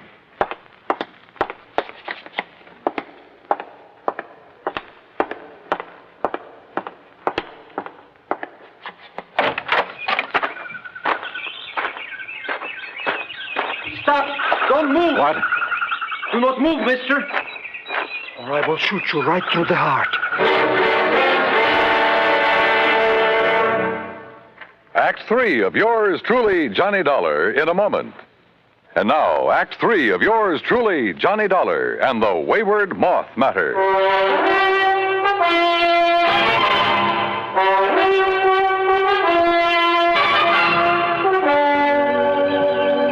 Put your hands above your head, mister. Now, wait. One move and I will pull this trigger. Who are you? I will ask the questions. What are you doing here? Where is Dr. Elworth? Answer me. Or so help me, I will shoot you down. Mr. Dollar!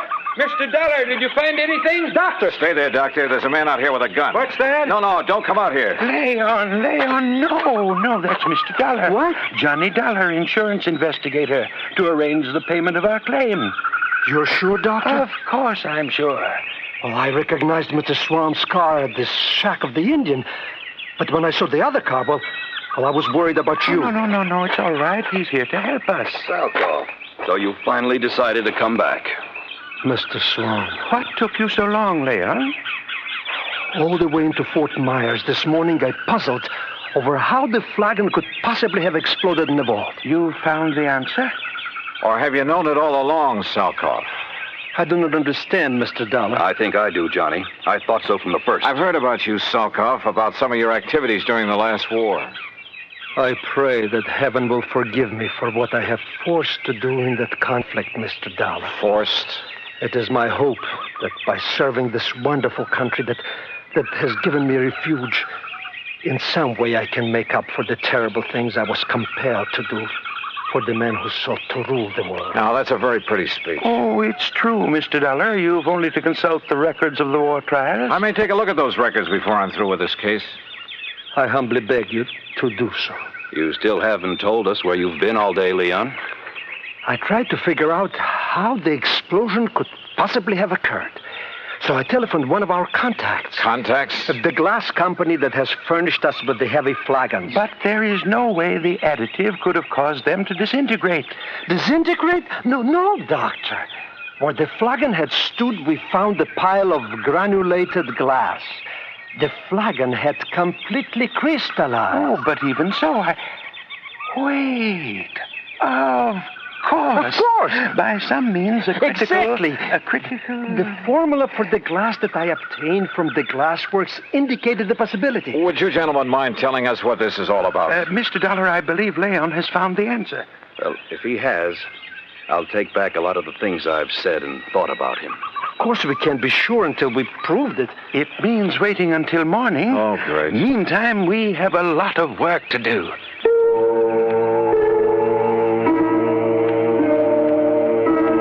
We spent most of the night working like dogs, swabbing out the vault with a powerful neutralizing solution. Then, early in the morning, the four of us gathered in the vault. A flagon like the first one was placed on the marble slab in the middle of the floor. We sat around and waited. A long time. Then I noticed something. The rays of the sun coming through one of the tiny, thick windows. The light was focused, as though through a magnifying glass. Slowly, the powerful searing pinpoint of light worked its way over to the flagon. Dr. Alworth rose and held a piece of paper where the rays converged. It burst into flame. There! Now you can see the tremendous heat generated at this point. Yes, and on the flagon itself. Exactly. The tempered thick glass wall of the bottle, tempered perhaps to a highly critical degree. But to crystallize, Doctor, the way the other one did? Leon, I still don't believe it. Well, many things will cause glass to crystallize. Vibrations of many kinds. You've heard, I'm sure, of the tenor who shatters a goblet by the vibrations of his voice. But light vibrations? Oh, Doctor. Of course, it should have occurred by now. If it's going to at all. Oh, the temperature of that bottle must be terrific. The pressure building up in the glass itself. I don't understand. Still, the angle of the sun is slightly different each day. Or an imperceptible flaw in the one that exploded. Oh, sure. Well, perhaps the other had some outside stimulus to act as a trigger. A sudden draft, perhaps. Oh, any little thing. Excuses, Leon. You're stalling. You said the other bottle was in here alone. The door's closed, only it wasn't because you exploded that thing. I don't know how, but you did it. And if that isn't sabotage... Come on, Johnny. This gag has been carried far enough. Look! I saw it, too. A tiny moth, attracted by the blazing spot of light on the side of the flagon, where the focus rays of the sun converged. The moth circled, flew past it, almost brushing it with his wings. We waited. He circled again. Again. Then dove at it.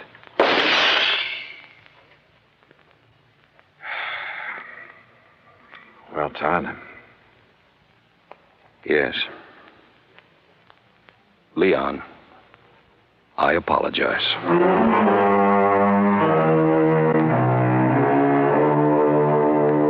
Yeah. A tiny moth triggered the reaction that disintegrated, that crystallized that bottle into a million tiny grains like sand. And simply because of the difference in temperature of his little body. Seems impossible, but it happened. Expense account total, including the trip back to Hartford, $204 even. Remarks? Pay up this claim in a hurry, will you? The more help we can give to people like Dr. Alworth and Leon Salkoff, the better. Yours truly, Johnny Dollar.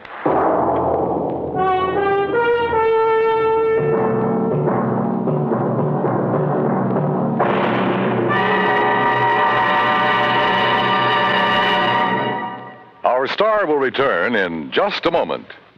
Now, here is our star to tell you about next week's story. Next week? Well, I thought my job in Florida was all done. Far from it. It had just begun. Join us, won't you? Yours truly, Johnny Dollar.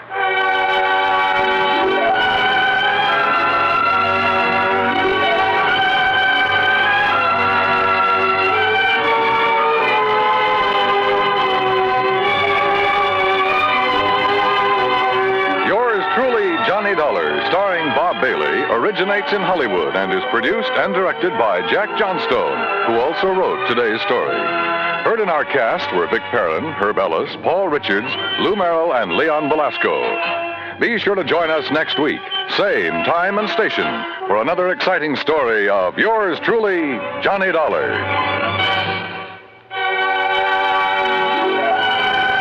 This is Dan Cubberly speaking.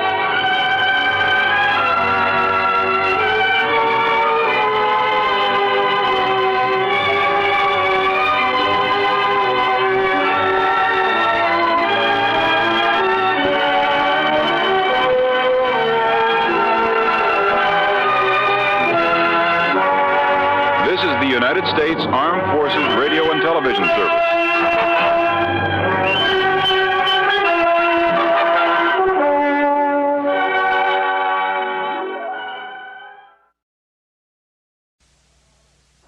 Earl, how are you? Great. Johnny, do you remember the Lucky Fall Ranch? Well, if you're talking about the one out in Green Mountain Falls, Colorado. That's the one I'm talking about. Well, sure. That's where you and I and Ray, what's his name? Ray Smithney. Yeah, Ray Smithney, who owns the Lucky Four. You and he and I investigated the death of that concert pianist. That's right. Also, we had some real fine trout fishing up in 11 Mile Canyon. Do you remember the little private lake up in the mountain back of Ray's Ranch? Cherry Lake? Yeah, it's Old Bill Cherry's lake. Only it isn't there anymore. Oh? Oh, that's too bad. Old Bill isn't around anymore either. Well, what's happened to him? According to all the information, he was killed when the dam broke and sent his farmhouse crashing down into the valley below. Oh, gee, that's too bad. I have the claim for his insurance right here on my desk. I'll send a copy of the policy to you there at the Lucky Four. Hey, wait a minute. Is something wrong, Earl? That's what I want you to find out. What makes you think something's wrong? A phone call I just got from Ray's commissioning said he's found a couple of things that make him think the breaching of that dam was no accident. Okay, Earl. I'll grab the first plane I can.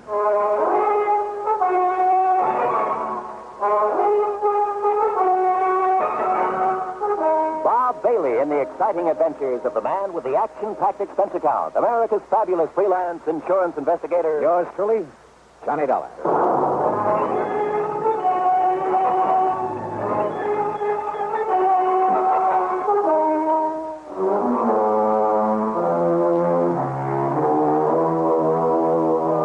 Expense account submitted by Special Investigator Johnny Dollar to the Tri-State Life and Casualty Insurance Company. Attention, Earl Pullman.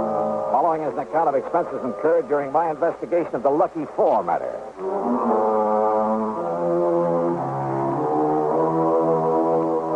Expense account item 1, $3.25, phone call to Ray Schmishney to tell him I was on my way. Item 2, 8170 air transportation to Colorado Springs. Ray met me at Peterson Field, the municipal airport. Well, glad you could make it, Johnny. Yeah, good to see you again, Ray. How are things with the Lucky Four? Oh, just fine. Our best season ever. Here, we'll shove your bags in the back seat. Okay, good. Go ahead now, hop in. Yeah, sure. All right. Now, what's this about your thinking old Bill Cherry's death was no accident? Johnny, I'd better give you the whole story. You remember Cherry Lake, don't you? Sure. I remember taking a couple of nice trout out of it on a Silver Doctor. Or was it a Royal Coast? Well, you didn't meet old Bill because he was away at the time. Actually, we were kind of poaching when we fished up there. Oh? If he'd suddenly come back and caught us, he'd probably have filled our hides with birdshot. And here I always thought you were on the side of law and order. He was a kind of ornery old cuss, but in spite of it, we got along pretty well. Even after he put in that dam. How'd the dam affect you? 3 Mile Creek used to water some of my property before he put it in. Some of the others down below, too. Oh, I see. But now what happened? Johnny, old Bill's little plot of farmland is up around the 9,000-foot level, you know. Yeah, I know. So the snowpack melts down pretty late. That meant a big summer flow of water into his lake. Yeah.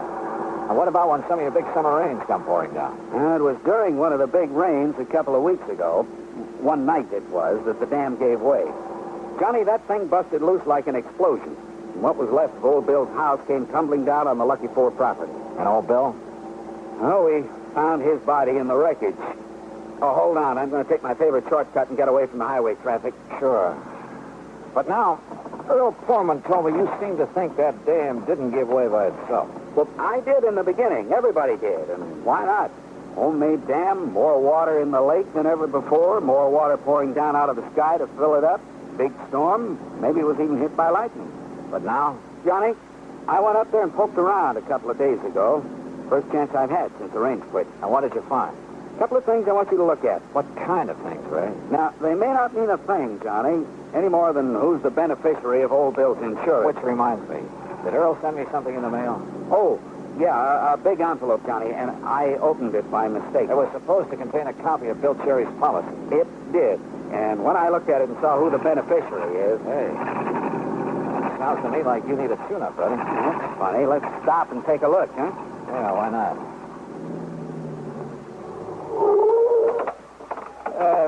You say that when you saw who the beneficiary is... Oh, a worthless nephew of Bill's who hangs around the pool rooms in Colorado Springs. He's been in a couple of scrapes with the law. Oh, here. Let me see if I can open this hook. There. Maybe the catch is stuck. I got it. Here now. Well, anyhow, I've always felt this Tommy Walker wouldn't stop short of murder if he thought it.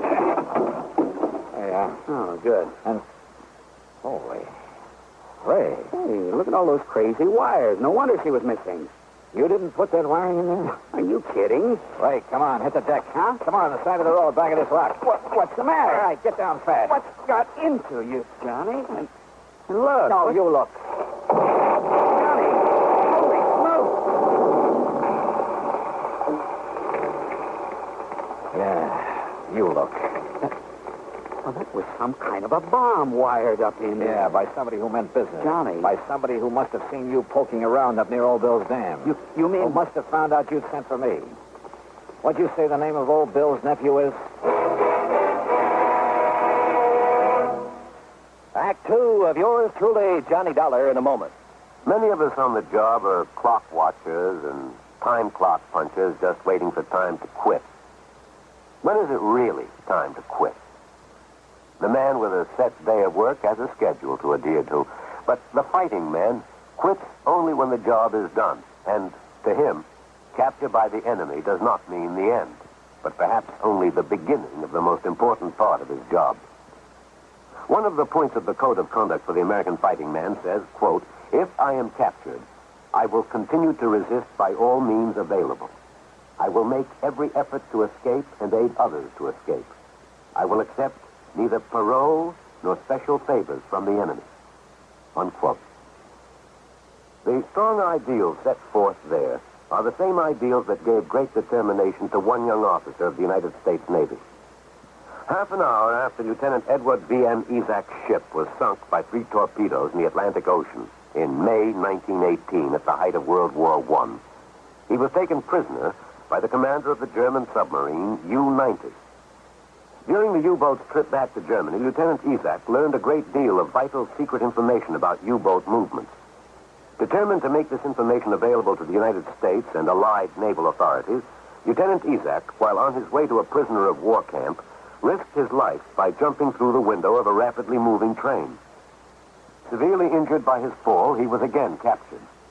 Months later, aided by several American Army officers who short-circuited the prison lighting system, Lieutenant Isaac escaped through barbed wire fences and amid heavy rifle fire from the guards. After 7 days and nights of rugged travel over the mountains, and with only raw vegetables for food, he swam the swift current of the Rhine River right under the noses of the enemy sentries. Evading many enemy soldiers, he reached the American legation in Bern, Switzerland, and completed his self-assigned mission. For risking his life many times above and beyond the call of duty, Lieutenant Edward Isaac was awarded the Medal of Honor.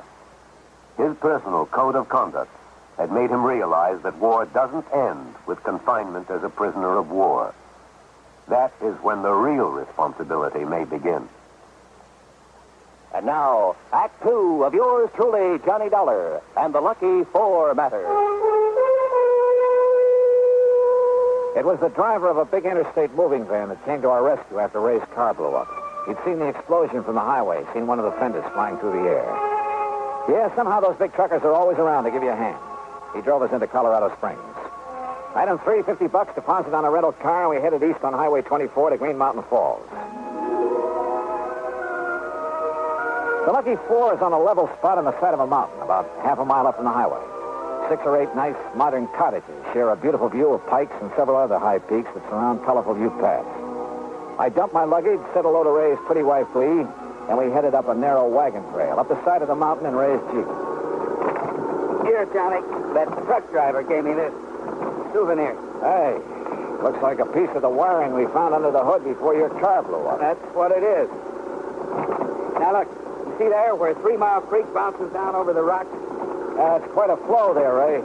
And I see that it goes on down through your property again. Just like it did before old Bill put in his dam. Of course, I don't really need the water, not as much as Ralph Kimball, at least. Who's Kimball? A property next to mine. Retired man, used to be a math or physics prof or something. Nice neighbor? Oh, he keeps to himself, he and his wife. Ornery old cuss like old Bill.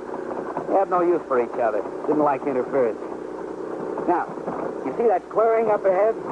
Yeah, that's where old Bill's home used to be, huh? Yeah, before the water dumped it down on my place. Kindling, that's about all that was left of it. You still haven't told me what you found up here. Well, one thing I found down below on his body, gripped tight in his hand, sort of a death grip, I guess it was. Yeah? Cigarette package. El Perro cigarettes. That's a Cuban brand. Is that what he smoked? No, sir. He never smoked in his life. Wouldn't even have the things on his plate. Do you see what I mean? Well, I don't think that's much of a clue. Well, what I figured, Johnny, that is, after what else I found, is that he caught somebody prowling around his dam. Maybe struggled with him, and that's how come the cigarette package. Whoa, now, Ray, back off. Whatever else you found up here, it better be more conclusive than that. All right. Look here. Here's where the dam was, between these big rocks. What kind of a dam? Concrete, with planks across. Oh, yeah. I can see where cement is still stuck to them. Used some dynamite, too. You can see the mark where he drilled to pack in the stuff. That's my clue number one, Johnny. He didn't use any dynamite. He was afraid of it. Also, I'd have known. I'd have heard it go off while he was building his dam. But somebody... Yeah, somebody, all right. Look at this. Plastered on this rock. A piece of label? Plastered on the rock by the force of that explosion. Says Titan Super IXL Dynamite. Johnny, he wouldn't even have the stuff around. Another thing. It's a brand you can only get in one little store in Denver, and he'd never go there. He hated the place. Yeah, you said the dam went like an explosion. Yes, sir. And, of course, with all the thunder and lightning that night, who could be sure which was which? Oh, well, chances are lightning wouldn't reach down here, Ray, with all the high peaks around. That's what first hit me, Johnny. Come on. Let's go into Colorado Springs and find this nephew of old Bill's. Tommy Walker. Yes, sir, Johnny. Being the beneficiary and all, who else could it be? Ray, I'm with you.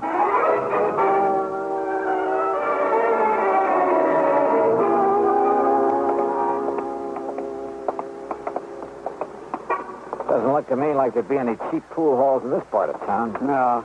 But up ahead's the Ace High radio shop. That's where Tommy was working, last I heard. Oh? Can you think of anything better to tie in with the way that infernal machine was wired into the hood of your car? Holy smoke, Johnny, you're right. But, well, what I don't understand is how come it didn't go off the second I turned on the ignition? May I help you, gentlemen? Some kind of timing device. I think whoever said it wanted to get me, too. Yes, sir, gentlemen. That means he knew you'd be in the car with me on the way back from the airport. That's right. Gentlemen? Oh, we're looking for Tommy Walker. Oh, don't mention that, no good. Then I take it he isn't here. Oh, 2 days he lasted. If you ask me, it was 2 days too long. Well, you had trouble with him, mister? Oh, no trouble. No, nothing. That was the trouble. Answered my ad in the paper, said he knew all about radios and electronics. He could fix anything. Well? That dumb, lazy lout. He didn't know anything. He didn't do anything. He didn't know the difference between a fuse and a vacuum tube. Never even heard of a transistor, much less know what a circuit was. Yeah, well... All he knew about a radio was how to turn the knobs. Oh, and the music that guy would tune. Well, now, me, I like the guy. Well, now, look, And that boy was so dumb he couldn't even attach the wires to a plug properly. You sure that... All he wanted was a place where he could sit around smoking those smelly Cuban cigarettes and listening to trashy music. Cuban cigarettes, Johnny, that pack I found. Yeah. Mister, in my life. as long as I'm here, I wonder if you could sell me a hunk of wire like this piece. Certainly, sir. Oh, this? No, I have nothing like that. I see. And you're sure Tommy didn't know anything about electricity? Oh, of course I'm sure. Look, when I told him once to open up the back of a telephone... Come on, Ray. The darn fool, he would have electrocuted himself if I hadn't been there. Gentlemen. Johnny, if he's telling the truth... He is, Ray. Come on, we're going back to the ranch. Well, but why, Johnny? It's worked before, and I hope and pray it'll work again. Ray, I'm going to play a hunch.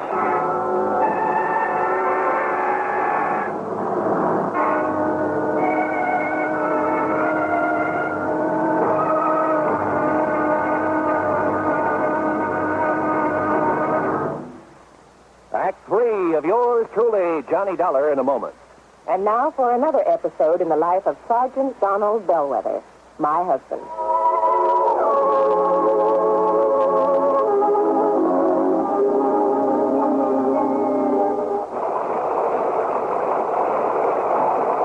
Donald, it's sure pouring, isn't it? Can you see all right? Oh, yeah, I can see. Those windshield wipers are operating with mechanical perfection. You notice there are no more streaks either since I put on the new rubber blades. You know, I think every driver should have his windshield wipers in good order. It's much safer. It would be much safer if everyone would slow down during wet weather like my husband is doing right now. Just being cautious, Reba. We don't want an accident in this downpour. We don't want an accident any time. Yeah, that's for sure. Well, the experts say that accidents just don't happen. Something causes accidents, and that cause can be prevented. By the way, dear, in what kind of weather do you think most accidents occur? Oh, like saying rain or snowy weather or slippery weather when visibility is impaired? That's the wrong answer, dear. Wrong. Hey, are you serious? Statistics show that 8 out of 10 accidents occur when the weather is clear or with a cloudy overcast. Are you positive? I wonder why. But, here's our house bill. Oh, yeah. Now, you sit right here, Reba. I'll get out with the umbrella, and then I'll come around and open your door. All right, honey. I wonder why. Wonder why what? Why 8 out of 10 accidents happen in clear weather? Oh, well, I don't know for sure, Sergeant. But I do know that you drove very carefully tonight in the rain. Thanks. Now, if everyone drove as carefully during clear, dry weather, there'd be less accidents, I'm sure. Hey, that must be it. People automatically get cautious in the rain and snow. Too bad they don't stay that way in good weather. You will, won't you? I mean, drive safely in good weather, too? I promise. Oh, that's my Donald. That's my doll.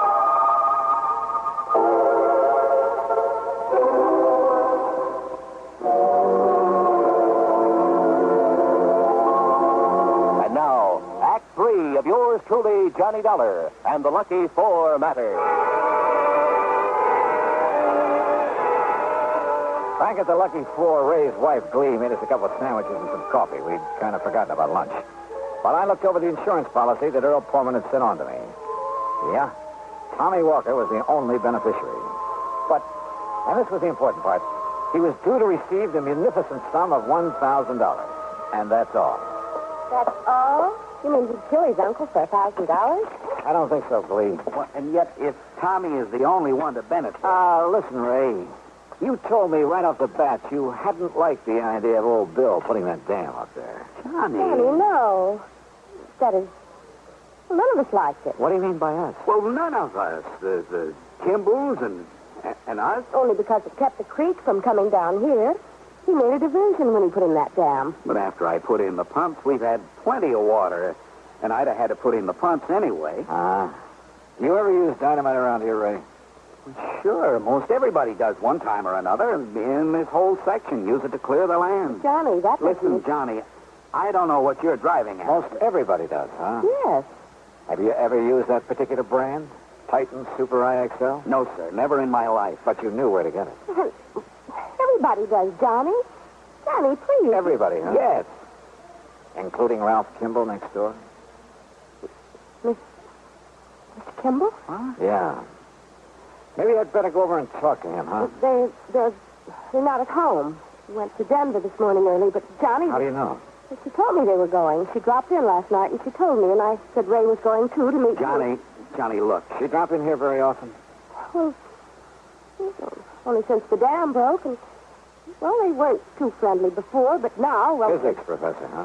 Electronics. Good Lord, Johnny. I'm going over and take a look around. Oh, dear. I'll go with you, Johnny.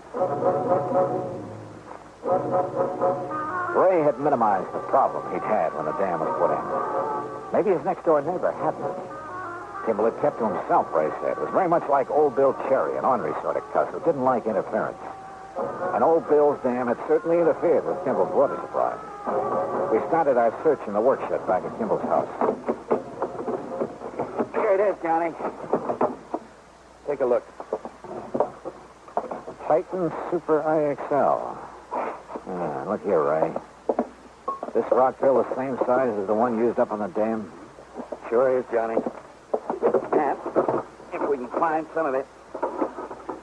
Yeah, this is it, all right. Same kind of wire that was on the bomb under the hood of my car. Pretty good evidence, if you ask me. And here. El Perro, the same brand as the cigarette package you found clutched in old Bill's hand. But listen, Johnny. Yeah?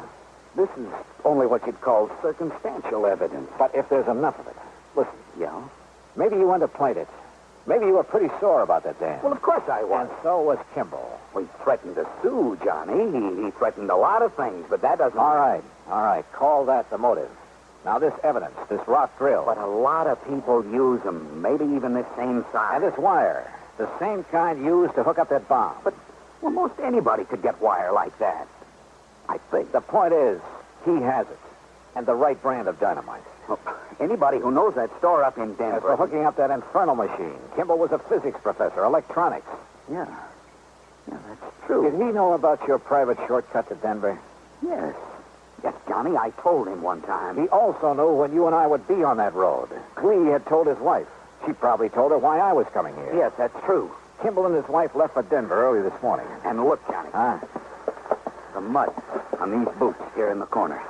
The same gray silk you find only up around Cherry Lake. Yeah. And if that doesn't prove it... But, Johnny, it's all circumstantial. But it'll hold up in court. What? 7 points of similarity, Ray, that'll stand up in any court in the land. But even if... Even if.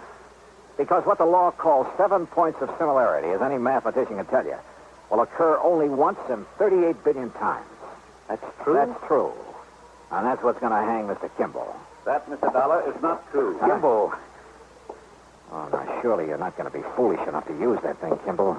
You've left me no alternatives now that you found out. Now look, Mr. Kimball. All right, Bizney. Dollar, if you want to do any praying, do it fast.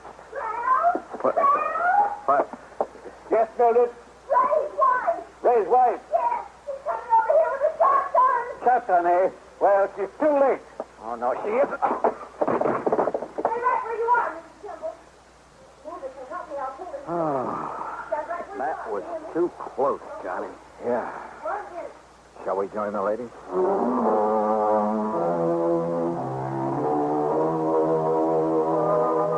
Well, it's up to the authorities now, the courts. And I don't think there's much doubt about the outcome.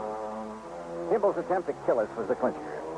As for Tommy Walker, the heir, well, you'll have to pay him off on old Bill's policy. Expense account total, including the trip back to Hartford, $224.95. Yours truly, Johnny Dollar.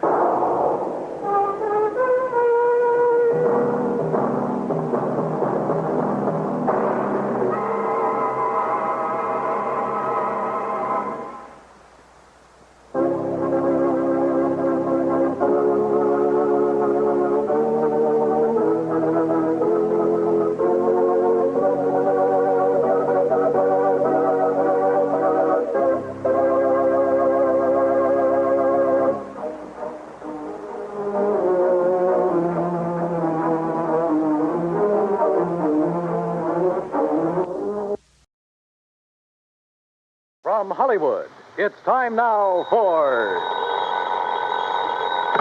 Johnny Dollar. George Reed here. Well, hi, George. Haven't heard from you in a long time. Skip the formalities, Johnny. I have a problem. You and everybody else. A $25,000 problem, possibly $50,000. Double indemnity clause, huh? Right. Who's insured? Name is Mercedes Crabtree. Crabtree. Elderly woman, lives out in Montana. Uh-huh. And how long has the policy been in effect? Almost 30 years. And you're crying because you have to pay it off? Well, that's it, Johnny. We aren't sure. What? A few days ago, somebody took a shot at her. They missed. But, Yeah? well, last night, she disappeared.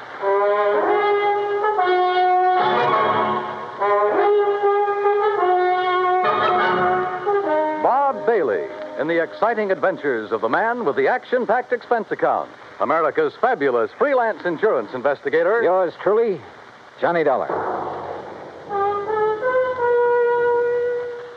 And now, Act One of yours truly, Johnny Dollar.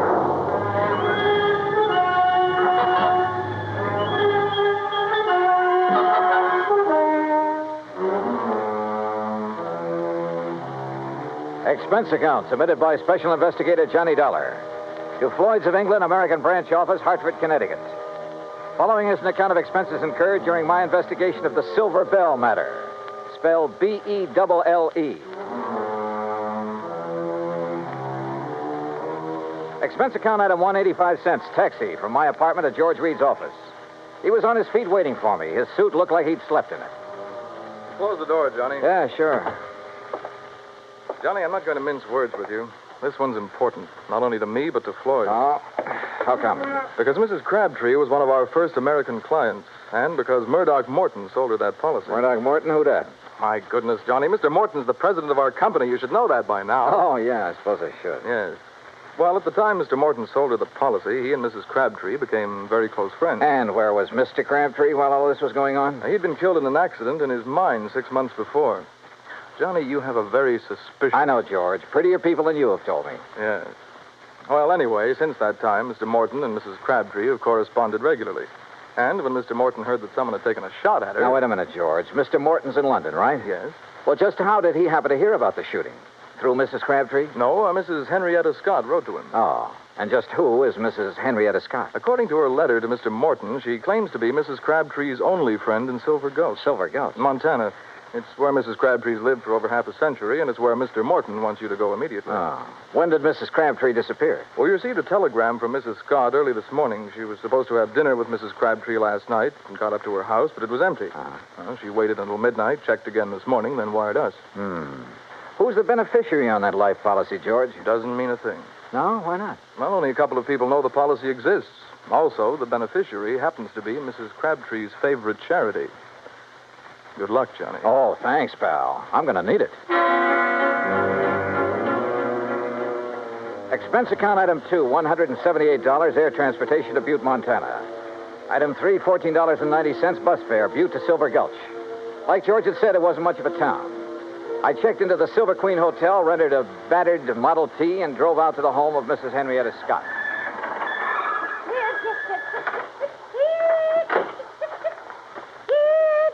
Oh, you startled me out of a day's growth. I'm sorry. Mrs. Scott? Yes. Oh, you must be from Grandma's trunk, yes.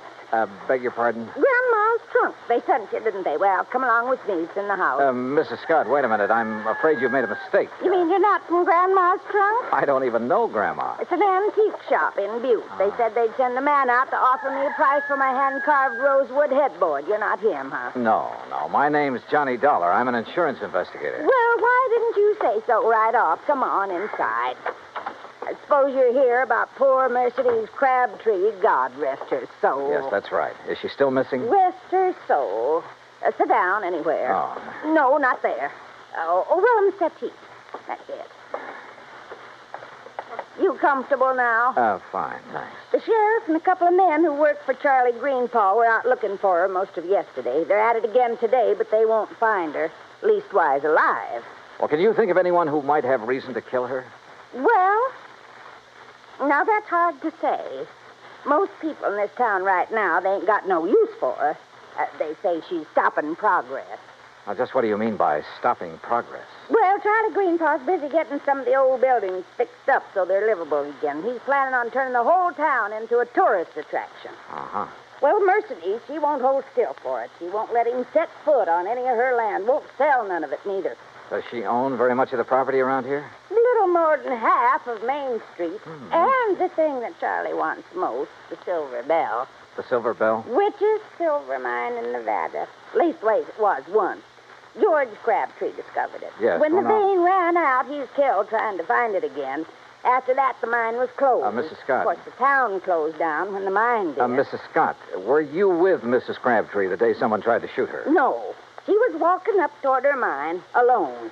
Thought it was just a stray bullet. Just where is this mine? Oh, you can see it from the window right behind you. It's about halfway up the hill yonder. Here, you come over here and take... Well, I'll be first cousin to a stink bug. Why? What is it? Up there on that hill going toward the mine. It's Charlie Greenpaw and Slim Richards, the sheriff's deputy. Now, I wonder if they think she's down inside that mine. A few minutes later, I caught up with Greenpaw and Richards. They'd stopped near a large, newly painted no trespassing sign about 20 yards from the mine's entrance. I introduced myself. Mr. Dollar, you see that sign says no trespassing? Yeah? Well, folks around here take the signs Mrs. Crabtree had put up mighty seriously. That right, Slim? Sure is. You mean you're not going in there, Greenpaw? Well, now, we didn't say we weren't going in. We just thought we'd better consider it before we did anything hasty. But she could be dying in there. Providing she's in there. Right, Mr. Greenpaw? That's right, Slim. Now, Dollar, you want to go on in? Why, there's nothing to stop you. No, sir. Not a thing.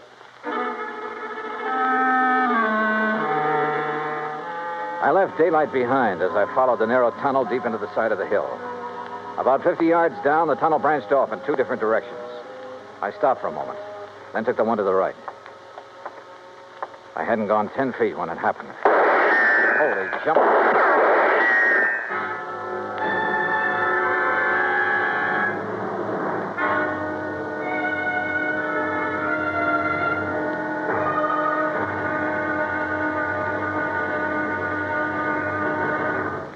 Act Two of yours truly, Johnny Dollar, in a moment. It is a rare event when a young man decides to leave civilization behind and hide himself away in the steaming jungle, just so he can help his fellow humans in a remote corner of the world. The late Dr. Tom Dooley did just that when he left the United States to help the sick and starving jungle people in the little kingdom of Laos in Southeast Asia. Dr. Dooley's story is well known to nearly everyone. And all over the world, people talk of his little jungle hospital on stilts. That's where he treated the dread diseases of the jungle and trained native medical technicians so that they might help their own people. Dr. Dooley wrote and lectured to many people so that the work of his medical assistance program, Medico, might go on. It was not easy for someone so young and so talented to give up the bright lights of the city and plant himself down in an unknown jungle just for the purpose of helping unfortunate people he didn't even know. But through Medico, Dr. Tom Dooley wanted to help people. He wanted to help people to help themselves. Today, the work of Medico is going forward in a number of countries besides Laos. Young men are being sent to the United States to be schooled in medicine with the idea of returning to their own countries to help their own people. Hundreds of thousands of dollars worth of medical supplies have been donated by American businessmen and pharmaceutical companies. Today, Dr. Tom Dooley's work is being continued for him. It is helping to create better understanding. It is an injection of the spirit of freedom. The right of all men everywhere. And now, Act Two of yours truly, Johnny Dollar and the Silver Belle Matter.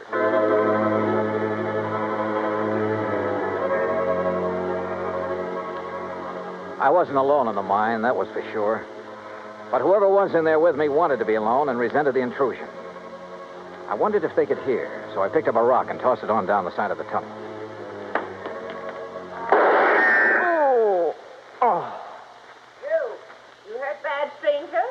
Well, I'll be him. Mrs. Crabtree, is that you? You're trying to trick me. No, wait a minute. My name's Johnny Dollar, insurance investigator. I got a feed on you now, mister. So don't you move till you can prove what you're saying. Oh, no, I don't intend to. What are you doing in my mind? Looking for you. Your friend, Mr. Morton, is worried about you. Oh. Walk up this way, Mr. Dollar, but you be mighty careful about it. Yes, ma'am, I sure will. You say my Doc Morton sent you all the way out here? That's right, ma'am. Your friend, Mrs. Scott, wrote to him. I declare. It seems forgot she even knew. You know Murdoch? No, ma'am, I've never had the pleasure. Oh, he's such a fine gentleman. I remember years ago when I first met him. Oh, he was so kind and understanding. Hey, what's the matter? Oh, crazy fool thing I did coming in here and falling. Hurt myself bad, too. Mr. Dollar, you're just going to have to carry me out. It'll be a pleasure.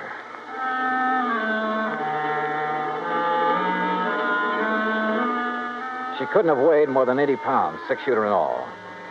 I carried her out of the mine and down the hill to her cabin. I had just finished making her as comfortable as I could when Mrs. Scott arrived. Oh, dear. Oh, you poor old dear thing. You ever hear such sick garbage, Mr. Dollar? Woman, stop looking like you buried me yesterday and run and get the doctor to take care of my ankle. Your ankle? Well, what's the matter with it? Well, it's busted. Ooh. Now, why do you think Mr. Dollar had to carry me? Oh, dear. Is there a doctor in Silver Gulch? Doc Weaver, he's pretty old, Oh, but he's he's... doctored me for almost 40 years. Go get him, Henrietta, before I get mad at you for tattling to Mr. Morton. Yes, dear, yes. Yes, I'll do it. I'll do it right now. Now then, Mr. Dollar, you come over and sit by me. Keep company till the doc gets here. Yeah, sure. Hey, you know, you really ought to rest. Why don't you start asking me questions, Mr. Dollar? You came all the way out here to do that, now, didn't you? Well, there are a few things I'm curious about. Like what? Well, for one thing, why you took those shots at me in the mine. What, you might be one of Charlie Greenpaw's friends. Oh, he's the man who's trying to buy your mine, isn't he? But I ain't going to sell it. No, sir. No matter how much he offers. You believe the mine could be worked again someday? Might be. Somebody could find the vein again. But that ain't why I won't sell. It's because my husband, he's buried in there, Mr. Dollar. Him and the others that were caught in that cave-in. Oh, I see. I've told them all. If they step 1 foot on my property, I'm going to shoot first and ask questions later. Aren't you afraid someone might shoot back one of these days? Oh, haven't so far. That's not what Mrs. Scott told us. I know what she told you, and she's mistaken. Why, that bullet missed me by a good 2 feet. You don't think it could have been a warning? No, I don't. People in these parts, if they wanted to frighten me, there are better ways of doing it than that. Well, if that's so, I sure hope they don't try any of them.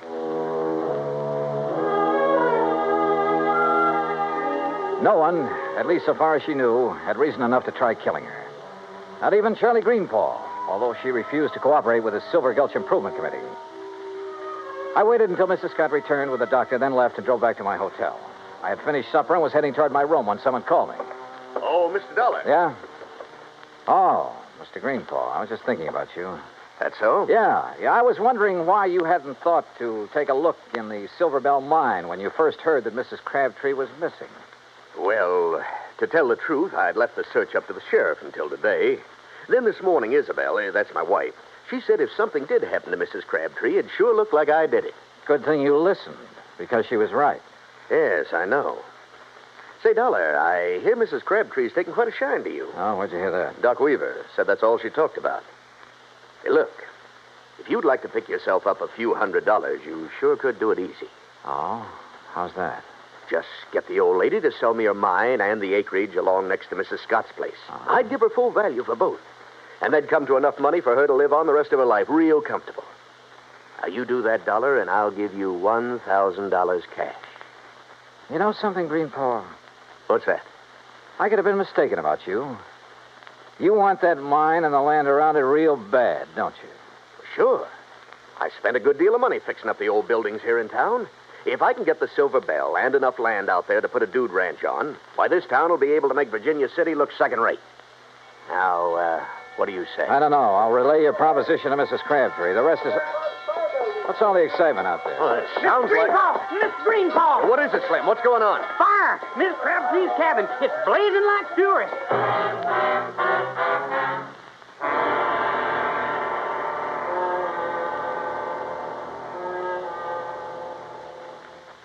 Act 3 of yours truly, Johnny Dollar, in a moment. For thousands of years, the oceans of the world have taken their toll of the treasures of the people who live near them or travel over them in calm and in storm. And for an equally long time, these same people have dived to the bottoms of these oceans seeking those treasures. Gold, silver, jewels, and emblems of tradition or symbols of history have been the sought-after prizes. Late in 1959, a group of English divers seeking underwater specimens of fish and plant life off the coast of the island of Terceira in the Azores came across a group of some 17 ancient cannons. They'd been swept off the walls of the old fortress by a tidal wave sometime during the middle of the 19th century and sank about 100 feet to the bottom of frequently storm-swept waters. News of the discovery was relayed to the Portuguese government, which gave permission for the raising of the relics. American skin divers stationed at the Air Force Base on Terceira volunteered to do the job on off-duty hours. In cooperation with the Portuguese Museum, the men made a few exploratory dives to determine the situation. Then the salvage work began. After cleaning the cannons, some made of brass, others of bronze, it was discovered that they had been forged in England, France, and Portugal more than 110 years before. Now the shiny symbols of history are on view in a Portuguese museum. The Portuguese people are happy because of an unselfish American gesture that brought back to them their symbols of the defense of freedom, the right of all men everywhere. And now, Act 3 of yours truly, Johnny Dollar and the Silver Belle Matter.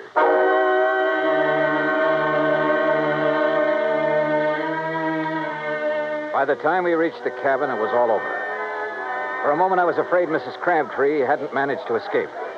Then I saw her on the ground near the sheriff's car, wrapped in blankets. Hey, you! Get back over there! It's all right, Sheriff. This is Mr. Dollar. Oh, I heard you're in town, Mr. Dollar. This is Sheriff Wilkins, Johnny. Sheriff, do you have any idea how this fire started? Not yet, I don't. I asked her, but... I'd rather not talk about it now, Johnny. Maybe some other time. Whatever you say. She's pretty done in. Johnny? Yeah? You tell Mr. Greenpaw. Tell him I'll sell. Will you do that for me? Well, look, I'll talk to you about it in the morning. No. I want to sell now. Nothing to stay here for. Nothing. We'd better get it down to Mrs. Scott's place. Doc Weaver's given us some morphine. You go ahead, Sheriff. I'm going on back to town. Sure. See you later, Dollar.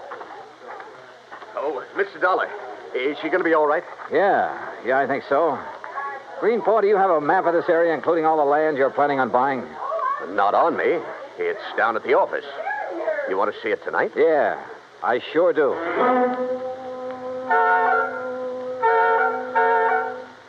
I took a look at the map. Got a little sick at my stomach. Then drove back to Henrietta Scott's. There was a light on in the front room, so I got out of the car and walked up to the door.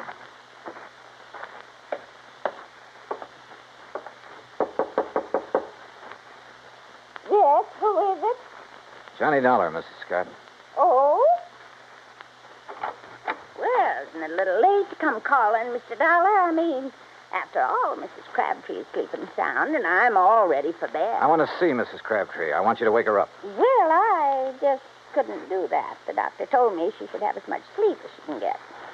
Yeah, you took his orders a little too literally, Mrs. Scott. Why, whatever do you mean? I mean trying to burn her house down with her still in it. What? Yes, she trusted you. She thought you were the only person she could trust. Then when she found out different, she decided to sell her land and get away from here. Why, that's a pack of the biggest lies I ever did hear. Now, what reason would I have for wanting to hurt the poor old dear? Money. Money? You own most of the land adjoining the Crabtree property, including that around the Silver Belle. Greenpaw wouldn't buy your land unless he could buy Mrs. Crabtree's.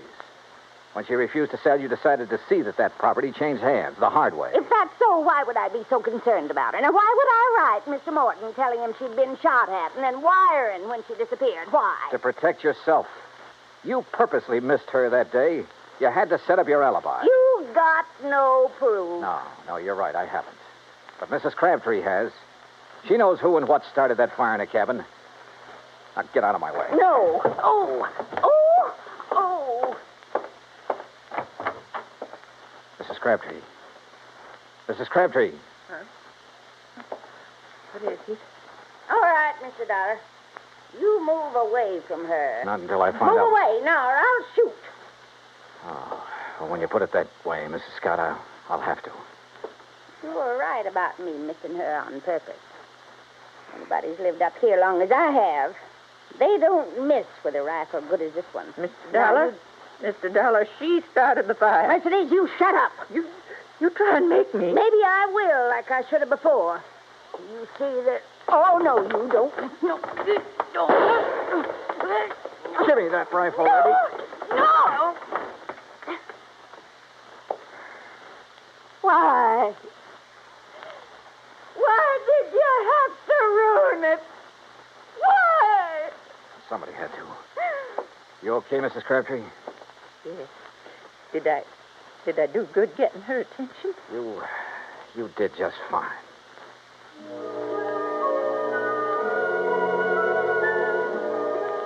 I was ready to leave Silver Gulch the next day, but I stayed over for another week, waiting for a little English gentleman by the name of Murdoch Morton to arrive and claim his bride. Yeah, just about everybody in Montana came to Mrs. Crabtree, pardon me, Mrs. Morton's wedding. Everybody, that is, but her old friend, Mrs. Henrietta Scott. Expense account total, $317.10. Yours truly, Johnny Dollar.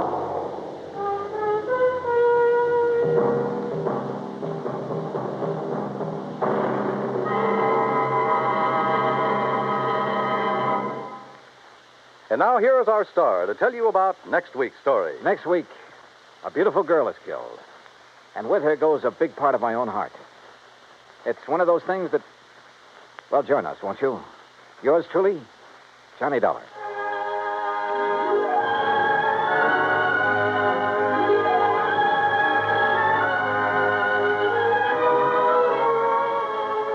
Yours truly, Johnny Dollar, starring Bob Bailey, originates in Hollywood.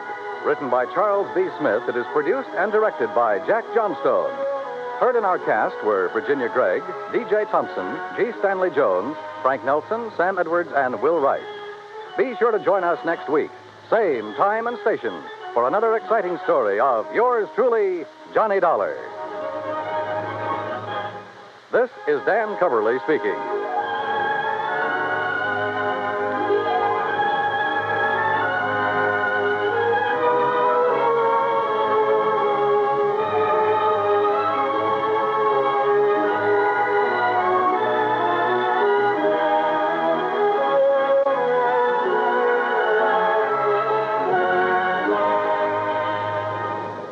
This is the United States Armed Forces Radio and Television Service.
Johnny Dollar. This is Mr. Ernest L. Whiteman, Providential Assurance Company. Providential Assurance? That's right. You've heard of us, of course. No, sir, I can't say that I have. But what's on your mind, Mr. Whiteman? Embezzlement. Don't try it. What? Liable to get yourself into a lot of trouble. I beg your pardon. I'm sorry. I was just trying to make it funny. Oh, yes. Yes. Well, now, if you care to look into this for us... Sure, why not? Then I suggest you come here to my office and I shall give you the details. I take it there's a fee here in addition to my expenses? If you recover the money, something over $200,000, you can practically name your own fee. Great.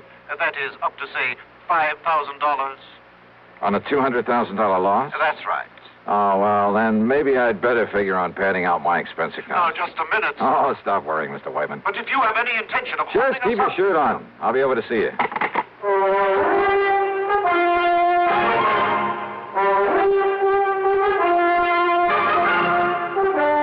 CBS Radio brings you Bob Bailey in the exciting adventures of the man with the action-packed expense account, America's fabulous freelance insurance investigator. Yours truly, Johnny Dollar.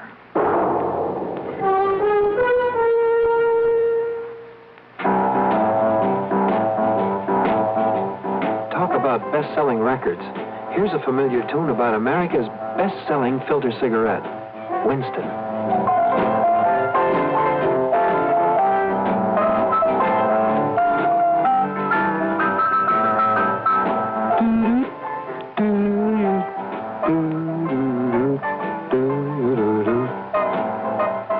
Winston gives you real flavor, full, rich tobacco flavor. And you know, that's because only Winston has filter blend up front. Choice, flavorful tobaccos, specially selected and specially processed for filter smoking. No wonder Winston tastes good, like a cigarette should. Smoke Winston. And now, Act One of yours truly, Johnny Dollar.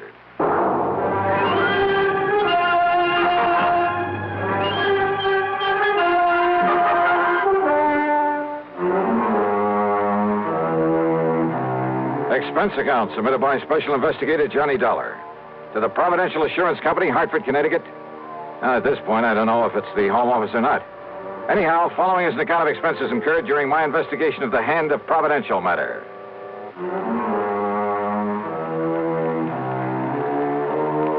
For some reason or other, dealing with a new company usually spells trouble for me. But expense account item one, $1.25 for a taxi to the offices of Providential down in the square. When I say offices, I mean exactly 2 with a connecting door. I'm very glad to see you, Mr. Dollar. I'm Ernest L. Whiteman. Mr. Whiteman? And this gentleman, Mr. Dollar... I'm the man that had Ernie Whiteman send for you. Yes, this is... Name is Elwood Sprague, Dollar. I'm the owner of this business. The sole owner, Mr. Sprague? That's right, son. Providential Assurance is all mine, lock, stock, and barrel. I see. Made a lot of money in oil down in Texas. Couldn't find any way to spend it all, so I started this here. So what happens? All I get is more money out of it. Yeah, well, Mr. Whiteman said something over the phone about an embezzlement. Exactly. $200,000 that was Go taken ahead. from... Go ahead and tell them all about it, Ernie, my boy. Tell them how it happened. Well, you see, Mr. Dollar, immediate public acceptance of our company is largely due to the What fact he that... means, Dollar, is the reason we sell so many policies is on account of we always pay off any claims real prompt in cash and hard, cold cash. Exactly. And for that reason, Never question a claim. Just pay it off in cash.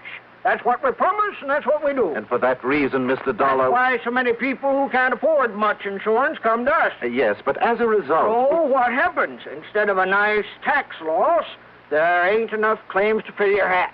All we make is profit. You mean you've hoped to lose money in this business?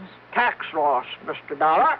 You ever have to pay the taxes on profits from a couple of hundred producing oil wells? Hardly.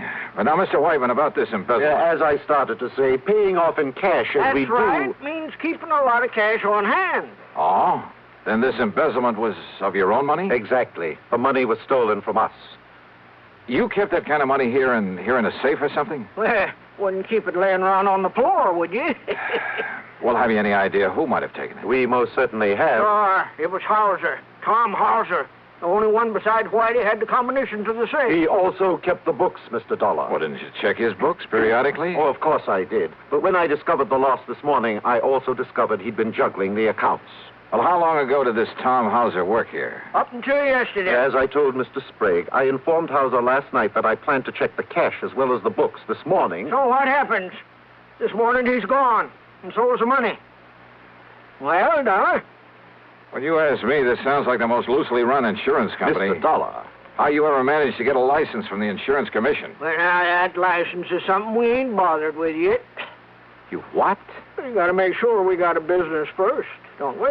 Are you kidding? Do you realize what the commission will do when they find out about this? Don't give it a thought, son. To say nothing of the police? Your job is to catch that Tom Now, Hauser. look here, Mr. Sprague. Then, if the insurance commission or the government or anybody says we're doing wrong... And you can bet they will. Why, then I'll pay up and get out of this business. Believe me, it'll cost you a lot more than this $200,000. Well, sure, maybe a couple million. It'll make a nice tax loss. Yeah, and you'll probably end up in jail. Well, now, you let me worry about that. Your job is to get this embezzler. And don't forget, we're paying you $5,000 to do it. Look, you say it may cost you millions to get out of this mess. That's right. And yet you're worried about a couple of $100,000? Well, now, that's different. Huh? That was stolen, son. That was illegal. Trying to make sense with this man was like trying to reason with a hitching post. I told him I didn't want the case and that I could understand why he'd hesitate about calling in the police. Sure, they'd probably start asking questions. With the only answers he could give them, he'd really be in trouble. I told him that my only duty, as far as I could see, was to notify the commission of this whole operation. Sure, son. If your conscience hurts you, go ahead and notify him. After you got this money back first. After? Well, I don't know much about investigation, but seems to me that with him gone only a few hours, well, if I was you, I wouldn't be wasting any time. You got a point there. Sure. And don't you forget that $5,000 that's waiting for you when you bring that money back in. Well, I ask you, what would you have done? And with a fee of $5,000 dangling in front of your eyes? Yeah, that's what I did. I took the case.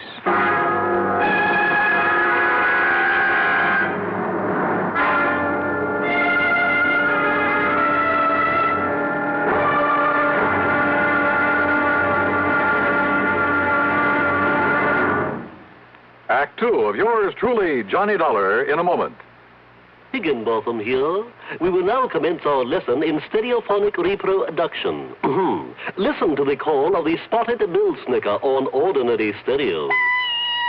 Now then, on a Columbia Stereo 1 phonograph. Obvious difference, what? The Columbia stereophonic system really causes all others to blush, for it is not composed of just a few separated speakers. Columbia is the originator and exclusive purveyor of stereo projection.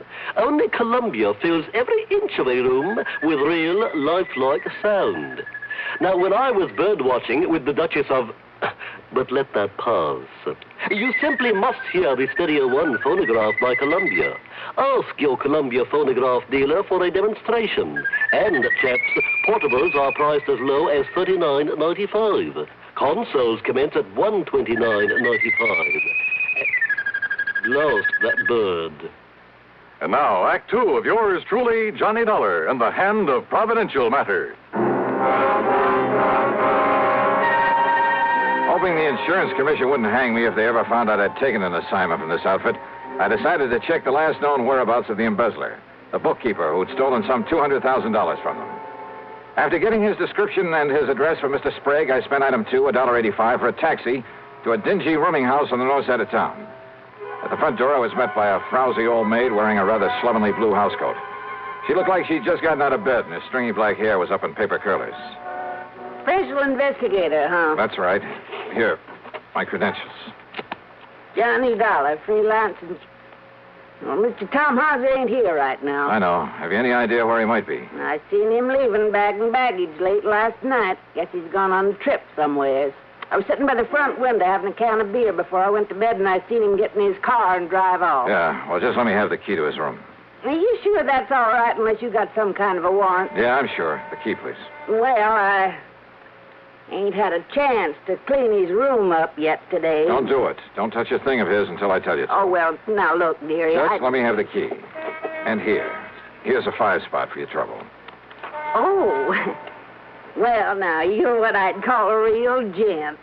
And here's the key. It's the first apartment on the right, top of the stairs. Yeah, thanks. Is something wrong, Mr. Dollar? Did Mr. Hauser do something he oughtn't have done? What do you mean? What are you talking about? Hey, I had to come back here, pick up my stuff. So he isn't here. Yeah, don't worry about the split. I'll meet you like I said. Yeah, then we'll take care of it. All right. I'm leaving it right away.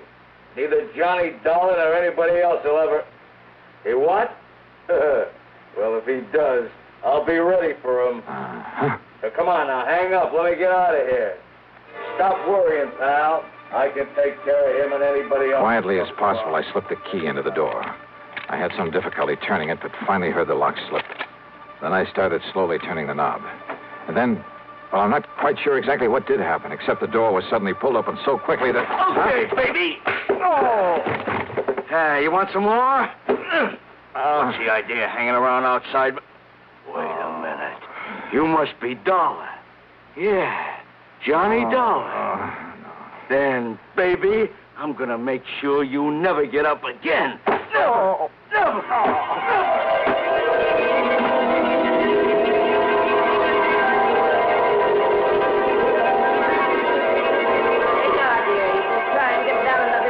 Out of this bottle. Just leave that wet rag laying there on your forehead. It'll make you feel better. What do you... Oh, holy... Yeah. You just stay there on the floor until you feel better. Where'd he go? Oh, dearie. Who done this to you? You didn't you see him? I heard a big noise up here, and when I run up the stairs, he must have heard me and run away. And you was just laying here bleeding this way. That window. What's outside that window? Only the fire escape. Look, dearie. Yeah?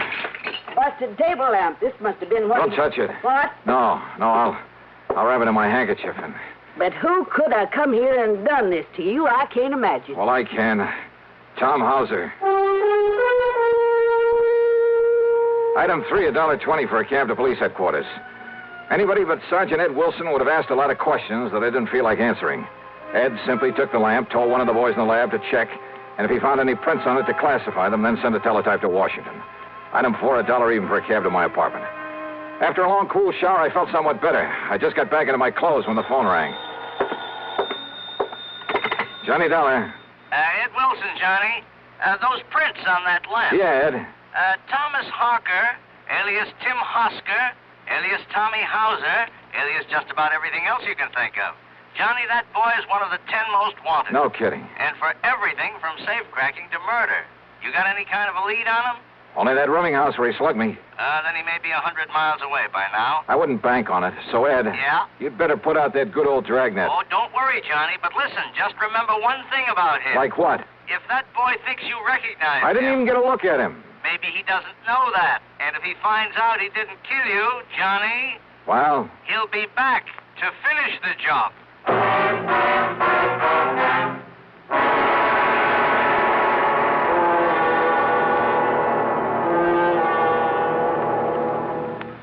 Act 3 of yours truly, Johnny Dollar, in a moment.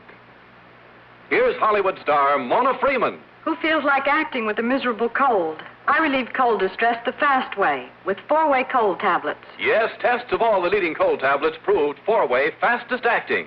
Amazing 4-way starts in minutes to relieve muscular pains and headache, reduce fever, calm upset stomach, also overcomes irregularity. When a cold strikes, do what I do. Take 4-way cold tablets. It's the fast way to relieve nasty cold distress and feel better quickly. 4-way, only 29 cents. Now, here's a word about another fine product of Grove Laboratories. Does dandruff dull your hair, leave scalp itchy? Get Fitch Dandruff Remover Shampoo and get rid of unsightly dandruff in 3 minutes. 3 minutes with Fitch regularly is guaranteed to keep embarrassing dandruff away forever.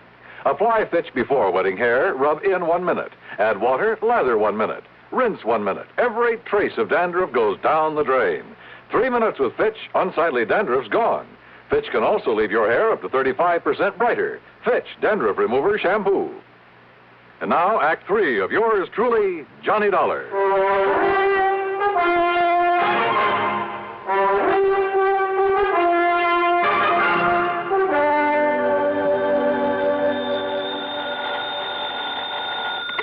Yeah, Ed. Ed, this is Pat McCracken, Johnny, at Universal Adjustment Bureau. Oh, sorry, Pat. I thought it was Ed Wilson again. Sergeant Wilson of Police Headquarters? Yeah, and listen, I'm in kind of a hurry. Oh, then I won't hold you. I was just hoping you'd have time to look into what appears to be a phony insurance company for us. What? Keep talking. But if you're already working on a No, case... just go on with what you were saying, Pat. Well, we got a complaint about some new company here in town that we'd never heard of. Seems they're stalling on the payment of a small claim. Yeah, sure. In spite of their pledge to pay off promptly and without question. Yeah. Also to pay off in cold cash. Yes, that's right. Providential Assurance Company. Well, what do you know about them? Johnny? Oh, I'm working on a case for them. Oh, no. Oh, Johnny, don't. I telephoned the commission, to find out who they are and Yeah, where the they are. commission never heard of them. Exactly. So if I were you, until we can find out whether they're a legitimate outfit, Johnny, I wouldn't touch them. Hey, tell me, Pat, what'll the commission do?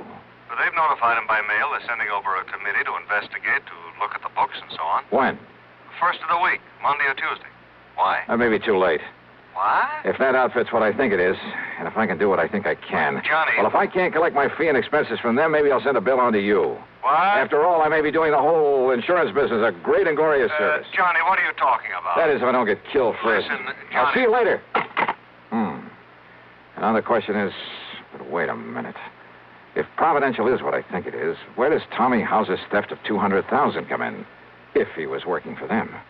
Well, why did they call me in? Johnny Dollar. Hello. This here is Elwood Sprague. Oh, yeah, Mr. Sprague. I wasn't sure I'd find you in. Yeah, I think I can understand that. Or maybe you weren't sure you'd find me around at all anymore. No, listen, don't get me wrong, Dollar. I want to see you. I got to see you right now. Yeah, why not? There at your office? No. Well? My room, here at Guilford. And you'll come alone? Are you alone, Mr. Sprague? Yes, Mr. Dollar. Will you come right away? Yeah, as soon as I can. Thank you. That's funny. If he wants to see me, if he is alone, or is this some kind of a trap? No, there was absolute sincerity in his voice. I was sure of it. Yeah, and there was something else, too. Fear. Maybe that was it, fear. Hello? Johnny, listen, you said you'd been working with the police. So? Well, I knew I'd never get anything out of you, so I called them. Listen, if this Elwood Sprague of Providential has anything to do with the beating you took, has he? Pat, I'm on my way over to see Sprague right now. Well, I tried calling Providential. He isn't there. I know. But if he and that gangster, that Tommy Hollis... Sorry, Pat, he's waiting for me over at the Guilford. Johnny... There was no time to waste. Maybe Hauser was still gunning for me, but if so, well, maybe I wasn't the only one. Item 5, a couple of bucks for a cab to the Guilford Hotel. And there in his room, I found a very different Elwood Sprague than I talked to earlier. And the story that he slowly, nervously unfolded proved to be very interesting. So maybe I didn't ever make no oil fortune there in Texas. It ain't so easy down there as you might think. But I learned to use my wits and my brains to get along by outsmarting the next man. You see what I mean, Mr. Dollar? Then those 200 oil wells you were talking about... Well, it made a good line. It fooled you, didn't it?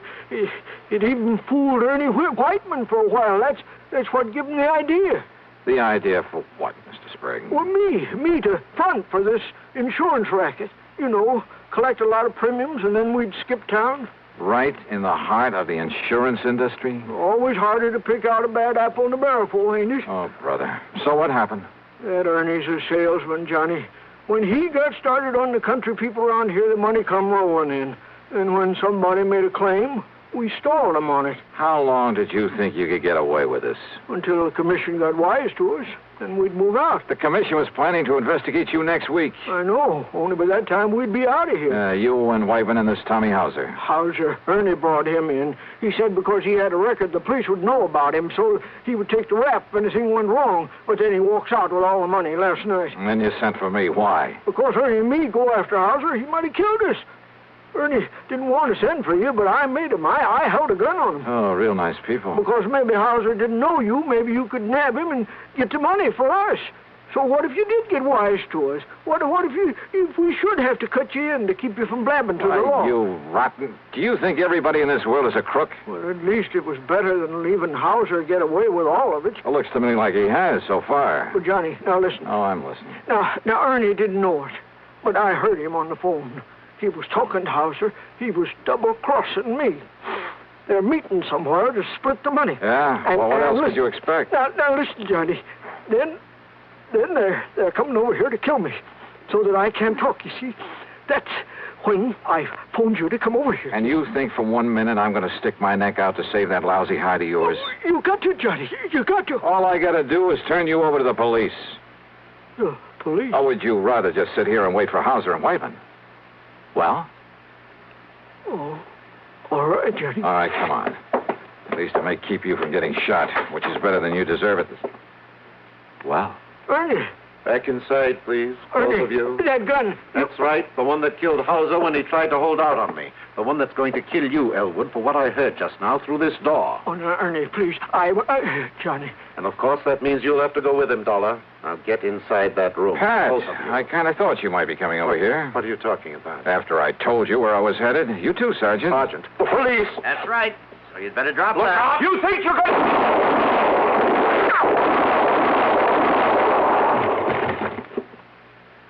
Well, Johnny? Well, thanks, Ed. You too, Pat. Oh, and Ed. Yeah, Johnny.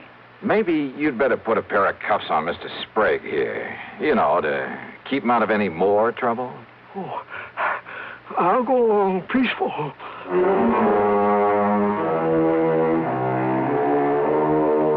So the big fat fee that was promised doesn't get paid to me after all. And I'm sure I may as well forget the expense account for a change. But you know something? It doesn't matter. Because the important thing was to have had some small part in wiping out this dirty racket. Me? I feel good. Yours truly, Johnny Dollar.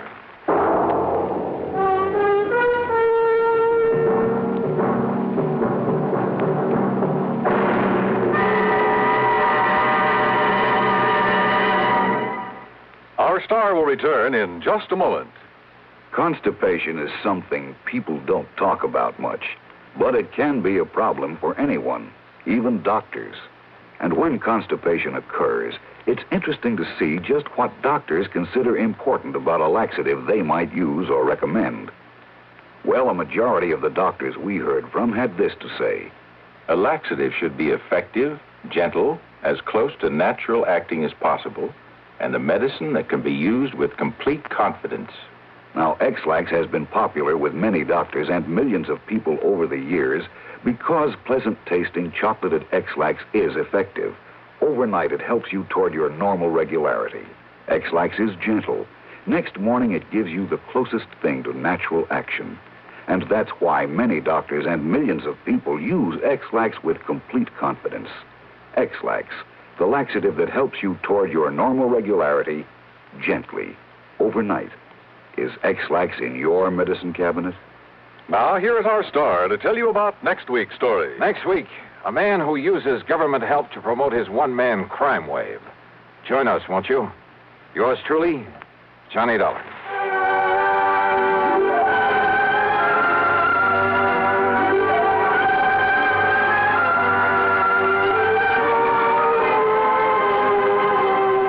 Yours truly, Johnny Dollar, starring Bob Bailey, originates in Hollywood and is written, produced, and directed by Jack Johnstone. Heard in our cast were Virginia Gregg, Edgar Barrier, Junius Matthews, Jerry Hausner, and Lawrence Dobkin. Be sure to join us next week, same time and station, for another exciting story of yours truly, Johnny Dollar. This is Dan Cubberly speaking. Next, the nerve-tingling progress of a man hurled into space from Suspense on the CBS Radio Network. Citizens of Troy, this is Neil Kelleher, the Republican candidate for mayor of Troy. I'm taking this brief opportunity to tell you that a Republican city administration will restore garbage collection and disposal to an efficient level. The Democratic administration, having burned out the municipal incinerator, has now returned to the ancient system of garbage and refuse disposal by depositing it on an open dump. I shall take steps immediately to restore the incinerator and eliminate the threat of stench and smog that will surely be blanketing the northern section of our city as soon as the refuse piles get deep enough and the underground fires begin to burn. I intend also to eliminate the noisy collection of garbage in residential areas in the middle of the night so that Trojans can get their sleep. If you approve of the foregoing proposal, may I suggest that you can assure its becoming a reality by voting row A, all the way, election. Johnny Dollar. Dollar, the investigator? That's right, insurance investigator. Then you're the man I want, the man I need, immediately. Well, it just happens I'm late for an appointment, Mr. What did you say your name is? I didn't, but it's Lynch, Walter E. Lynch. And you must come out here right away, Mr. Dollar. Protect me. Protect you? Yes. I live over here in Manchester. Manchester, Connecticut? Yes, that's right. My address is 13421 Peachtree Lane. 13421 Now, can you come out here right away? Well, I told you I have an appointment to keep. Well, then I hope it's a brief one. You'll come here as soon as you're through with it? Well, that depends, Mr. Lynch. What seems to be the trouble? Well, I thought I made it clear to you, Dollar. My life has been threatened. Well, isn't that something for the police to handle? The police? After all, unless there's insurance involved. Why, of course there is. My own. Oh, what company, Mr. Lynch? Company? Yeah, that's right. Well? Now, what is the matter with you? What difference does it make? If my life is in danger, I need your protection. Okay. Who made this threat against your life, and why? Oh, good heavens, man, do I have to go into that sort of detail on the telephone? Well, unless I know what this is all about, and, look, you didn't answer my question, Mr. Lynch. Have you told the police about this? Do you think I'd call on you if I had? But if your life has been threatened, the thing And I to do... tell you it has. What is the matter with you? All right, then. Call in the police. Now, you listen to me, Dollar. Meantime, if I find any legitimate reason why I should make an investigation, Don't you understand? I'm not asking for investigation. I'm asking for protection. And I tell you, the people for but you now, to look, call... you have my name, you have my address. Now, you get on over here. But don't you see? I can't shall be waiting for you. Mr. Lynch. Okay, mister, go ahead and wait. Of all the crackpots. I wonder, though. Yeah? Johnny? Yeah, that's right. Pat McCracken, Johnny, Universal Adjustment. Oh, say, Pat, will you find out for me what company, if any, holds a policy on a Walter E. Lynch over in Manchester? Sure, Johnny. But listen, I thought you were going to be here in my office at 10 o'clock sharp. Pat, I'm sorry, but this I need your signature on a deposition for that arson matter you covered last I week. know. And I've got to have it right away. See, one of our men will take it with him out to the coast on the 10:30 plane. And, Johnny, it's 8 minutes after right now. Yeah, I see it is. Pat, I'll be there in 3 minutes flat. Okay. Meantime, look up that Walter Lynch for me, will you? Okay, just get on over here. Right.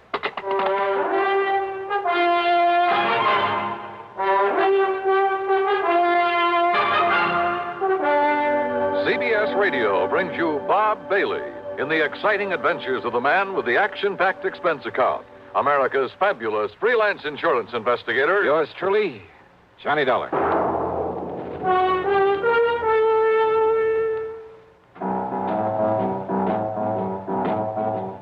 Talk about best-selling records. Here's a familiar tune about America's best-selling filter cigarette, Winston.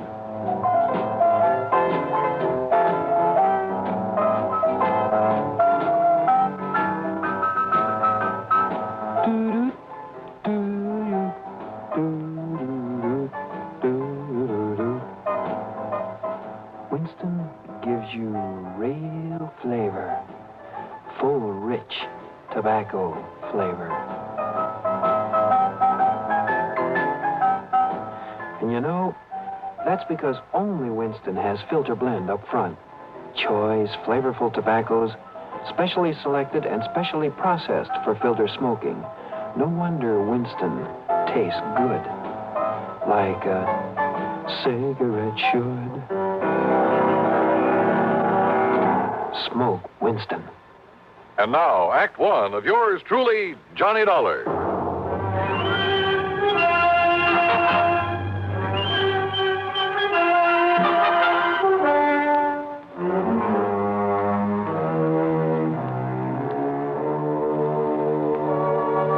Expense account submitted by Special Investigator Johnny Dollar to Eastern Trust and Insurance Company, Home Office, Hartford, Connecticut.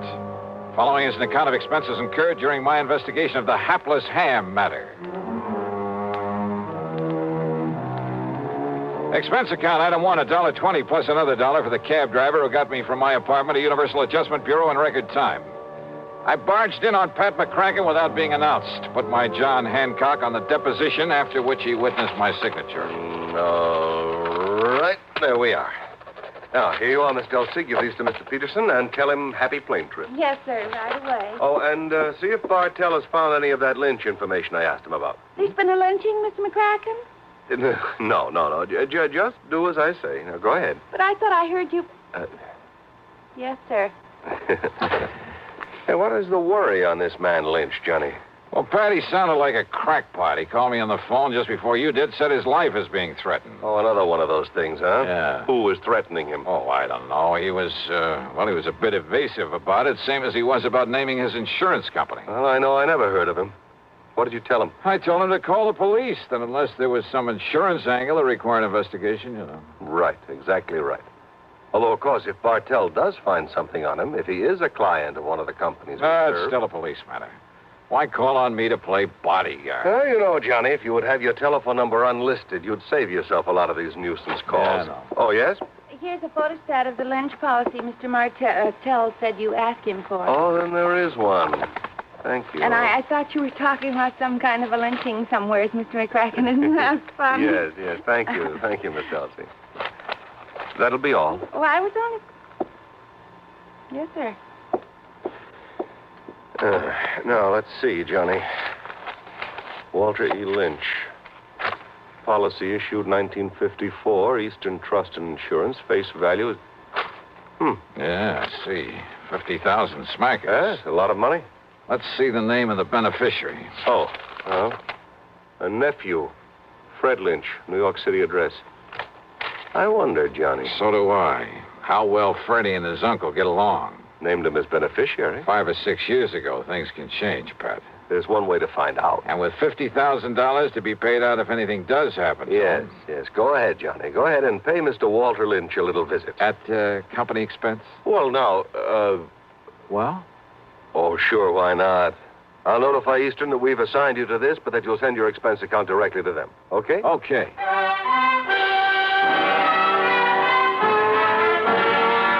It was only about 13 miles from my place to Manchester, and I used my own car, but I saw no reason for not using the old expense account, so item 2 was $4.60 for a tank full of gas. The address Mr. Lynch had given me turned out to be in a rather nice residential section. The house was a small but attractive Cape Cod affair, surrounded by stately elm trees. And then I saw them, in the shade of the elms at the front of the place. A couple of police cars.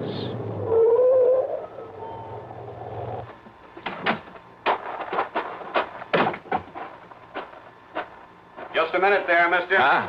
Oh, hi, officer.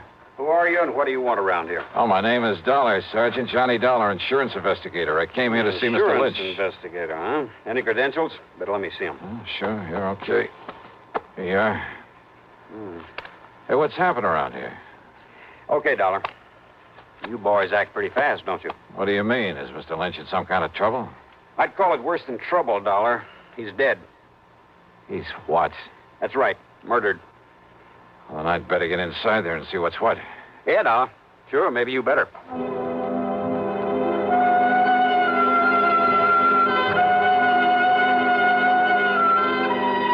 Inside the Lynch home, the police medico and my own eyes confirmed what Sergeant Beakley had told me outside. Walter E. Lynch was dead, all right, and there was no question about his having been murdered. As you can see, Mr. Dollar, the knife, obviously a long, very sharp one, plunged into his body here, directly back of the heart. Yeah, Doctor, I see. No doubt penetrated that organ. Death must have been virtually instantaneous. Yes. Any sign of the murder weapon? We haven't found any sign of it here in the house, Dollar. Conroy's out back looking for it. And for any footprints that might give us a clue. That little rain we had last night ought to help in the footprints department. Only it doesn't. Now, whoever did this must have come right in the front door. Hi, Dollar. Hi, Conroy. Sergeant, you want me to see what's holding up the boys from the lab? Yeah, I'll give them a call. Right, you are. Meantime, Dollar, if you have any ideas... No, wait a minute. Too late, I guess. What? If there were any fingerprints on that telephone, Conroy's probably covered them up. Probably covered up anyway. Huh? Well, it wasn't the killer who called us about this. It was the old character who lives next door, a man named Halsey. Right now, he's back home in his rocking chair at the corner window, muttering to himself, trying to recover from the shock. Maybe when he does recover, he'll be able to give us some help. How did he find out about this? Seems he came over here to talk to Mr. Lynch about his nephew. Fred Lynch. Nobody answered his knock. The front door was wide open, so he walked in here and found this. So he picked up the phone and... You, know about Fred Lynch? I know he's beneficiary of his uncle's insurance. Another good motive gone to waste. What do you mean? You don't know about a couple 3 years ago when Freddie's mother died, left him a pile of money, only made the mistake of leaving it in charge of this one, this stiff we've got lying here? What happened? Well, this old crook finagled that young kid out of every cent of it, so that by the time Fred was 25, entitled to it. That was about 6 months ago. Why, Dollar, Freddie ended up with nothing. His own nephew. That surprise you, Dollar? It's because you don't live here in Manchester. Don't know anything about the Lynch family, what's left of them, which is only Freddie now. Oh, what's that supposed to mean? Not one of the Lynch tribe was any good. Ask me, the town will be glad to see this one out of the way. Oh, I get it. Oh, what'd they say, Conroy? Somebody on the way over? Harker will be over as soon as he clears up a hit and run over on the east side. Okay. Well, I guess there's nothing more we can do. Oh, go see who it is. Yes, sir. You about finished, Doc? Sergeant, this knife wound puzzles me greatly. Yes. What do you mean, Doc? Very unusual instrument. Very long, thin, with a two-edged blade. Yeah, both edges very sharp.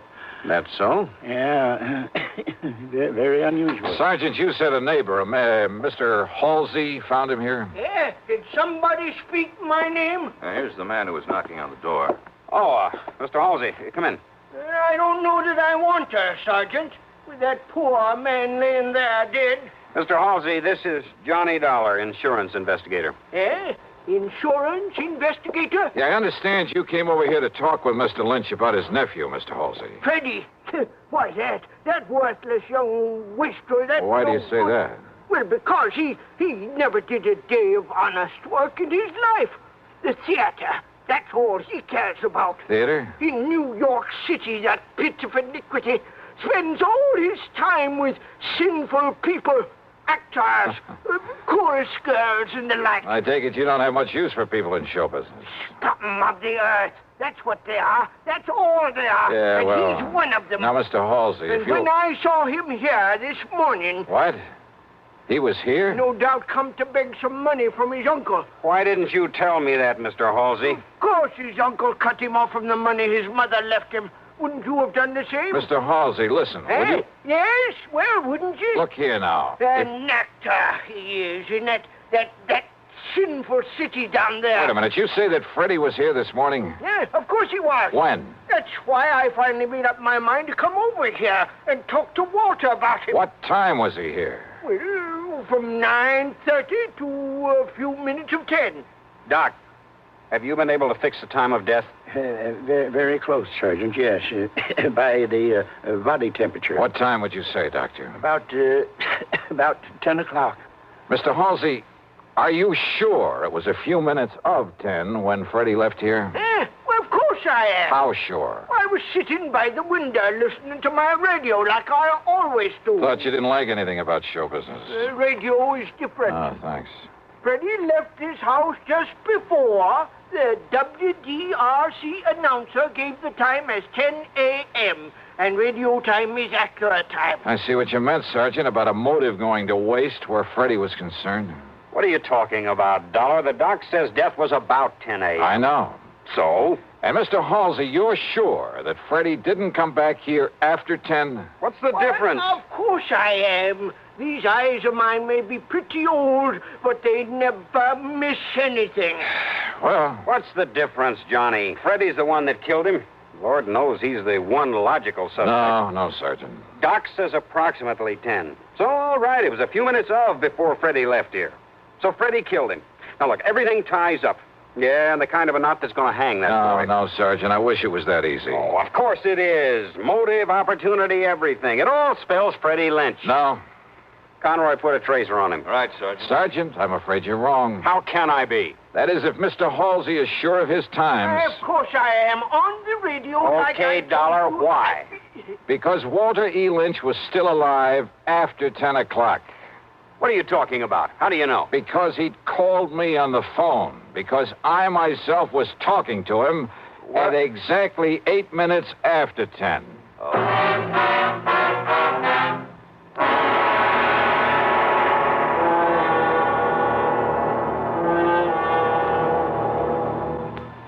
We'll continue with Act Two of yours truly, Johnny Dollar, in exactly 1 minute. Here's Hollywood star Mona Freeman. Who feels like acting with a miserable cold? I relieve cold distress the fast way with 4-way cold tablets. Yes, tests of all the leading cold tablets proved 4-way fastest acting.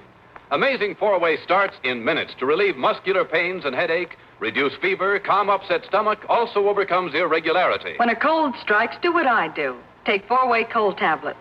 It's the fast way to relieve nasty cold distress and feel better quickly. 4-way, only 29 cents. Now, here's a word about another fine product of Grove Laboratories.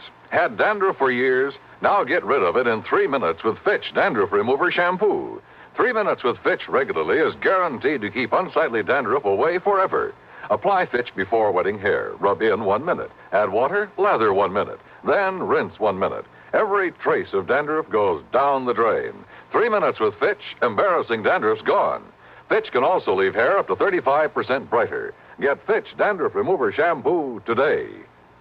And now, Act Two of yours truly, Johnny Dollar and the Hapless Ham Matter.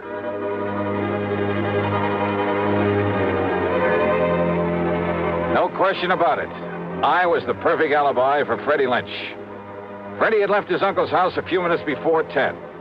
I had talked with his uncle at 8 minutes after 10. Yeah, and when the police checked up, they learned that Freddie had taken a bus to New York at 10:15.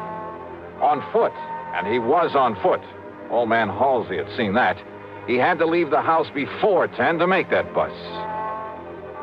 I told you, young man, these eyes of mine may be old, but they never miss a thing. He was on foot, all right, and he left this house before 10 o'clock, and he didn't come But now back. wait a minute.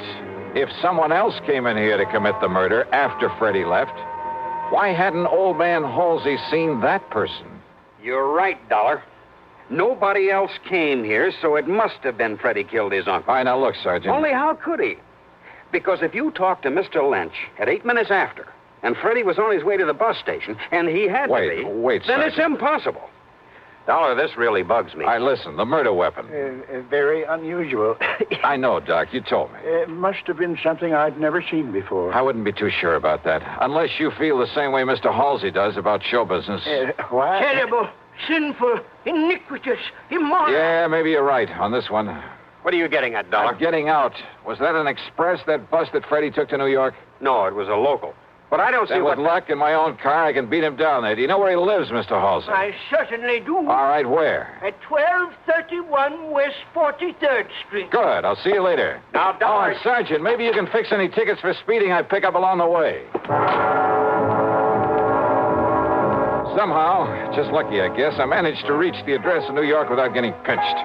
A $10 bill of the superintendent, that's item 3, got me into the rooms of Freddie Lynch. The walls were plastered with theatrical programs and playbills, most of them from summer playhouses, off-Broadway shows.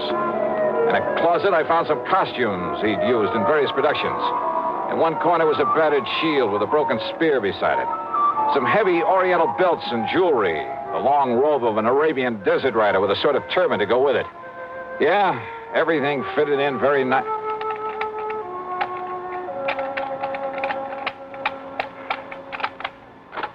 Hey, yeah, wide open, Freddie, wide open, just the way you left it. Come in, kid. I beg your pardon? Kind of careless, but it's all right. It's okay. Hey, who are you? You kidding? Jerry Allen, the agent, you know. Agent? Yeah, where you been, Freddie? When you didn't answer the letter and the telegram I sent you, where you been, huh, kid? Oh, you're a theatrical agent? What else? Listen, look, hey, kid, get this. I got a part for you, great part, a great one, a good salary, too. Of course, you got to let me represent you in the deal, but all I want's the usual 10%.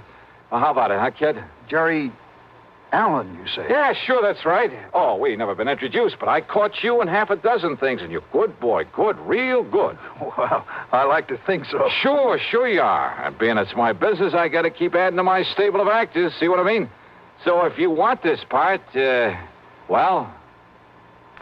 I don't think so, What? Mr. Allen. What are you talking about? Well, I'm thinking of giving up the theater. Oh, now, wait a minute. Wait a minute, kid. You fallen heir to a fortune or something? Why do you say that? Of course, if you don't want the part. No, wait. Perhaps I'd better do another play or two. Good. And you'll let me represent you? Well, Freddie? Oh, why not? Well, if the part is good. Is the part good? It's great, kid. It's great.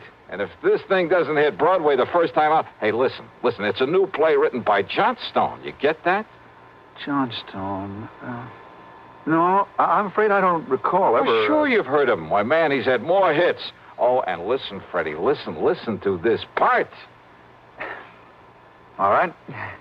I'm listening. Okay, starts out a young man, just about your age. Second act is 20 years later. Hey, you think you can do it? Why? Of course, my good man. Good. And the third act, well, now that part may be a little tough. You got to kind of make like you're about 60. Why, there's no problem at all, Mr. Allen. No problem at all. Oh, only it's a shaky old man, like he's scared to death all the time. All right, listen. All fear has clutched me by the throat. The overpowering terror, willing up. Oh, hey, that's great. Come on, keep it up, Freddie boy, keep it up. Well, you see, of course, if I had a script, Scared, remember? Scared. Say something like, you must come here right away to protect me. You must come here right away to protect me. Oh, that's great. Now, say my life is in danger. I've been threatened, Mr. Dollar. My very life is in What? Dollar? That's right. Johnny Dollar. Why, this was all a trick. Yeah, and you fell for it like a ton of bricks. The same voice you faked over the telephone to sound like your uncle. Oh, now, listen. Killed Dollar. him, left his home knowing that nosy old neighbor would swear as to when you left. Then ran to the bus depot and called me up with that phony voice to make an airtight alibi. To make me ready to swear your uncle was still alive after you left him there dead. But, Dollar, listen. See, I'm his only kin. I'll be coming into a lot of money. His insurance and whatever money or property there is. Oh, why don't you drop dead? I see. But do you see this? So that's what you did it with. Yeah, that's right. Arabian, isn't it? I stand back. Long, thin blade with a double edge. From one of your costume plays? Now stand back, I say. Sure. I don't need to be close to you to use this. Whoa! Oh, my hand. You've broken my hand. Funny. I didn't think I was that good a shot.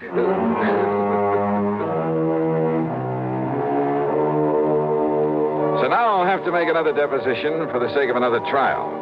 And I'm sure that hamming it up in court won't keep Freddie from playing out the rest of his life in front of a captive audience. Expense account total, including a flock of incidentals, well, let's call it $100. Yours truly, Johnny Dollar.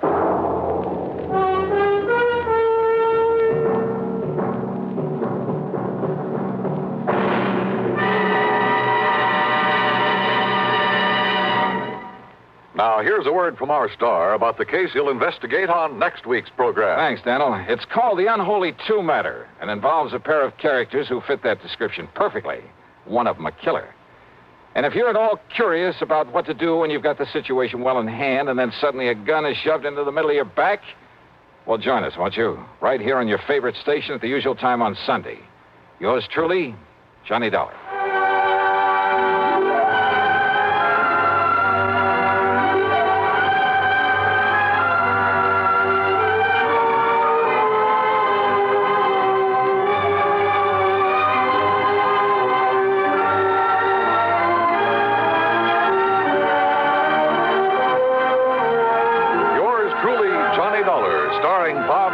Originates in Hollywood and is written, produced, and directed by Jack Johnstone.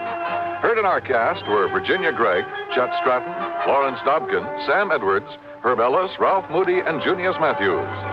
Be sure to join us next week, same time and station, for another exciting story of yours truly, Johnny Dollar.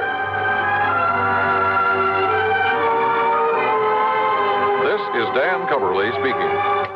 Next, Ray Bradbury's science fiction classic, 0 Hour, as suspense follows on the CBS Radio Network.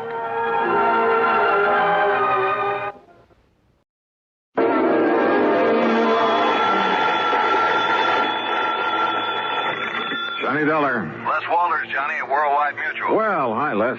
Say, I heard your report on that man who disappeared up in Eugene, Oregon a couple of weeks ago. Jonathan Doe? Yeah. The man who never really existed? That's right. That was a pretty rough one, Les. I can believe that.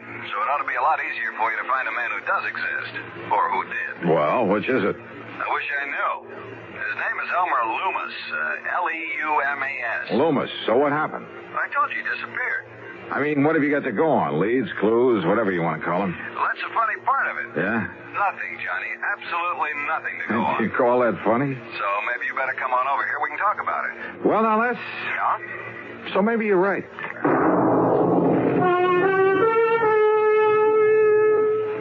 And now, Act One of yours truly, Johnny Dollar.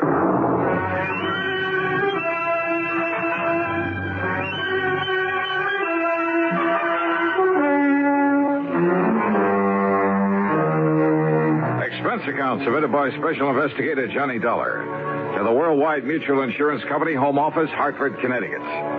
Following is an account of expenses incurred during my investigation of the Leumas Matter, spelled Leumas.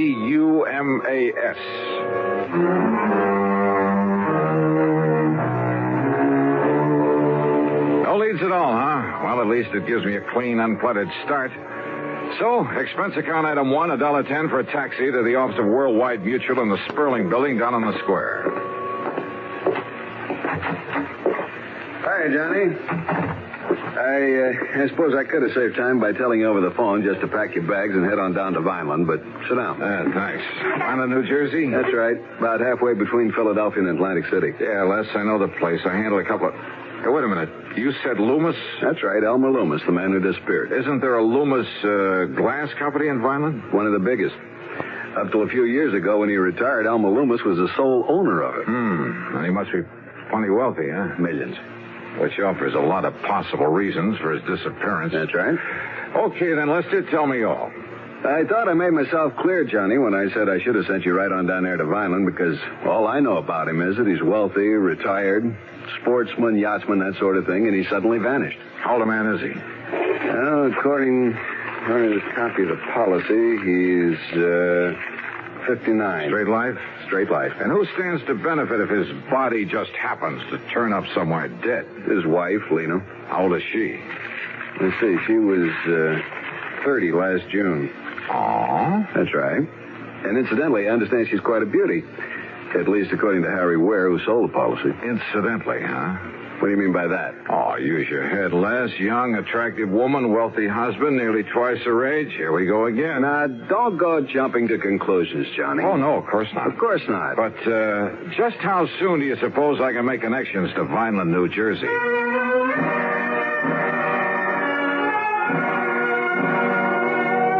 Item 2, $4 even for a couple of taxi fares. One back to my apartment where I packed a bag, the other out to Bradley Field. Item 3, $12.55 for a plane to Philadelphia. Item 4, there in the city of brotherly love, $50 deposit on a rental car. After a late and hasty lunch, that's item 5, 2 1/4, I drove across the Delaware River Bridge and picked up Route 47. South Jersey is flat as a pancake, but full of beautiful homes and rich farmland, occasional cranberry bogs, and lots of big poultry farms and peach orchards. So the drive was a pleasant one. Then, in Vineland, the so-called heart of sunny southern Jersey, I went straight to police headquarters, a block off Landis Avenue, the main drag. I contacted Sergeant Louis Tomaso, with whom I'd worked before. As usual, he was right on the ball. Kind of had a hunch you might be dragged in on this. How are you, Johnny? Well, pretty good, Louis. Or rather, I'm not so sure. You have any real leads on this case? Johnny? Yeah? Let me hand you a thought for the day. Okay, shoot. Don't be surprised when you find that Lena Loomis isn't at all broken up over this loss of her husband, because she isn't. If you ask me, she's downright tickled to death about it. Is that your snide way of telling me that she's interested in somebody else? Somebody closer to her own age? Johnny, if I could find out who that somebody else is, but who knows, maybe there isn't any. Or maybe there's a dozen of them. I don't know. This gal is the social type. One big party after another, night after night, month after month, ever since they got married. And Loomis? Couldn't stay far enough away from it all. Spend most of his time off on hunting or fishing trips or out on his yacht. Funny that he ever married her in the first place. Well, when a gorgeous young charmer starts cooing at a poor, lonely widower, nearly 60, well, what do you expect? Apparently all she cared about was getting her hooks on his money. What else? When did he go? 10 days ago. Got up, had breakfast, announced he was going to spend the day in Philadelphia. Walked out the front door, and that was the last anybody ever saw. And what about enemies, Lou? Not a one that anybody knows. I mean, any reason to think he might have been hauled off and murdered? The only reason to think he wasn't is the fact he took some luggage, some clothing with him. Well, that doesn't prove anything. You've questioned his wife, of course. Yeah. When you get through talking to her, you'll know just as much or as little as I do. Well, how about his favorite hunting and fishing spots? Checked them all, favorite and otherwise. Nothing. You say that he owns a yacht. Owned. Huh? A sailboat, a big one. Kept it down in the little town of Tuckahoe on the Tuckahoe River. So? He just happened to have sold that yacht 2 days before he disappeared. Ah. Johnny, we haven't a single solitary thing to go on. You sure about that, Lou? What do you mean? Not even his wife? Act 2 of yours truly, Johnny Dollar, in a moment. And now, Act 2 of yours truly, Johnny Dollar, and the Leumas Matter. Expense account item 6580, dinner for Sergeant Louis Tomaso and myself at the East Landis Hotel there in Vineland, New Jersey.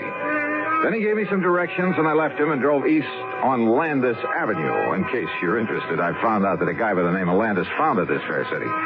The Loomis home was a massive red brick affair set in the middle of, well, it must have been nearly an acre of huge lawns and trees and flower beds. 25 or 30 rooms, I'd guess, really a mansion. And the long, broad driveway was lined with maple trees. In other words, there was money here, plenty. As for Lena Loomis, wowee. If she was 30, believe me, she didn't look it. And, brother, she had everything. She was tall, lithe, and brunette, with just enough makeup to enhance her soft and gently tanned complexion. She wore a pair of sleek blue velvet capris and a light silk blouse. A subtle touch of arpège that, well, at the risk of sounding repetitious. Wowie. Well, come in, Johnny. Yeah. How an old codger, wealthy or not, could ever rate something like this. And framed there in the doorway and a trace of moonlight filtering through the trees, believe me. Johnny? Oh, I'm sorry, Mrs. Loomis. Mrs. Loomis? And with that look in your eye, it's Lena, and you know it, and come in. Yeah, sure, thanks. Oh, darn it, you would come the one night when I'm not having a party. In here, Johnny. Yeah. The place is dead as a doornail. Then I suppose I have to give the servant some time off. Sit down, huh? Like a drink? Yeah, I think I could use it. No, thanks. Not even to keep me company? Scotch and soda? A light one. Now, I just knew that was you I saw down on Landis. What? What'd you say? I say I just knew you'd be coming down here to investigate Elmer's disappearance. So when you rang the doorbell just now, I wasn't the least bit surprised. Oh, that's so? Elmer was always a great fan of yours. Your radio program, I mean, where you tell about all those cases you solve. That's why I knew you the second I saw you. I see. Well, now, Lena. Johnny, I'm so fed up with answering questions about him. That Louis Tomaso from the police department has just about driven me crazy with him. He is kind of a cute guy, though, isn't he? Do you know him? Well, as a matter of fact, I talked with him just before. Here's your drink. Oh, thanks. Bottoms up. Huh? These glasses must hold about a quart. Oh, well, you know what I mean. Skull. Yeah, skull. Now, Johnny, I don't know how much Louis told you about Elmer vanishing this way, but whatever it was, there's nothing more I can tell you. He's gone. That's all. And you know something? I don't mind a bit. Yeah, well, I kind of had a notion. They find his body lying around somewhere? Well, just look at all it gets me. This home and property and all the stock in the glass company he sold and money. More money, Johnny, than you could even imagine. Yeah. And I believe that his insurance amounts Oh, to quite a the lot. insurance. Oh, that's nothing compared to all the money he has lying around in banks all over the place. It'll all be mine. And if you don't think I know how to use it... You know, there are a couple of things that might put a crimp in your plans, Lena. What Lena wants, Lena gets. Why do you think I ever married Elmer in the first place? Ooh, Elmer. Isn't that a terrible name? Suppose I find out that he's been murdered. Now, who would ever want to murder poor, sweet old Elmer, and why? Oh, maybe to get hold of all this money you've been talking about. Of course not. I told you I get everything. That's exactly what I was... He just doesn't show up after 7 years. Well, you know, the statute of limitations. Oh, yeah, I know. And what if he does come back? You know, suffering from amnesia, or maybe he was in an accident somewhere, you know. Wow. So I'll do what I can to keep him happy as long as he lives, and then I'll have it all. I don't love him, Johnny, not a bit. But I do try to keep him happy. It's the least I can do. Lena. And then when he dies, well, like I said... Lena, listen to me. He's a handsome old dog. I'll say that for him. You see? There in that picture on the table beside you. Yeah, I see. But now listen. Tall and wiry with that big shock of hair. Yes, I see it.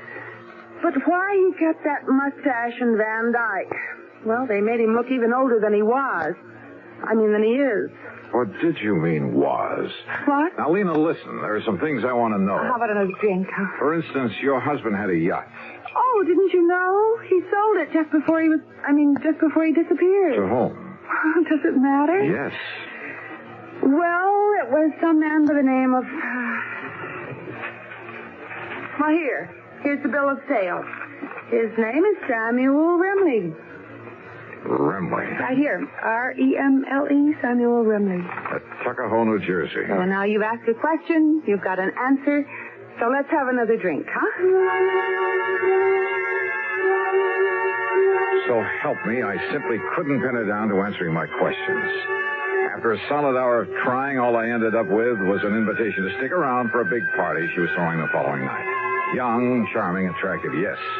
But trying to make sense with her was a lost cause. Finally, standing out at the front door ready to leave, I decided to switch my tactics. You can't mean that. That is exactly what I mean, because from what you've told me, what little you've told me, there's only one conclusion I can draw. John. And you somehow contrived to have your husband done away with, to get your hands on all that money you've been yapping about. Don't you see I get it all anyway, sooner or later? Why wait, huh? Even if I have to wait out the 7 years for that statute of limitations. Now listen, Johnny. Yeah? I don't like this. I don't like the way you're accusing me. You're threatening me. That's right. I gave you all the chance I could to cooperate, but you wouldn't take... Now, you just get out. You get out of here. Sure, for the time being. No. You stay away from me. Don't you ever come back You here. better play it my way, Lena. No. Get out. Oh, well.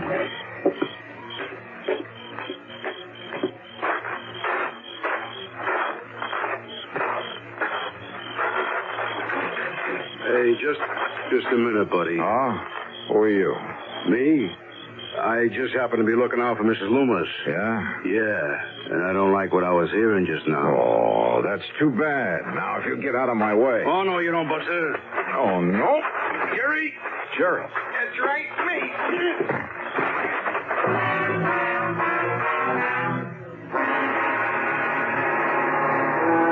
Of yours truly, Johnny Dollar.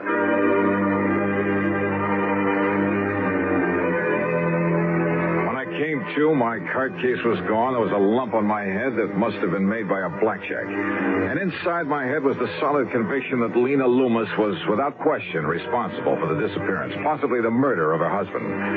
I climbed painfully back into my car, drove to the hotel, and after a dirty look from the night clerk, got a room and hit the sack. Early the next morning, I was down at police headquarters. Well, not having had a good look at him, you don't give us much to go on. Yeah, well, look, if you pick them up, Lou, let me take care of them. Now, Johnny... Let's just say I want to question them. Did you get anywhere with Mrs. Loomis? Oh, Lou, the only question I got straight answers for was... Hey, wait a minute. Yeah? The yacht. Did you check out that yacht? I told you Loomis sold it just before he disappeared. I saw the bill of sale on it myself. Yeah, so did I. But, Louie, I got a hunch. How far is Tuckahoe? 35 miles. He kept the boat at Wilson's Landing. Good. Now listen, Johnny. Lou, I'm going to play this hunch for all it's worth.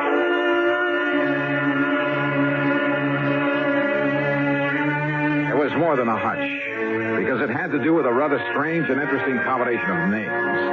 And the more I thought about it, well, I made tracks to the little town of Tuckahoe, to Wilson's Landing on the Tuckahoe River.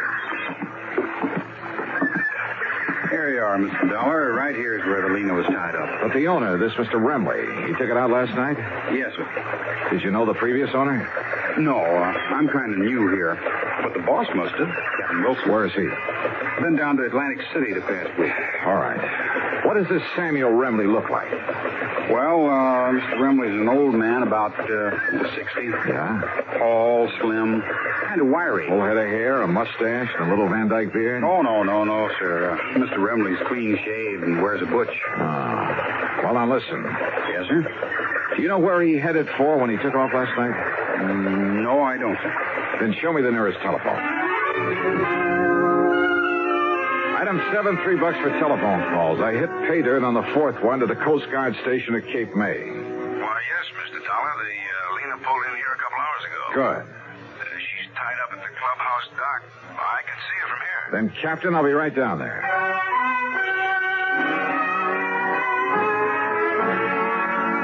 The highway police must have all been looking the other way, for I'm sure I deserved a handful of tickets for speeding on the trip down to Cape May.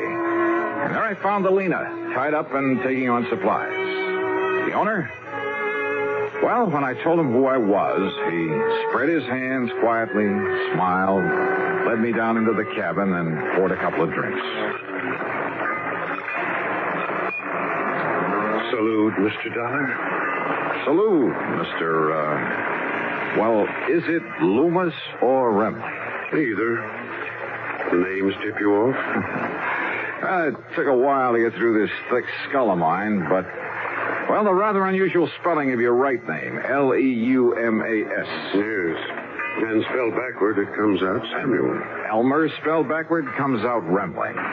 Elmer Loomis, Samuel Remley. So obvious, I hoped it might be overlooked. But... Oh, incidentally, I'm sorry about Pete and Jerry. Pete and Jerry? The bodyguards I left for Lena. Unknown to her, of course. Oh, yeah. I can't wait to meet those boys again. But I wanted to be sure she'd be watched over while I was away, taking time to really figure out what to do about our rather pitiful relationship. That's the reason for the disappearing act? Yes. I knew that if I suggested just going away alone, she wouldn't hear of it. So... And you were staying right here in Tuckahoe? Old Cap Wilson at the landing knew who I was, of course. But nobody else did after I cut my hair and beard. Nobody else had really known me there anyway. So then last night you took off? When the boys came down and told me... Oh, here, by the way, you'd better have your credentials back. Oh, thanks. Where were you going? I don't know. Most anywhere. I might have realized I wouldn't get away from you, though. I'm a great admirer of yours, Dollar. Well, thanks. So, What now? You've, had time to make up your mind? About your wife, I mean? No. Yes, I suppose so. Well, I don't know of any formal charges I ought to make against you. Of course, the Vineland police. I'll somehow try to make up to them for all the trouble I've caused them. Would you like to sail back to Tuckahoe? No, thanks. I've got my car. And who knows? Maybe you'd like a little more time to think. Alone.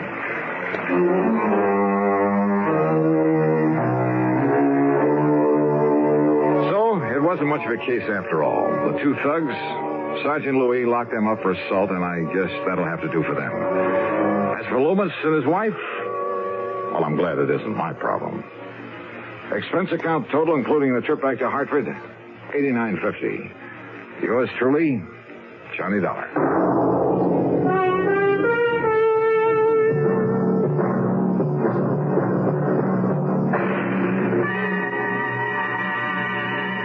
Frugal Man and... Johnny Dollar. Johnny, this is George Reed. Well, nice to hear from you, George. Especially when I have no assignment. That's fine. What's fine about it? No expense account to pad means how do I keep the wolf from the door? Unless, of course, Floyd's of England has the case for me. Huh? Well? Johnny. Yeah? Well, a few weeks ago, you were kidding at the time. Oh, now, George, how could I ever kid you? I'll let that one go. Yeah, you better. The point is, you rather jestingly asked me if instead of selling life insurance... Oh, no. Don't tell me. I'm afraid so. I'm afraid the company is saddled with what you might call a death insurance policy. You mean instead of insuring somebody against dying, you've insured him against living? Yes, John. Okay, Georgie. Say no more. I'll be right over.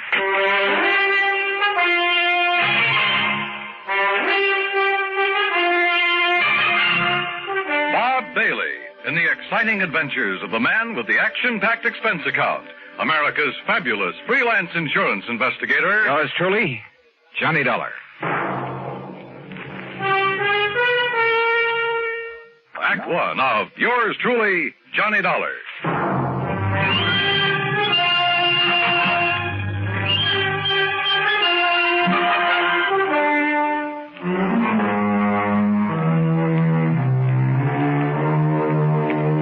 Expense account submitted by Special Investigator Johnny Dollar to Floyd's of England, American Office, Hartford, Connecticut.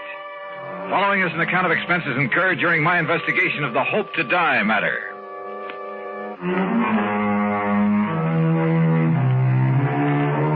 Expense account item 1, $1.10 taxi from my apartment to George Reed's office, where I found him pacing the floor and wearing an even more worried expression than usual. And believe me, that's something.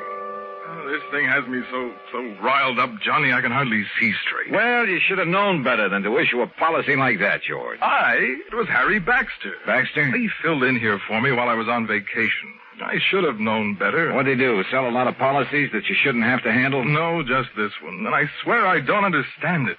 He, of all people. All right, you said on the phone that it was kind of life insurance in reverse. That's exactly what it is. Explain, please. Well, usually, of course, we pay the face value of a policy when the insured dies. Right. In this case, however, the company will have to pay the $250,000 that the insured doesn't die. $250,000? Yes. How under the sun could a man be crazy enough to issue a policy like that? John, you know how it is. The company prides itself on the fact we'll insure anything. Not only life and property and health and so on, but the voice of a singer, the feet of a dancer, hands of a pianist, even the dimples on the knees of a chorus girl. Yeah, and singing mice, an old alley cat, a sick whale. Of course, I can't say that Harry wasn't in position to do it, but... Johnny, you've got to help me. First, you better tell me who and why and what it's all about. That's just the trouble. I don't know. Well, in that case... You don't know? I only got back here to the office this morning. I found our copy of the policy lying here on my desk. But if you don't even... Oh, look, I've handled some pretty screwy cases for you, George. Yes, but they've all finally made sense one way or the other. And, Johnny, we have paid you some very nice fees. You can't deny that. George. Tell me, have I ever questioned your expense accounts? But death insurance, it doesn't make sense. Have I? Insuring somebody against living. Have I? I'm sorry, but this time the answer is no. Listen, if you take this on, I'll okay your expense account without even reading it. Death insurance. Expense account unlimited. Johnny? George, there are some things even a conniving, chiseling, unprincipled rascal like myself won't... Even... Unlimited? Johnny? Okay, George, I'll take it. Act 2 of yours truly, Johnny Dollar, in a moment. And now Act 2 of yours truly, Johnny Dollar, and the Hope to Die Matter. Lloyd's of England insure anything. At least that was their boast. And now it looked as though it had finally backfired on them. Because somebody in the organization, some character named Harry Baxter, had issued not life, but death insurance. If it hadn't been for my friendship for George Reed, well, plus his promise of unlimited expense account, I'd have thrown the whole problem right back into his face, as it was. Thanks, Johnny, from the bottom of my heart. I'll never forget you for this. Believe me, George, I'll never forget you for this. And if you can get us off the hook... All I can do is try, so come on, give me the dope on it. Yes. Now, here. The name of the insured is Miss Mary Ellen Markham. Yeah, I got it. Where does she live? 514 East 52nd Street, New York City. Pretty fancy address. Yes. Okay. Now tell me why this Mary Ellen has insured herself against living. Well, that's the point, Johnny. She hasn't. Well, now, wait a minute. Albert Schwinner has. You mean somebody else took out this policy on her life? Or rather death? Yes. Holy. Well, what is this guy, a professional gunsel who's going to wipe her out and then collect? I suppose he's the beneficiary, too. Yes, he is. Oh, fine. Well, come on, who is it? I don't know. As I told you, the policy was lying here on my desk when I got back this morning. I do know this much about him. It's Dr. Albert Schwinner. Doctor? What kind? Well, those are the things you've got to find out. Who he is, what he is, why he's bought insurance against this woman's living beyond November 10th. The 10th? Well, that's only a few days from now. Oh, George, this gets worse and worse. Oh, if only Harry Baxter hadn't issued that policy. But he has. Oh, boy, you sure picked a dilly to fill in for you while you were away. Picked him? Well, what else could I do? After all, he never did anything like this before. You've known him before? Are you serious? Of course I have. Why, Harry Baxter... All right, now look, time's a-wasting and we haven't got much of it. I take it you want me to see if I can find some legal grounds for canceling this policy. Yes, immediately. Now, have you got an address on the beneficiary, this Dr. Schwinner? No, I've been so upset about this whole thing, I haven't even looked. And let me see. According to this, he lives at... What's the matter? Dr. Albert W. Schwinner, C.L. C.L.? What kind of a doctor is that? I don't know. The address is 14327 E Street, Union City, New Jersey. C.L. Well, I'll soon find out. Where can I reach this Harry Baxter who sold the policy? In New York at the... here, I'll jot down the address. I still don't see how Baxter could get away with this. After all, when you consider his position... Here. He offered no explanation at all. Well, I'm afraid I didn't give him much chance. I practically threw him out of here. Oh, can't say that I blame you. And that's another thing. Look, Johnny, perhaps you can reason with... Oh, don't worry, George. He's number one on my calling list. I'll be talking to you. Expense account item 2, $785, fare to New York and taxi to Harry Baxter's address. A real snooty one over near Sutton Place. And people don't live in that joint unless they've earned or chiseled a lot of money from somewhere. In the case of Baxter, I suspected a big chisel. My suspicion was considerably heightened when he opened the door. His apartment was luxury from stem to stern. As for Baxter himself... Dollar? Why, of course, old boy. I've heard a great deal about you from my dear friend and colleague, George Reed. Dear friend, huh? Well, you say that as though you doubted it. Oh, I know, that filling in for him while he was away. Well, I really should have done better for the old thing, but I've had so many social obligations to meet these past few months, and after all, one must keep up with those things. Oh, I'm sure one must. Well, I did sell one policy, you know, a real dilly. Ah, that's the understatement of the week. I suppose I can't really blame him for being a bit excited about it, but he gave me no chance to explain why I issued the policy. Why did you? Oh, now, really. Well? Well, I made it very clear to George that I would tell him when he calms down enough to be reasonable. Really, Mr. Dollar, he was in quite a tizzy. Brother, he still is. That's why he sent for me. But when he calms down, he'll be sorry he bothered you. Suppose you tell me why you issued that policy. You? No. What? No, I'll tell George when he's ready and when I'm ready. Oh, now, just a minute. And you may tell George I said exactly that. Goodbye, Dollar. You'll tell me, Baxter, right now. I'll do nothing of the sort. And what's more, since my plane for Europe is leaving shortly, I have no time to Would you kindly remove your foot from the door? Not until I get an answer from you. Now start talking. If you can show some legal cause. Legal cause? Furthermore, your behavior at the moment constitutes trespass, illegal entry, call it what you like. And believe me, unless you leave here immediately, I shan't hesitate to ring up the police. All right. Now look, just tell me one thing. I might. What? What is your connection with the beneficiary of this policy? Dr. Schwinner. That's right, Albert Schwinner. But Albert happens to be a very close personal friend. Oh, I might have guessed as much. All right, then tell me this. No, I'm sorry, just one question. I've given the answer. Goodbye. Baxter. Are you hard of hearing? Look here now. Goodbye.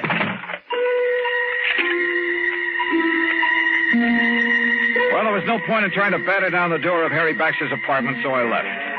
Downstairs in the lobby, I put in a phone call. That's item 355 cents to George Reed's office in Hartford. I'm sorry, Mr. Dollar, but he seems to have stepped out for a few minutes. Oh, well, then please tell him when he gets back that I want a complete rundown on Harry Baxter. Well, that shouldn't be difficult. Right. Having hired him, George shouldn't have much trouble getting that for me. Well, that isn't what I meant, Mr. Dollar. As a matter of fact, I think I can tell you just Now, let George do it. I'll call him back.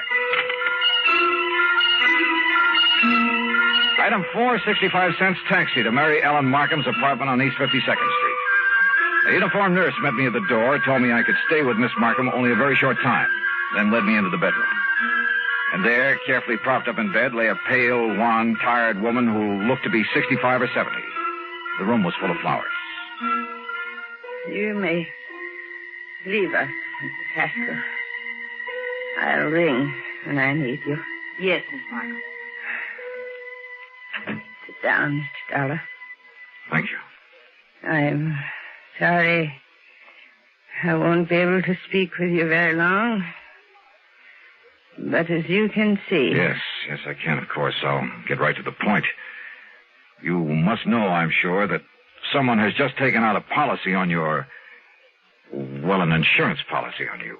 Yes. It was so smart.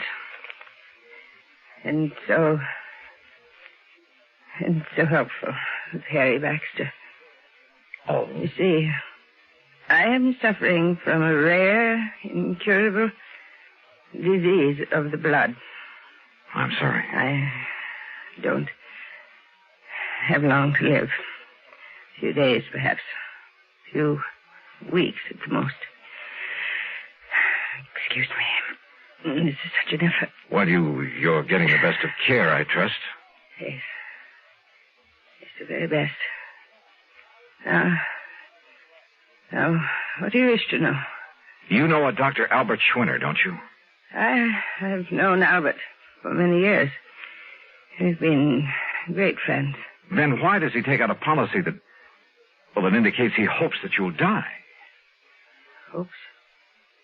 I'll die? Yes.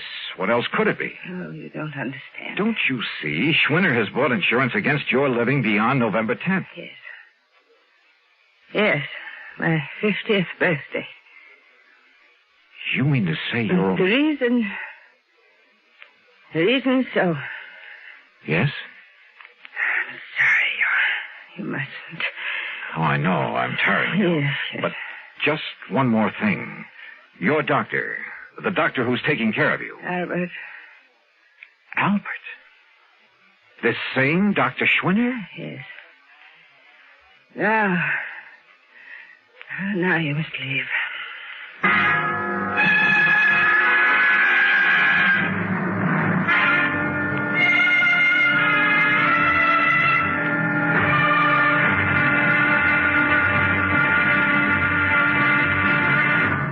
Act 3 of yours truly, Johnny Dollar, in a moment. Now, Act 3 of yours truly, Johnny Dollar, and the Hope to Die Matter. The little that Mary Ellen Markham had been able to tell me left me more puzzled than ever. I've never been given such a runaround of my life, deliberate or otherwise. But I didn't dare tax her strength further, so I left. Item 5, another 55 cents for another call to George Reed in Hartford. This time he was in. Yes, Johnny, I must confess I'm calmed down a bit, but the first shock of learning that Mr. Baxter had issued that seemingly absurd policy... What do you mean, seemingly absurd? George's whole thing has me in a tizzy now, a double-barreled one. Well, I tried to call Mr. Baxter a few minutes ago, but got no answer. I wanted to apologize, of course. Apologize? Well, after all, since he's chairman of the board... Chairman of what board? The company, this company. What? I tried to tell you that this morning, but you didn't give me a chance. Harry Baxter is also the majority stockholder. Oh, brother. In any event, as I'm sure you can see, he must have had some good reason for that policy, and as soon as I can get him by phone... You won't. What? He just left for Europe. Where? I don't know, and right now I don't care. But if I can't contact him, Johnny, I don't dare cancel this policy until I've talked to him. And if Miss Markham should die before the 10th... Yeah, 250 G's. You've got to carry on. Would you like to tell me how? If Mary Ellen Markham dies on or before November 10th, Floyd's of England pays Dr. Albert Schwinner $250,000 on a policy taken out by him. And he is her doctor with her life in his hands. And if there isn't something wrong with that setup, expense account item $68 for a taxi to Schwinner's address in Union City, New Jersey. And there at last I learned what the CL meant behind his name. It was an abbreviation, for this was the Albert Schwinner Clinic, devoted to the study of rare diseases of the blood. But Schwinner wasn't there. He'd gone to New York to see Miss Markham. Item 7, $10 even for a fast taxi ride back there to Manhattan. As the nurse led me into the unfortunate woman's apartment, he was just coming out of the bedroom door. Oh, Dr. Schwinner, this is Mr. Johnny Dollar. Oh, Mr. Dollar, Harry Baxter told me I might expect you. Oh, he did, huh? Yes, he phoned me just before his plane took off for Europe. Pretty smart. You're an insurance investigator, aren't you? That is right. Oh, you may go in to see Miss Markham now, Mrs. Haskell. Very well, Doctor. How is Miss Markham, Doctor? Much better, thank God. Oh, why do you say that? What? If she dies before this week is out, you stand to collect a cool $250,000, don't you? I? No, the clinic. Isn't that the same thing? Hardly. Sit down, Mr. Dollar. Now, you're concerned about the rather unorthodox insurance policy that Mr. Baxter issued. I certainly am. I think you better let me tell you the reason for it. I think you'd better. At the onset of her illness some 15 years ago, the best doctors in the country gave her 5 years to live at the most. And that's when you came into the picture? Yes. Because of the devotion, the concentration of all our efforts to this one field of medicine, the clinic was able for the first time to give her hope. Her hope was justified.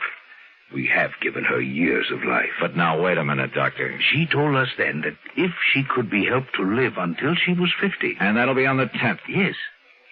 That would prove beyond the shadow of a doubt that our methods, our practices were right. That we could prolong and possibly ultimately save not only her own, but thousands, perhaps millions of lives. Therefore, she agreed that if she reached 50, she would make an outright gift of $250,000 to the clinic and its work. Money which is much needed, by the way. But then it began to look as though she might never reach 50. Yes. And she suggested this unusual insurance policy on her death rather than on her life. I see. But why Harry Baxter, chairman of the board of the insurance company, its biggest stockholder, whatever? I don't get it. Baxter's own mother died of the same disease, Mr. Dollar. Oh. Of course. Then he knew how necessary this money is to the clinic. Yes. And let's face it, Baxter is something of an eccentric. And that's the reason he chose this offbeat way to make sure you'd get the financial help you need. Exactly. Then, if I try to get this policy canceled... A great many lives in the future may depend on its remaining in force. Of course, if you feel it your duty... Doctor, my duty as I see it is to do just exactly nothing.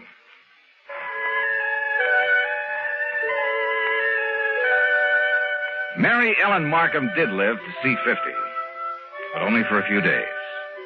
Just long enough to make her gift to the clinic. Harry Baxter and the company? Well, Harry came back from Europe, and he said he found some, quote, mistake, unquote, in the policy that requires the company to pay off on it anyway. Eccentric? We should have more of them like that. Expense account total, Are you kidding? Yours truly, Johnny Dollar.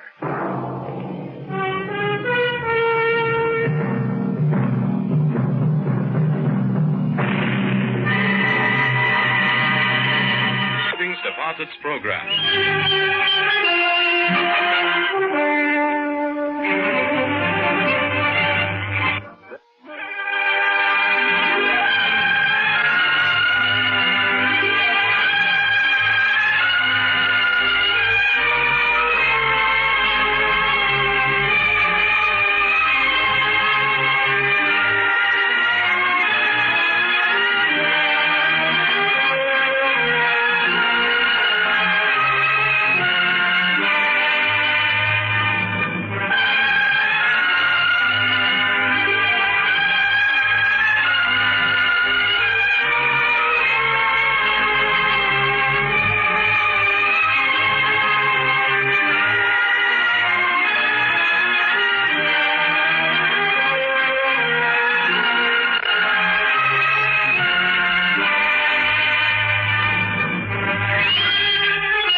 It's time now for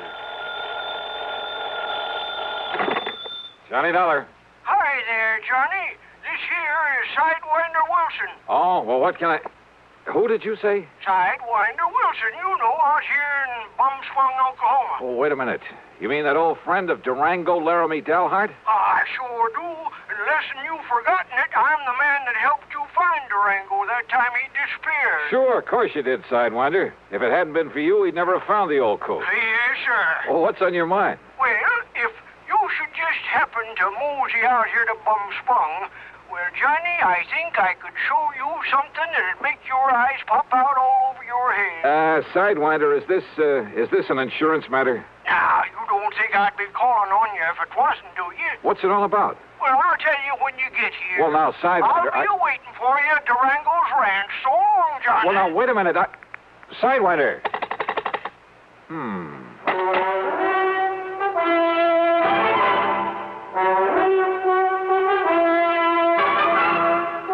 Bob Bailey in the intriguing adventures of a man with the action-packed expense account.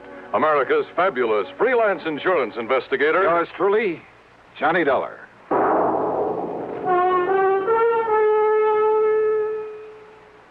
With your permission, we'd like to talk shop for just a moment. CBS Radio Shop. Recently, one of the foremost publications in the broadcasting field polled 465 critics and editors. The question, which radio network programs do you rate tops? When the answers from these 465 experts were tabulated, the final ratings were, to put it mildly, overwhelmingly one-sided. Total honors accorded CBS radio programs exceeded those of all the other networks combined. Let's put it another way. The final verdict of hundreds of critics, reviewers, and editors was that CBS Radio had more top shows than all other networks put together. CBS Radio was pleased, naturally, at the result of the poll, but not surprised. Great programming is no accident. It's long been a policy of this network to devote every effort to maintaining highest broadcast standards, to making sure CBS Radio listeners hear the best entertainment, the most authoritative information. Whatever listening fare is for you, you can be sure you're hearing the best when you're tuned to CBS Radio. And now, Act One of yours truly, Johnny Dollar.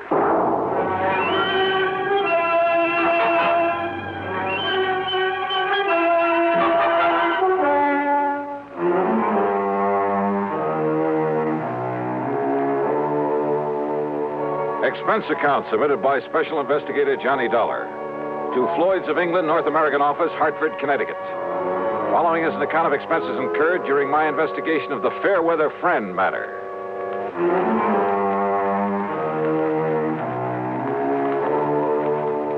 All of Durango's insurance was handled by Floyd's of England, so that would have to be the company that Sidewinder was talking about. Expense account item 1, $1.20 for a taxi to Floyd's headquarters in Hartford in the office of George Reed. Well, Well, this is a switch, Johnny. You're coming here. George, I just got a call from that town out in Oklahoma with the unlikely name of Bum Spung. The old Indian name, I understand. It means bad spring, bad water. Yeah, it was from a friend of Durango Laramie Dalhart's, an old character by the name of Sidewinder Wilson. You know, of course, that Durango was here a few days ago. Here in Hartford, and he didn't drop in to see me? He dropped in to pay the $4,500 premium on that insurance he carries for the benefit of his niece, Carol Dalhart. He must think an awful lot of that girl. Yeah? Well, who wouldn't? What? George, that Carol's a living doll. If I were ever to think seriously of getting married, well, believe me. Well, what's the hitch? Does old Durango object? Object? Far from it. Hey, tell me, did he pay off that premium in the usual brand new $100 bill? Yes, and as usual, he peeled them off a roll that was big enough to choke a horse. Johnny, why that man carries so much cash around with him? Now, what did this fellow Wilson call you about? Sidewinder wouldn't tell me. Well, now, wait. There was a robbery-murder case out there a while back in the little town of Fairweather. Oh? That's a few miles north of Enid, Oklahoma. What happened? Well, it was the messenger carrying some negotiable securities to the small bank there in Fairweather. Ah, you get stuck for insurance on both the man and the securities? Only on the messenger. The securities were returned. By whom? Well, neither the bank nor the police out there ever found out. Funny. Do you suppose that's what Sidewinder called me about? Well, there's only one way to find out, Johnny. Which is to say that Floyd's of England will pay my expenses. Well, now, within reason, of course. Huh? Well, why kid about it, Johnny? That freewheeling expense account of yours. George, you sound as though you don't trust me. Well, of course I do. Oh? Well, you shouldn't. Huh? George, I'll be in touch. Expense account item 29730, transportation. The plane dropped me off at Enid, Oklahoma, shortly after 6 p.m. Item 3, $2 even for some food. Item 4, a $50 deposit on a drive-your-own car. I drove north on Highway 81, then, after some 27 miles and after crossing the Salt Fork of the Arkansas, which, much to my surprise, had a trickle of water in it, I turned left on the rough dirt road leading to Bum Spung. Finally, there it was. The same 2 or 3 acres of poor, barren, sandy soil. The ramshackle house and the remains of a barn, leaning tiredly on the timbers that helped to prop it up. And out in front were the same 2 sad-looking cows, the old and weather-beaten horse, a friendly, mangy, toothless hound who shook himself as he got up out of the dust and proceeded to assert his authority. And I still couldn't figure why Durango, who was worth millions in oil royalties, had ever chosen to settle down in this lonely, desolate spot. And yet, thanks to Carol, his attractive niece, the inside of that huge, unpainted house was clean, modern, well-furnished. I wondered if Carol would show up, but I saw no sign of the sleek convertible she always drove. Swinging open the sagging wire gate, I wondered if the ancient Maxwell, parked at one side, belonged to Sidewinder Wilson. I didn't have to wonder for long. Hey! Hey, you crazy old coot! Yippee! Sidewinder! What the Sam Hill's the matter with you? Well, welcome to Bum Spung, Johnny. Oh, listen, you wild old character. Put that thing down or I'll start throwing some lead around myself. With that little 38 lemon squeezer of yours? Why, you... No, sir, Sonny. You wouldn't stand a chance. Well, now, what's the big idea? Well, I just wanted to show you that when Durango leaves me in charge of his ranch, he leaves it in good hands. And also, I wanted you to feel real welcome around here. Yeah. Now, how are you, Johnny boy? Well, still in one piece, no thanks to you. The crazy way you and Durango have of making somebody feel welcome around here. Where is he, by the way? Well, first he went to Hartford to pay up on his insurance. Then he flew down to Washington. Oh, what for? Well, to pay up on his income taxes. Wanted to make sure he got them in the right hands. Well, now, he didn't have to go to Washington for that. Well, he figures it makes it easier that way. He just carries along a big bundle of money and lets them take whatever they think is right. Oh, no. Now, listen, Sidewinder. Yeah? Did you call me in connection with that bank messenger who was killed down in Fairweather? That's right, Johnny. I understand the securities he carried were returned to the bank. Yes, sir. They were sealed up in a big envelope and laid on the front doorstep of that bank. And what I figure, Johnny... You figure that if I can find out who sent him back the securities, I'll have a lead on the killer. That's right. And, Johnny, I know who sent them back. You do? Yeah. You're sure? Yeah. Well, who, Sidewinder? Me, Johnny. What? Yes, sir. Me.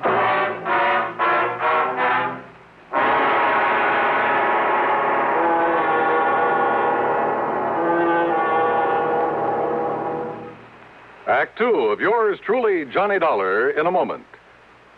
Are you going to write that letter today or put it off until tomorrow, or maybe the day after?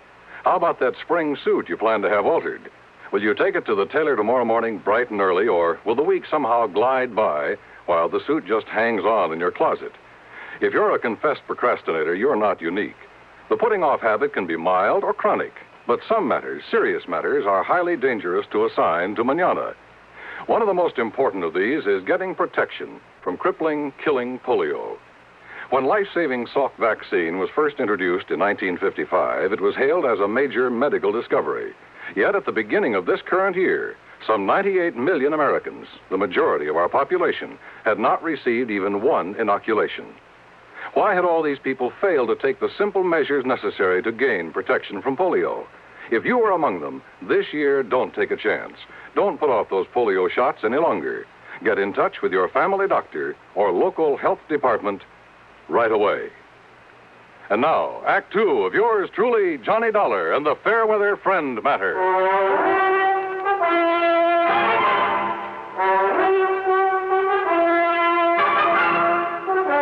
on in the house, Johnny, and I'll tell you about it. Just let me get this straight, Sidewinder. The bank messenger down there in Fairweather was held up and murdered. Yeah? The securities he carried were stolen by the killer.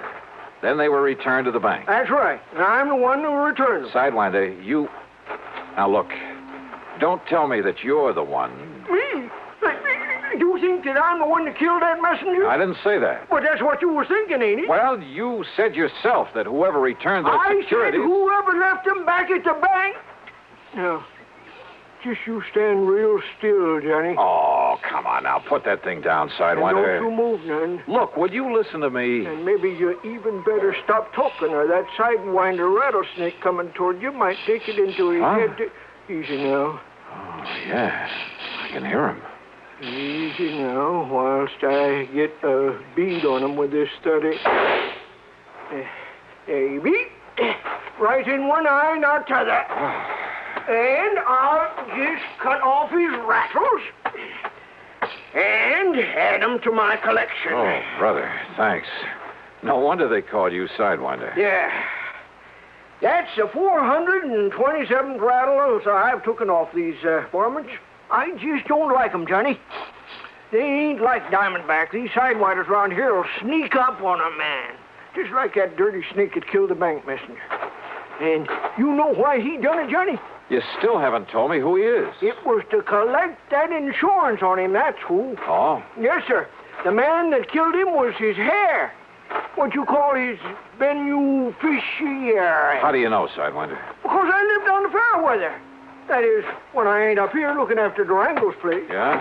And that's how come I knowed that Claude Needles, that was a messenger, left his insurance to that no-count nephew of his and that Barney Gifford.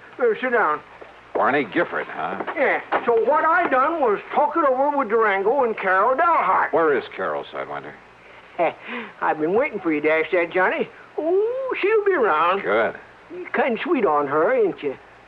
Wow. Nah, don't you try to fool me, Johnny boy. And you know how she feels about you, too. And if you don't think Durango knows, well, I'll tell you this. You say you talked it over with her. I'll tell you this, Johnny.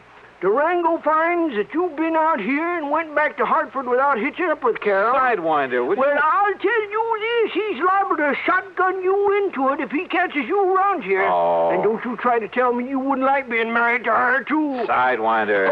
Okay. So anyhow, me and Durango and Carol. Carol. Hi, Johnny. I'm glad to see you. Carol, I'm glad to see you. Oh, then don't you stand there. Give me a kiss. Oh, you think I need an engraved invitation? Come here. Oh, hi. Oh, don't stop, Johnny. It's been a long time.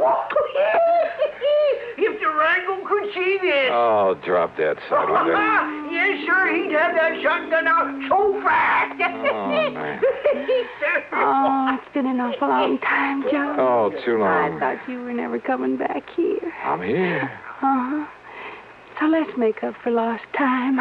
Oh, why not? Oh, come on now. Come on, you kid. Oh, it's good to see you. Johnny, don't you want to hear the rest of what I was... Now, look at here. If you don't cut loose from each other there, you know what I'll do. I'll walk right out of here, and I'll go back to Fairweather. And I'll send a telegram to old Durango, and I'll tell him you two are making out like this all alone inside of his house. And if that don't bring him out here to get you two married... Oh, why don't you mind your own business? Well, I tell you... You old goat. Why don't you go somewhere and get lost? But that's it. I'm going right down to Fairweather and send him a telegram. No. Just settle down there, Sidewinder. I'll settle down, Johnny, with you anytime, any place. Oh, Carol, you're the only girl I know who makes me wish sometimes I was the marrying kind. But now listen. I'll bet I can make you the marrying kind, Johnny. You like to give me a chance, huh? That settles it. I'm leaving right now. No, you aren't, Sidewinder. Oh, let him go. Let's just be sensible for a minute, will I you? was trying to, Johnny. I mean about this murder case. And when we finish talking about it? We'll see. Well, then let me tell you about it. It won't take me so long. And Sidewinder, you stop making those silly eyes or I'll let you have one right between them. Well, I still think I ought to leave. So do I. But as long as you're already... Well, listen, Johnny. I'm listening. When Mr. Needles was killed, Sidewinder wanted them to make him a cop down there in Fairweather. Or even just a deputy, so as I could go out and hunt for that killer. Claude Needles was a friend of mine. But the police said no, they didn't need him, didn't want him. So that made me sure. So we talked it over about who could ever do a thing like that. And that's when I remembered Barney Gifford would get the money from Claude's insurance. So I told Sidewinder I'd have a date with Barney, and that would give him a chance to go through Barney's house and look for the security. And I found him, Johnny, under a loose board in the floor. Yes. So when he come home, I lassoed him, and I tied him up, and I took him and locked him up in the tool shed on my place. You didn't turn him over to the police? Oh, the chief in that little old hick town told Sidewinder that if he interfered in the case, he'd lock him up. That's what he said. Well, look, nevertheless, and that's when Durango, just before he left to go to Hartford, always has to be there right on time, you know, with that insurance payment. Yeah, I know. Well, that's when Durango said to call you up on the phone. Yeah. Sidewinder. Huh? I thought that was your idea. No, Durango's. And also for getting Johnny out here to see you again. What? Why, sure. Well, who does Durango think he is trying to run my life that way? What kind of a trick is that to pull on? Just you wait until he gets back here. Is that my cue to leave these parts, Carol? Well, it certainly... Oh, no, of course not, Johnny, but... Well... All right, now. Sidewinder, where is this Barney Gifford? Locked up in my tool shed. Well, who's looking after him? Oh, Pete Whaley, I told him not to let on to the police. You sure he can handle a man like Gifford? Oh, yes, Sidewinder. Well, I don't see why Hey, not. look, maybe we'd better drive on down there. Well, sure, but wait till I answer that phone. It's probably Durango saying to hold on to you, Johnny. He's probably on his way. If that's Durango, you tell him I've left. Hello? Now, you don't mean that, Johnny. I bet Durango really would make you marry me. Oh, would that be so bad? Johnny. Johnny. Carol. Oh, why don't you stay on that... Sidewinder, what's the matter? Listen, that was old Pete. Yeah? Barney got loose. Like to kill old Pete. Oh, no. And now Barney's coming here. Coming for me. To kill me. Act 3 of yours truly, Johnny Dollar, in a moment. Be sociable, look smart, keep up to date with Pepsi, drink light, refreshing Pepsi, stay young and fair and debonair, be sociable, have a Pepsi. When friends drop in, let your hospitality show you're sociable in the modern manner. Pepsi, you know, is the favorite of the smart and young at heart. Be sociable.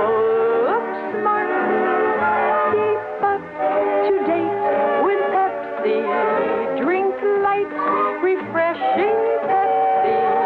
Stay young and fair and debonair. Be sociable, have a Pepsi.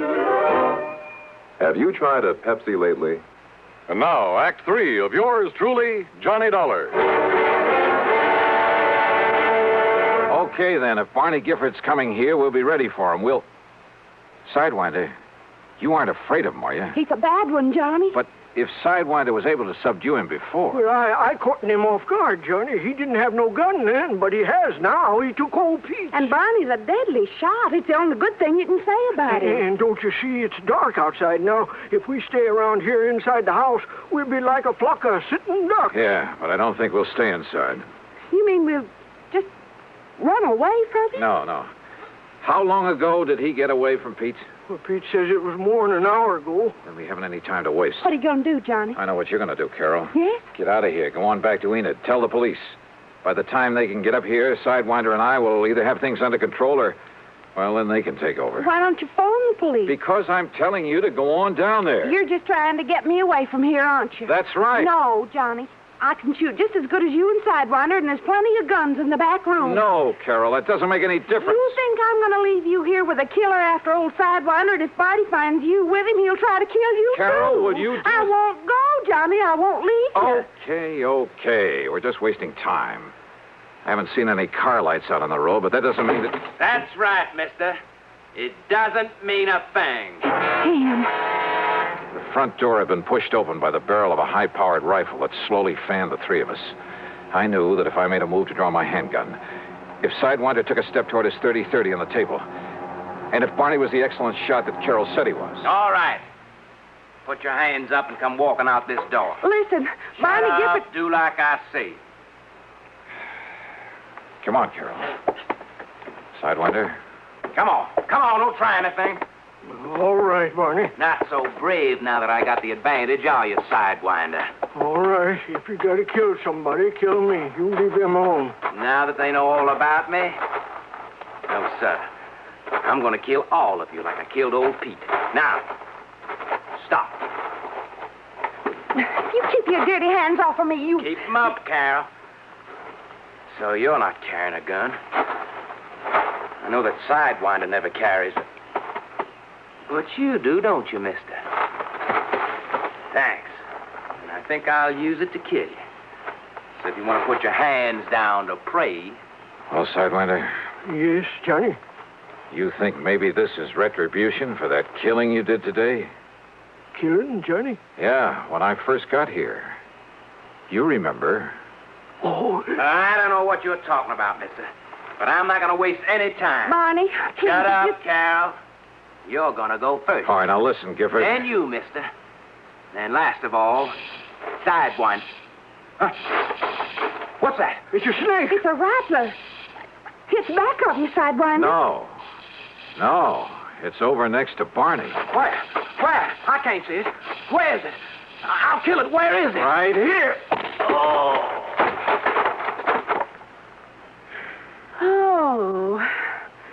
But that snake... Oh, thanks, Sidewinder. I'm sure glad I saved these rattles, Johnny. What? Yeah, so am I. But I never would have remembered them if you hadn't reminded me about killing that snake.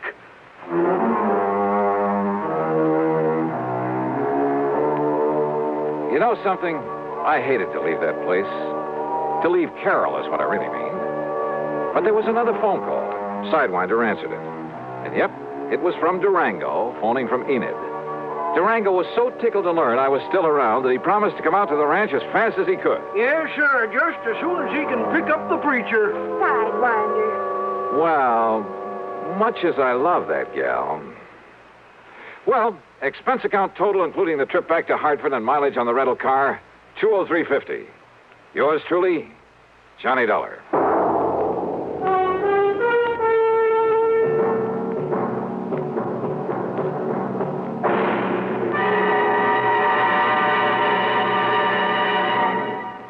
Our star will return in just a moment.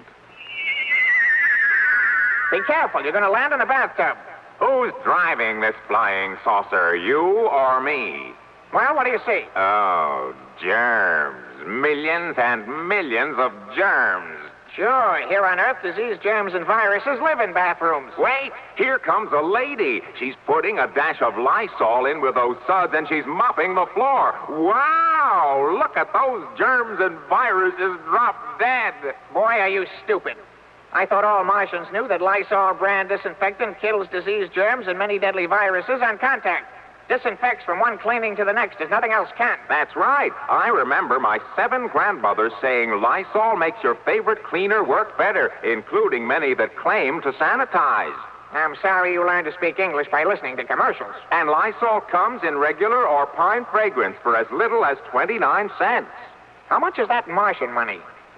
Now, here is our star to tell you about next week's story. Next week, well, getting away from Durango Laramie Dalhart isn't as easy as you might think. Join us, won't you? Yours truly, Johnny Dollar. Yours truly, Johnny Dollar, starring Bob Bailey, originates in Hollywood and is written, produced, and directed by Jack Johnstone. Heard in our cast were Virginia Gregg, Junius Matthews, G. Stanley Jones, James McCallion, and Bill James. Be sure to join us next week, same time and station, for another exciting story of yours truly, Johnny Dollar. This is Dan Cumberly speaking.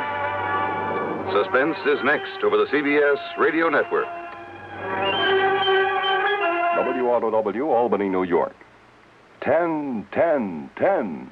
Yes, 10 hours of price-shattering bargains at Henry S. Mantell Furniture, 343 River Street, Troy. This merchandise must be sold at once. At savings to you of up to 87%. Mantell's was unable to extend their Latham store lease, so the stock from the Latham store has been moved to Mantell's main store in Troy. Save on famous brand merchandise, Haywood Wakefield, Kraler, Simmons, Norge, Motorola, and many more. Buy a $339.95 two-piece living room suite for $199.95. Or a $34.95 famous Make Inner Spring mattress for $17.88. Or a modern bedroom set, regularly $259.95, now $139.95. This tremendous sale at Henry S. Mantell Furniture begins Monday, 6 p.m. to 11 p.m., and Tuesday, 6 p.m. to 11 p.m. The store will be closed during the day to mark down merchandise and arrange stock. Remember, there's no money down at Henry S. Mantell Furniture, 343... Johnny Dollar. Pat McCracken, Johnny, at Universal Adjustment Bureau. Greetings, Master. No, don't give me that. Johnny, I believe you spent a couple of weekends down in Sarasota, Florida early this month. Pat, you know darn well I did. Have a chance to get in some fishing? You know darn well I didn't. That's why I've been sitting here dreaming about those lunker bass at the Lake Mojave Resort out in Arizona. Oh, what's the matter with Lake Mead? Huh? You know, the huge man-made lake that's backed up by Hoover Dam? Yeah, I know. A few miles this side of Las Vegas, Nevada. A lot of big ones in that water, I understand. Okay, Pat, you got me all excited. Now, what's it all about? I told you, fishing. Yeah, and? That's all. Except... Yeah, except what? Slight case of murder.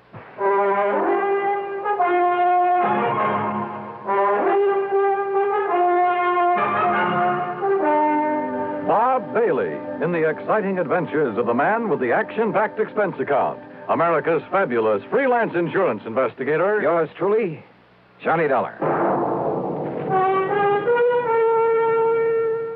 Here's actress Joan Bennett. It's terrible to try to act with a dreadful cold. To feel better quickly, I take 4-way cold tablets, the fast way to relieve nasty cold distress. Yes, tests of 4 leading cold tablets proved 4-way fastest acting of all. Amazing 4-way starts in minutes to relieve aches, pains, headache, reduce fever, calm upset stomach, also overcomes irregularity. When you catch cold, try my way. Take 4-way cold tablets, the fast way to relieve cold distress. 4-way, 29 and 59 cents. Now, a word about another fine product of Grove Laboratories. Had dandruff for years? Now get rid of it in 3 minutes with Fitch Dandruff Remover Shampoo. 3 minutes with Fitch regularly is guaranteed to keep unsightly dandruff away forever. Apply Fitch before wetting hair, rub in 1 minute. Add water, lather 1 minute. Then rinse 1 minute. Every trace of dandruff goes down the drain. 3 minutes with Fitch, embarrassing dandruff's gone. Fitch can also leave hair up to 35% brighter. Get Fitch Dandruff Remover Shampoo today. And now, Act 1 of yours truly, Johnny Dollar.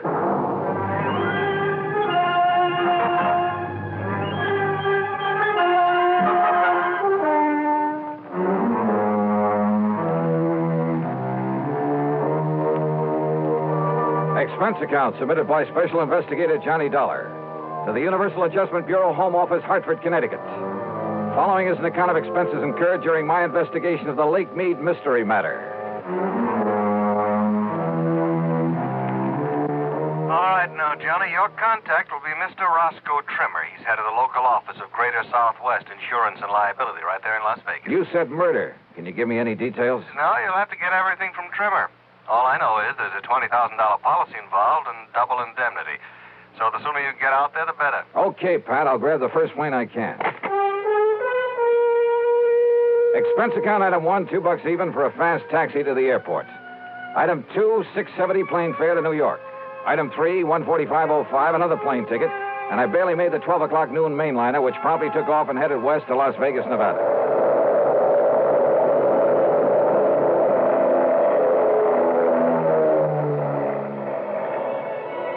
It was 9:45 p.m. Pacific time when we started the long glide down from a starlit sky to the landing strip at McCarran Field in Las Vegas, Nevada. I'll never cease to marvel at the nighttime view from the air of that fabulous city of chance. Sitting alone out there in the middle of the vast Mojave Desert, the sky-filling glow from its millions of lights, it had put a rainbow to shame. Oasis in the desert. Yeah, and very beautiful. I knew that Roscoe Trimmer's office would be closed this time of night, so I looked for a place to rest my weary head.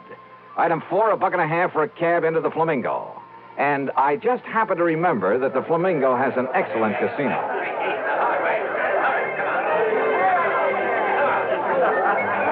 Now, I'm really not a gambling man in the usual sense of the word, but who can resist the lure of the dice and roulette tables, the blackjack, even the slot machines in a setting like this? Sure, the house always wins, and the sucker who forks out his hard-earned money doesn't stand a chance. But you know something? After a few hours of play, I came out so far ahead that I won't even bother to list my food and hotel room on this expense account. I really cleaned up. How much? Well, if I told you, you'd probably want me to absorb the whole thing, so I won't. Then, early the next morning, I met Roscoe Trimmer at the office of Greater Southwest Insurance and Liability. Dollar, I'm glad you could make it. I don't like this one at all. How are you? Hiya, Rosk. Sit down, will you? Yeah, But sure. not for long. Huh? I've arranged a drive-it-yourself car for you. And the sooner you can get over to Lake Mead, the better. Well, just where, Roscoe? That's a pretty big lake. Overton. A little town 50, 60 miles north and east of here. At the upper end of the lake. So what's happened up there? Johnny, a client of mine, Thomas Mayfield Thomas, came out here from Chicago last year. Retired here. I don't know much about him except that our Chicago office sent me his file when he came and asked me to look out for him. Uh-huh. Go on. About a week ago, Thomas and a friend went fishing together out of Overton Landing. They went out with Hob Fulton on his charter boat. Incidentally, if you ask me, Hob's the best guide on the whole lake. Good, I'll remember that. Only you're here on a case, remember? Oh, sure. But go on. Well, the fishing must have been pretty good, because they stayed on at the Overton Motel. Then the next morning, they went down to the landing, rented a little Arkansas Traveler and a 10-horse Johnson, and went out fishing on their own. Rosk, I may try that very thing myself. But about the middle of the afternoon, a big east wind came up. You know what that means? I know that when a big Easter hits one of those desert lakes, there's only one thing you do, get off it quick. Well, they didn't, Johnny. At least not quick enough. The following morning, when the blow had died down, Hob Fulton went out to look for him. And? He found the boat, all right. Beached on a point down near Goat Island. And Mr. Thomas's friend. What about Thomas? His friend says that Thomas went overboard when the squall hit him. Well, it's certainly possible. Yes, it is. Possible. The chomp on a lake like that can build up waves 8 and 10 feet high, enough to throw a man off any kind of a boat. Yes, I know. But you don't think that's the way it happened? I didn't say that, Johnny. It's just that... Well... Okay, Rosk. What was his fishing pal's name? Charlie Wentworth. Does that mean anything to you? No. Well, I'm afraid I don't know very much about him either. Except that he, too, came here from Chicago. Arrived in town about 2 weeks ago. I take it that's where he knew Thomas, back in Chicago. Yeah, apparently. Well, what about him? What does this Charlie Wentworth do? Apparently nothing. But hang around the gambling joints. Oh, he does a little dealing and shilling for some of them now and then. There's talk he's been making illegal book on the races, though nobody's pinned it on him. So, in your book, he's an undesirable character. That's right. But is that reason to suspect he took Mr. Thomas out on that lake and murdered him? Now, Johnny, there's been a lot of worry around this town about some of the people who've come out here recently from Chicago. You know, ever since those investigations began back east. So what? Does that mean everybody who comes from there is a killer? No, of course not. But a man who doesn't really work for a living, just spends all his time around the gambling tables, has no visible, regular means of support. Thomas was retired. Maybe Charlie Wentworth is, too. Oh, Johnny. Besides, who knows? Maybe Thomas will show up. Maybe he swam to shore and is plotting his way back through the desert. Oh, now, you know the odds against a city man surviving out there. Well, does anybody really look for him? Everybody. The police, the National Park boys, everybody. Not only in boats, on foot, but they even use planes and a helicopter. They found no trace. Well, that still doesn't prove anything. Tell me this. Are the police holding Charlie Wentworth? No, they're not. Which means they don't feel they have any reason to.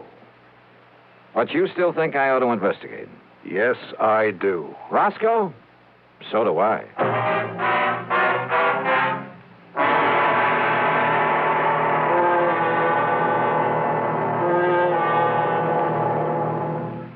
Act 2 of yours truly, Johnny Dollar, in a moment. Hey, Dad, did you check your car filters today? No, son, I didn't. Why? Because it might pay you $1,000. $1,000 for a car filter? That's right, folks. You may have a filter under the hood of your car worth $1,000 and not even know it.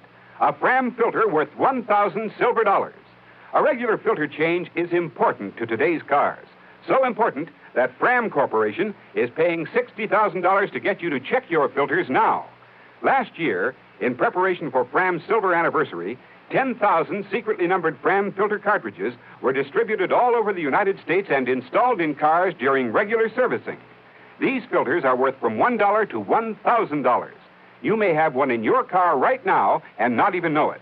Check your oil filter and air filter now. If there's a specially numbered Fram filter in your car, you will win up to 1,000 silver dollars, and your dealer will win the same amount. Get in on Fram's big silver treasure hunt. Check your car filters now. And now, Act 2 of yours truly, Johnny Dollar, and the Lake Mead Mystery Matter.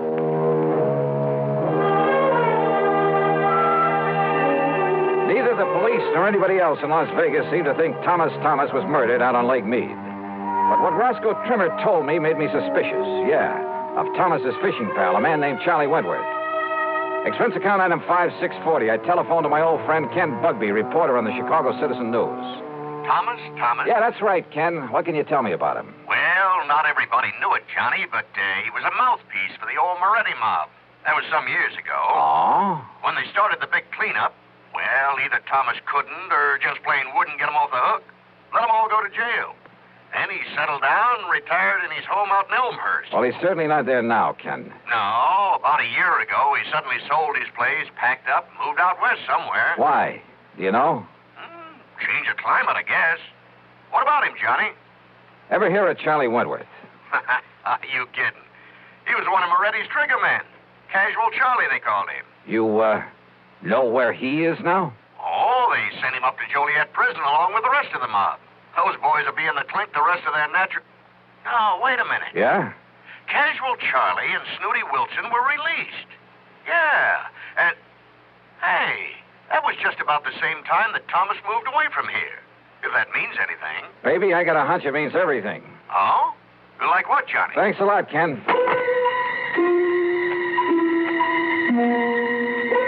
Next stop was the public library, the old newspaper files. Getting some info on the almost forgotten Moretti mob was a lead pipe cinch, especially about the time when the gang was broken up. And apparently, when Lawyer Thomas saw the jig was up for his boys, having made his pile, and to keep himself out of trouble, he left them flat. He'd let them get sent to the pen without raising a finger in their defense. So don't tell me that a mobster wouldn't want to get even with the guy who'd let him down. Sure, Charlie had killed Thomas. I was sure of it without even seeing him. But to prove it, without the corpus delicti, I spent item $632 even on some equipment at a sporting goods store. Then I drove north on Highway 91 to the quiet little town of Overton. There I learned that for once, Harv Fulton, the fishing guide, had a free day on his hands, that he was down at the lake some 12 miles east of the town. I met him at the dock, and within a few minutes, we were on board as Higgins runabout and heading south. Lake Mead is a tremendous thing, something like a 550-mile shoreline, the biggest man-made body of water in the world, I believe. Just thinking about the record-breaking largemouth bass that have come out of that lake fairly made my mouth water. I carefully checked out the equipment I'd brought along. So you spent a lot of good money renting that stuff from Shelby's Port and got down to Vegas, huh? Yep. where's the spear? Bob, I don't think I'm going to need a spear. I don't think you can need any of that stuff. You ask me, Dollar, if you want to catch fish, borrow one of those rigs I brought along. Bob, I just want you to take me to the same spot you took Mr. Thomas and Charlie Wentworth. Too bad about that, Mr. Thomas. I got him a lot of nice bass, though. You know, fishing only the real deep holes. That's where they are this time of year. That's what I figured. If only they'd had sense enough to come back in that next day when the wind started to blow. Did they seem to get along all right, Hob? I told the police about that, Mr. Dollar, but I guess it didn't mean anything. Told them about what? Well, you asked me. Mr. Thomas wasn't any too happy fishing with Charlie Wentworth. But Charlie kept saying, let bygones be bygones, and let's enjoy the fishing, so... When you found Charlie in the boat the next morning, was there tackle still in it? Have you ever seen this lake when there's a big blow from the east, Mr. Dollar? I've seen Lake Mojave when it's been that way, but you haven't answered my question. No, sir. Their tackle boxes got thrown overboard along with everything else. Even that big one of Charlie's. Dollar, he had enough stuff in that thing to sink the Queen Mary. He did, huh? Like what, Hob? Well, I didn't poke around in it. When I heisted on board. Oh, look, there's the glory hole. First place to stop for him. So if that's what you want, that's where we'll start. How deep is it? Oh, I'd say about a 3 1/2. A 3 1/2? Well, you know how high a fair-sized tree is. Glory hole's about a 3 1/2. Oh, I see. Johnny, if you're going to use that rig you brought along... I'll just pull up to the same spot you showed them where to fish.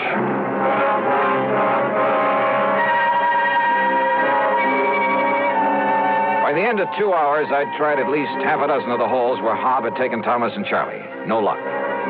Then we went 4 or 5 miles further down the lake and pulled up just below Goat Island, just below the big rock slide. Deepest hole in this part of the lake, Dollar. Must be near the 5 trees. A lot of ledges down there on the sides of it, so you better go kind of easy. I covered every inch of that hole with the aid of a powerful waterproof headlamp I brought along. Then finally I came back up to the surface. That's right, I said came back up to the surface. Here, Johnny, let me give you a hand back in the boat. No, thanks. I'll rest you in the water for a minute. That's a pretty deep hole. Yeah, but how you ever expect to catch bass in that skin diving rig without even a spear? Hand me a long rope, Hob. I found it down there. Huh? Yeah, on a ledge about 50 feet down, lashed onto that heavy tackle box you were talking about. That's what made it sink. Hey, what are you talking about, Johnny? The body of Thomas. What? Yeah, and there's a bullet hole right between the eyes. Act 3 of yours truly, Johnny Dollar, in a moment. Be sociable, look smart, keep up to date with Pepsi, drink light, refreshing Pepsi, stay young and fair and debonair, be sociable, have a Pepsi. When friends drop in, let your hospitality show you're sociable in the modern manner. Pepsi, you know, is the favorite of the smart and young at heart. Be sociable, look smart, keep up to date with Pepsi, drink light, refreshing Pepsi, stay young and fair and debonair, be sociable, have a Pepsi. Have you tried a Pepsi lately? And now, Act 3 of yours truly, Johnny Dollar. I took the body of Thomas back to headquarters in Las Vegas and hung around long enough to hear Dr. Richard Fallon say the bullet hole was definitely made by a .38 and at close range. To hear Police Captain Willis say there'd be no action taken until the bullet could be removed for study. But I knew he'd change his mind when he had time to think about it. So I left headquarters and started making the rounds of the gambling casinos. Luck was with me. At the second place I stopped, one of the public joints on Fremont Street. A winner, everyone. It's 34, red and even. Well, have you seen him around here today? Yes, Charlie Wentworth. They just come in the door, mister. Thanks. All right, ladies and gentlemen. Excuse me, please. Take you back for the Pardon me, will you? May I get through here, please? Thank you. Excuse me. Charlie Wentworth? Yeah, Buster? Johnny Dollar, insurance investigator. Here's my credentials. Oh, yeah. I guess you want to talk about my pal, Tommy Thomas, got drowned over in Lake Mead last week. Is that it? Yeah, something like that. Buster, that was an awful thing, him going like that. He was an old buddy of mine. Was he? Sure was. An old buddy. Hey, why don't we talk over in my room, huh? Too much noise around here. Okay by you? Sure. Why not?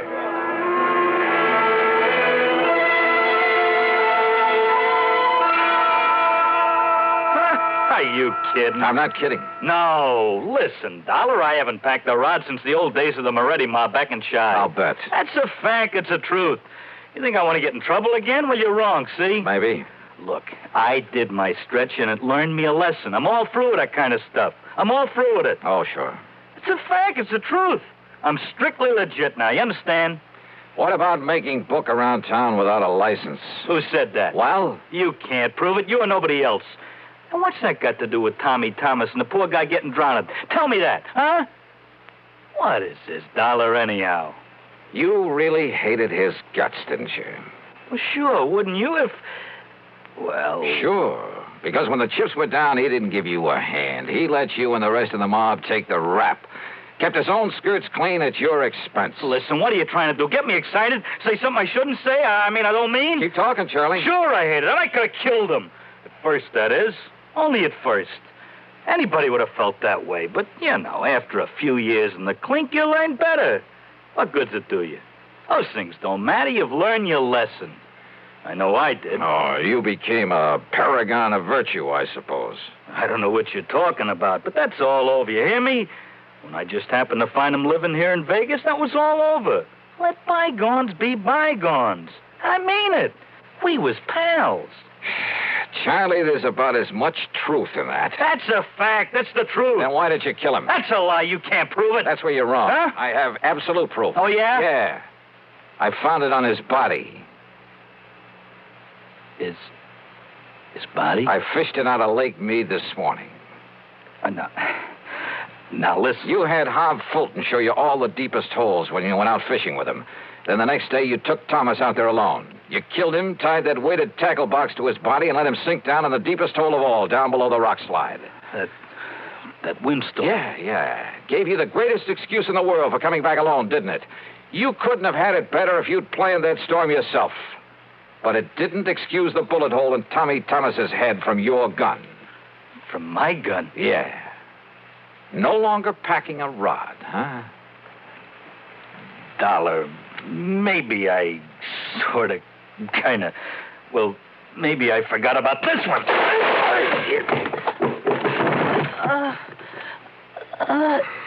Trigger man, huh? You're a lousy shot. And pretty slow draw, thank heaven. You know something? Now I think I have got proof. Yeah, this gun of yours.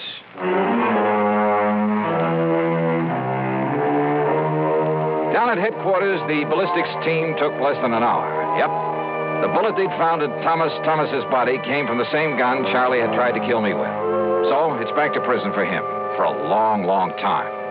Oh, and the company will not have to pay double indemnity for accidental death. Expense account total, including a couple of days of excellent fishing with Hob Fulton and the trip back to Hartford, $196.45. Yours truly, Johnny Dollar.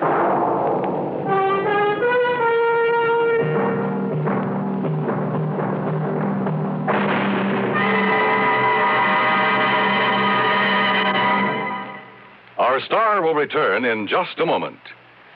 I'm used to medium-priced cars, but most of them raise prices way up for $59. Now what do I do? Come test our best, the Ambassador V8 by Rambler, the luxury car that did not raise prices. I've always bought medium-priced cars, but now they're just too long to handle, too hard to park, too big for my garage. Come test our best, the luxurious Ambassador. So compact, it outturns, outhandles, and out-economizes other medium-priced cars. Just what is the Ambassador? It's the compact luxury car, finest product of American Motors.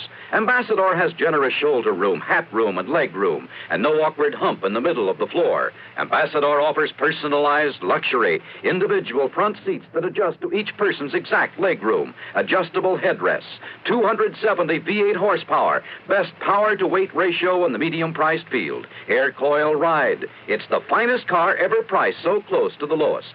Come test our best, the luxurious Ambassador V8 at Rambler dealers. Now, here's our star to tell you about next week's story. Next week, a little boy in a small New England town leads me to tangle with a killer. Join us, won't you? Yours truly, Johnny Dollar.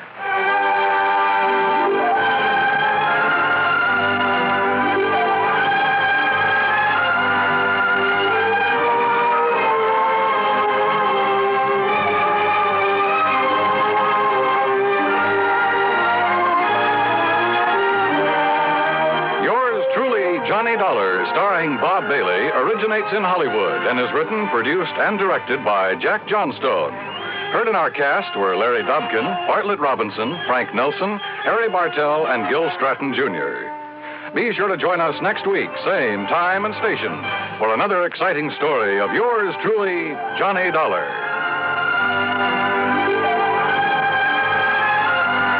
This is Dan Coverly speaking. By far, radio's outstanding theater of thrills, Suspense, next on the CBS Radio Network. 59 on your dial, WROW Albany. If it happens to you, and I think it might, that now and then your cigarette doesn't taste right, that's the tip-off, man, and you'd best begin on the new kind of filter that's known as spin. Old Gold's new spin filter. This new spin filter is the best you've seen. Does more than reduce tar and nicotine. It improves smoke and taste so that you can get the best taste yet in a filter cigarette. Old Gold's new spin filter. Test for taste, try your present brand against Old Gold. Test for taste, and it's 10 to 1 that you'll be sold. Test for taste with a cigarette, a carton, or a pack. Test for taste, find the flavor all the other filters lack. Old Gold's new spin filter. That's the story, boys. That's how you can get the best taste yet in a filter cigarette. Old Gold's new spin filter. 5:30. Johnny Dollar. Johnny. Yes? Hello? George Reed, Floyd's of England. Oh, what's the matter, George? You sound a bit down in the mouth. I am. What's up? Well, Johnny, I understand you've handled quite a few investigations for the Continental Insurance and Trust Company. Oh, brother, I sure have. And you know something, George? Yes? Floyd's of England, you that is, have handed me some pretty wild ones over the years. I know. But believe me, they've been nothing compared to some of the cases that Continental has handed me. And you know why, George? Why, Johnny? Because of just one client of theirs. Well, He's a wealthy old screwball by the name of Alvin Peabody Cartwright. Cartwright? Yeah, he carries a lot of insurance, millions of it. And any company that has his account is making plenty. Yes, But, brother, I know. the fantastic problems that man comes up with. Why, it's enough to drive you off your rocker. I mean, I'm always the goat. Yeah, I handled one crazy investigation for him only 3 or 4 weeks ago. So I understand. They told Continental that if they sent somebody else around, he'd leave them flat. Johnny... Actually, I suppose I shouldn't complain. Some of the biggest fees I've ever got have come out of his pocket. And you know something? Yes, Johnny? In spite of all his wackiness and these silly problems he hands me, well, over the years, I've really gotten to love the old character. And I mean, aside from those fancy fees I mentioned. Good, Yeah, I think I'd do almost anything, within reason, that is, if it were necessary to help out Alvin Peabody Cartwright. Anything? Sure, anything. Thank heaven for that. But now you said you have troubles, George. I have. So I'm sorry I chewed your ear off about someone that Floyd's of England doesn't have to worry about, so... Don't we, Johnny? Huh? Well, of course not, because as long as he keeps his insurance with Continental... Unless... George. Unless... what, Johnny? Well, I mean, if he were to change companies for some... Oh, now, wait. Yes? George. I'm still here. Just who is your problem? I'm afraid you've guessed it. Oh, no. Yes, Johnny. Alvin Peabody Cartwright.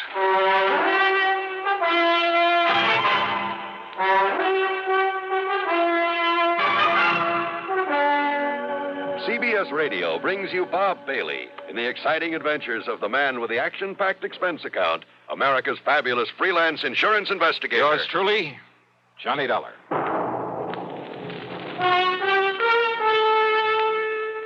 Pepsi-Cola refreshes without filling.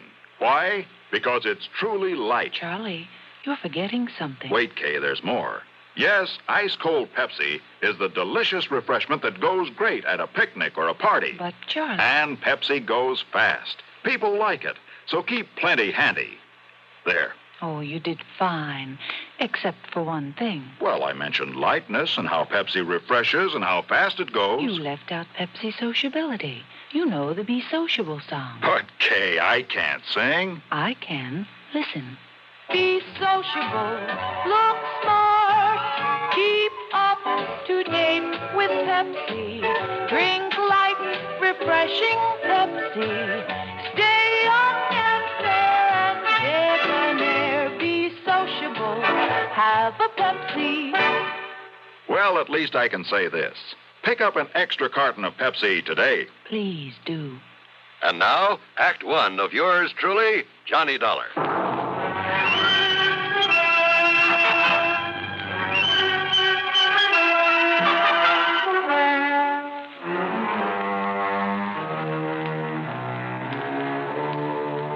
Expense account submitted by Special Investigator Johnny Dollar to Floyd's of England, North American Office, Hartford, Connecticut. Following is an account of expenses incurred during my investigation of the Alfred matter.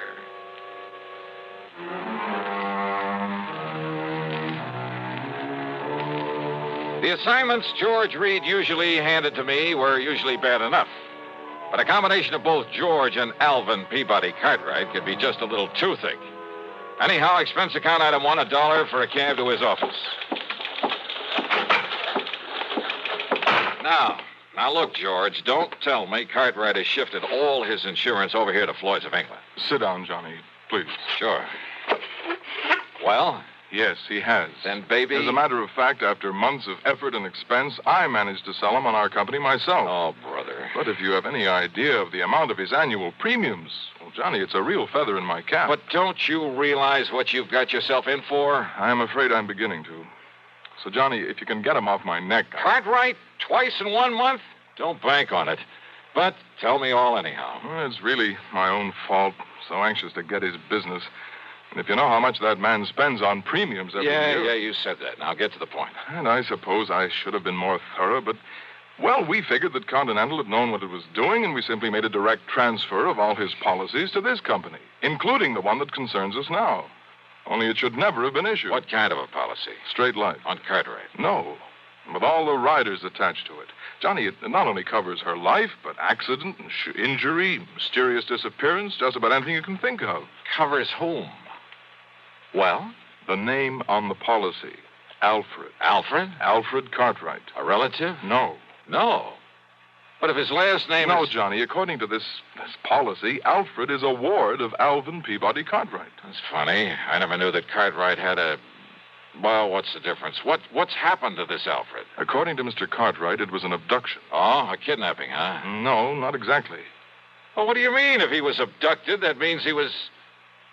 Wait a minute. Yes? A minute ago, you started talking about the insurance policy on her. That's right. And then you started talking about Alfred. Alfred is a she. Is a what? Hey, well, what do you mean about an abduction of her, it not being a kidnapping? Oh, I said not exactly. But Alfred was abducted. Yes. Oh, look, will you start making some sense about this? I wish I could. And if this sort of thing is typical of Cartwright... Come on, George. If Alfred was abducted but wasn't kidnapped, well, okay, what happened? Well, you see, Johnny, Alfred... A female. A female. Well? Alfred happens to be a dog. Okay, so what's the difference? If she's been abducted, she's... A dog? Yes. Oh, no.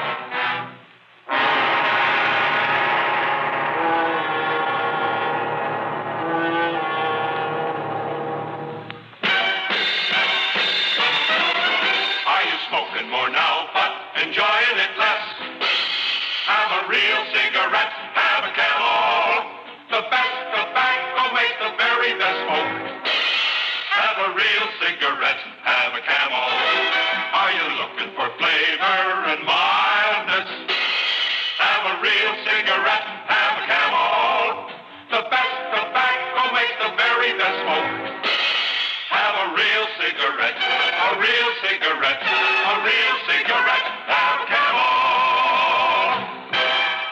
Again, for the 11th straight year, Camel outsold every other cigarette, filter, king size, and regular. The best tobacco makes the best smoke. So if you're smoking more now but enjoying it less, change to Camels. Get more real satisfaction every time. Start to really enjoy smoking again. Have a real cigarette, a real cigarette, a real cigarette. Have a Camel. And now Act Two of yours truly, Johnny Dollar, and the Alvin's Alfred Matter.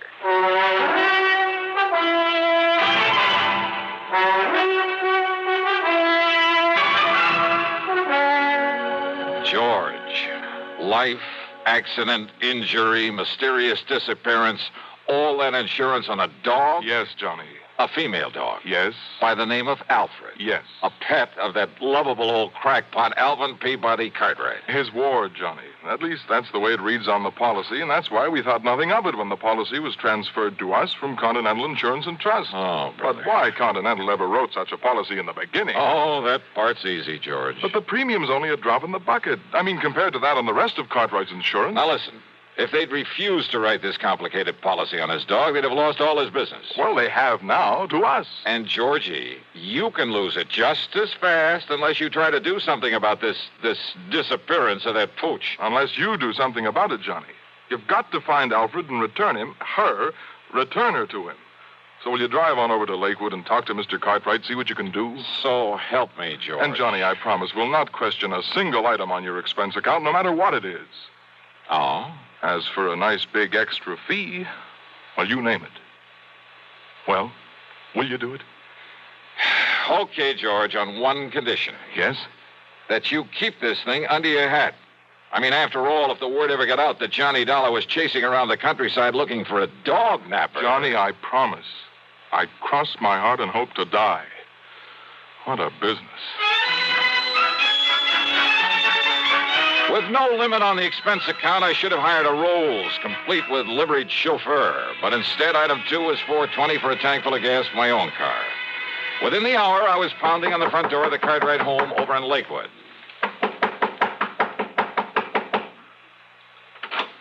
Hi, Mr. Cartwright. No. I'm sorry, I'm out. I'm far too upset to talk to anyone right now. So goodbye. No, wait a minute. Hey! Yes. Why, Johnny? That's right. Well, why didn't you say so? Come in, boy. Come in. Sure. Well, sir, how are you? Yes, come in and commiserate with me in my hour of bereavement. How anybody could be so wicked as to take Alfred, my pride and joy, away from me. But somebody did.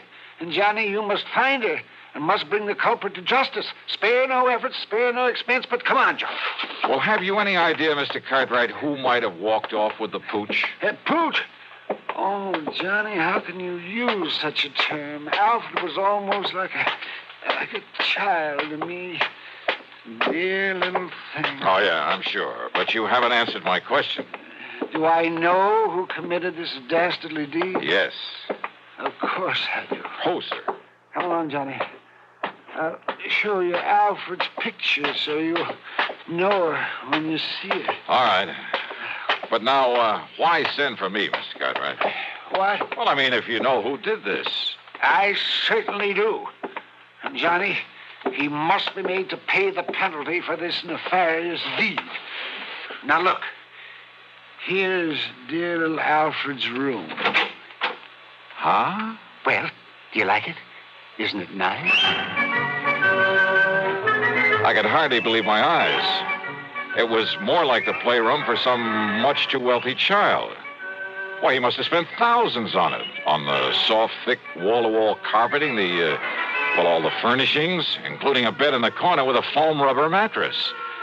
There was a growing tree in the middle of the floor and a half-dozen miniature fire plugs scattered about. There were rubber bones and balls and toys of all sorts and sizes Toys? In addition to everything a dog could possibly play with, there was a big table with a scale model electric train, an erector set, a microscope, a lot of other science toys, including a working model of a... Huh? Isn't it nice, Johnny? Oh, no. Look, Mr. Cartwright. Yes? Don't tell me the dog played with these things.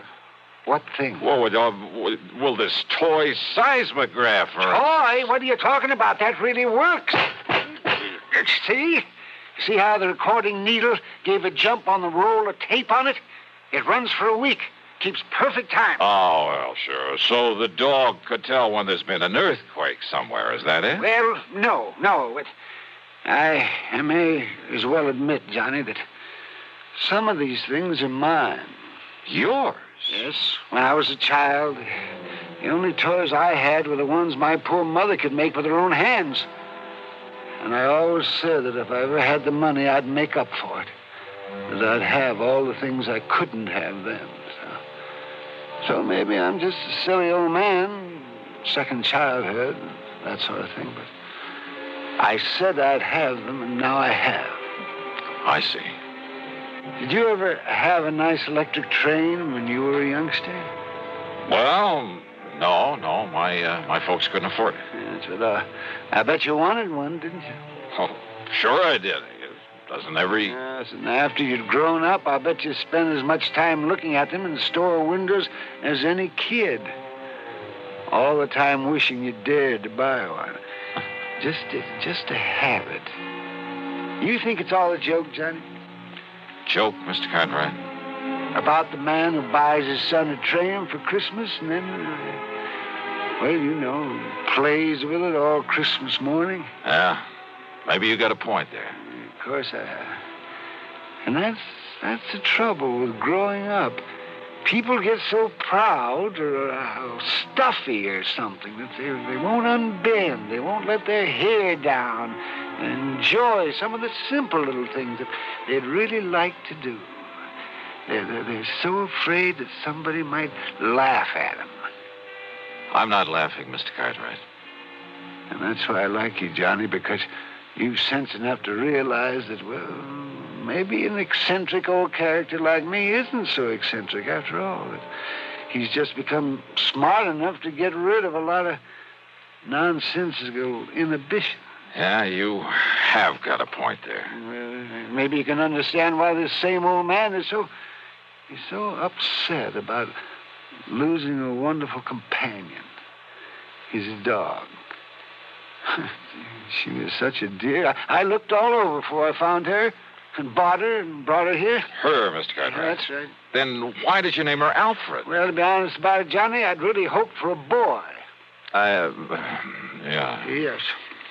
Now, you say you know who who dog-napped her? Clarence. Clarence? Clarence Brixton. A stupid day servant I fired yesterday. He was the only one that could have done it. Who would have done it? When did this happen? Last night, between 7 and 8. I'd gone over to visit the widow Parkins. Oh, a bit of romance in your life, Mr. Cartwright? Oh, Johnny, how can you say anything? Well, she is very nice. There was nobody here but little Alfred. I'd even locked her in. Oh, what about the house? Was it locked? Of course it was. But Clarence still had his key to it.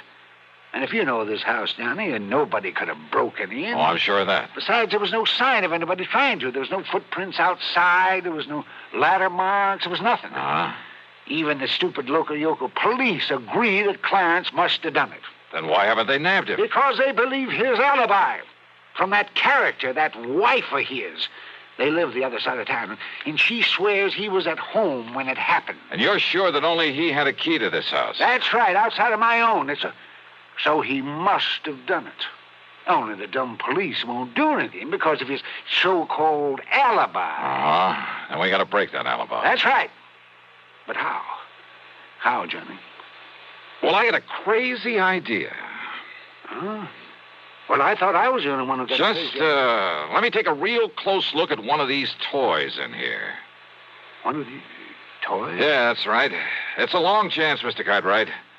But let's see what happens.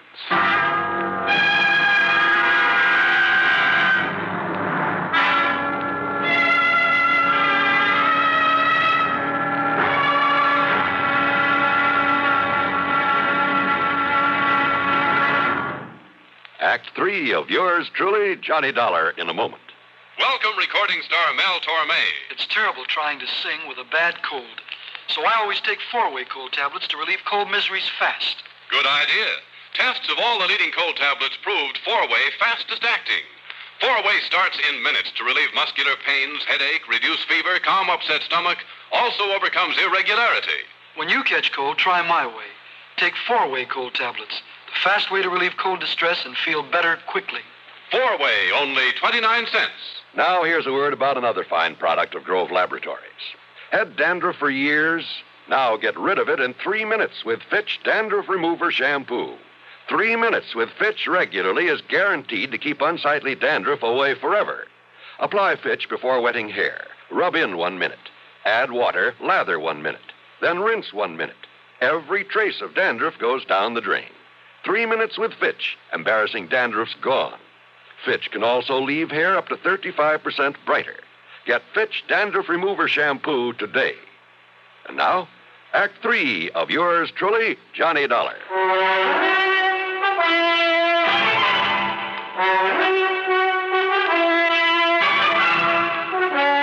I got back into my car and drove to the address of Clarence Brixton. I hoped he was as stupid as Cartwright seemed to think. Yeah, mister. Mrs. Brixton, That's right. I want to see your husband. No, who are you? Johnny Dollar, special investigator. No, get him out of here, Mabel. Throw him out. What are you so worried about, Brixton? First it was those dumb cops that crazy old geezer sends around here. Now it's you. Well, me, I'm full up to hear all this yakking about me taking that mangy little hound of his and that snapping, yipping little female. What you done to my Clarence? Them sharp teeth are hurting. You show him your hand, Clarence. Yeah, forget it, Mabel, and shut up. You get these marks when you were hauling Alfred out of that playroom against her will? Huh? Now listen. A little dog, you said. Oh, not much bigger than Clarence's hand. Pies in his little Oh, then you've seen it, Mrs. Brixton. Well, no. Now, Clarence told me about it. Yeah, sure, I told her. I see. Well, what do you see? And I hope it means the dog is still alive. After all, if you took the trouble to bring it here. Well, what are you talking about? You trying to say I stole the dog off of him? So maybe nobody did, wise guy. Oh, what do you mean by that? Ask me, that lousy pooch got out of there on her own free will, just to get away from that crazy Cartwright like anybody in her right mind. Out of a locked room in a locked house? Sure. Cartwright always left the window open so she could sleep good. He left so the dog took off somewhere. A little dog jumped out of a third-story window? Why, it would have killed or crippled her. All right, so then he was wrong about when it happened. While he was out, he said. And he was out between 7 and 8 p.m. last night. And that's when somebody chased Alfred around until he caught her, then took her away. Prove it. Yeah, some big, clumsy ox like yourself, Clarence, who had a key, who knew the place, knew he'd better leave the place looking undisturbed before getting away. But he didn't. Yeah? Here. Take a look at this. What's that, huh? From a working model seismograph there in that playroom.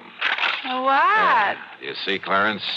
Every clumsy footstep of yours registered in black and white for some 5 or 6 minutes during a period between 7 and 8 o'clock. Oh, it don't look like his feet to me. But I didn't touch that thing. You didn't need to.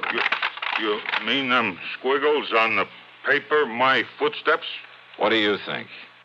And what do you think of modern scientific investigation, Clarence? Scientifical, huh? Gee. But listen, mister, please, it was only so Clarence could make like he found the dog and then take him back and then maybe get his job back. Yeah, could have worked, too, only... Only what, Clarence? Some local cops. They was a pushover. But then you had to come along. All right, Dollar. Well? Dollar, I give myself up.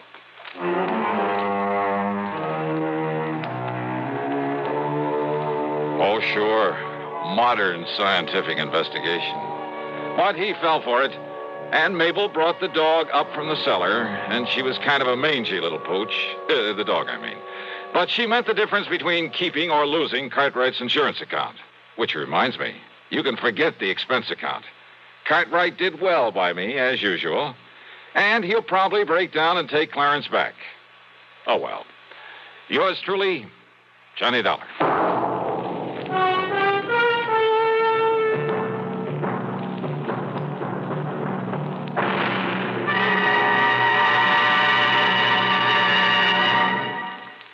Our star will return in just a moment. Constipation can be a problem for anyone, even doctors. And when constipation occurs, it's interesting to see just what doctors consider important about a laxative they might use or recommend. Well, a majority of the doctors we heard from had this to say. A laxative should be effective, gentle, as close to natural acting as possible, and a medicine that can be used with complete confidence. Now, X-Lax has been popular with many doctors and millions of people over the years because chocolated X-Lax is effective. Overnight, it helps you toward your normal regularity. X-Lax is gentle. Next morning, it gives you the closest thing to natural action. And that's why many doctors and millions of people use X-Lax with complete confidence.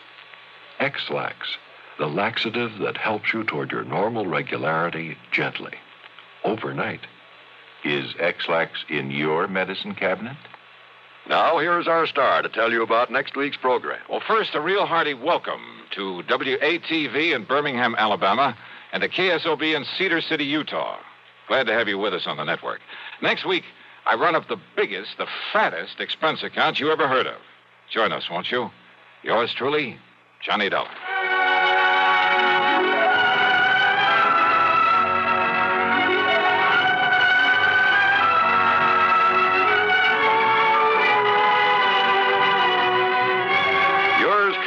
Johnny Dollar, starring Bob Bailey, originates in Hollywood and is written, produced, and directed by Jack Johnstone. Heard in our cast were Virginia Gregg, G. Stanley Jones, Howard McNear, and Frank Gerstle. Be sure to join us next week, same time and station, for another exciting story of yours truly, Johnny Dollar.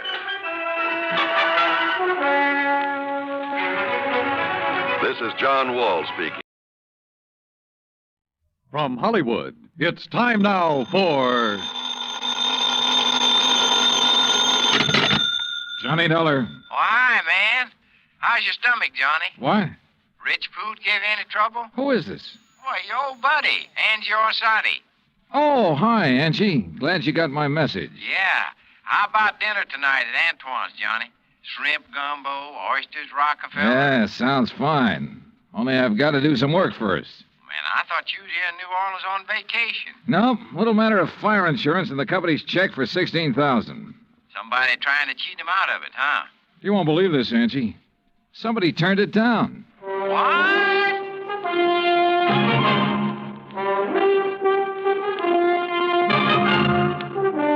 Bob Bailey in the exciting adventures of the man with the action-packed expense account. America's fabulous freelance insurance investigator. Yours truly, Johnny Dollar.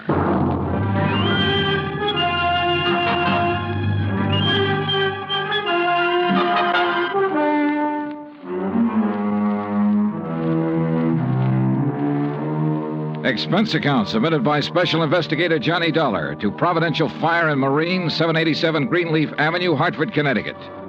The following is an account of expenses incurred during my investigation of the Royal Street matter.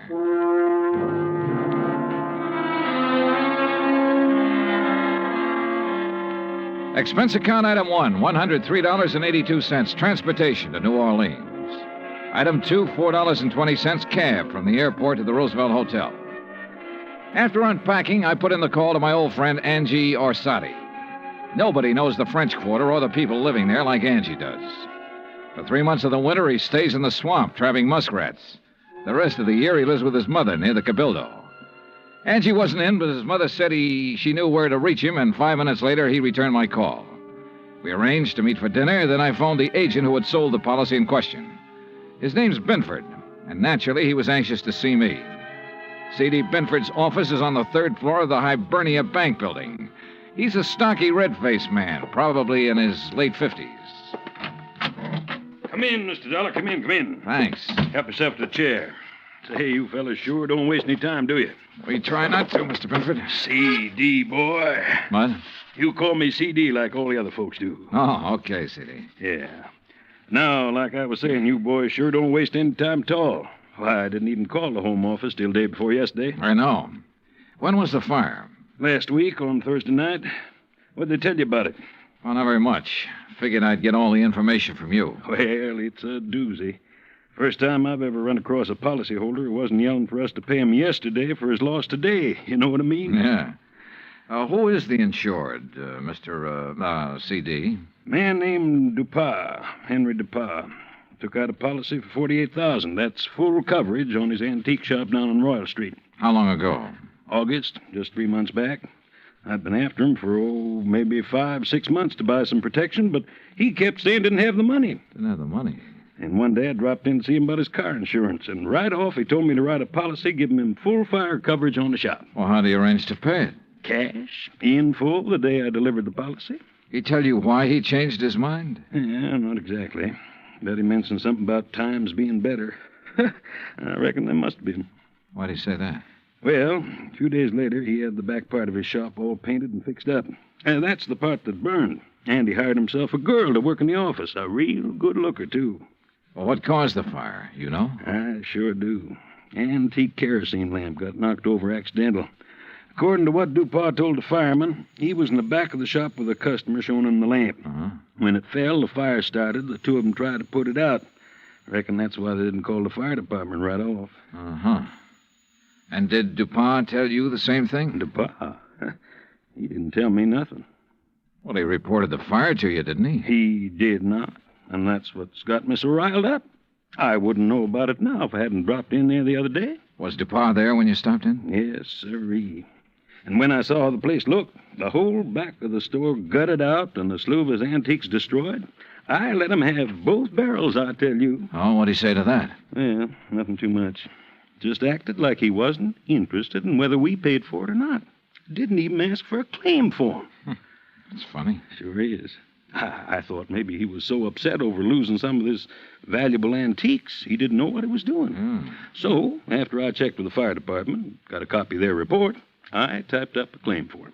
You figured the damage at $16,000, right? Mm-hmm. I knew how much he spent fixing up the back. When I'd issued the policy, I'd gotten an estimate on most of the antiques. So what happened when you gave him the claim? He signed it? He did not. Said to forget about the fire. And when I kept after him, he called me a busybody and told me to get out of his shop and stay out. What do you think, CD?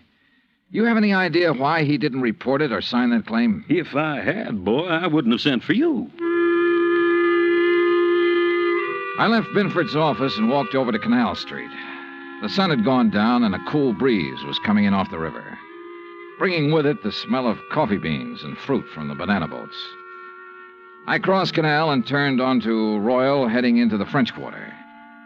When I reached Henry Dupas' antique shop, I stopped. There are a lot of antique shops on Royal. All of them look pretty much the same. The building's as old as the fine rosewood mahogany pieces they shelter. There was nothing different about this one, at least from the outside. The fire had started and finished in the rear of the building. I tried the front door, but it was locked. I didn't think anyone would be there that late, but I knocked anyway.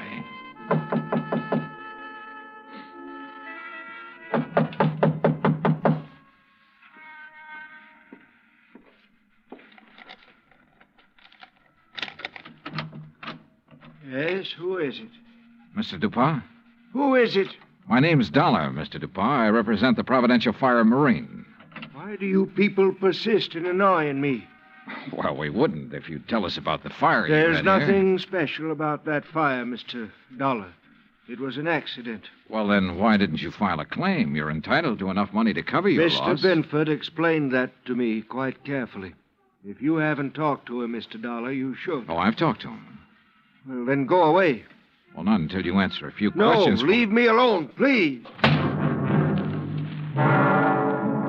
I'd noticed an alley next to the shop that ended where the rear door had been. I started back along it, not quite sure what I was looking for or what I expected to find. But I was sure of one thing. Dupas was a frightened man. It was too dark to see anything at the end of the alley, so I returned to the street. Item 3, $30.50, phone call, taxi, and dinner for two at Antoine's. Oh, man. Kind of nice, ain't it, Johnny? Oh, the way it never changes. Same waiter, same chef, same clientele. Yeah. Like another Cafe Royale, Ashy? No, thanks. Well, Johnny? Yeah? Well, when you going to ask me? Ask you what? Oh, Oh, don't kid me, John. You've had that old bloodhound look in your eye ever since we sat down. What's the question? Okay, Angie. What do you know about a man named Henry Dupas? Dupas' antique shop? That's right.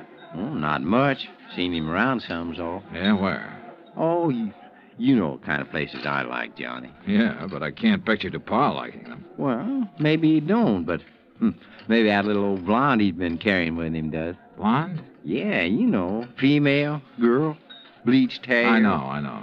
Yeah. How old? Oh, 24, 5. Yeah, real nice for an old coot like him. Real winter and spring, huh? Yeah. You seen them together often? Oh, a few times. Saw him about 2 weeks ago at Butz's place. Hey, you know something? I walked in there that night with a 5, and I walked out with 200. How about that? Great. You know who the blonde is? No, but I might be able to find out. You want? Yeah, I want. I left Angie and started back toward Royal Street. On the way, I ran up item 4, $1.85 for one flashlight and batteries. The shades on Dupas' shop were drawn, but I could tell there were lights on inside. In the alley, a small pickup truck was parked near the side entrance to the shop. In the back of the truck, looking like they'd just been taken off the boat, were several stalks of bananas. There wasn't much else to see except the charred wood and refuse left in the alley after the fire. I started back toward the street when a man, a much larger man than Dupas, came out the side door and got into the truck. He turned over the engine and switched on the lights before I could get clear. Hey, what are you doing there? Hold it, mister, right there. Here, buddy, you just hold it. What were you doing back there, huh?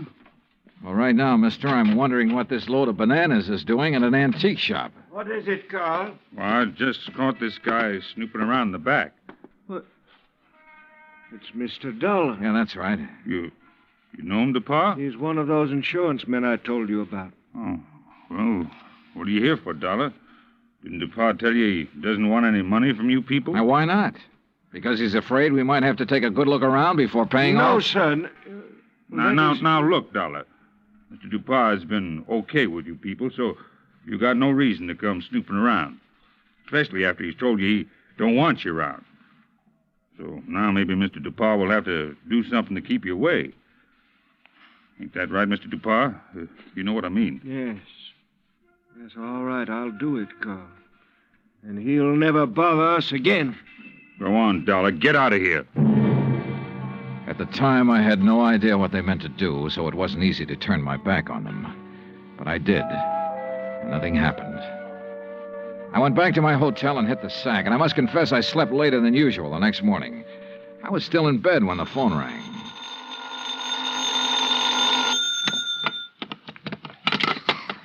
Johnny Dollar. Well, hey now, where's my dynamic northern friend? Oh, he's off today. I'm taking his place. Well, in the news I got, well, I reckon it'll keep till tomorrow. Yeah. Well, so long. No, wait, Angie. Yeah? Did you find out anything about that blonde Dupas been seeing? Sure, everybody around the French Market coffee shop used to know her. Used to, meaning up till she went to work for Mr. Dupas. She worked for Dupas? Yeah, in the office at his store. Started in there about 3 months ago. Well, come on. Well, since then, nobody sees her anymore. At least none of her old gang. You know where she lives? Yep. The Pont Alba Apartments. That is, unless she has moved. What's her name? Rose Ellen. What? Yeah, she used to be a dancer. That enough for you to go on? Yeah, Angie, thanks. That's plenty. Expense account item 5, $1.40 cab fare from my hotel to the Pontalba Apartments. The list of names on the register near the manager's office told me Rose Ellen's apartment was number 215. But when I got up there, the girl who opened the door wasn't a blonde. Yes? Oh, I'm looking for Miss Rose Ellen. She isn't in. Oh, she at work? Who are you? I mean, are you a friend of hers? My name's Dollar, Johnny Dollar. I'm an insurance investigator. Well, she hasn't done anything, has she? Well, not that I know of. Look, Miss... Garbo. Garbo? May Garbo. You're a dancer, aren't you?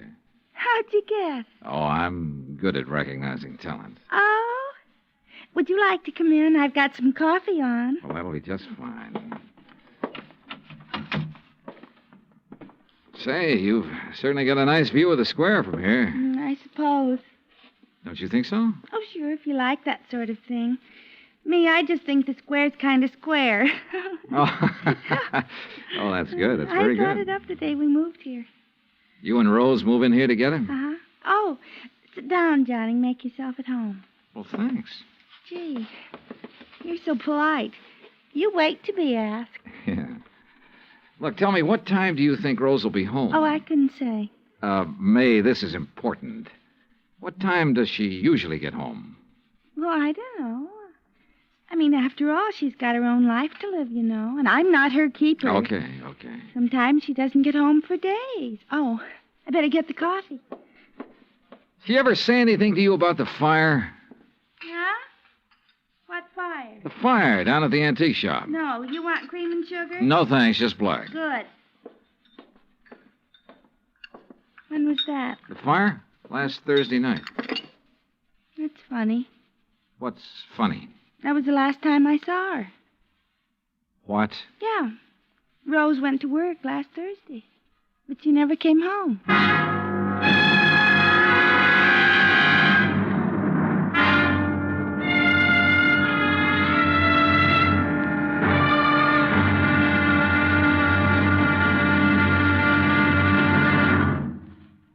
Act Two of yours truly, Johnny Dollar, in just a moment. You don't have to be a special investigator to know that Americans don't take their civic responsibilities lightly. The Election Day turnout proved that, beyond any shadow of doubt.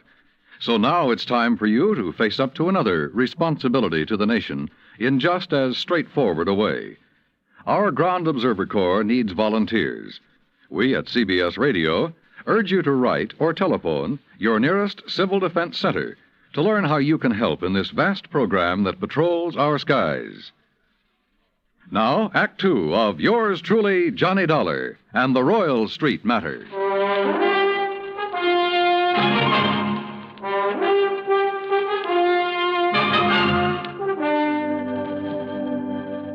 This was the screwiest deal I'd ever seen.